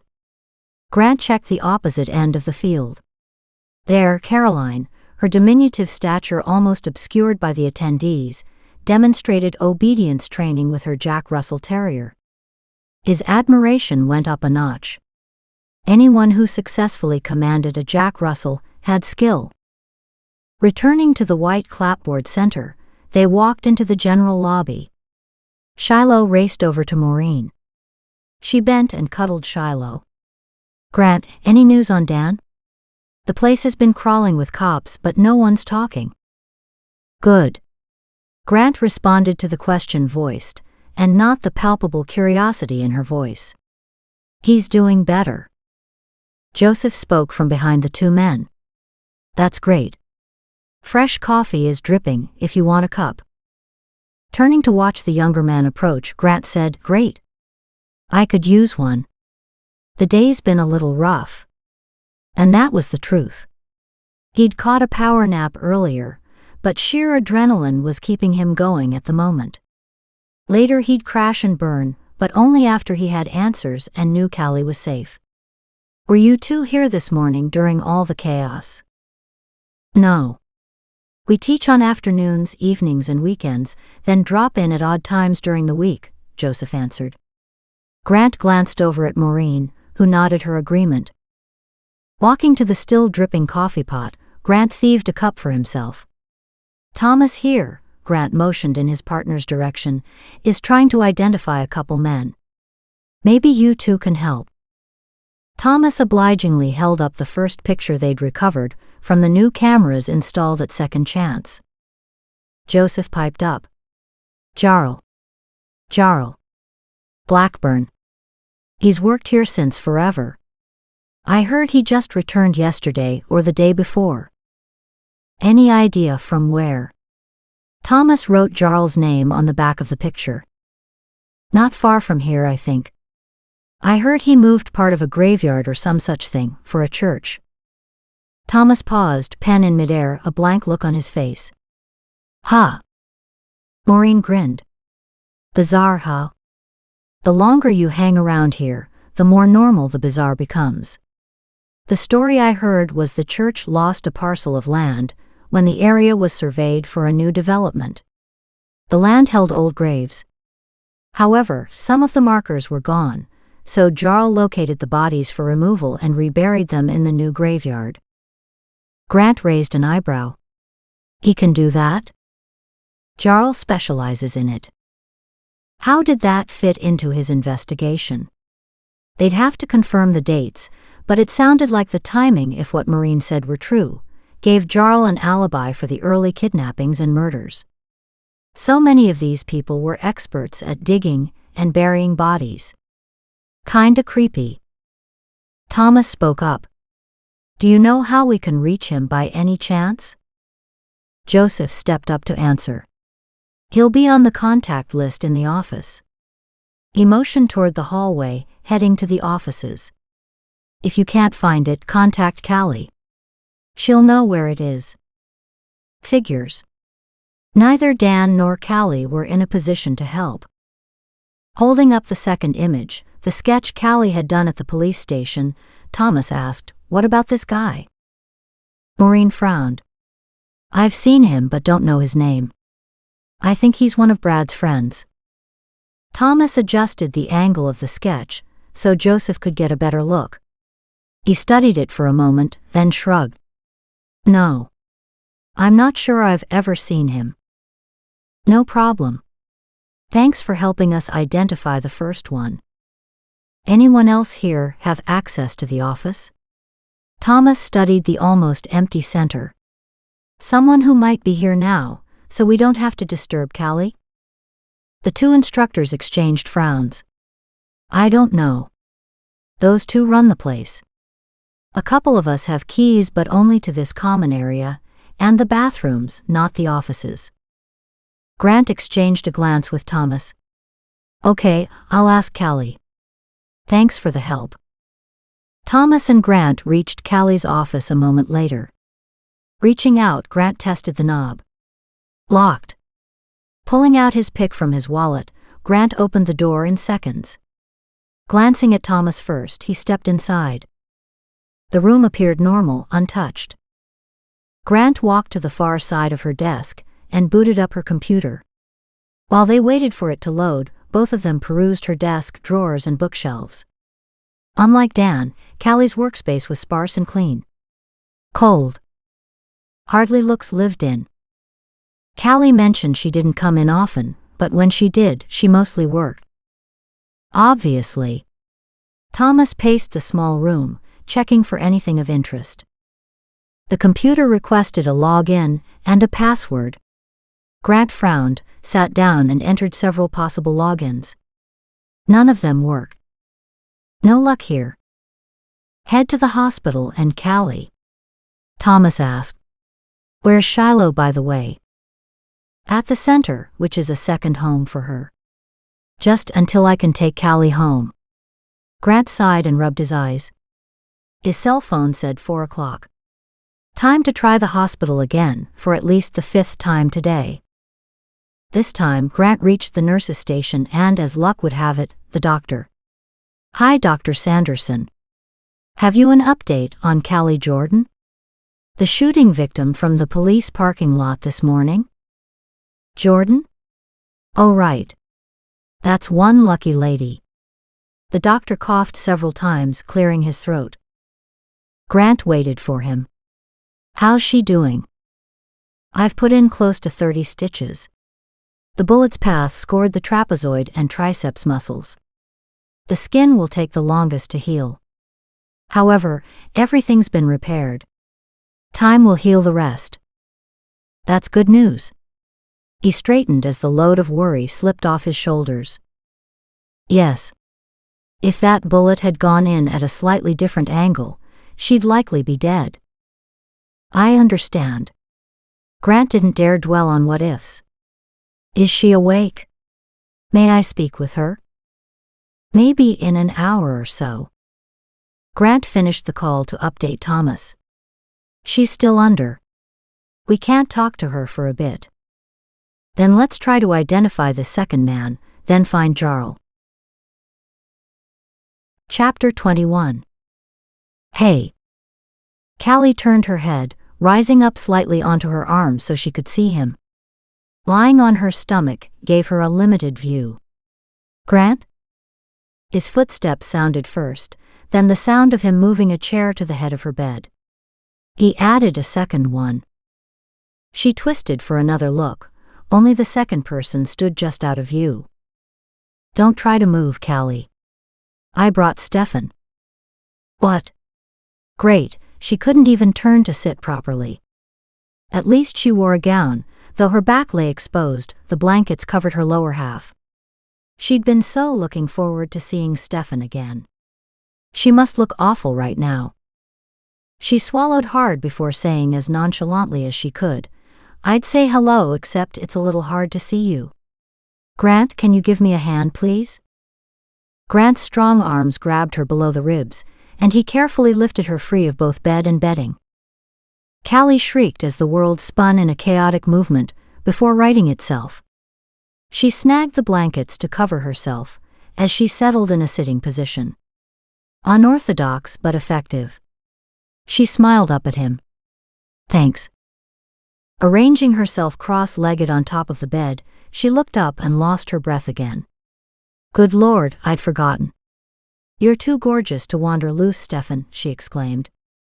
Satan's angel stared at her, the barest smile casting a wicked glint to features already too stunning to assimilate. His grin widened, his eyes flashing with appreciative humor. And why would you say that? That made her sniff in disgust. My mom didn't raise any idiots. And my dad would have bought a shotgun after meeting you. Stefan laughed outright. I'd have liked them both. My face was a gift from God. My heart and soul are my own. We're obligated to do all we can to be the best that we can be. Grant stretched out his long legs in front of his chair, drawing attention to his presence. How profound. With a quick glance at Stefan, Callie turned her attention on Grant. Must be tough to watch the women fall all over your friend, huh? His eyebrows beetled together as he studied her. Sometimes. How are you doing, Callie? The subject change gave her pause. Maybe her words had struck home. Tucking away that information for later, she answered, Fine. I have a new appreciation for drugs. She couldn't resist asking, Did you two come to bust me out? And how's Shiloh? You'll leave when the doctor says so, and not a moment earlier. And Shiloh is doing just fine. I'll bring her when I pick you up, later. Her face fell. Bully, she teased gently, remembering how concerned he'd been this morning. Realizing she was staring, she glanced over at Stefan to find he'd been watching their byplay. Heat washed over her cheeks. He already knew where her heart lay. Stefan's looks might blindside initially, but it was Grant who made her heart jump. Grant's stoic voice interrupted her thoughts. So who's Jarl? She refocused on his question. He's a big-hearted goof who volunteers at the center when he's not out relocating gravesites. A big goof? Yeah. In a good way. Dangerous? Callie frowned. Why was he asking that? What did he suspect? And was Jarl dangerous? She pondered what she knew of him. Personally, I believe anyone is dangerous, given the right circumstances. Jarl loves very strongly, and I would imagine he hates just as strongly. Stefan nodded, a curious approving light in his eyes. As do many people. This time Grant made no attempt to hide his exasperation. We'd like to talk to him. Then do so, Callie responded lightly. He lives a couple blocks from the center. Where? Grant pulled out his notepad, tugging a pen free from his shirt pocket. I've driven him home several times. Let me think. Callie mentally traced the trip. Turn left as you leave the parking lot. Jarl's house is 2 blocks ahead. I don't remember the number. It's a 2-story cedar shingled bungalow, hidden behind a 6-foot-plus high cedar hedge along the front. Any idea if he's struggling with any particular problems lately? Not that he's shared. I know he's happily married with 2 full-grown sons. Money problems? I don't know. Callie shrugged, then hissed in pain. Stupid move. She gasped. Grant leaned forward, concerned. Do you need a nurse? Hell no. Callie breathed deep, then exhaled slowly. With a frown, Grant sat back, sending a quick questioning glance at Stefan. That sounded emphatic. Stefan never moved, except for the knowing grin on his face. He appeared content to watch and listen. Callie twisted her lips. Nurses poke and prod and do nasty stuff. I'll skip that, thanks. Callie studied Stefan, who studied Grant, a smirk on his face. Puzzled, Callie's gaze bounced between them. Understanding struck. Grant was jealous. And Stefan knew it. Okay, she was dense. Had to be the damn drugs. Her lips twitched at Grant's male stupidity. Grant kept the conversation on track. Okay, so there's no financial or family problems that you know about? What about competitiveness? Does he like to be the top dog? It seemed impossible to imagine Jarl in that role. She shook her head. I don't believe he does. I've never seen any sign of that. He teaches a lot and is well loved, has a great sense of humor, but I'm not always sure what's going on inside. He's very private. Grant scratched down notes while Callie watched curiously. Why the interest? Surely you don't think he's a suspect? The cameras shot him trying to access your office. So? That means nothing. It's the spare office, not my office. Dan could have asked him to go in and get something, or to do some work on that computer. Anything's possible. Only Dan lay unconscious in his office at the time we've clocked Jarl's entrance attempt into your office. Maybe Dan asked him before he was injured? Jarl was at the center before we found Dan. What? He was? Grant lifted his gaze to stare at her in surprise. Yes, I remember giving him a big hug. He'd been away for several days. I need to get into your computer. Nothing worthwhile is on my system, but you're welcome to my login. Callie rattled it off. That's not very sophisticated. Grant glared at the number and letter combination on his notepad, his voice sharp. You need a more complex password than that. Why? She asked reasonably. Apparently even the difficult ones are hackable within hours anyway. What could Jarl want in her office? The shelves held a selection of books, and her desk held the financial files for the center. Then again. Straightening, she added abruptly, "My computer is the server." Grant leaned forward. "What? Why your computer?" The budget didn't allow for a standalone server, and Dan continually crashes his. "So you use the server instead?" "That's not smart." Callie grimaced, barely withholding a shrug. Since lying in the hospital bed, she'd realized how that one simple movement dominated her expressions. Maybe her injury had a benefit after all. She realized Grant was waiting for a response. Dan's motto is do whatever works. Speaking of Dan, how is he? Still unconscious but stable. The bleeding has stopped altogether. "And Julie," she whispered, petrified to hear the answer. "Any progress?" "We're on it, Callie. The FBI does function even without you." Grant's voice was even, almost too even. Callie shifted, her butt not liking this long stretch in that same position. "Sorry, where's Shiloh?" "I drove her and your Jeep home, then came here with Stefan. I'll head over there and feed her in a bit." His words pinched. Shiloh was hers. Callie had been the only one to feed her ever. Stupid. She should be grateful that Grant was capable of caring for her. "Grant." Callie stopped. "What?" "If you're going to my house anyway, would you mind bringing my art stuff?" Stefan sat up. He and Grant exchanged glances. "Are you picking up on something?" Grant asked hopefully. Not wanting to get his hopes up, she compromised. "I'm not sure. My dreams, wow. But the drugs are problematic. Are they putting the pictures in, or have they opened my mind up further?" "It could be either or both," Stefan said, his liquid voice soothing her doubts. "We'll get you a sketchbook. You get the images down, and then we can take a look. When your mind is overwhelmed with images, it's hard to separate real from imaginary." "Exactly." She stared at him in delight. He understood. Stefan smiled as they shared a conspiratorial look. Flashing Grant a look, Callie found his gaze narrowed on them both. She rolled her eyes. "We'll head there now." Pushing back his chair, Grant stood prepared to leave. At the end of the bed he stopped.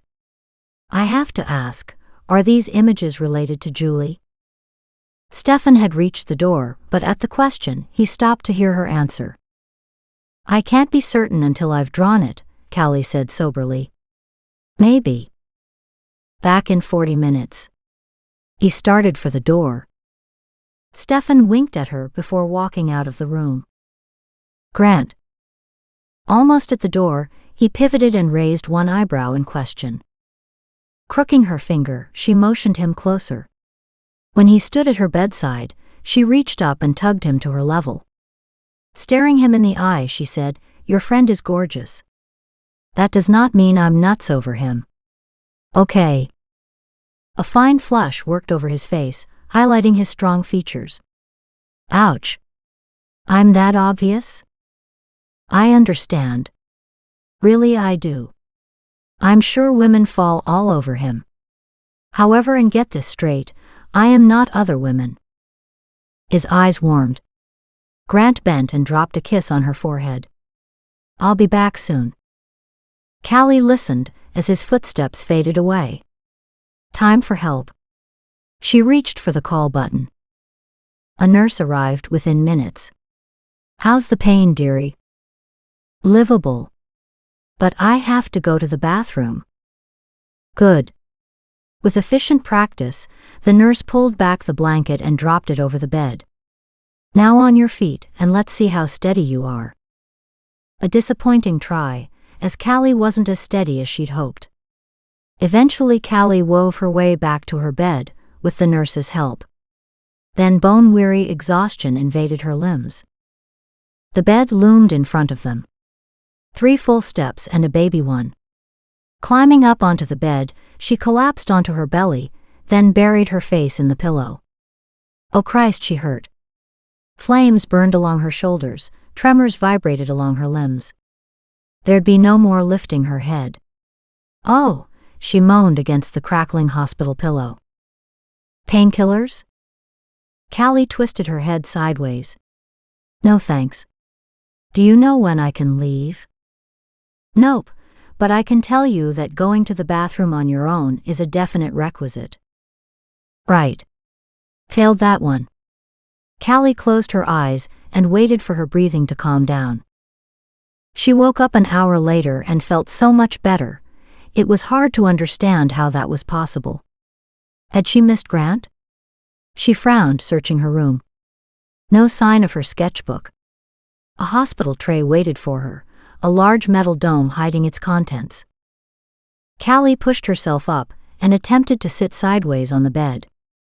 Awkward, ungainly and painful, but it worked. Callie sighed with relief as she settled into a more comfortable sitting position, her legs swinging over the bed. The blankets reached the floor when she tucked them around her lower body. The over-the-bed table was accessible too. Perfect. The largest of the plastic domes held a bowl of tomato soup and a grilled cheese sandwich. Cold and greasy. Callie shuddered, dropping the lid. The next lid uncovered a small salad, and a bowl of Jell-O, or possibly plastic, wobbled in a small bowl at the back. Well, that wasn't happening. Depressed and hungry, she shifted back onto the bed when Grant walked in, sketchbook in hand. It's good to see you moving about. Callie glowered. You may enter if you brought real coffee. Can't say a muffin or a sandwich would go amiss either. This meal here can't be classified as food. No, Stefan? His lips quirked, his gaze switching from the tray to her. His eyes lit with amusement. Stefan will stop by later if he can. Here's your sketchbook and pencils, and I'll find you something to eat. He dumped his armload on the bed, dropped a quick kiss on her cheek, and left. Callie stared after him, shock rippling along her spine, her fingers pressed against the ghost of his kiss. He was getting very comfortable with those. She kinda liked it. To take her mind off her hunger and Grant's behavior, Callie opened her sketchbook to a clean page. Julie had been missing for more than a day now. Maybe even 30-odd hours, counting from yesterday morning, not really knowing when that asshole had taken her. Depending on her condition and the amount of oxygen available, her time was running out. Callie's thoughts turned dark and dreary. Depressed, she worried about how to end this mess. Her mind flipped from one possibility to another as she doodled. What if she went on TV and publicly admitted this killer had her beat hands down? It wasn't as if her ego cared. His ego needed the satisfaction. TV? Newspapers? Radio? She would mention it to Grant. Callie's hand moved aimlessly as her mind pondered the problems. That's a face to snap a photo of, and me with my hands full. Callie looked up as Grant entered the room, carrying 2 takeout coffees and a paper bag. Oh yes, food and coffee. Callie tossed her sketchbook to one side and her pencil on top. The table is cleared and ready. She shifted to sit over the edge again, taking her blanket with her. What did you bring? Her mouth salivated at the rich aromas wafting from the bag. She opened it, then pulled out 2 warm oversized muffins and below it, a small container of fruit salad, followed by 2 large Kaiser bun sandwiches. Perfect. Thank you. She broke off a piece of the muffin and popped it into her mouth. The banana nut flavor filled her mouth. She closed her eyes and moaned with pleasure. After several more bites and a long sip of her fresh coffee, Callie knew she'd survive. She turned her attention to Grant. Bring me up to date on the progress with the case. Did you talk to Jarl? In between mouthfuls, Callie listened, but her hope quickly sank to despair. For all the legwork, phone work, and man-hours, they hadn't found much. No idea who'd shot her. No sign of Jarl. And no leads on locating Julie. Not great dinner conversation. Pushing away the table, she leaned back and massaged her belly. Okay. I'll survive a little longer. What about the police sketch? Any luck identifying it? Your sketch, you mean? Grant dropped his muffin wrapper to the table, then reached for one of the 2 sandwiches he'd brought. Nope, the credit goes to the police artist. Her skill dragged the information out of Brenda. I translated the answers to paper. So did the police artist, but your picture hit the mark. We showed it to several people at the center, and he's been tentatively ID'd as Christian Lafleur. No one seems to know much about him. The team is running a background check on him. Callie tilted her head. Christian. Sounds familiar, but I can't place him. Dan will know him. We can ask him when he wakes up. A yawn worked up from deep inside. The warm food and drink, not to mention the drugs, were making her sleepy. Mind if I go through your sketchbook again? Callie glanced to the book at the end of the bed. I did a bit of doodling while you were gone, but not much. Shifting slightly, she stretched out on her left side, tugging the blanket up to her shoulder. With the pillow crunching under her head, Callie felt lethargy take over. I need to close my eyes for just a moment, she murmured. With eyes drooping closed, she watched as Grant picked up her sketchbook and started flipping through the pages. Snuggling deeper, she drifted off to sleep. Callie's doodle socked Grant in the gut. It also didn't make sense. He turned it sideways and still couldn't get the clarity he needed. Callie. What's? Catching sight of her, he smiled gently. She slept, sprawled like a child, her breathing slow and regular. One blanket rested precariously on her shoulders, with a second crumpled at her feet. Grant lay down the sketchbook, stepped over, and pulled the second blanket over her prone body. Walking to the other side, he straightened the hospital gown on her shoulders. The gauze bandage gaped, showing the string of black stitches surrounded by red puffy tissue. Shit, Grant whispered softly, his heart aching at the damage. The good doctor had spoken true. She was damn lucky. His gaze dropped to her sketch. Callie had incredible talents, whether she believed it or not. Both as a psychic and as an artist. Sitting again, he took his time to study the 2 sketches. The first one of Julie, that had led them to David, and Grant presumed the second was of Julie as well, but he didn't know that. They needed something useful, landmarks, terrain, to lead them to her location. Frustrated, he studied the sketch. The close-up showed only the underground hell, with little to note above-ground markings. He had the weird sense of missing something important. Damn it. What's the missing link? Where the hell are you, Julie? She's there. Grant turned to face Callie. Did I wake you? Sorry. Callie's soft voice had an odd flatness to it. Julie's so scared. Grant studied her face. She appeared half asleep, half awake. Studying her face, he whispered, Callie? Do you know the location in your sketch? It looks odd, and I can't quite figure it out. What sketch? She murmured, her eyes still closed. Callie, this is important. Open your eyes. Grant leaned closer, holding the sketchbook above her face. She blinked several times, struggling to focus. With a big yawn, she shifted slightly and looked at the picture in front of her. That's an underground stream. Underground stream? Ha! Grant stared at the picture. With her explanation, he could identify the lines depicting water a distance beneath the body. Roysta Park. It's well known for the underground stream running through the length of it. Julie has to be at Roysta Park. Grant wasn't familiar with the area, had never been to the park, and knew nothing about underground streams. One thing he did understand, those underground waterways, like above-ground ones, usually ran for miles. That's a lot of territory to cover, Callie. Can you narrow it further? Callie didn't answer, her eyes drifted closed. She needed her rest, but he needed answers, and Julie needed help. He sharpened his voice. "Callie." "What?" she answered, her voice groggy, her eyes flickering open briefly. "Where on the underground stream is Julie?" "Look for the tree from the first picture. There's a recently disturbed hill."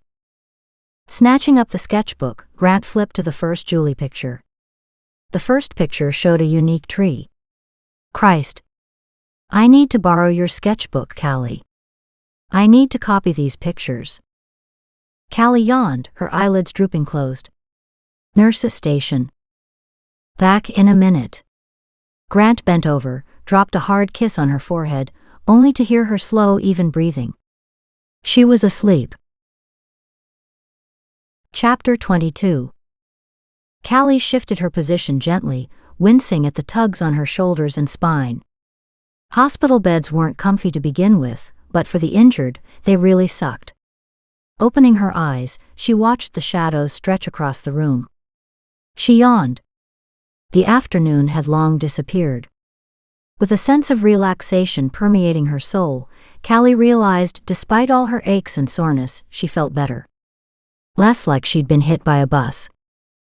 The table and her sketchbook slid into focus. Tidbits of conversation with Grant came back to her. Her curiosity spiked. Shuffling upright, she stretched out a hand for her sketchbook, flipping to the last picture she'd done. Bold, stark lines stared at her. What had she said? Royster Park. Callie bolted upright, moaning from the pain at the sudden movement. Damn it. Then she caught sight of her cell phone. Her pain forgotten, she reached for it, dialed Grant's number. Why aren't you asleep? He growled. Hi, how are you doing? Nice of you to call, she said, her voice snapping in irritation. She threw back the blankets. Sorry. How nice of you to call. Nicety's done, why the hell aren't you asleep? Callie slid off the side of the bed and walked over to the window. Because I woke up.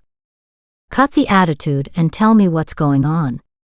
I remember something about Royster Park. That's where we are right now.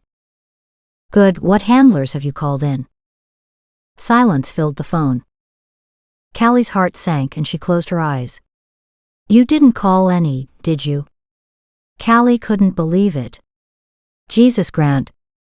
You need a canine team, and preferably more than one. You'll never find her otherwise. I didn't know who to trust, he said simply. She paused and closed her eyes in acquiescence. What a nightmare. 40 men are here. I'll call you when we find her. Bye. Frustrated, Callie stared at the dead phone in her hand. He was wrong to believe men, regardless of how many, made up for a canine unit. She lived that world. She understood just what these dogs could do. Yet he was also right. Who could they trust? She doubted everyone, and no longer trusted those she knew. Who could help? Shiloh. And therefore Callie. Grant would never let her, if he knew. But, was she capable of going out and searching? If she couldn't physically do the job, she'd slow them down, or worse, take valuable man-hours away from the search for Julie. Testing, she rolled her shoulders. A few tugs and a few pulls, and actually it wasn't that bad. Okay, she was lying. Still, she felt so much better than she expected. Amazing what a paradigm shift could do. Encouraged, Callie considered the situation. Julie needed Callie's help. Julie was out of time.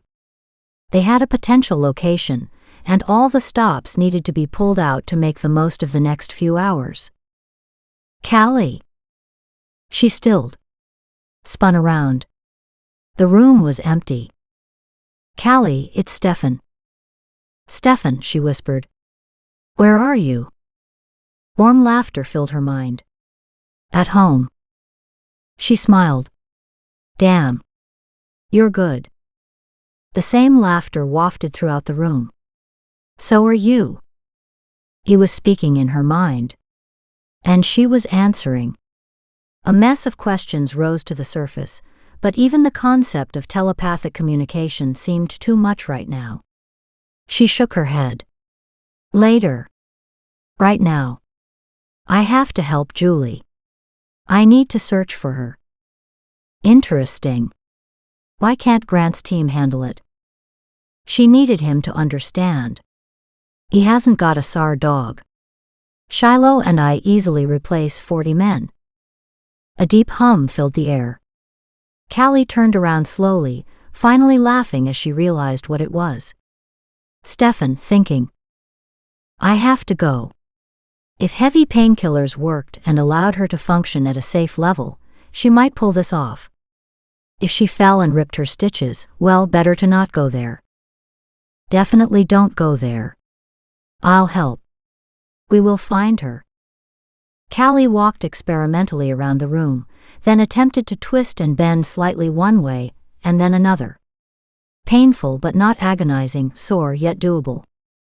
She could do this. First, she needed to get the hell home, grab Shiloh and head to the park. Ticking off her mental to-do list, she didn't see any of it happening short of an hour. That meant starting her search in the dusky light. Damn. What are you doing out of bed, Callie? I know you didn't want to stay overnight, but it is for your own good. Callie smiled with relief. Her doctor had perfect timing. Quickly she explained what she needed, and gave a brief explanation why. He frowned and shook his head. She interjected, before he could refuse her. I know this isn't your recommendation. I understand this is a really bad idea. Except a woman is dying. I have to find her. Thankfully, her doctor had dealt with survivors of several local disasters. His frown deepened and he pursed his lips. Why can't someone else go? Everyone who can, is. I understand the damage I could cause again. However, the bottom line is that even if I rip out the stitches, the damage won't kill me. If I stay here, Julie will die. Over-dramatizing, aren't you? No, Callie said softly, sadly. Julie is out of time. We have to find her soon. The doctor studied her face, then made a decision. Get dressed and come down to the nurse's station. I'll give you something for now. When you finish tonight, you're to return here. Not home, not the boyfriend's house, but here. Agreed? When she didn't answer immediately, he added, Those are my conditions. Take them or leave them. I'll take it. I'll meet you at the nurse's station in 5 minutes. Callie turned away, opening up the locker at the far wall, searching for her clothes. The cargo pants, although blood-stained, were serviceable. She pulled on what clothes she found, realizing belatedly she had no shirt and saw no sign of her sweater. Damn it.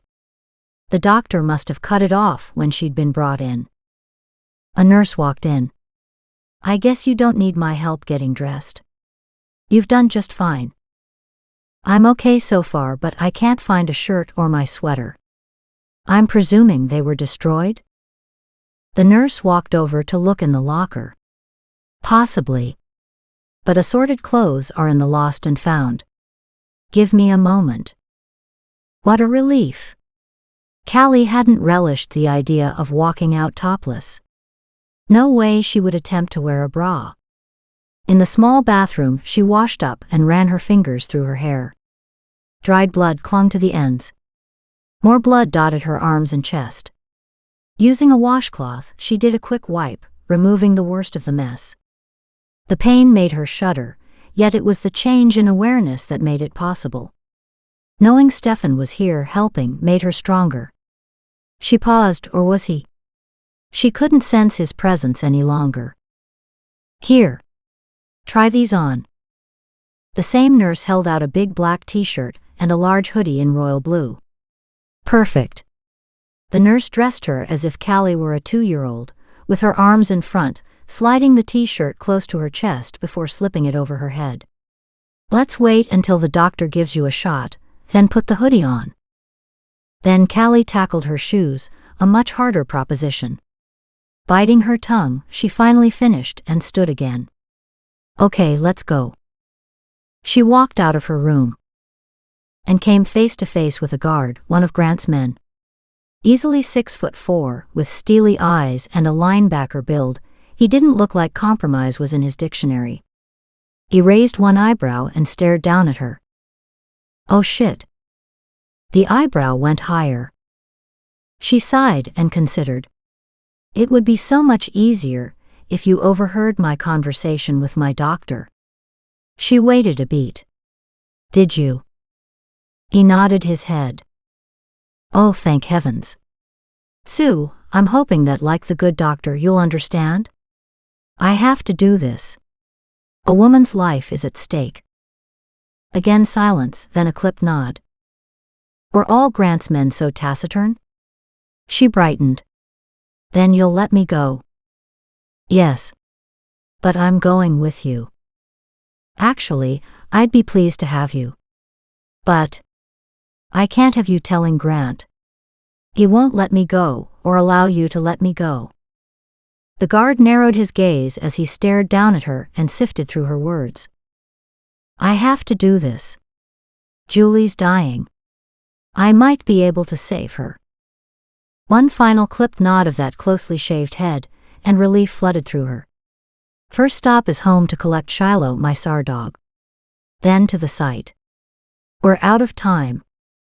She raced to the nurse's station, where she signed papers and waited for the doctor. The guard, Scott, she'd managed to drag his name out of him, drove. She leaned forward, but every bump in the road jostled her spine and threw her backward. At her house, she headed inside, where Shiloh waited, wiggling in excitement. Hello, sweetheart. Did you miss me?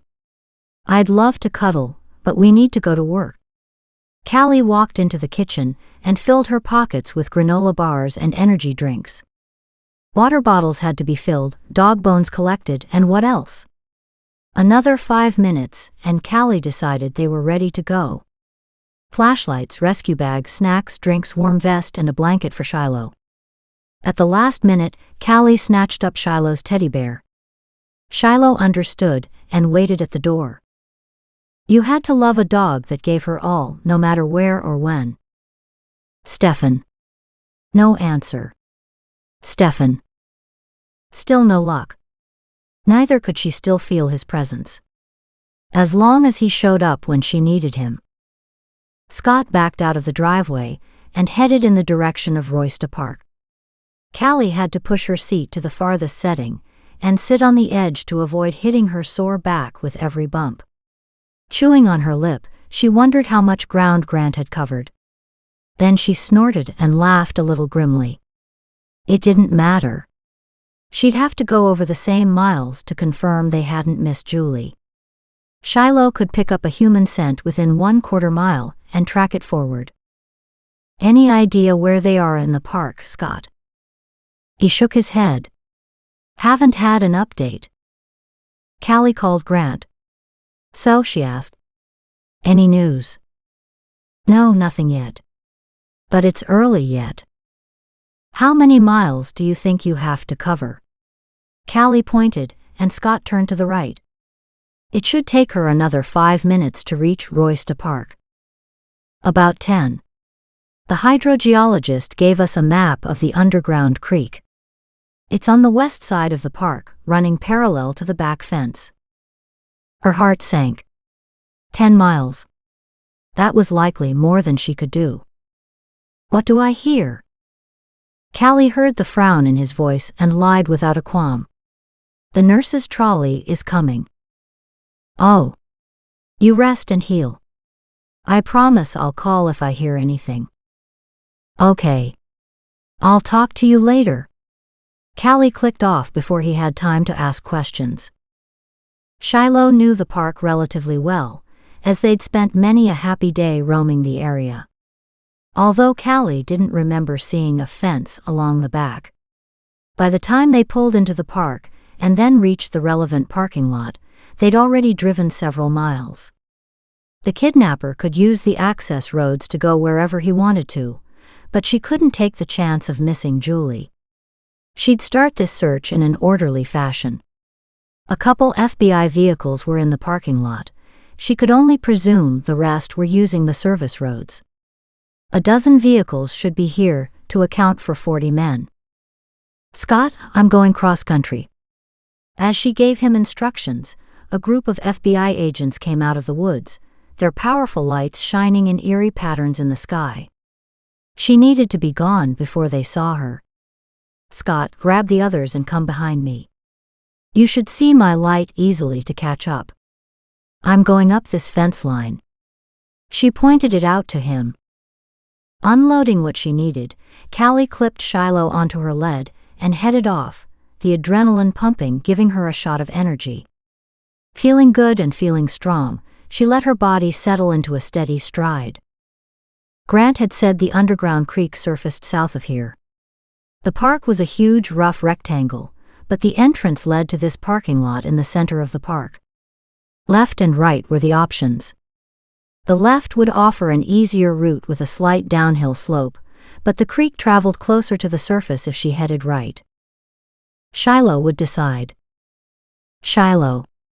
Go look. Let's find Julie." Shiloh barked once, looked at Callie, then took off left. Of course. Right would have been the easy answer. The wind had picked up, causing a brutal chill. The sun had long gone. It was the middle of summer, and Grant couldn't believe he was zipping up a fleece vest and feeling cold. Blame it on Roysta Park. Heavily wooded, neither sun nor heat reached deep or stayed for long. He checked his section of the map again. The hydrogeologist had shown him which side of the park to search, and the approximate width of the long strip that held the most potential. He'd broken the men into several teams, and each had taken an area. Callie had to be upset at missing this, but she'd been through too much already. With any luck, they'd find Julie soon. If luck were on their side, she'd be alive. What were the chances? Grimly, he returned his attention to the long red strip on the map in his hands. They'd be lucky to cover half this area tonight. 40 men weren't enough. "Hey, Grant," said Thomas, walking up beside him. Grant nodded. "Let's get these men moving." Grant passed over the spare sheets in his hands. "Here are the maps. Let's go." The hard work began. The cold had settled deep under her skin. Julie hated the endless dark. Exhaustion had set in. Not enough, though.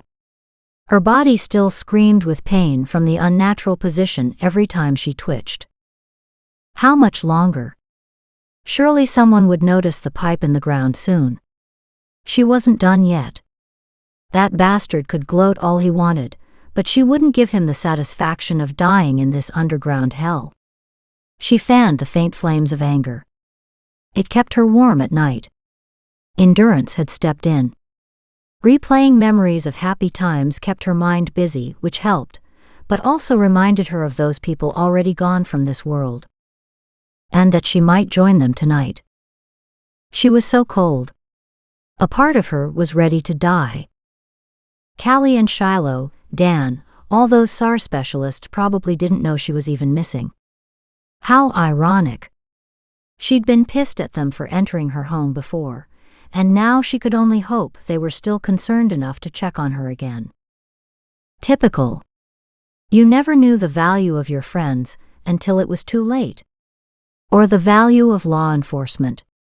She hadn't even been nice to the guard waiting for her at home. She booted him out so fast. She was a fool. Closing her eyes, she twitched slightly. Nerve endings jumped to life, like 1,000 hot needles throughout her body. Julie spit the grime from her mouth, but couldn't do anything about the hot tears streaming in rivers down her cheeks. Who'd have thought she'd end up like this, again? She'd been saved once before. What were the odds of being saved a second time? Callie, where are you? Chapter 23. Callie thought she caught a faint voice on the wind. Not likely, but she picked up speed, giving Shiloh a long lead. She couldn't afford to slow the pace, or to allow Shiloh to take off. Whatever the doctor had given her allowed her to maintain a strong, steady pace. Callie didn't want to sprint in her condition, if not required. Who knew when the shot would wear off? Or when Stefan would show up? She figured Scott would be behind her, possibly with one or more of the other men, but the pace had been brutal so far, and the night was far from over. She couldn't waste time looking for him. He should be able to follow her light and catch up. The twilight resembled a gray fog, blurring light and dark. Not a street lamp in sight. No, this wilderness park deserved its name. It housed many long-lived species of trees and plants. The tree canopy was full and heavily covered in green leaves, leaving the moonlight to illuminate pathways to the underlayer. It was also cold. Callie kept an ear tuned for Grant's group as she raced 30 feet along the fence. Gratefully, the stuff the doctor had given her hadn't smothered her other senses. The tingle at the back of her neck stirred, keeping her focused and moving forward. Thank heaven for commercial flashlights. Hers scanned the woods in a continuous movement, adding a weird glow to the night. Nothing like adding gloomy and creepy to kidnapping and murder. Callie shook her head, throwing off the ugly vibes with a determined effort. Julie. She needed to find Julie. Nothing else mattered. As the miles churned under her feet, Callie searched for landmarks, anything that twigged. Lots of flat, heavily treed areas wouldn't take kindly to digging.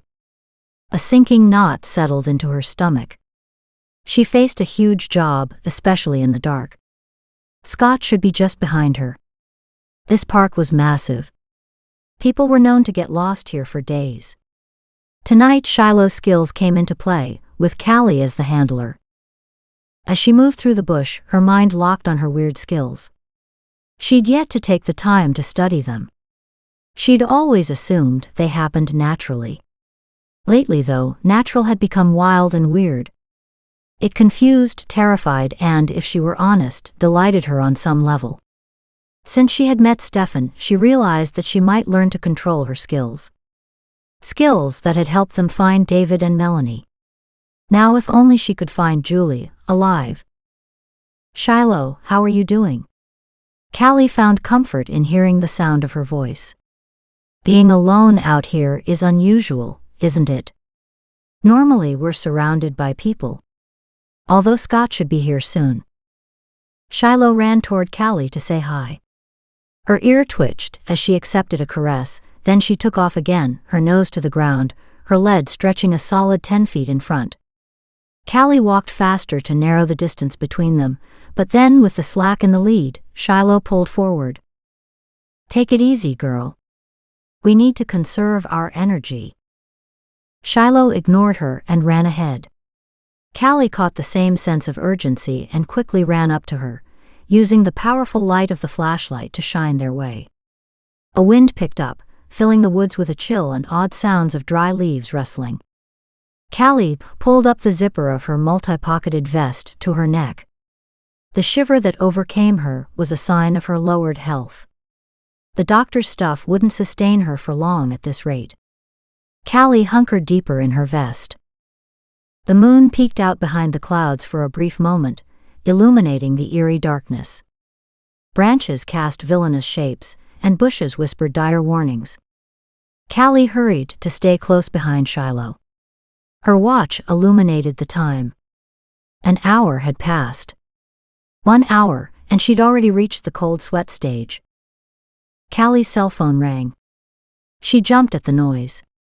Hello. Callie. Hi, Grant. Callie closed her eyes, caught off guard. She struggled to regulate her heavy breathing. Shiloh tugged her forward, forcing Callie to quickly juggle flashlight, lead, and cell phone. She shuffled the flashlight to her left hand and picked up her pace. Are you okay? Your voice is shaking? I'm fine, tired maybe. Just a little. How's the search going? It's in progress. It's weird though, one of the teams thought they saw someone else out here at the same time. Callie spun around, searching the woods, expecting someone to burst through the trees at any moment. Had she been spotted? An agent would have approached her, surely? Refusing to be deterred, she plowed forward. Callie, what do I hear? What? Callie glanced at her phone. What do you hear? You're at the hospital, aren't you? He questioned, his voice rising. Those noises make it sound like you're running? Puffing with exertion. Callie couldn't stop the wince at the aggressive accusation in his voice. He didn't know the half of it. She hedged. Callie, where the hell are you? His voice rose in accusation. The shit was about to hit the fan. She sighed heavily and confessed. I'm probably a couple miles behind you. What? His roar ripped through the night. Shiloh whined. Callie slapped her thigh, calling Shiloh over. It's okay, Shiloh. Everything's fine. Like hell it's fine. Grant's voice roared his concern. You're supposed to be in the hospital. Goddamn it, Callie. This time Shiloh barked at the voice thundering through her cell phone. Stop it. You're upsetting Shiloh. Grant sputtered, I'm upsetting the dog. What about me? What about how upset I am? Get over it, she snapped. I'm cold and tired and don't want to be out here. Callie shivered in the cool air.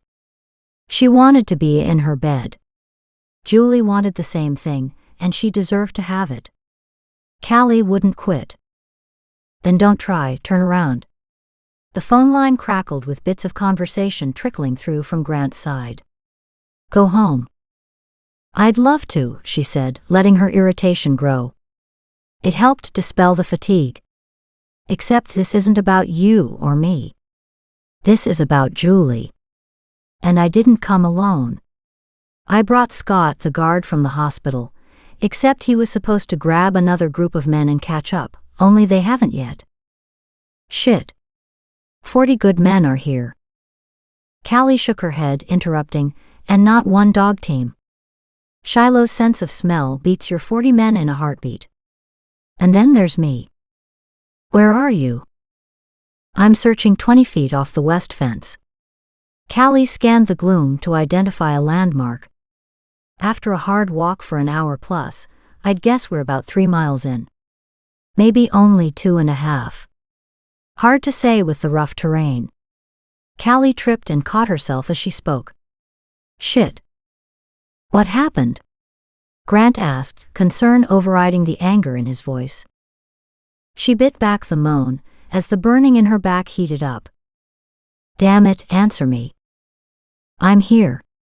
Give me a second, she whispered. She took a deep breath, letting it out slowly. I tripped on a root. I'm fine. And she would be. She had to be, for a while longer. Shit, Callie. I'll be there in a couple minutes. Don't move. Like hell. Grant, I haven't stopped moving. She searched the gloom for the halo of flashlights. Nothing yet. Either walk toward me or wait, and I'll get there in a bit. Jesus, you're stubborn. Callie smirked. I've heard that before.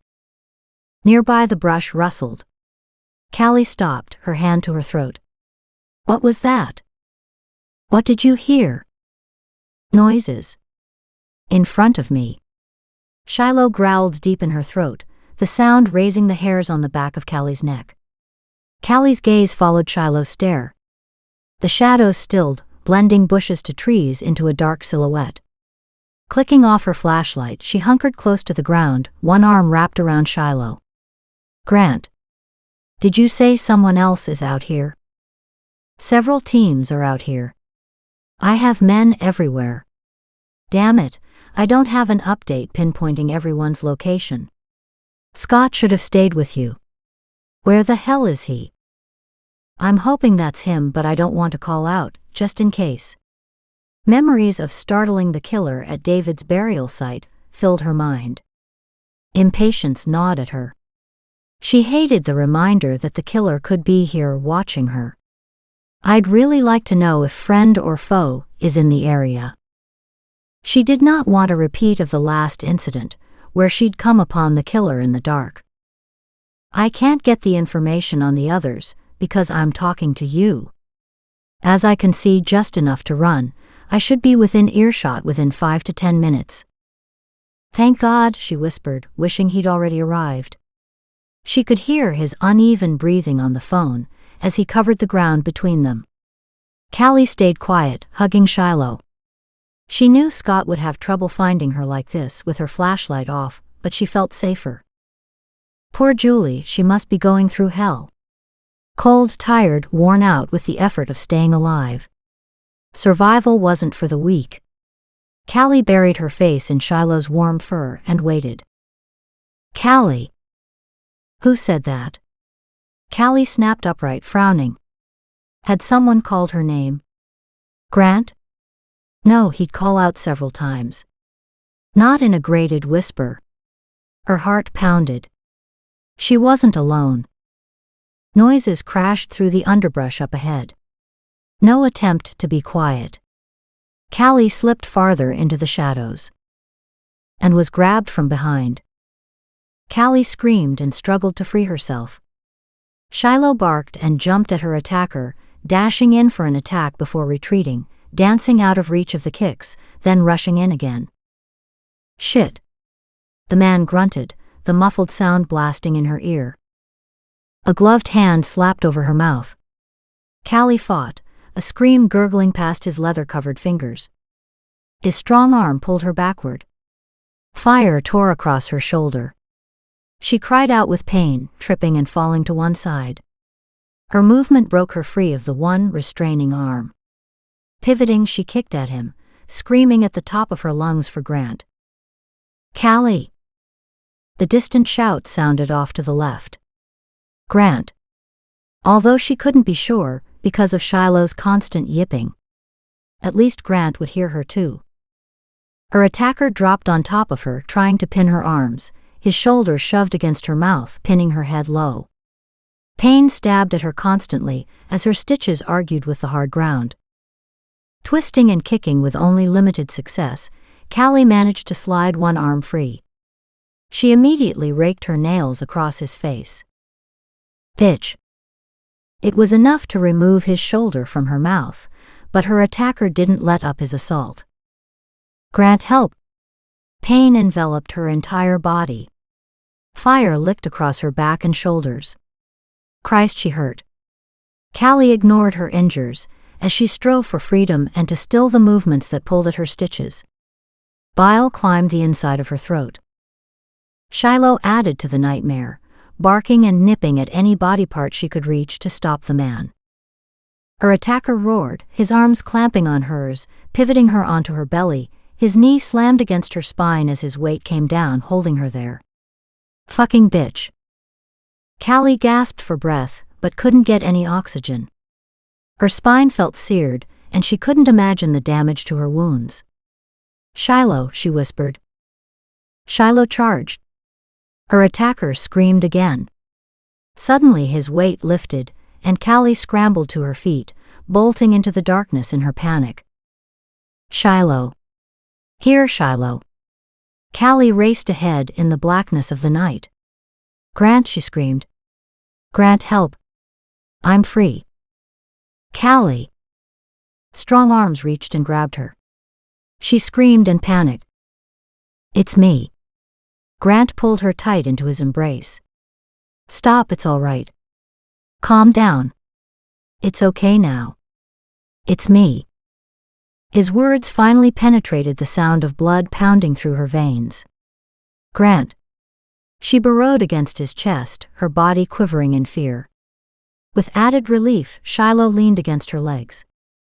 Grant held her gently, careful to keep his arm low and away from her injuries. "Easy. It'll be okay. We'll get him. Calm down." Callie twisted to peer into the darkness behind her. In this light, he could hide out here all night. And nothing's stopping him from going over the fence. Grant considered her comment, pulled out his phone, and within minutes he had tapped another team of men. "Wow," Callie said, pulling back to smile up at him, through the tears that had arrived now that she was safe. A man of action. I like that. Grant snatched her close again, his chin dropping to rest on her head. Several more men broke through the brush from the way Callie had come. Scott in the lead. He slowed down, shaking his head when he saw her.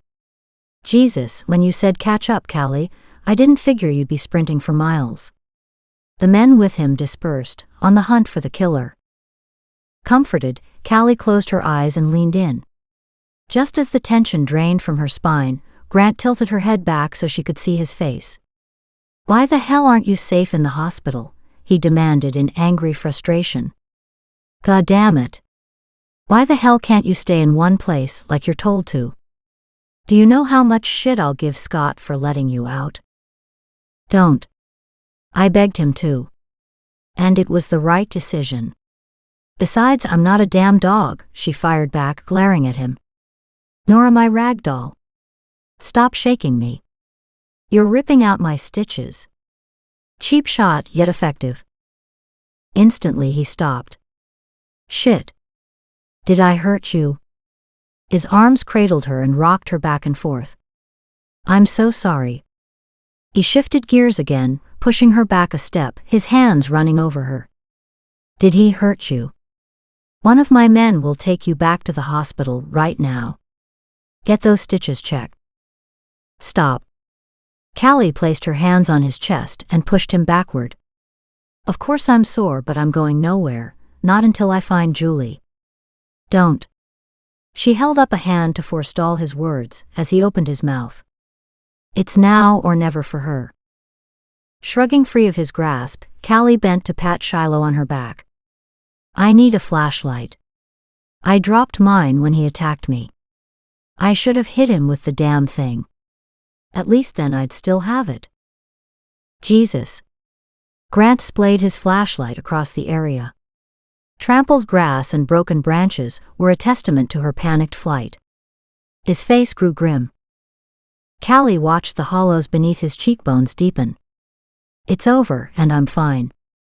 Let's get this job done. Before I collapse, she wanted to add, but kept it in at the last moment. From the way she felt now, she could use some more of the doctor's miracle stuff. It had long since worn off. Take mine. I'm sticking close to you anyway. Grant handed his flashlight to Callie. Now let's see if we can put an end to this madness. Callie turned toward the fence line and stepped out. Shiloh, back to work. What the hell, Callie?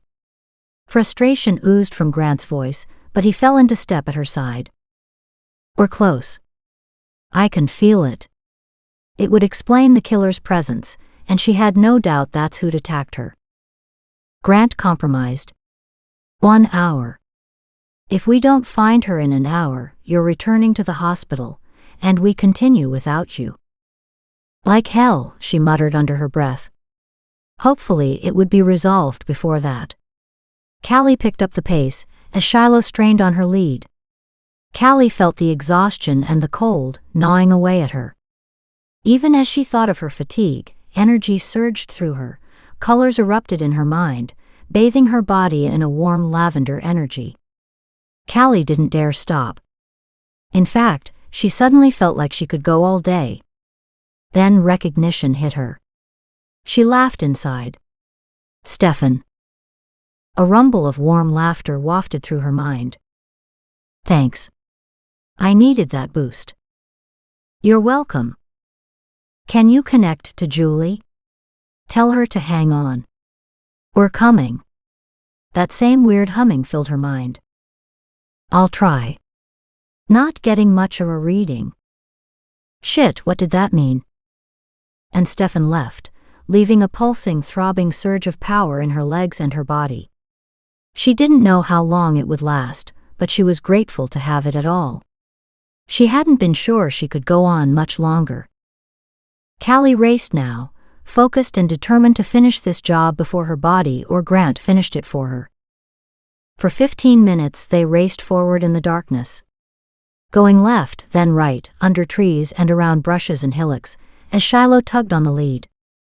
Callie's determination waned as her energy declined. Her stomach growled. Grant pulled a granola bar from his pocket and handed it over. She snatched it with a grateful smile and devoured it in a few bites. Shiloh's focus had to be intense. She rarely missed a chance at a bite of Callie's bars. Callie's tingle surged to the forefront, starting a musical beat on her spine. Excitement took over. This was it. She knew it.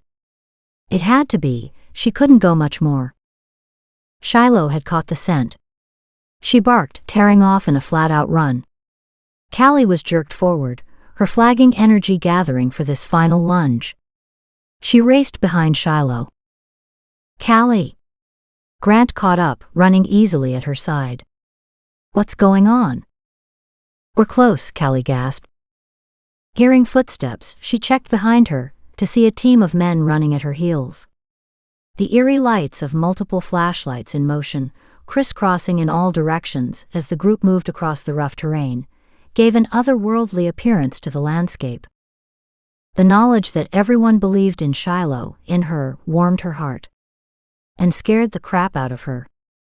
So much rode on this night. Shiloh ran strong, making for an open area. There. Threads. Dark, violent, angry reds and blacks twisting in the night, faint but visible to Callie. She's here. I can see her. Are you sure? Grant came to a stop beside Callie, walking the area, searching for any sign of Julie's presence. We searched this area already, Grant said. The team with them spread out to search. Callie walked toward the ribbons, unsnapping Shiloh's lead. You missed her. She's here. Shiloh barked once, circling a 10-foot radius, stopping at a heavy bush. She sat and barked again. Excited, Callie ran to her side. This is it. Shiloh says she's alive. Threads of energy wove through the brush. Grant yelled, "Let's get some light over here, please." Men rushed over, flashlights blinding her. More men joined them. One of the men spoke up. We didn't spend much time here because the terrain's not right. Callie circled the bush, making 2 laps before she spied it. A pipe rose from the ground up into the bush. Clever. Here's the pipe. The 3 men ran over to her. Where? How? It doesn't appear to be a burial site. The bush had thrown them off. Willow bushes were notoriously hard to kill, with their tenacious multiple roots. But had it actually grown here, or been planted as a cover? Studying it, she realized no others grew close by. The ground consisted of fallen leaves and moss. Bending, Callie reached deep into the center of the bush, branches snagging on her hair, scratching her face. She grabbed on and pulled. The bush lifted free easily, throwing her off balance. Strong arms took it from her, tossing it off to the side. See. Callie bent to the end of the pipe, shining her flashlight inside. She couldn't see anything. Julie? Julie, can you hear me? Silence. Callie called a second time. Julie. Julie, can you hear me? It's Callie. We're here to help you. There. She bent her head closer to listen. She waved the men to silence. Shish. Everyone stilled, holding their breath. Callie bent her head and pressed her ear against the pipe. She strained to hear. There. She put up her hand. What was that noise? Callie closed her eyes and focused. There again. A slight moan. She's here. A cheer went up. Hidden high above in the leafy bowers of an overgrown fir tree, the killer could see nothing below. But the conversations came through clearly. Son of a bitch, he whispered, spit rolling in his mouth. They found her. That's impossible. How did Callie pull that off? He'd had trouble finding Julie in the dark tonight, and he'd visited the area many times. His fury grew in tandem with the growing noises below. Were they cheering? How dare they? The assholes figured they'd won. He snorted. He wasn't stupid. Callie might have found Julie, but he doubted she'd survive the night. He glared at the greenery hiding him from the men searching below. This was not supposed to happen. Not now and not tonight. In his books, this round counted as a draw. He'd cut his losses and rethink his plan. He must have done something wrong. God had to be displeased with him. But he would sort it through. God knew he was loyal. Then he could move on. Callie would have no hope of beating him on the next one. Even with her black magic bullshit. Good humor restored, he settled down to wait them out. Triumphantly, Callie turned to Grant. Shovels, men, and lights, lots of them. Everyone moved back several feet, looking for the best approach. Everyone but Callie. She sat protectively beside the pipe, not wanting to leave Julie alone, feeling the exhilaration morph into exhaustion. Still, her pulse beat a nervous tempo as she watched the team organize Julie's release. Shiloh lay at her side, her chin resting on Callie's thigh. Nothing could dispel the sense of urgency. Julie hadn't made another sound. They had to get her to a hospital, and now. The hill dropped to a hollow. The men started there. Other teams converged on their corner. A stretcher was carried in, and medical equipment. Callie had lost her bearings. She didn't know if the men had found the road access or if they'd hauled this gear for miles. She hoped a vehicle was close by. Walking back wasn't an option. Feeling moisture gathering on her cheeks, Callie reached up, not surprised to feel tears. She wiped her face on her sleeve. A sniffle escaped. An odd tingle whispered through her mind. Nice job. Callie stiffened.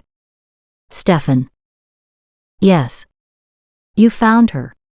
Good for you. Thanks to you. I was running low. Might not have made it without your help. You would have. You tapped into the universal energy all on your own. I just helped to keep everything flowing properly. Really? A sensation similar to a warm hug enveloped her. Really? The faint sensation slipped from her mind, like it had never been there. A warm hand squeezed her shoulder. You did it, Callie. We found her.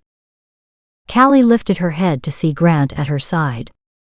She didn't want to mention Stefan's part in all of this, not with their audience. Standing up with his help, she smiled through her tears. I know. I can't quite believe it. She glanced at the frantic activity. I won't feel better until she's safe. Julie had to be feeling the same. Callie leaned over the pipe, speaking down the tube. It's okay, Julie, she said encouragingly. We've got lots of men. You'll be out in a couple minutes. Hang in there, Julie, and you'll be fine. Callie. A whisper so soft, Callie almost missed it. Julie, I'm here. Callie waved the others to silence. The men stopped digging. Her voice, tired and weak, traveled up the pipe. Callie, be careful. He's here. He's here. Yes. A muffled cough sounded underground. Callie exchanged looks with Grant. Julie, who is he? Several gasping coughs sounded. Callie repeated the question. The coughing stopped. An eerie silence filled the night. Grant raced to join the men, everyone galvanized into action. A palpable worry permeated the atmosphere. Callie's stomach knotted. She closed her eyes, repeating a litany of prayers. Shiloh nudged her hand and whimpered. Crouching, Callie hugged her tightly and buried her face in the warm fur. Callie's heart pulsed in tune to the fear throbbing through her veins. A shout went up. She surged to her feet. Hands reached out, pulling her back as the front of the hillside slid down, the pipe falling to one side. The corners of a large box slid into view. Men quickly brushed off the last of the rocks and dirt and pried against the crumpled corner. The medical team filled the area, and Callie could see nothing but men bending over the opening. Is she alive? Callie called out to Grant, who disappeared in the sea of men. Tense silence worked through the crowd as they waited for news. Grant stepped free of the crowd. She's alive. The crowd roared. Shiloh leaned against Callie. She didn't notice. Callie stood in the cool night air and bawled. Chapter 24. Callie drooped in the hospital cubicle, sitting beside the bed, her eyes closed, her body swaying from exhaustion in the overly bright space. As they said in the movies, she'd hit the wall. Callie. Callie, wake up. The doctor's here. Callie struggled to focus, until her bleary gaze settled on a familiar face. She gave him a wan smile. Great drugs, Doc. He grinned at her. At least you put them to good use. I hear you found the missing woman. Good for you. Callie straightened in her chair. How is she? Do you have an update? Memories flooded through her. The medic in the woods figured Julie had spent the bulk of the time sliding in and out of consciousness. Probably a good thing. She's severely dehydrated and suffering from a head injury. That's what I can tell you at this point. We're running tests now. But she's alive. The doctor patted her shoulder, smiling. She's alive thanks to you. We'll do everything in our power to keep her that way. Callie beamed at the doc and gave him a small decisive nod. I know you will. Now, young lady, let's see what kind of damage you did to yourself tonight. She was shifted to the bed by the doctor and his nurse. The checkup didn't take long. Callie was past the point of protesting, even when they scraped her fingernails for forensic evidence. She slumped back down, lifting what he told her to lift and showing him what he wanted to see. She never protested at the poking or prodding. She endured in silence. Her eyes drifted closed. No new damage. A couple of stitches have torn loose. We can't restitch them. So your wounds will take longer to close. Nothing serious except you're worn out, which will slow your healing. Go home and rest for the next few days, and that's an order. Sounds good. Nurse, bring in that bear of an FBI agent pacing in the hallway, before she falls asleep. Now. I'm okay. Callie worked to sit up, her leaden limbs refusing to cooperate. Grant must have been close by because suddenly his face was there, watching her with a grim smile. How is she? He asked the doctor. Exhausted. She needs to go home and rest. The doctor looked down his nose at Grant. I expect you to see she does. Oh, I will. Don't worry. Grant's voice threatened retribution if she didn't do as she'd been ordered. She'd like to sleep now. Callie slid off the bed and would have fallen to the floor if Grant hadn't reached and caught her. Easy does it. 10-15 minutes. Then you can sleep. She snorted. 5. You get 5 minutes and that's it. Grant raised his eyebrows. Right. Let's go then. With murmured thanks to the doctor, Callie let Grant help her to his car by the front entrance. Shiloh lay stretched out in the back seat. She gave a tired woof at the sight of Callie. The fresh night air filled her lungs, giving her a small boost of energy. Callie managed to slide into the front seat on her own. Home, James, she ordered. Long minutes later, the house loomed before her. Every muscle ached as Callie made it from the truck, up her steps to her front door. Once inside, she stopped at the base of the staircase and she wavered. Let's go. Upstairs. Trembling with exhaustion, Callie grabbed the banister and made it up the bottom riser before Grant picked her up and slung her over his shoulder, eating up the last flight in seconds. Shiloh raced to the top beside them. Grant lowered her to her feet at the base of her bed. She stumbled forward, pulled back the covers and dropped.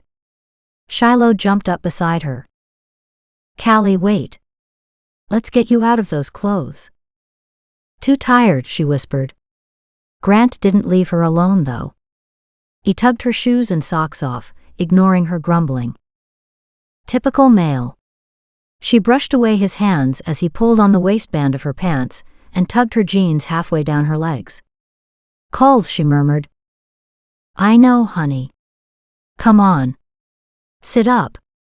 Sliding an arm under her, he lifted her into a slumped sitting position.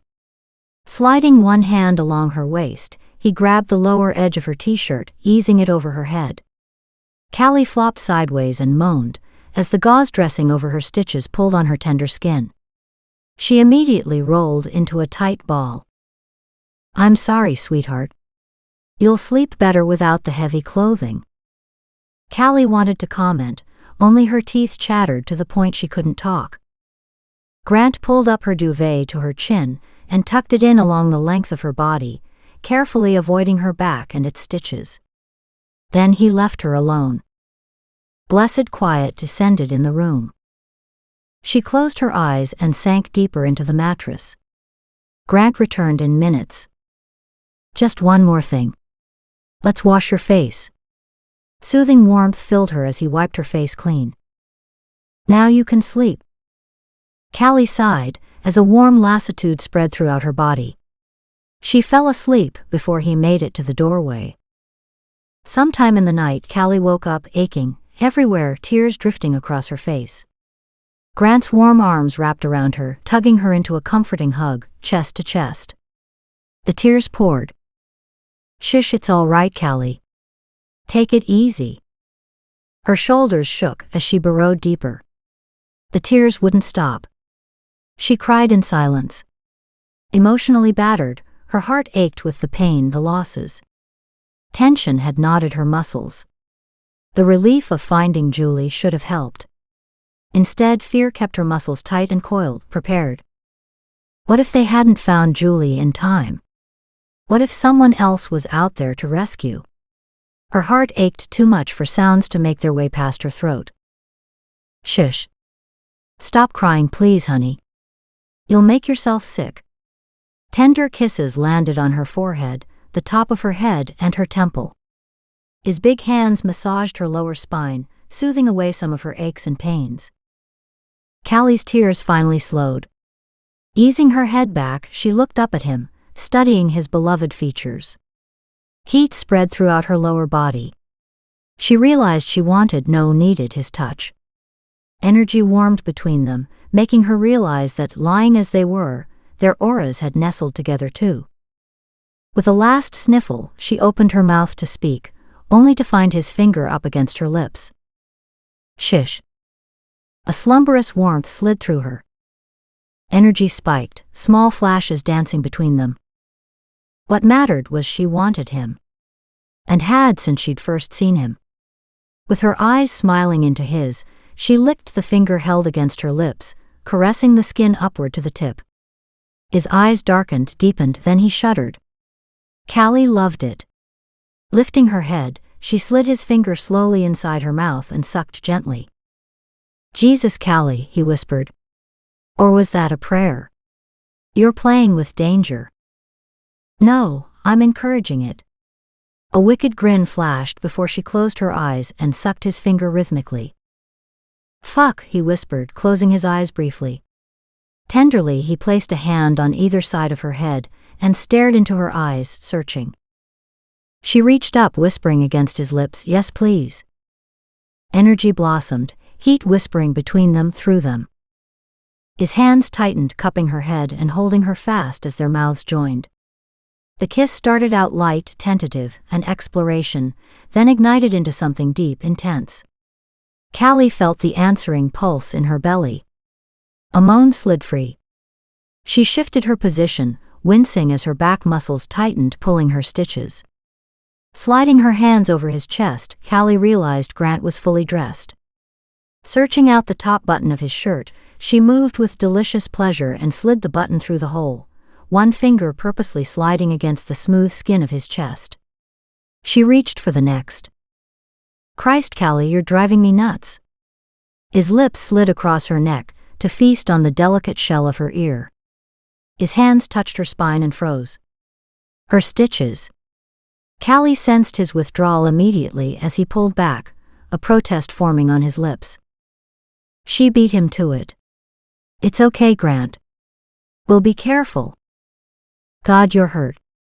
You need rest, time to heal. This time her fingers stopped his words. And I will. I need to believe in life again, to believe in love again. I need this. You need this. I need you. Grant closed his eyes and shuddered. And I need you, have for a long time. She smiled and reached for his lips.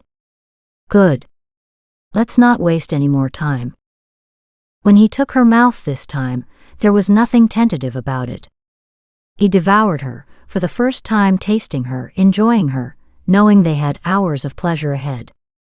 Sitting up, Grant stripped off his shirt and went to work on his belt buckle next. But her hands pushed his away and tugged open the snap. The zipper parted as her fingers delved inside. Christ! Grant sucked in his breath, backed away from her marauding fingers and stood. Within seconds he'd stripped and stood nude before her. Callie, now kneeling on the bed, was struck by the male glory in front of her. She feasted on the sight of him, slowly studying his strong muscled body, until she reached his hooded eyes. Their gazes locked. His breath caught. You're something, you know that? Shaking her head, she whispered, No, you are.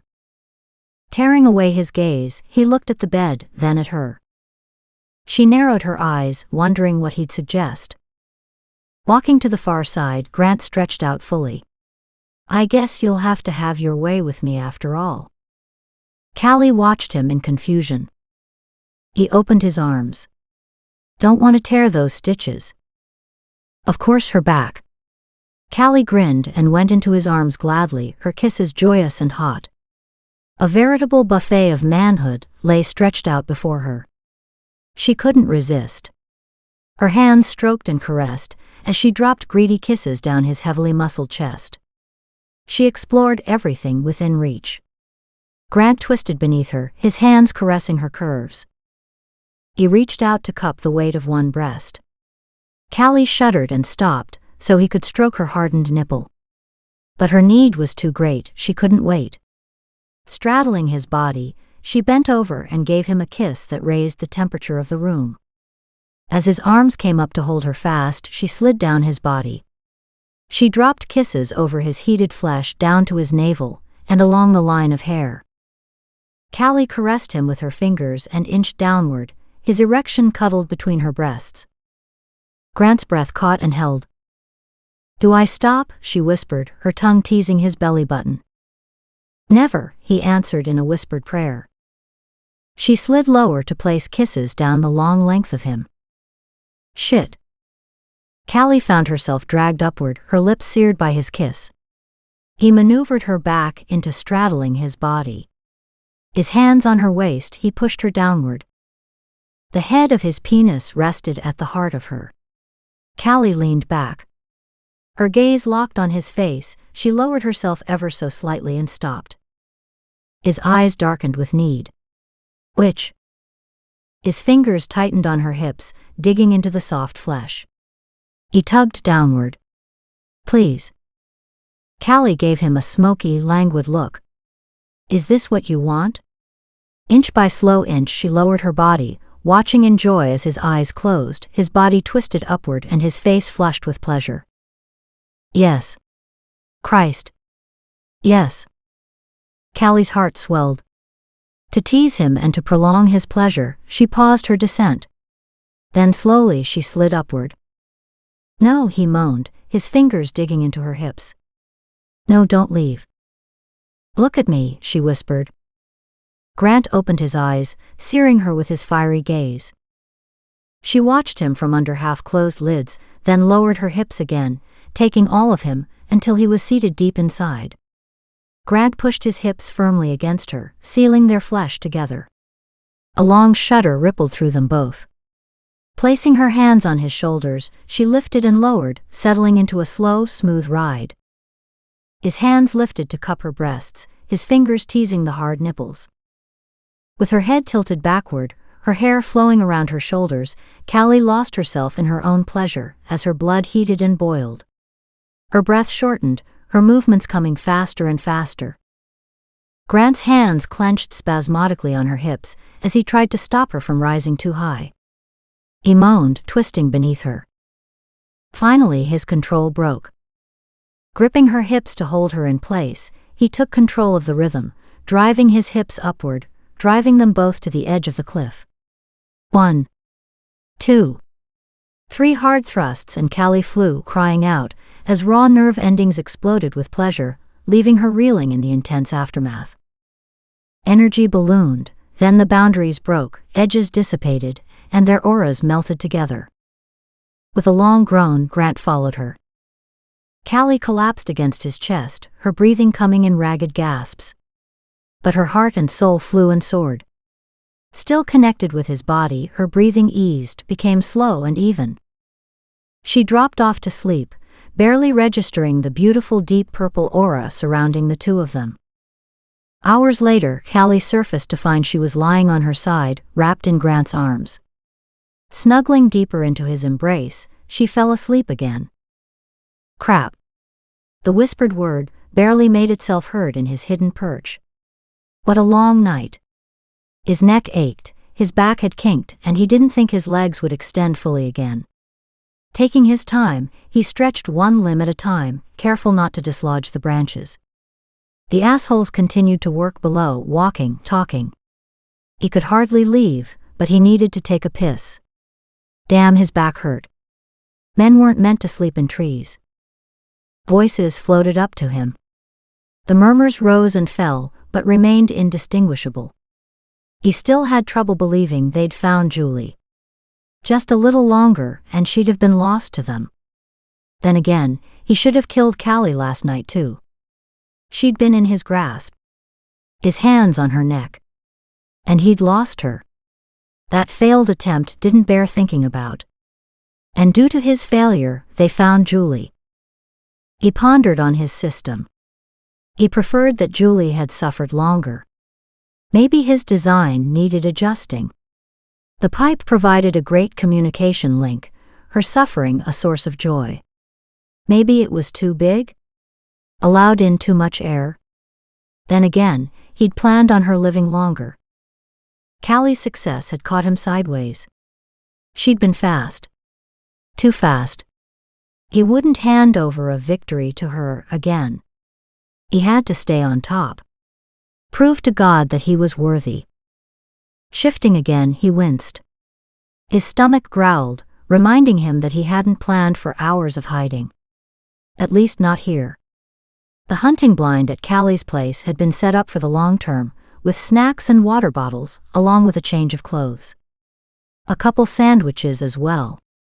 Plus, he slept like a baby there. Close to her.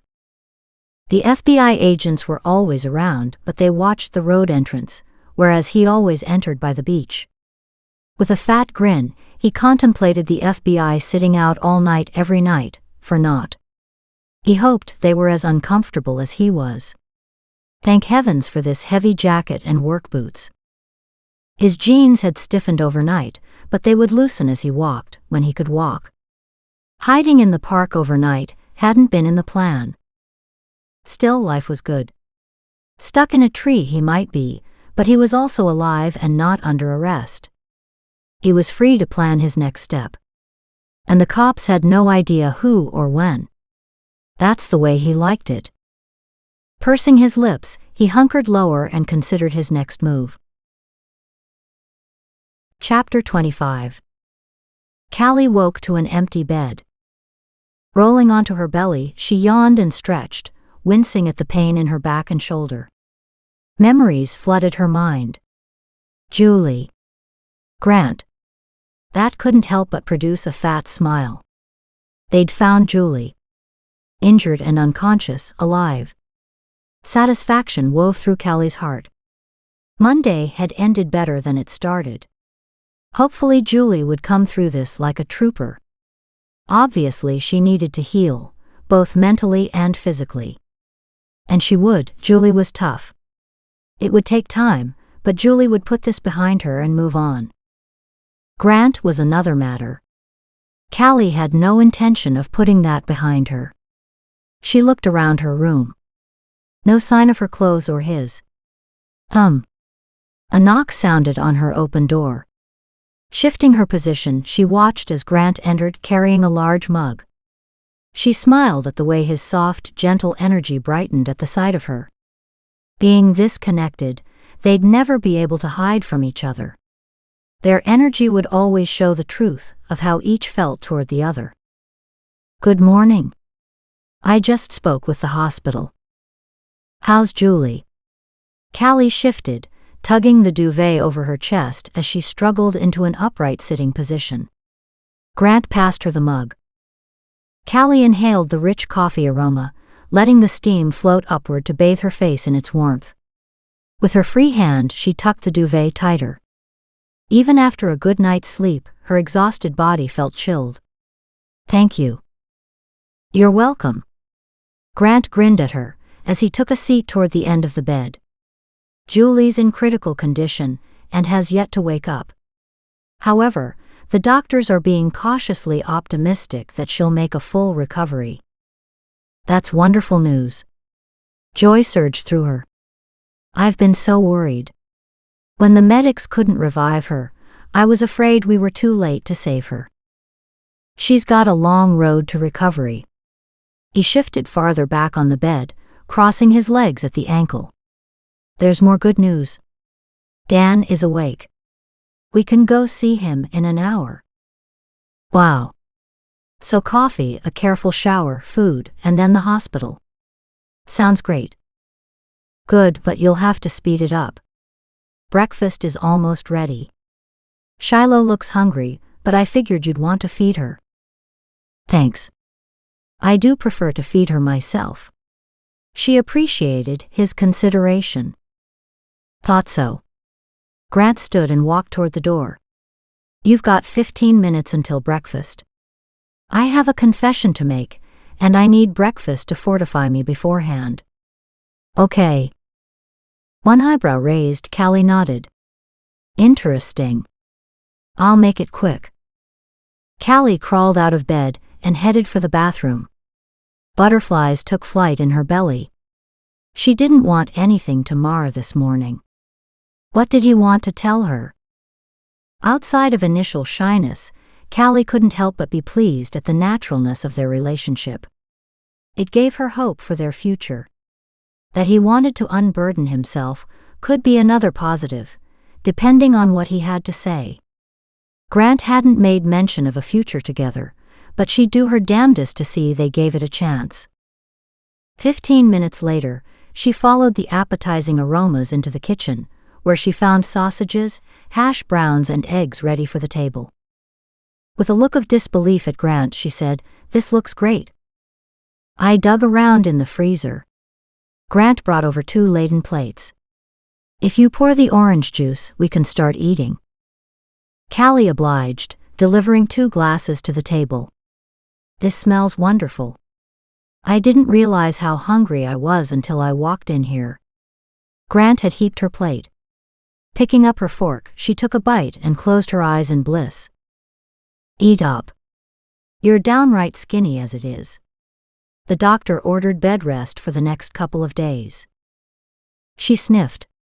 "It's hard to keep the weight on when I'm working all the time. Rest will help me regain a pound or 2. "And that is what you'll be doing. 1 trip to the hospital and then straight back home again, where you'll spend the next couple days resting, eating, and doing some serious sleeping."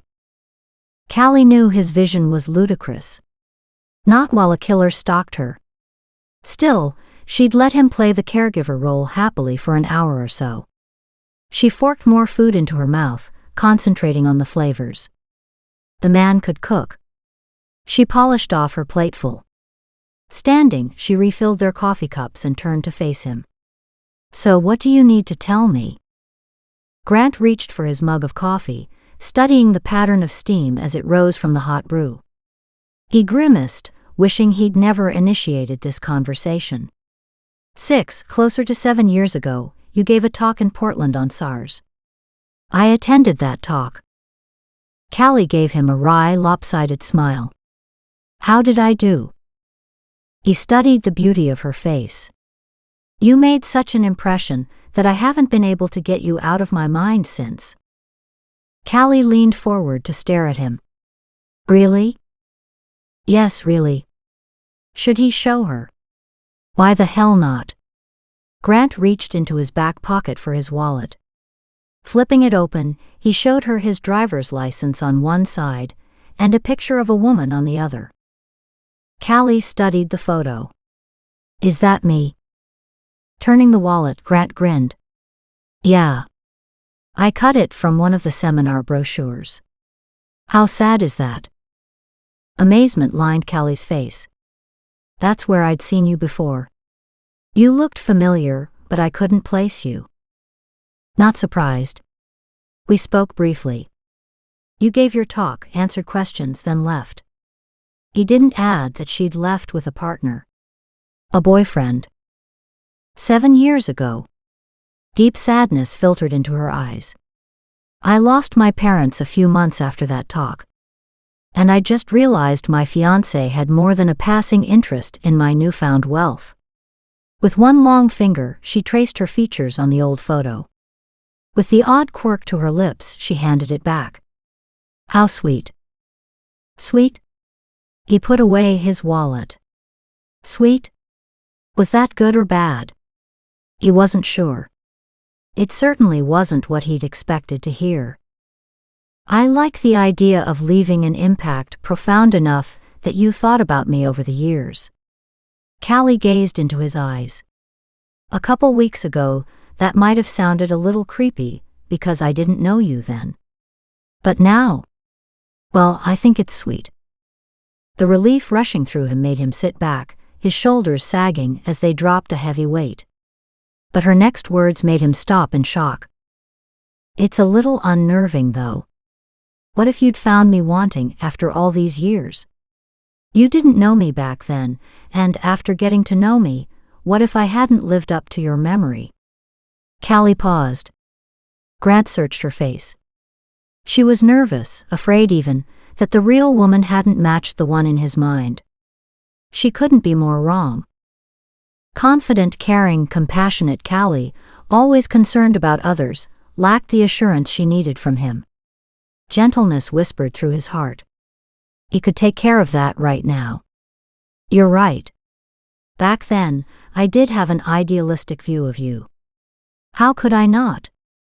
I didn't know who you were as a person. When I saw you this time, you were quieter, more withdrawn than I remembered. As if life had dished out some hard years. He studied her face, noting the flash of pain. Your parents, your fiancé, and yes, Dan told me about little Inez, lost in Mexico. He reached across the table to gently cover her hand. Her gaze dropped to the table, a sad twist playing at the corner of her mouth. He squeezed her fingers tightly. Listen carefully. I have never felt disappointed or shortchanged. You measure up in all ways. With his gaze locked on hers, he pulled her other hand free from its lock on her coffee mug and cradled both in his much bigger one. The truth is, I didn't know what to expect. I didn't know who you really were, but I couldn't get rid of the feeling that I needed to know you. That if I didn't have the opportunity, my life would miss a hugely essential element, and I'd feel bereft forever. His thumb stroked the soft skin of her palm. Last night was special, he admitted with a slow smile. Better than any fantasy one might have dreamed. He grinned. But in the morning light, I can't be too sure. We'll have to repeat it and see. Often. The sexiest look he could have imagined enveloped her gaze and headed straight to his groin. He gulped. Glad to hear that, she whispered softly. Staring back at their entwined fingers, he added sheepishly, My mom wanted me to call you years ago. Callie blinked, shock on her face. What? You told her? A laugh broke free. Yes. And she'll have a great time reminding me. She told me life was precious, and if I was really interested, I should call you. Apparently having trouble with the information, Callie sat back, shaking her head. Did you tell her that you were working with me these last couple of weeks? He snorted. Are you kidding? It was bad enough that Stefan knew. My mom is quite capable of driving down here to meet you, if she'd known. Callie laughed. A lady after my own heart. I will enjoy meeting her. When this mess ends, he promised. He glanced at his watch and raised an eyebrow. However, if we want to go see Dan, we need to leave now. They walked through the front entrance of the hospital, 15 minutes later. Grant led her past a set of double doors and into a different hallway. Callie smiled at their clicking footsteps, amplified by the empty corridor. Visiting hours didn't start for another hour, giving the hospital the appearance of a rare serenity. I owe Stefan a big thanks for his help last night, Callie murmured, awed by the silence of the long hallway. At Grant's questioning look, she explained. His eyebrows raised, Grant shook his head. I had no idea he could do that. Arriving at a large double door, Grant nodded to a guard standing on duty. Grant showed his ID to the officer, who checked it before moving aside. Callie whispered, Did you set up security for Julie too? Yes, although I doubt the killer would go after her again. Maybe not, but she won't survive a second attempt. And she won't have to. Entering, Callie saw stark white walls, interrupted only by huge sunflowers standing in a vase beside the bed. Dan lay on his side facing the window, the blanket at his shoulders. Grant walked up beside her. The door snicked shut behind them. When Dan rolled over, Callie caught her breath. Oh, Dan. She threw her arms around him in a gentle hug. Hi, Callie. Dan patted her arm. Pulling back, it was all Callie could do to stop the tears from spilling over. His wrinkled face shifted and reformed into a parody of a smile. Don't look so worried, Callie. I'll be fine. Sunshine seeped into the room and fell on Dan's beloved face. Callie sniffled. Thank heavens for that. I can't take much more. Can you please tell us what the heck happened? I'm not sure. I'd been working on the computer when I found something odd. I went to the files to check the information, and the next thing I know, I'm here in the hospital. Studying his face, Callie asked slowly, Were you alone? Did you fall? Or could you have been hit? Grant stepped forward to rest a comforting hand on her shoulder. Callie leaned into him. Dan noted the movement. A slight grin dimpled his cheeks. Either case is possible. The office door was open, so it's possible someone snuck up behind me. He shrugged. I'm sorry. I don't know. I didn't see anyone. All I can say is, lots of people were around who had the opportunity. It hurt Callie to look at him. His face, normally so full and healthy, looked thin and empty. The wrinkles, usually beaming with life, drooped in layers, lifeless. His changed countenance reflected more than a head injury. He looked seriously ill. Callie's stomach knotted at the thought. Listen. I'm fine. I just need a couple of days to return to normal. You better. She sniffled and swiped her watery eyes. Grant took several steps that brought him to the other side of Dan's bed. You said you found something wrong on the computer and went to check the information. Do you remember what that was? Dan frowned, his forehead creasing into more wrinkles, if that were possible. Not really. Changing tacks, Grant reached into his pocket and removed a folded piece of paper. Do you know this man? Dan, his shoulders shaking, struggled to sit. Callie reached out and helped him into an upright position. Take it easy. I'm fine. He pulled the bed covers higher. Let's take a look. Dan reached for the picture. Callie and Grant watched him for any signs of recognition. They weren't disappointed. Christian Lafleur. Dan took another glance at the picture, his face pinching tight before handing it back to Grant. Christian pops in now and again. He volunteers for several organizations. He's training a young German shepherd with decent success, I hear. He glanced up at Callie, his roomy eyes revealing pain. Brad and he were close. I imagine he's hurting right now. Callie frowned. I don't remember Brad mentioning him. He might not have. They were buds. You know. They talked about anything and everything, went and got drunk together, guy stuff. Brad mentioned a couple times how he could be himself with Christian, unlike when he was with his wife. They shared similar backgrounds, interests, even looks. They also belonged to the same church. Callie's frown deepened as she glanced at the picture. Dan added, they used to joke about being brothers. You had to see them together. Interesting. It didn't help her place Christian in her mind. Nor could she see Brad's features in the police sketch. Christian's an active SARS member, working disasters for over a decade, but he's a loner, and a bit of a ladies' man, come to think of it. Has coffee when he's here. More often than not, he takes off with Brad or works alone, if you know what I mean. Pondering the picture, Callie shook her head. I can't really place him in my mind. A half snort came from the bed. Of course. You're one narrow-minded person when it involves men. Grant stepped forward. What do you mean, Dan? Dan cast a sideways glance at Callie. Nothing bad. It's just she's blind to men. Many try to catch her eye, but she just doesn't see them. The more obvious they are, the more oblivious she is. With an apologetic look her way, Dan added, she only remembers men if she has meaningful interactions. Without that, they don't register on her radar. Brad worked for years to be allowed into her inner circle. He reached out to clasp her hand. Callie doesn't mean anything by it. It's just her. Callie hated the heat rising up her cheeks. I'm not that bad. There's nothing bad about it. It's your protective mechanism. If you don't see the men and their advances, you don't have to deal with them. She gasped in protest. No one has ever made an advance at me. Grant glanced between her and a ruefully smiling Dan, who held up his other hand. Like I said. To Callie he added, and there have been many. No way. She shook her head, refusing to believe she'd been that blind.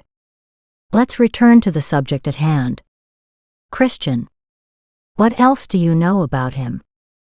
Not much. When he was with Brad, they loved to debate religious issues. You'd hear them arguing all the time. Both were strong believers, but Christian was worse. Worse. How? More voluble. The debate I remember was on who deserved to live and die. Restitution, right to life issues. At the time, I'd assumed they were discussing abortion or maybe assisted suicide. I left the room because Dan's gaze traveled between the two of them. Well, I didn't want to know. Callie understood. Dan hated discussions involving politics or religions as much as he detested girl talk. If any woman opened up about pregnancy, labor, or marriage in his vicinity, he bolted. Divorce was the worst topic. Tossing a glance at Grant, she watched in fascination as his eyes narrowed, and he stared straight ahead as if the room faded out of existence. Even his body stilled. Right-to-life issues fit. She mixed Dan's comments with what she knew regarding the kidnappings and murders. The survivors cheated death. In his mind, they have no right to life. He's helping God by making things right. Any apparent competitiveness or jealousy? Grant continued, asking Dan. Did he ever ask you about Callie or want to discuss her? Dan closed his eyes. Callie watched him in concern.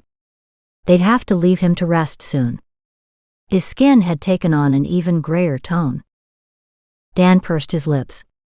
He wouldn't have to ask. Her record is well known. Record? Grant glanced at Callie before refocusing his attention on Dan.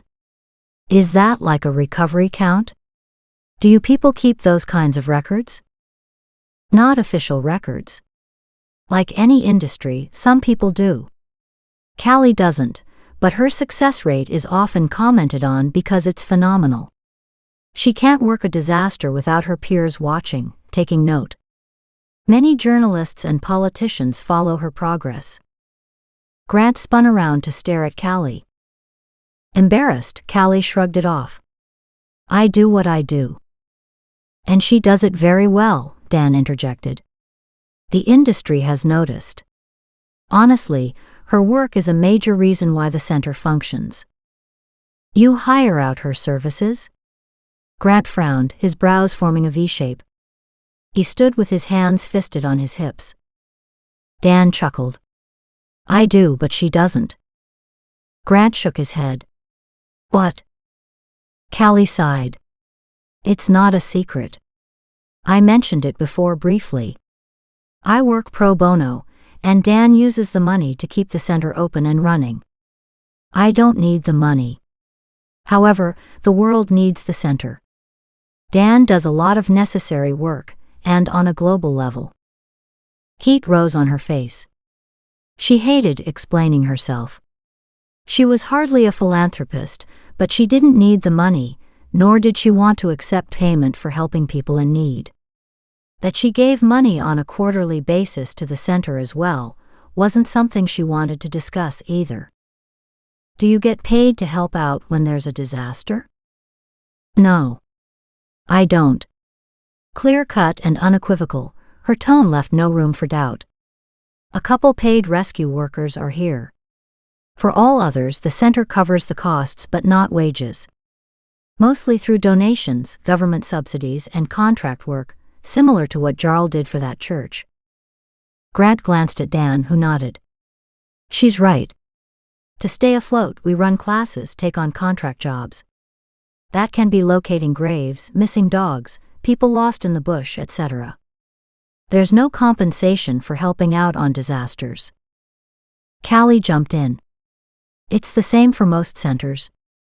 The bulk of rescue workers are volunteers. Before we leave you to rest, have there been any problems with Jarl at the center or on a disaster site? Grant asked.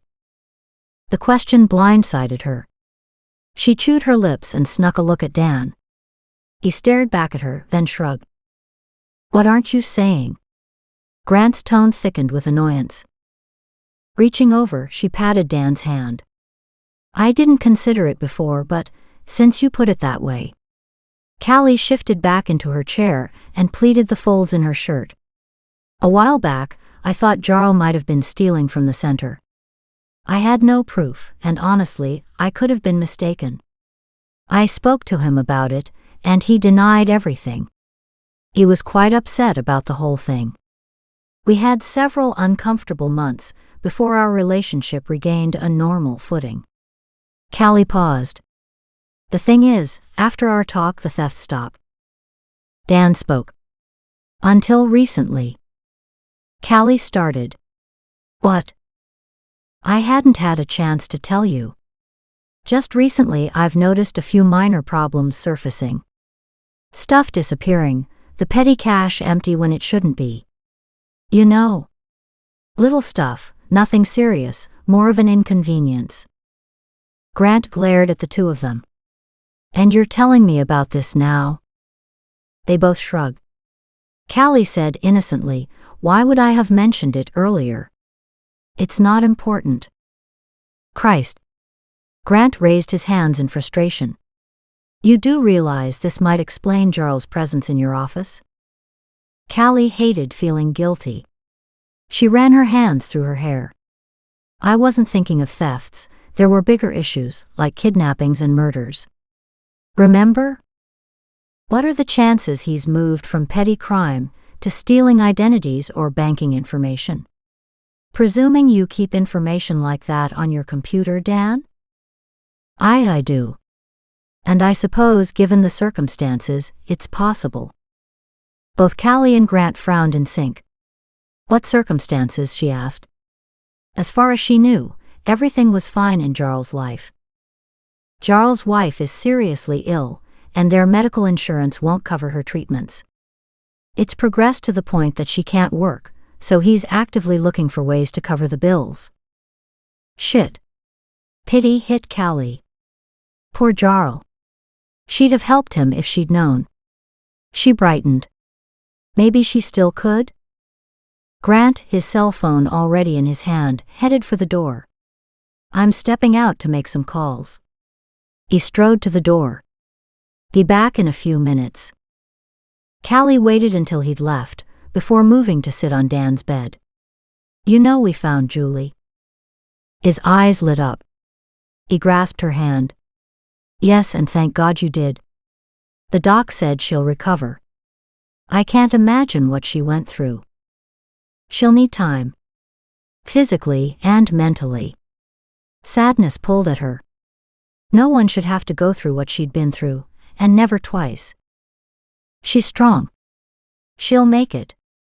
Dan coughed, his voice hoarse and rasping. Callie frowned at him. Do you need a nurse? Tremors racked his thin frame. No. They can't help. I'm feeling my age today. Is there something you're not telling me?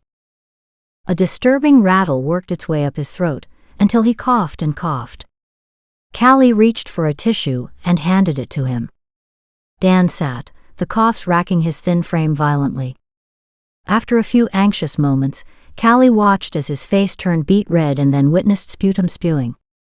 Finally, he could breathe easily. Dan slumped onto the bed, taking several deep breaths. That hurt. Callie hesitated, unsure she should pry. Have you asked the doctors to check you over? No, they're doing it anyway. He closed his eyes briefly. The results will take a few days. The door opened as Grant entered, his face carved in stone. Callie assessed his features. Time to go. Callie stood.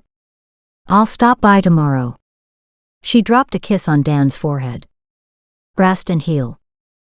You take care of yourself. He smiled grimly at the two of them. Grant, get this guy before someone else is hurt. That's the plan, he answered. He opened the door, his hand on the small of Callie's back, nudging her forward. We'll see you again, Dan. Take care. Once outside, she asked, can we visit Julie? The hand on her back eased off. He shot her a quick sideways look. No, I just checked. She's heavily sedated. And she's not doing so well. Callie stopped and stared at him. Oh, she whispered. Grant hooked an arm around her shoulders, tugging her into moving forward again. Her body's gone through a horrible experience. She's injured. She's dehydrated and needs to heal. Her body has shut down to deal with the trauma. It happens, and in this case it might give her a fighting chance. I'd so hoped she would have recovered enough this morning for us to talk to her. They walked past the bustling nurses' station and out to his car. As they walked outside, Callie brought up the one question she'd forgotten to ask. Why would the killer have been in the woods last night? Grant hesitated. Callie waited until he unlocked his truck. After buckling up her seatbelt, she asked, he likes to watch them, imagine them dying, doesn't he? Grant looked at her and nodded, before turning on the vehicle and backing out of his parking spot. Once on the main road heading to her house, he spoke up. Probably something like that. He could have religious reasons for his visits, like enumerating their sins or gloating over what was happening. With a twisted mind, it's hard to tell. Was the pipe to give Julie fresh air or to talk to her, to torment her? Surprise lit his face. Possibly both. Callie curled her lip. Yuck. Thankfully, they were almost home. They pulled into her driveway moments later. Callie hopped out. Grant stayed in the truck. Callie looked at him through the window. Are you coming in? He hesitated. I need to go to the office. But I'll be back in an hour or an hour and a half at the most. Grant stared at her. You be careful. Go in and lock the doors. This guy is a loose cannon. He could come after you next. Remember, the FBI has your house under surveillance, but if you leave here, you'll be unprotected. Stay smart, and I'll be back as soon as I can. She wanted to put on a pot of coffee, fill her travel mug, and head to the beach with Shiloh. Callie switched her gaze from Grant to her house and back again. I don't have anywhere to go. Good. I'll return as fast as I can. I'll bring an overnight bag with me this time. Grant reversed his truck and headed down the road. With a light heart, Callie headed to her front door. She'd have a house guest tonight. Callie laughed and ran the last steps. Grant had no idea what he'd be letting himself in for. Chapter 26. Callie hummed in the kitchen as she waited for Grant's return. It had been ages since she'd spent time cooking. She loved to cook, only preparing a meal for one person wasn't the same as for company. She sliced onions and peppers, adding them to the cooking hamburger. Her spaghetti sauce recipe had been handed down from her great-grandma. She'd made several personal tweaks along the way, yet the essence remained the same. She couldn't help but wonder what her mom would have thought of Grant. She'd approve, Callie decided. Shiloh lay in a sunbeam running across the kitchen floor. They both needed the downtime today. Rest and relaxation were good for the soul. Even with everything going on, Callie felt happy. They'd found Julie alive, Dan was improving, and then there was her budding relationship with Grant. She had high hopes for tonight, if this asshole left them alone for that long. Unfortunately, he was likely searching out his next victim right now. Callie turned and looked outside. The sun had slipped behind a dark cloud. She couldn't help but think this was the classic calm before the storm. Better to not go there now. What would happen would happen. She'd deal with it somehow. Callie returned to the kitchen and her sauce. Grant should be here soon. She moved through the mundane chores she'd missed out on recently, like laundry. Shiloh didn't appear to have the same sense of duty though, as she lolled about around the house, watching as Callie worked. Knowing the time was disappearing, Callie strode into her bedroom and quickly dealt with the clothes. As she started to leave, she turned to gaze thoughtfully at the bed. Checking her watch, she made a fast decision. Striding back over, she stripped off the bedding and made the bed up with fresh sheets. Better to be prepared and not have an opportunity than to have an opportunity and not be prepared. Jamming the old sheets into the washing machine took another few minutes. Phew. Callie checked the laundry room for dropped items. Then she headed back to the kitchen. She walked around the corner when a hooded figure dressed all in black lunged for her. Callie screamed. She spun and bolted back toward the laundry room. He grabbed for her arm, pulling her off balance. Pain streaked across her back. Callie stumbled, kicking wildly, and heard him grunt. Freed unexpectedly, Callie screamed, "Shiloh, help!" Shiloh barked and jumped. Callie didn't see anything else as she ran for the kitchen, bursting through the glass French doors onto the deck, jumping down the steps two at a time. "Shiloh," she screamed at the top of her voice. "Shiloh, come." The trees on the property wouldn't give her much coverage, yet she'd take anything right now. She dared to look behind her. He wasn't following her. Shit. Callie stubbed her toe but didn't dare break stride. She could run 10 miles without stopping, only right now worry for Shiloh kept breaking her focus. She'd be running to catch up if she could. That she wasn't couldn't be good. Callie hid out in the woods and paused to catch her breath. She peered from behind a tree. Where was he? Callie closed her eyes and leaned into the tree. Shit. Shit. Shit. Her legs trembled in shock and she could hardly breathe. She took several deep, shaky breaths. Think. Think, stupid. What are you supposed to do now? Shit. Her cell phone. She slapped her hands over her pockets. There. Her fingers fumbled frantically. Finally, she managed to pull it free, but struggled to punch in the numbers. She failed the first time and had to redial. She kept watching for any sign of him. "Hello. Grant," she hissed softly. "Callie.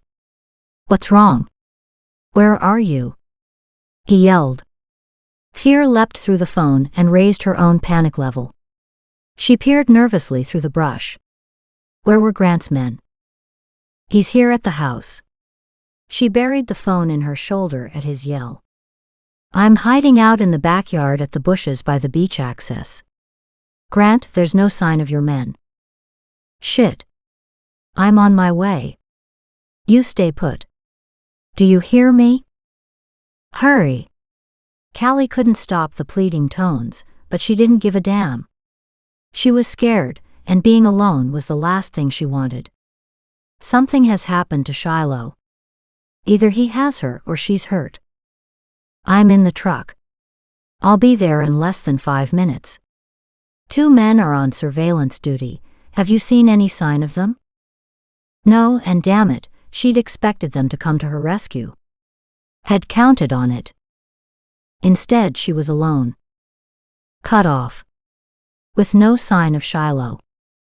And terrified. Swallowing hard, she said, "No. Hurry. This will be the longest 5 minutes of my life.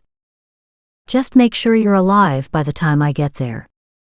If the bastard comes after you, run like hell. Don't worry. I plan on it."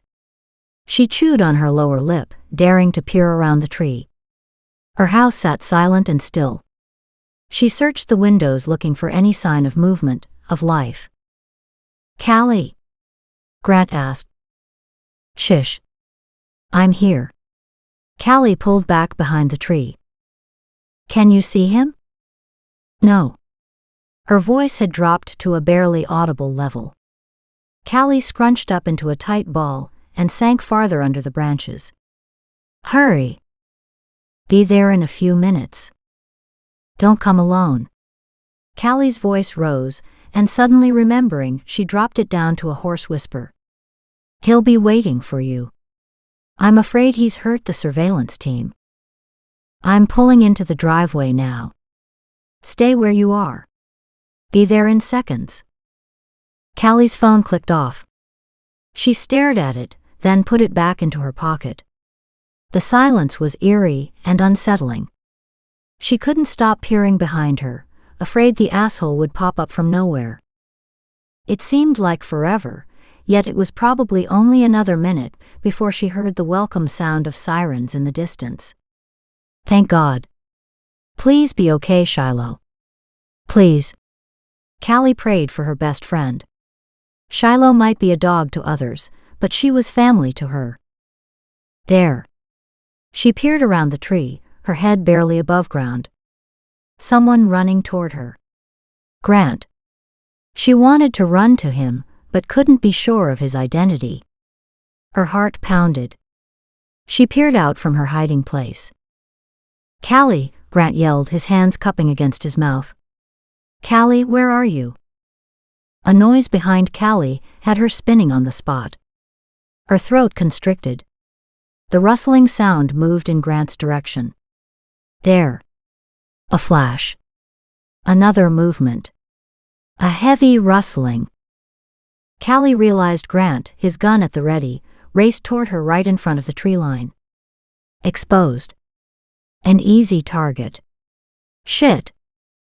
And there was the killer, creeping up on Grant. No. Callie bolted toward Grant. She hit him in a flying tackle, but he twisted at the last minute, just as a funny spitting sound split the air. Callie arched as her back hit the ground, tumbling into a mass of limbs. Men shouted and spread out into the wooded area. Callie moaned and struggled to move. "Callie, are you all right?" Grant rolled over and regained his feet. He bent down to help her up. "I'm fine. That was a rough landing." She smiled up at him. "He's a lousy shot. Go. Thank heaven for that. Still, he took out the two men watching the house. I have to find him. He cradled her gently, dropped a quick kiss on her forehead. Are you sure you're okay? Yes. I'm fine. Go. I need to find Shiloh. Wait for me at the house. The rest of my team should be here soon. Nodding, Callie took off at a run toward the house. Worry for Shiloh dominated. Her own injury was forgotten. Maybe Shiloh was hurt, hiding somewhere. She burst into the house, calling out, Shiloh? Callie went from room to room, hating that she'd taken off without helping her friend. Shiloh, where are you? Walking through the kitchen, she grabbed Shiloh's treat bag and walked into the bedroom, shaking it. Callie stopped. She closed her eyes and reached out with the sight. Where are you, sweetheart? Shiloh. Callie could feel her. She was alive but hurting. Shit. Callie broke into a run and headed to the laundry room. The closet was open, and on the floor back in the far back corner lay Shiloh motionless. She didn't make a sound when Callie bent down beside her. Shiloh's fur was warm, except she didn't move when Callie touched her. Callie crawled into the closet and ran her hands over her friend. She stopped when she came to a sticky patch. She withdrew her hand to take a closer look. Blood. Oh God. Shiloh. Callie reached far back into the closet and slid her hand gently under Shiloh's chest and hips. Awkwardly she backed out, shuffling on her knees, half dragging and half lifting Shiloh. The dog whimpered. Easy, girl. You've been shot. Callie was already punching in the vet's number. Oh God, please answer. It took just a minute to inform them that she was on her way. Keys. Where were her keys? Callie panicked until she located them on the fridge with her purse. She made it through the front door and ran ahead to unlock the back door on her car. One agent saw her and ran to help.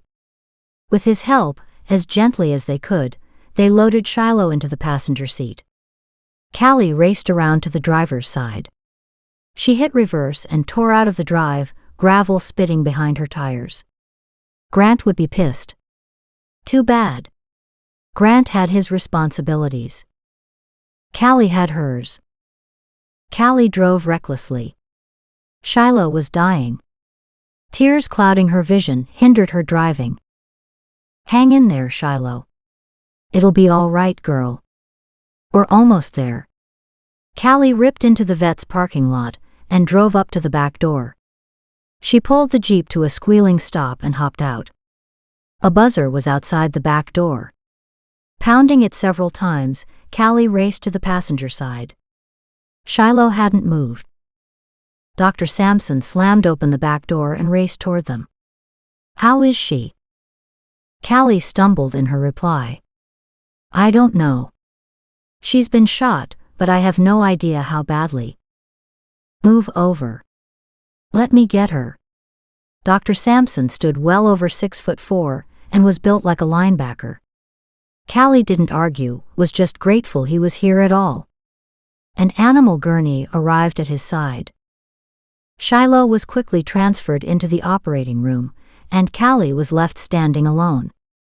She didn't want to leave the surgical room. However, the assistants ushered her to a waiting room and left her there. Paperwork had to be done, and her vehicle needed to be moved. One more thing she could do. She leaned against a wall and sent loving healing energy toward Shiloh. She had no idea if it would help, but hoped it would. Could Stefan help? She didn't know how to contact him. Tears pooled in the corner of her eyes. It wasn't fair. Shiloh was family, and Callie had lost too many people already. I am helping her. Continue to send healing energy yourself. Stefan. Callie smiled through her tears, her heart full of hope. Thank you. The wait was physically uncomfortable. Callie couldn't lean back, and she couldn't sit still. Her phone rang on the fifth lap around the small waiting room. Where the hell are you? Fear and anger sliced through the phone. At the vet's. The asshole shot Shiloh. I had to take care of her. And you couldn't fucking call me? You know this killer is hunting you, right? What the hell did you think I thought when I couldn't find you? His roar hurt her ears. I told you to stay at the house. Anger of her own spiked. Well, you haven't caught him, and look at how many people have died. Don't tell me how to protect my family, unless you think you can do a better job. And so far, you haven't. Silence. Callie cringed. She hadn't meant to be so harsh. Look. I'm sorry. Shiloh is in surgery, and I just didn't think. Callie stopped her pacing and brushed her hair off her head. She's been in there for over an hour. I don't even know if she's alive. Pain stabbed through her heart at the thought. His voice turned soothing. I know this has been tough on you. And no, you don't understand, she cried out, her voice breaking. This is your work. This is the stuff you deal with all the time. I don't want to either. I want this all to go away. Tears collected again in the corners of her eyes, and again Callie brushed them away. He's hurt so many people. Destroyed so many families. When will this stop? God. Her emotions were a mess. She sniffled quietly, but Grant still heard. I'm sorry, sweetheart. Stay close to Shiloh, and I'll call you back in a little while. Callie put away her phone. Every time she thought about him and his work, she felt confused and upset. Talk about double standards. Her work had put off more than one prospective date. Yet she was doing the same thing to him. They weren't dating, though. Yeah, right. So what did one call it? Callie. She twisted to find Dr. Sampson waiting to talk to her. Callie hastened over to him. How is she? I think she'll pull through. The bullet did some damage, but missed the vital organs. We've patched her up. She'll need to stay here for a few days under sedation, so we can keep an eye on her to make sure the bleeding has stopped. Callie closed her eyes in relief. She swayed as every muscle in her body weakened. Here. Sit down. Dr. Sampson's concerned face stared down at her. Callie smiled back at him. I'm okay. Just relieved that she'll make it. She's not out of the woods yet, he warned. She's a fighter, and if she's given a fair chance, she'll do her part to pull through. Her heart suddenly felt lighter. Callie reached up and kissed the vet's cheek. Thank you. Shiloh deserves to live. She saved so many lives. I'm grateful you were here to save hers. We need Shiloh in this world. As long as she does her part and wants to live, then I'll do my part and give her that chance. The two friends shared an understanding look. May I see her? He shook his head. You shouldn't. She's covered in blood, with tubes coming and going in all directions. She wouldn't even know you. It took some convincing, but finally Callie headed back out to her car. Callie winced at the sun high in the sky, and the accompanying heat. She'd already been through so much today, surely it was bedtime. Before getting into the car, she called Grant. I'm on my way home. Where are you? Searching your yard. We've got a team sweeping the neighborhood. I'll be at the house by the time you get back. Glad to hear it. See you soon. Her shoulders had stiffened to the point where she could barely move them. Still, Callie figured she could make the less than 5-mile drive to where her bed waited. She drove slowly and carefully, not wanting anything else to go wrong today. She stopped at a red light. Her phone rang. She snatched it from the holder. Hello. The same horribly mechanical voice filled her ear. You're too late, and now your lover is going to die. Laughter filled her Jeep's interior, before being abruptly shut off. Callie cried out in pain and horror. The killer had Grant. Walking casually along the tree line, visible enough to be seen, hidden enough to not be obvious, Grant tucked his phone in his back pocket. He'd been glued to the damn thing all day. His mind raced over the information he'd just received. He was tempted to tell Callie, but didn't dare until he'd had his suspicions confirmed. Besides, she had enough to worry about. But he might have just gotten a major piece of the puzzle handed to him. The DNA of the victim found in Sacramento was not Brad's. "So you think you've figured it all out, do you?" The cool, confidant voice came from behind him. Grant gave a small, hard smile. Then something small and cold dug into his back. "Shit. Hold out the gun real slow." Grant's fingers flexed on the gun as he held out his hands. The gun was tugged free. "Double shit. Now turn around."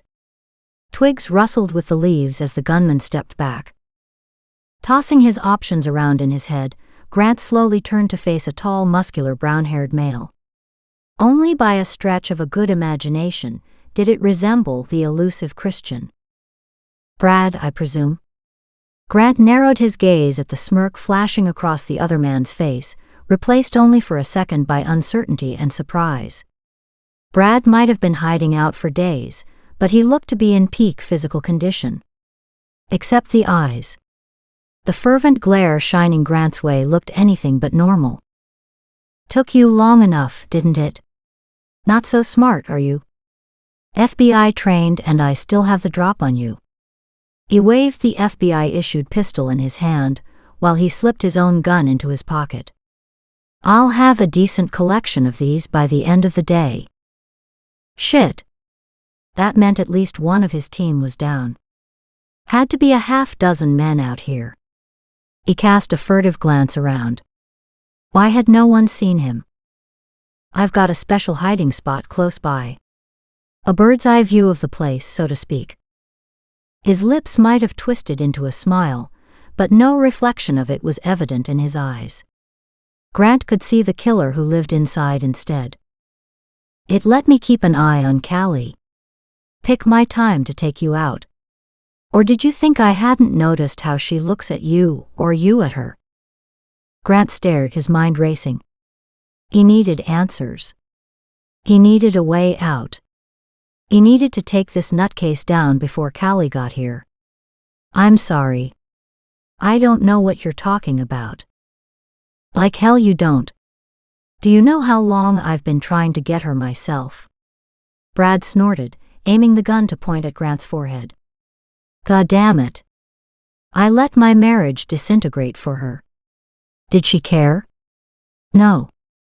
Spittle formed at the corner of Brad's mouth as he worked himself into a more agitated state. He waved his gun around as he talked, but was always careful to keep it pointed in Grant's direction. "Stupid bitches. Her and that dog. Witches, both of them. She had me cuckolded for years, caught up in her spell. Believing in her. I was an idiot. Not now. Not anymore. I've finally seen through her trickery." Grant held back his retort, not wanting to slow the flow of words out of Brad's mouth. It might be the only chance Grant had of getting answers. His team should have them surrounded by now. It wasn't as if Brad was making any attempt to be quiet or hidden. Providing any of Grant's team were left alive to hear. Brad's face turned mean. He motioned to Grant to turn down a well-traveled path through the trees. Obediently, with an eye to the surroundings and scanning for a way to escape, he wove through the trees. Thankfully, Brad kept up enough conversation for the two of them as they walked. "I guess I'm not the brightest star around, but I prayed to God for help. It seemed like nothing I did ever changed anything." Frustration bubbled through his voice, gone hard and angry. Not with Callie, not with the disasters. If anything, it seemed like the more people we rescued, the more people needed rescuing. Grant started to turn around, but Brad nudged him hard with the gun. "Keep moving. We're almost there." They walked a little farther. Callie's neighbor's house was off in the distance on the left, to the right, trees. They were descending slightly. Behind him, Callie's house. In front, nothing but cliff and ocean. Grant asked, "Where are we going?" Brad shoved him hard. Grant stumbled and recovered. 3 more steps and he could see the small clearing, barely big enough for the two of them at the cliff's edge. And a small hollowed-out depression. His stomach sank. Try to take Brad out now and risk a bullet and a fall off the cliff, or wait for the others? Or stall? Why are you killing these poor people? I thought the purpose was to help all of them. Snapping out the words, Brad said, "No. That's the problem. I didn't get it. Until Mexico." Brad snickered. "I had a light bulb moment. The reason things never changed is that I wasn't doing the right work. God created these disasters to call his people home. Natural disasters are naturally occurring, as in they're manifestations of God's will. I wasn't supposed to rescue the buried victims. I was supposed to help God and finish the job on those people God missed because of interference." He was crazy. That's the only explanation for the twisted excuse Brad was handing out. This would break Callie's heart. Then I made one last realization. I was supposed to enjoy my life. I hated to go home to my bitch of a wife, suffering in silence with unrequited love for the witch, and working my ass off to boot. That's no life for one of God's special workers. Not anymore. Life is fun now. This work is a joy. He laughed, pausing to wipe the sweat from his brow. This is great.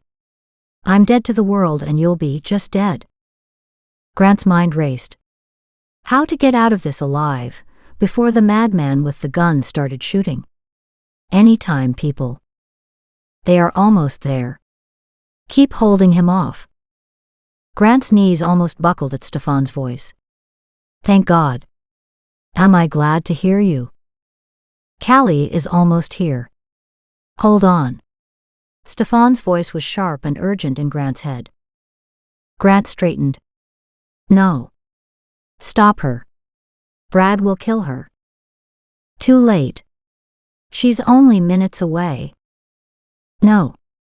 Grant screamed, spinning around. The blow came out of nowhere. It slammed into the side of his head, dropping him where he stood.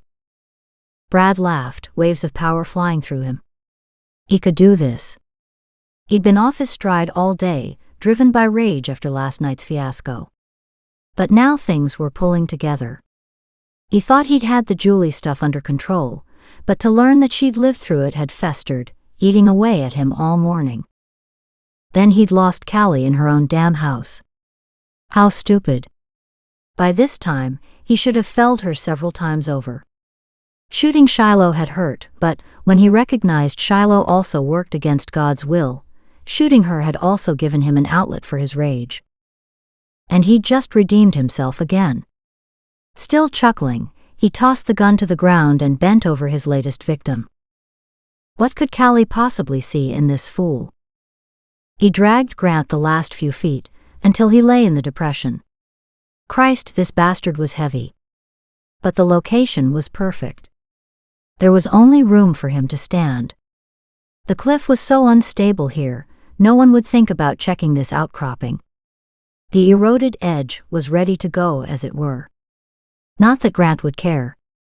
By the time the cliff crumbled, he'd be dead. Brad stopped and took a deep breath. He mightn't have pulled this last one off if God hadn't been on his side. He had to hurry. Callie could be here any minute. He wanted to be ready for her. Chapter 27. Callie gasped. Grant. Oh God, no. Please, no. She couldn't help the plea that floated around the interior of her Jeep. She grabbed for her cell phone and dialed quickly. Cars honked. Callie hit the gas and sped toward home. She listened for his voice, but the ringing went on and on. Grant didn't answer. Callie dug furiously through the front cubbyhole for Grant's card. She hit the brakes at the next stoplight. Christ! Where was it? Panic set in when she couldn't find it. There. Under several pens. She snatched it up.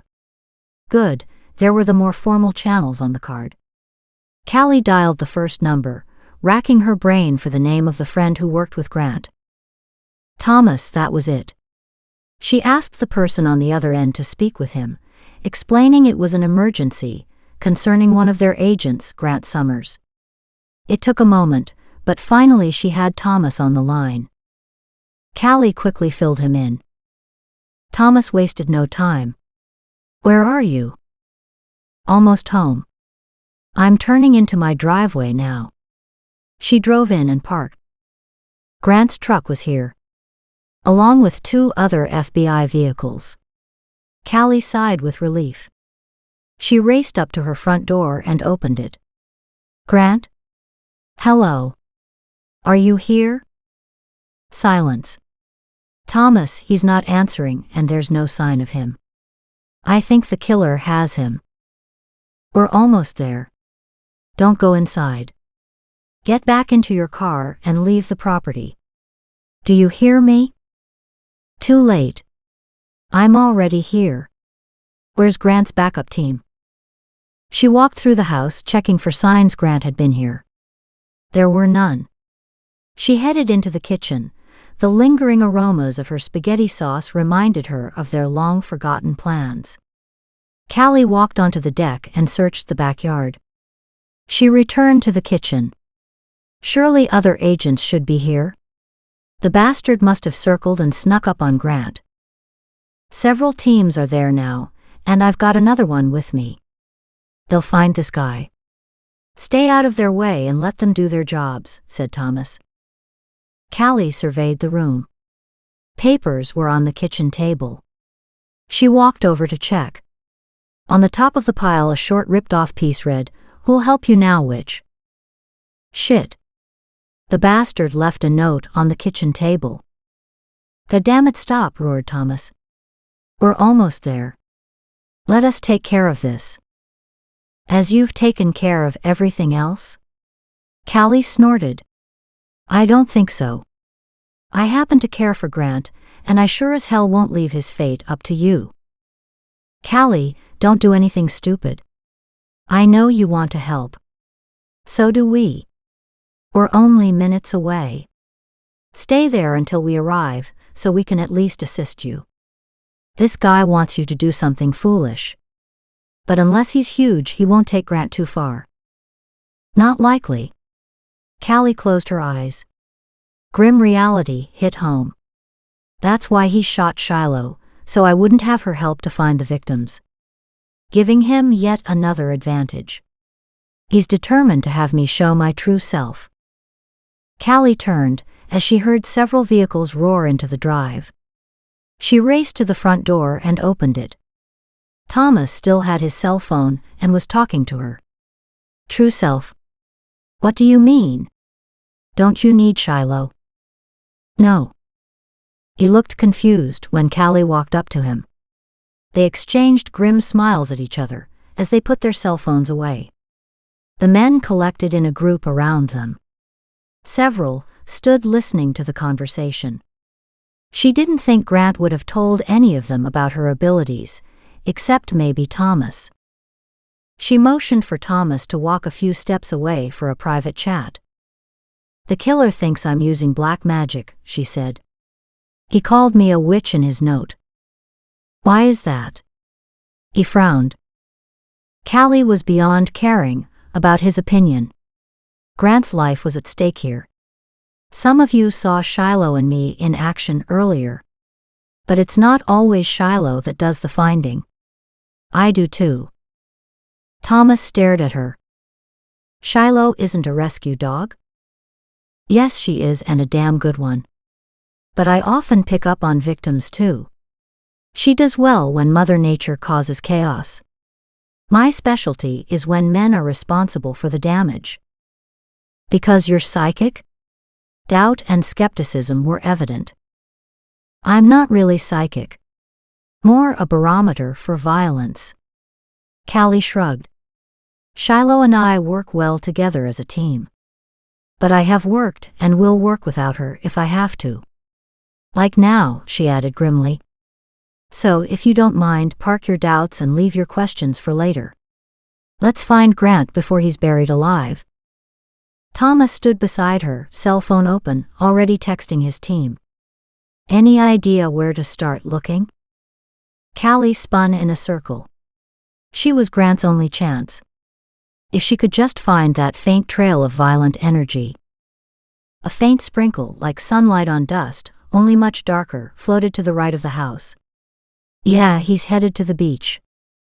Let's go then. Callie summoned the sight, easily picking up the scattered energy. She pointed the way and took off at a dead run.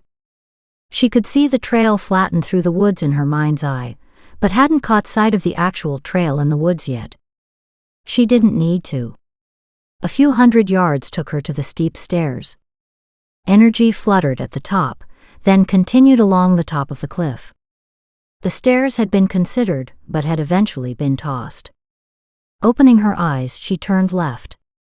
This way. Hurry! Callie crashed through the bush, knowing that sneaking was better than charging like an elephant, but she couldn't stop herself. Urgency rode her hard. The men crashed noisily behind her. She came to an abrupt stop. Clouds of energy billowed atop the bushes. She spun around and held up a hand to stop the charge behind her. Thomas walked quietly to her. What's up? She leaned toward his ear, whispering, He's just up past the bend. I recognize the place. The cliff is very unstable here. There's no space either. Enough for one man, maybe two, but that's all. You'll take the cliff down if anyone tries to rush him. You'll end up killing Grant anyway. And possibly other members of your team. Thomas stared in the direction she mentioned. So how do you know he's up there? Callie shot him a withering look. I can see the energy. He looked at her, a puzzled expression on his face. Then he said, We'll fan out and come in from several directions. Quietly, she cautioned. Callie moved forward 10 feet, 20 feet, and then 30. She heard a voice and came to a dead stop. A pain worse than anything she'd ever experienced unfurled in her heart. Her soul was already splintering with the horror that came with the voice recognition. It can't be. Please not. Pain and grief clogged her throat as Brad's voice roiled through her defenses. Callie peered through the brush. She gazed on the face of the man she'd considered her best friend for the last decade. So his expression and his words had changed, each one a fresh stab into her soul. The crazed killer, the one who'd kidnapped and killed so many people, was her best friend, her dead best friend. Oh God, the same person who'd killed little Melanie and almost killed Julie had been a friend to them all. Brad. Callie burrowed her head in her hands. Had Brad killed other people? People he was called to save. How many had he killed? Brad spoke again. Callie strained to hear the words. So you're coming around already, huh? Callie groaned softly. He had to be talking to Grant. Maybe that's good. Not that it will save you. That bitch needs to know my life, to live my old world. Feel that sense of failure. That knowing that nothing she does ever changes anything. Your death will teach her so much. Callie's heart shattered. Brad's mind had broken. He'd morphed into this bizarre killer. She couldn't even begin to imagine who lay in the morgue, wearing Brad's toe tag. His words reverberated in her soul. So much emptiness, so much pain, so much evil. A monster. And that Brad had Grant. Creeping closer, Callie wished for the first time in her life that she had a weapon of her own. She looked around for something that could do some damage. The sight of the men creeping toward the unstable area made her heart stop. Rising up slightly, she tried to locate Grant, but there was no sign of him. And Brad stood at the edge of the cliff. Shit. Enough. She had to help Grant. She stood calling out, "It's me you want. So why do you keep attacking everyone else? Brad, why are you hurting all these innocent people?" All the while talking, she searched the area for any sign of Grant. Again, nothing. Except she spotted a gun tossed off to one side. Her heart sank when she saw freshly turned dirt piled against the cliff, rising behind the small jutting ledge. If Grant survived the burying, the cliff was poised to fall away at any moment, killing him anyway. Without air, he had only minutes. Who knew if Brad felt Grant raided an oxygen tank this time? Billowing clouds of gray energy engulfed the area. Signs of violence in progress. Callie could barely see through it. Brad stepped back, his chest heaving, shock evident on his face. "No, you can't be here. Not yet." Approaching slowly, Callie sought the right words. "Of course it's possible. I'm better than you." She watched warily as his face turned purple and red, the veins on his temple bulging. "No. I'm better. I've proved it." "Proved what?" "That you're weak and useless, and that you like attacking innocent people." Anger speared his voice. "Innocent, they are not. You don't understand, but then how could you? You don't know I'm doing God's work. But you think these people deserve to be saved. They were supposed to die in the first place." His voice rose, until he practically screamed the last words. Callie stared at him. So that's what a broken mind looked like. Horrible. They deserve to die like this? Suffering for days? What disaster did Grant survive? You're only killing him because of me. How many other people have you killed? She paused, then whispered softly, "You're crazy." But not softly enough. "I am not crazy," he screamed.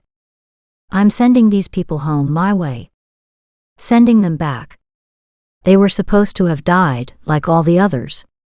I don't know how many I helped God take home. I didn't kill them, God did. I'm just putting them back into the same situation they shouldn't have gotten out of. God's will must be done," he yelled at her. Then suddenly he stopped talking. He'd seen the men rise up behind her. "You're too late. You'll always be too late." Callie stiffened. "What have you done?" She ran at him, screaming in fury. Before she could reach him, the pile of dirt shifted in waves, and a hand reached out from the grave and grabbed onto Brad's ankle. Brad cried out and jumped back, breaking the hold on his leg. Just then, a heavy rumble sounded. An odd look rippled across his face as the ground beneath him gave away. Callie stopped in her tracks as a horrible scream filled the air. She stopped breathing, but her heart pounded crazily as her mind filled with an instant replay of what had just happened, and froze on the glimpse she'd caught of Brad's face as he went over the cliff. The disbelief. The fear. The horror. As if he saw not God but the devil. Then he was gone, but his shocked face remained in her mind for a long instant before fading away. Her breath whooshed out. Brad was dead now, this time for real. But Grant. Relief filled her as he heaved up from the grave onto all fours. He was alive. Later she'd deal with Brad's betrayal, but right now the only feeling rushing through her was pure happiness. She raced to Grant as he struggled to his feet. His chest heaved as she threw herself into his arms. "Christ, Callie," he said, choking on the words. Callie didn't care about words right now. She squeezed him tight, relief bringing tears to her eyes.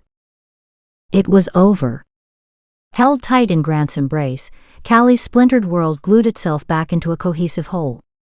From the bits of conversation going on around her, she understood Brad was gone.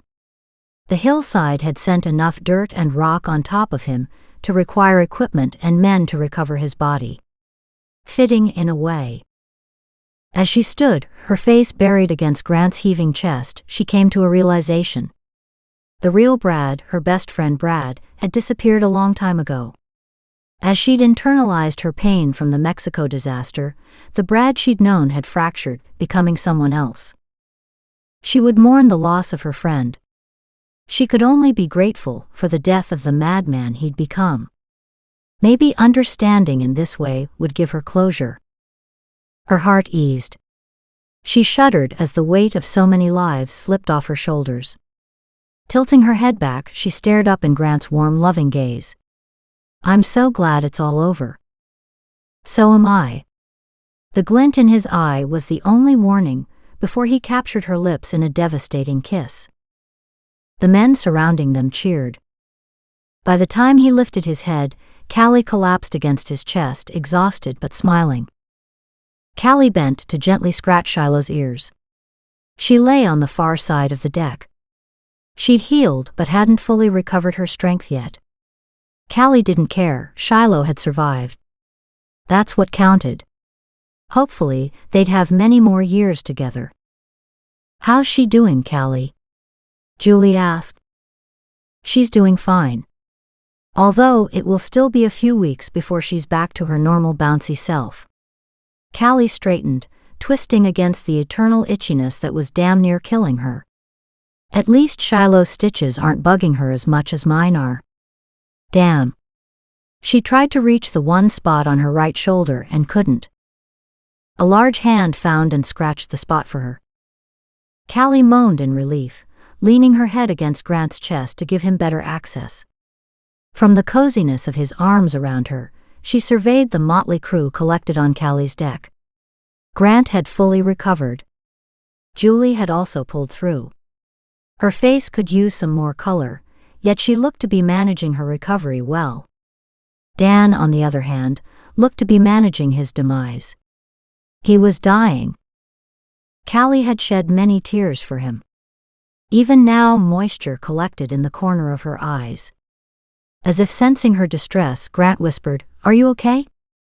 She tilted her head up and responded softly, "I'm just struggling with Dan's acceptance of his own death." Why refuse treatment? It could really make a difference. His arms tightened around her. He dropped his chin onto the top of her head. Because it would only give him a few months. He wants to go peacefully, the way God intended. Callie flinched. And that just reminds me of Brad. How could he kill Christian, his best friend, in order to gain a fresh start? A heavy sigh worked free of Grant's chest. Brad brought a lot of pain and torment to many people. Cringing slightly, she nodded. "True. I'd be happy to take Sergeant. He's a great dog. Give Susan a chance. If it doesn't work out, then you can suggest it." His deep murmur sent shivers down her spine. "And Jarl." She tried to hold back her bitterness. "You can't fix everything, honey. He shot you. He attacked Dan. I don't care how worried he was that you'd finger him for the thefts. His attempted murder stint will put him away for a long time. Well, I hope he gets to stay with Penny until the end. She only has a few weeks left." It had to be hard on her to know what Jarl had done and the penalty he'd pay for trying to fix their situation. Not a nice end to her life. "You're such a softie." He cuddled her closer. Rational, sensible Grant. He'd been the stalwart one throughout all this. He'd calmed her when anger had overwhelmed her. He'd held her when despair had taken hold. He'd loved her when she hadn't loved herself. He'd become everything to her. Grant returned to gently scratching his hand along her slowly healing wounds. Callie moaned with pleasure. "That feels so good. Didn't you say that very same thing last night?" She flashed him an intimate glance. "Yeah, I think I did. Maybe it'll be your turn to moan tonight." He winked. "I look forward to that. Hey, you too, my old heart can't stand much more of this. Keep it clean." Dan's teasing voice brought them both back to their surroundings. Stefan added his 2 bits. "Take pity on those of us unattached and unloved." He'd become a regular visitor, as he had been enlisted to help Callie develop her skills. Grant snorted at his friend. "You're alone only when you choose to be." And if Julie had her way, Stefan wouldn't be alone tonight or any other night. Callie surveyed her group with satisfaction, her gaze landing on Dan, his face alight with knowing laughter. Grant reached out and captured her fingers in his. "So were you planning to do anything special in the next couple months?" She wrinkled her nose. "No, I don't think so. Other than enjoy life." "Sounds good to me. How do you feel about having company?" She glanced sideways at him. "I'd love to have some company. Are we talking for a day or two? For a few weeks or a few years?" Her fingers were squeezed in a death grip. "If we're talking that long, maybe I should ask, how do you feel about a house guest?" "Wow."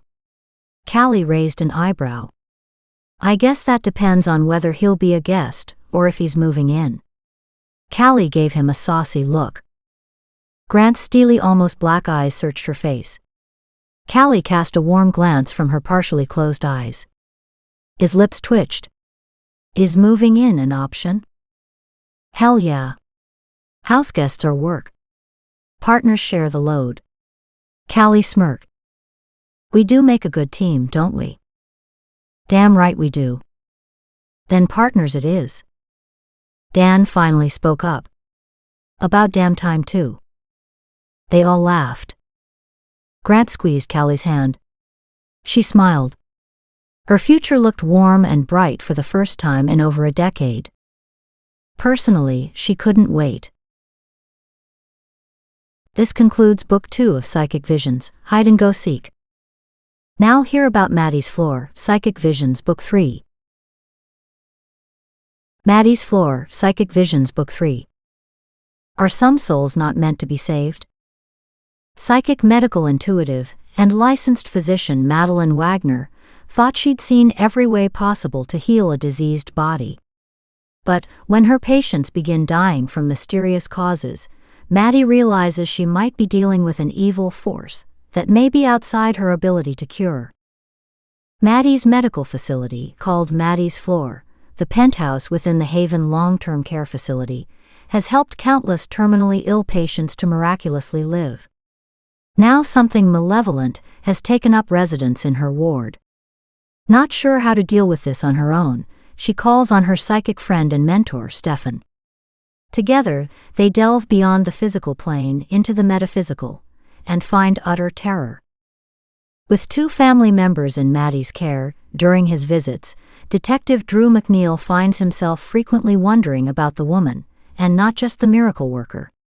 Does anyone take care of this selfless soul, who gives everything she has to save every single patient?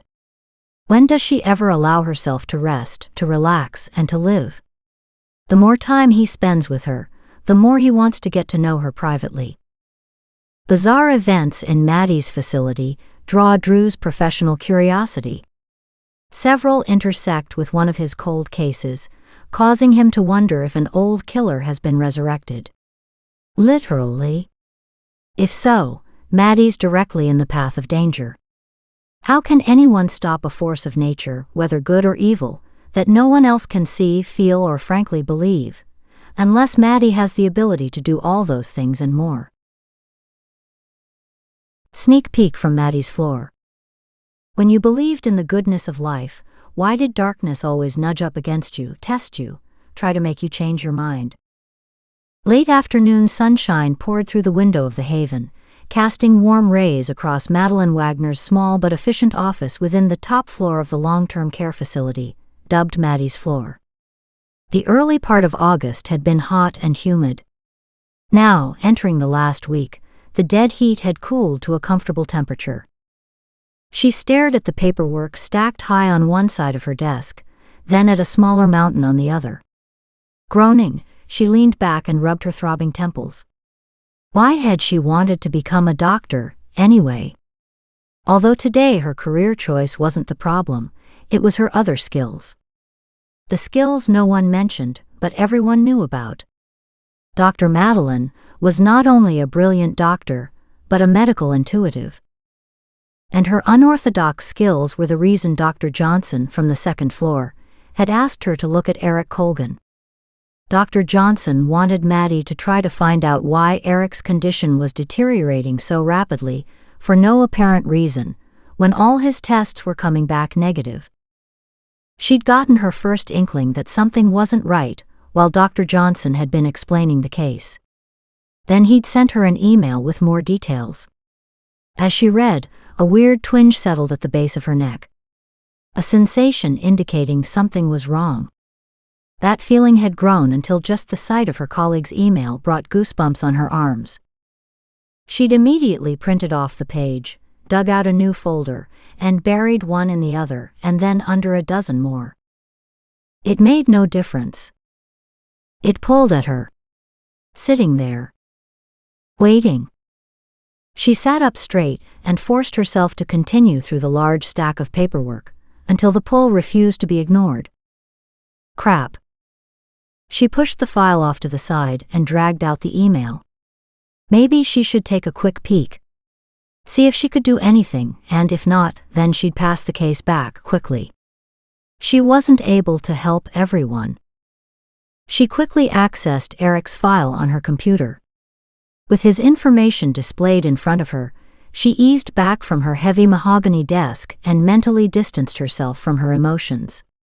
She took several deep breaths to calm her energy. On the next breath, she opened her inner eye and focused on Eric's energy. Almost instantly, the outline of a young man's body formed, upright and in the center of her office, as clear as if he physically stood before her. Sometimes the person appeared in street clothes, as if they'd just walked into her office, and she'd see the energy moving through them and over them. Other times she saw only a vague shape, pulsing with colors. This time Maddie's projections were of both the physical and the energetic forms of Eric. Now the shell of Eric's body teemed with a swirling darkness, as energy poured outward in hundreds of dark red and purple ribbons.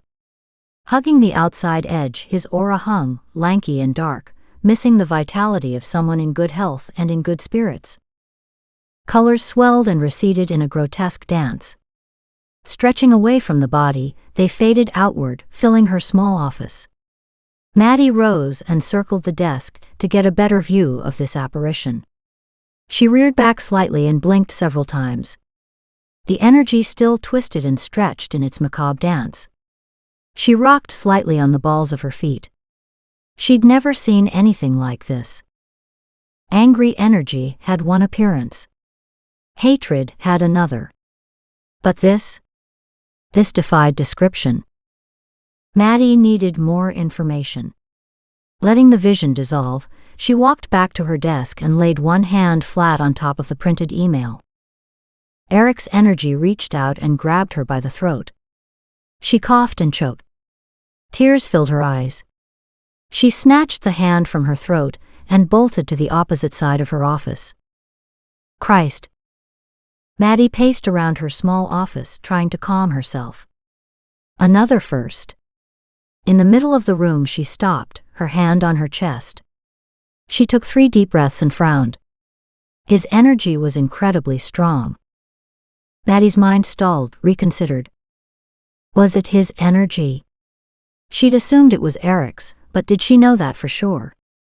Not really.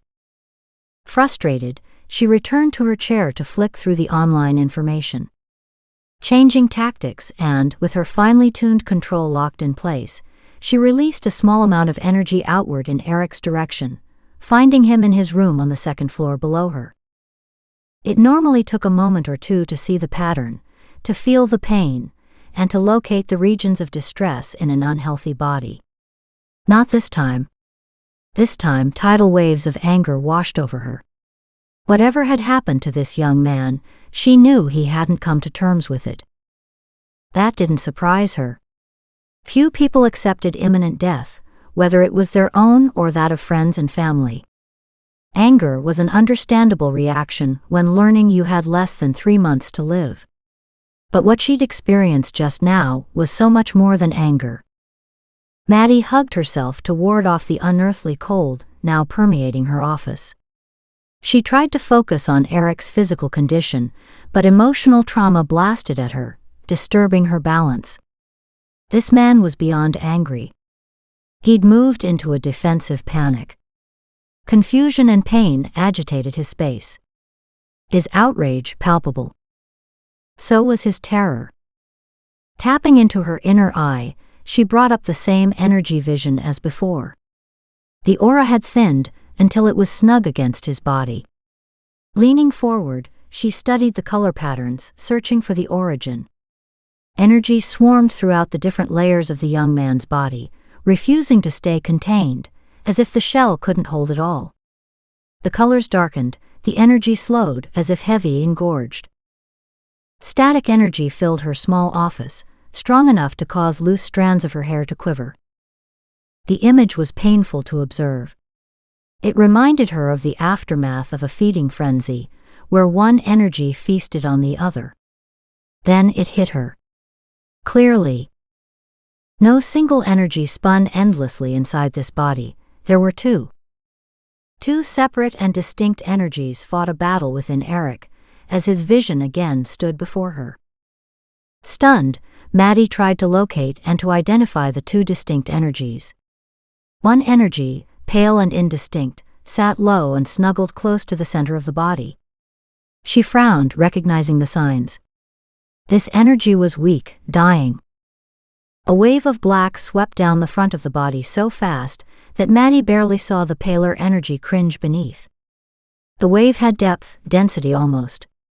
Instinctively she stretched out her hand, tracing the slow pale ribbon closest to the middle of the image. Her hand went right through the strip. She gasped as she understood this was in real time. Whatever battle was playing out in the young man's body, it was happening somewhere in the haven, now. She moved back to the computer and checked the location of Eric's bed, number 242. He was almost directly below her. As she watched, the energy waves to the right of his body zipped off somewhere out of her vision, speeding forward. The force was so extreme, it snagged the other ribbons, dragging them along in its wake. A weird noise filled her office. Laughter. She spun around, searching. The room was empty.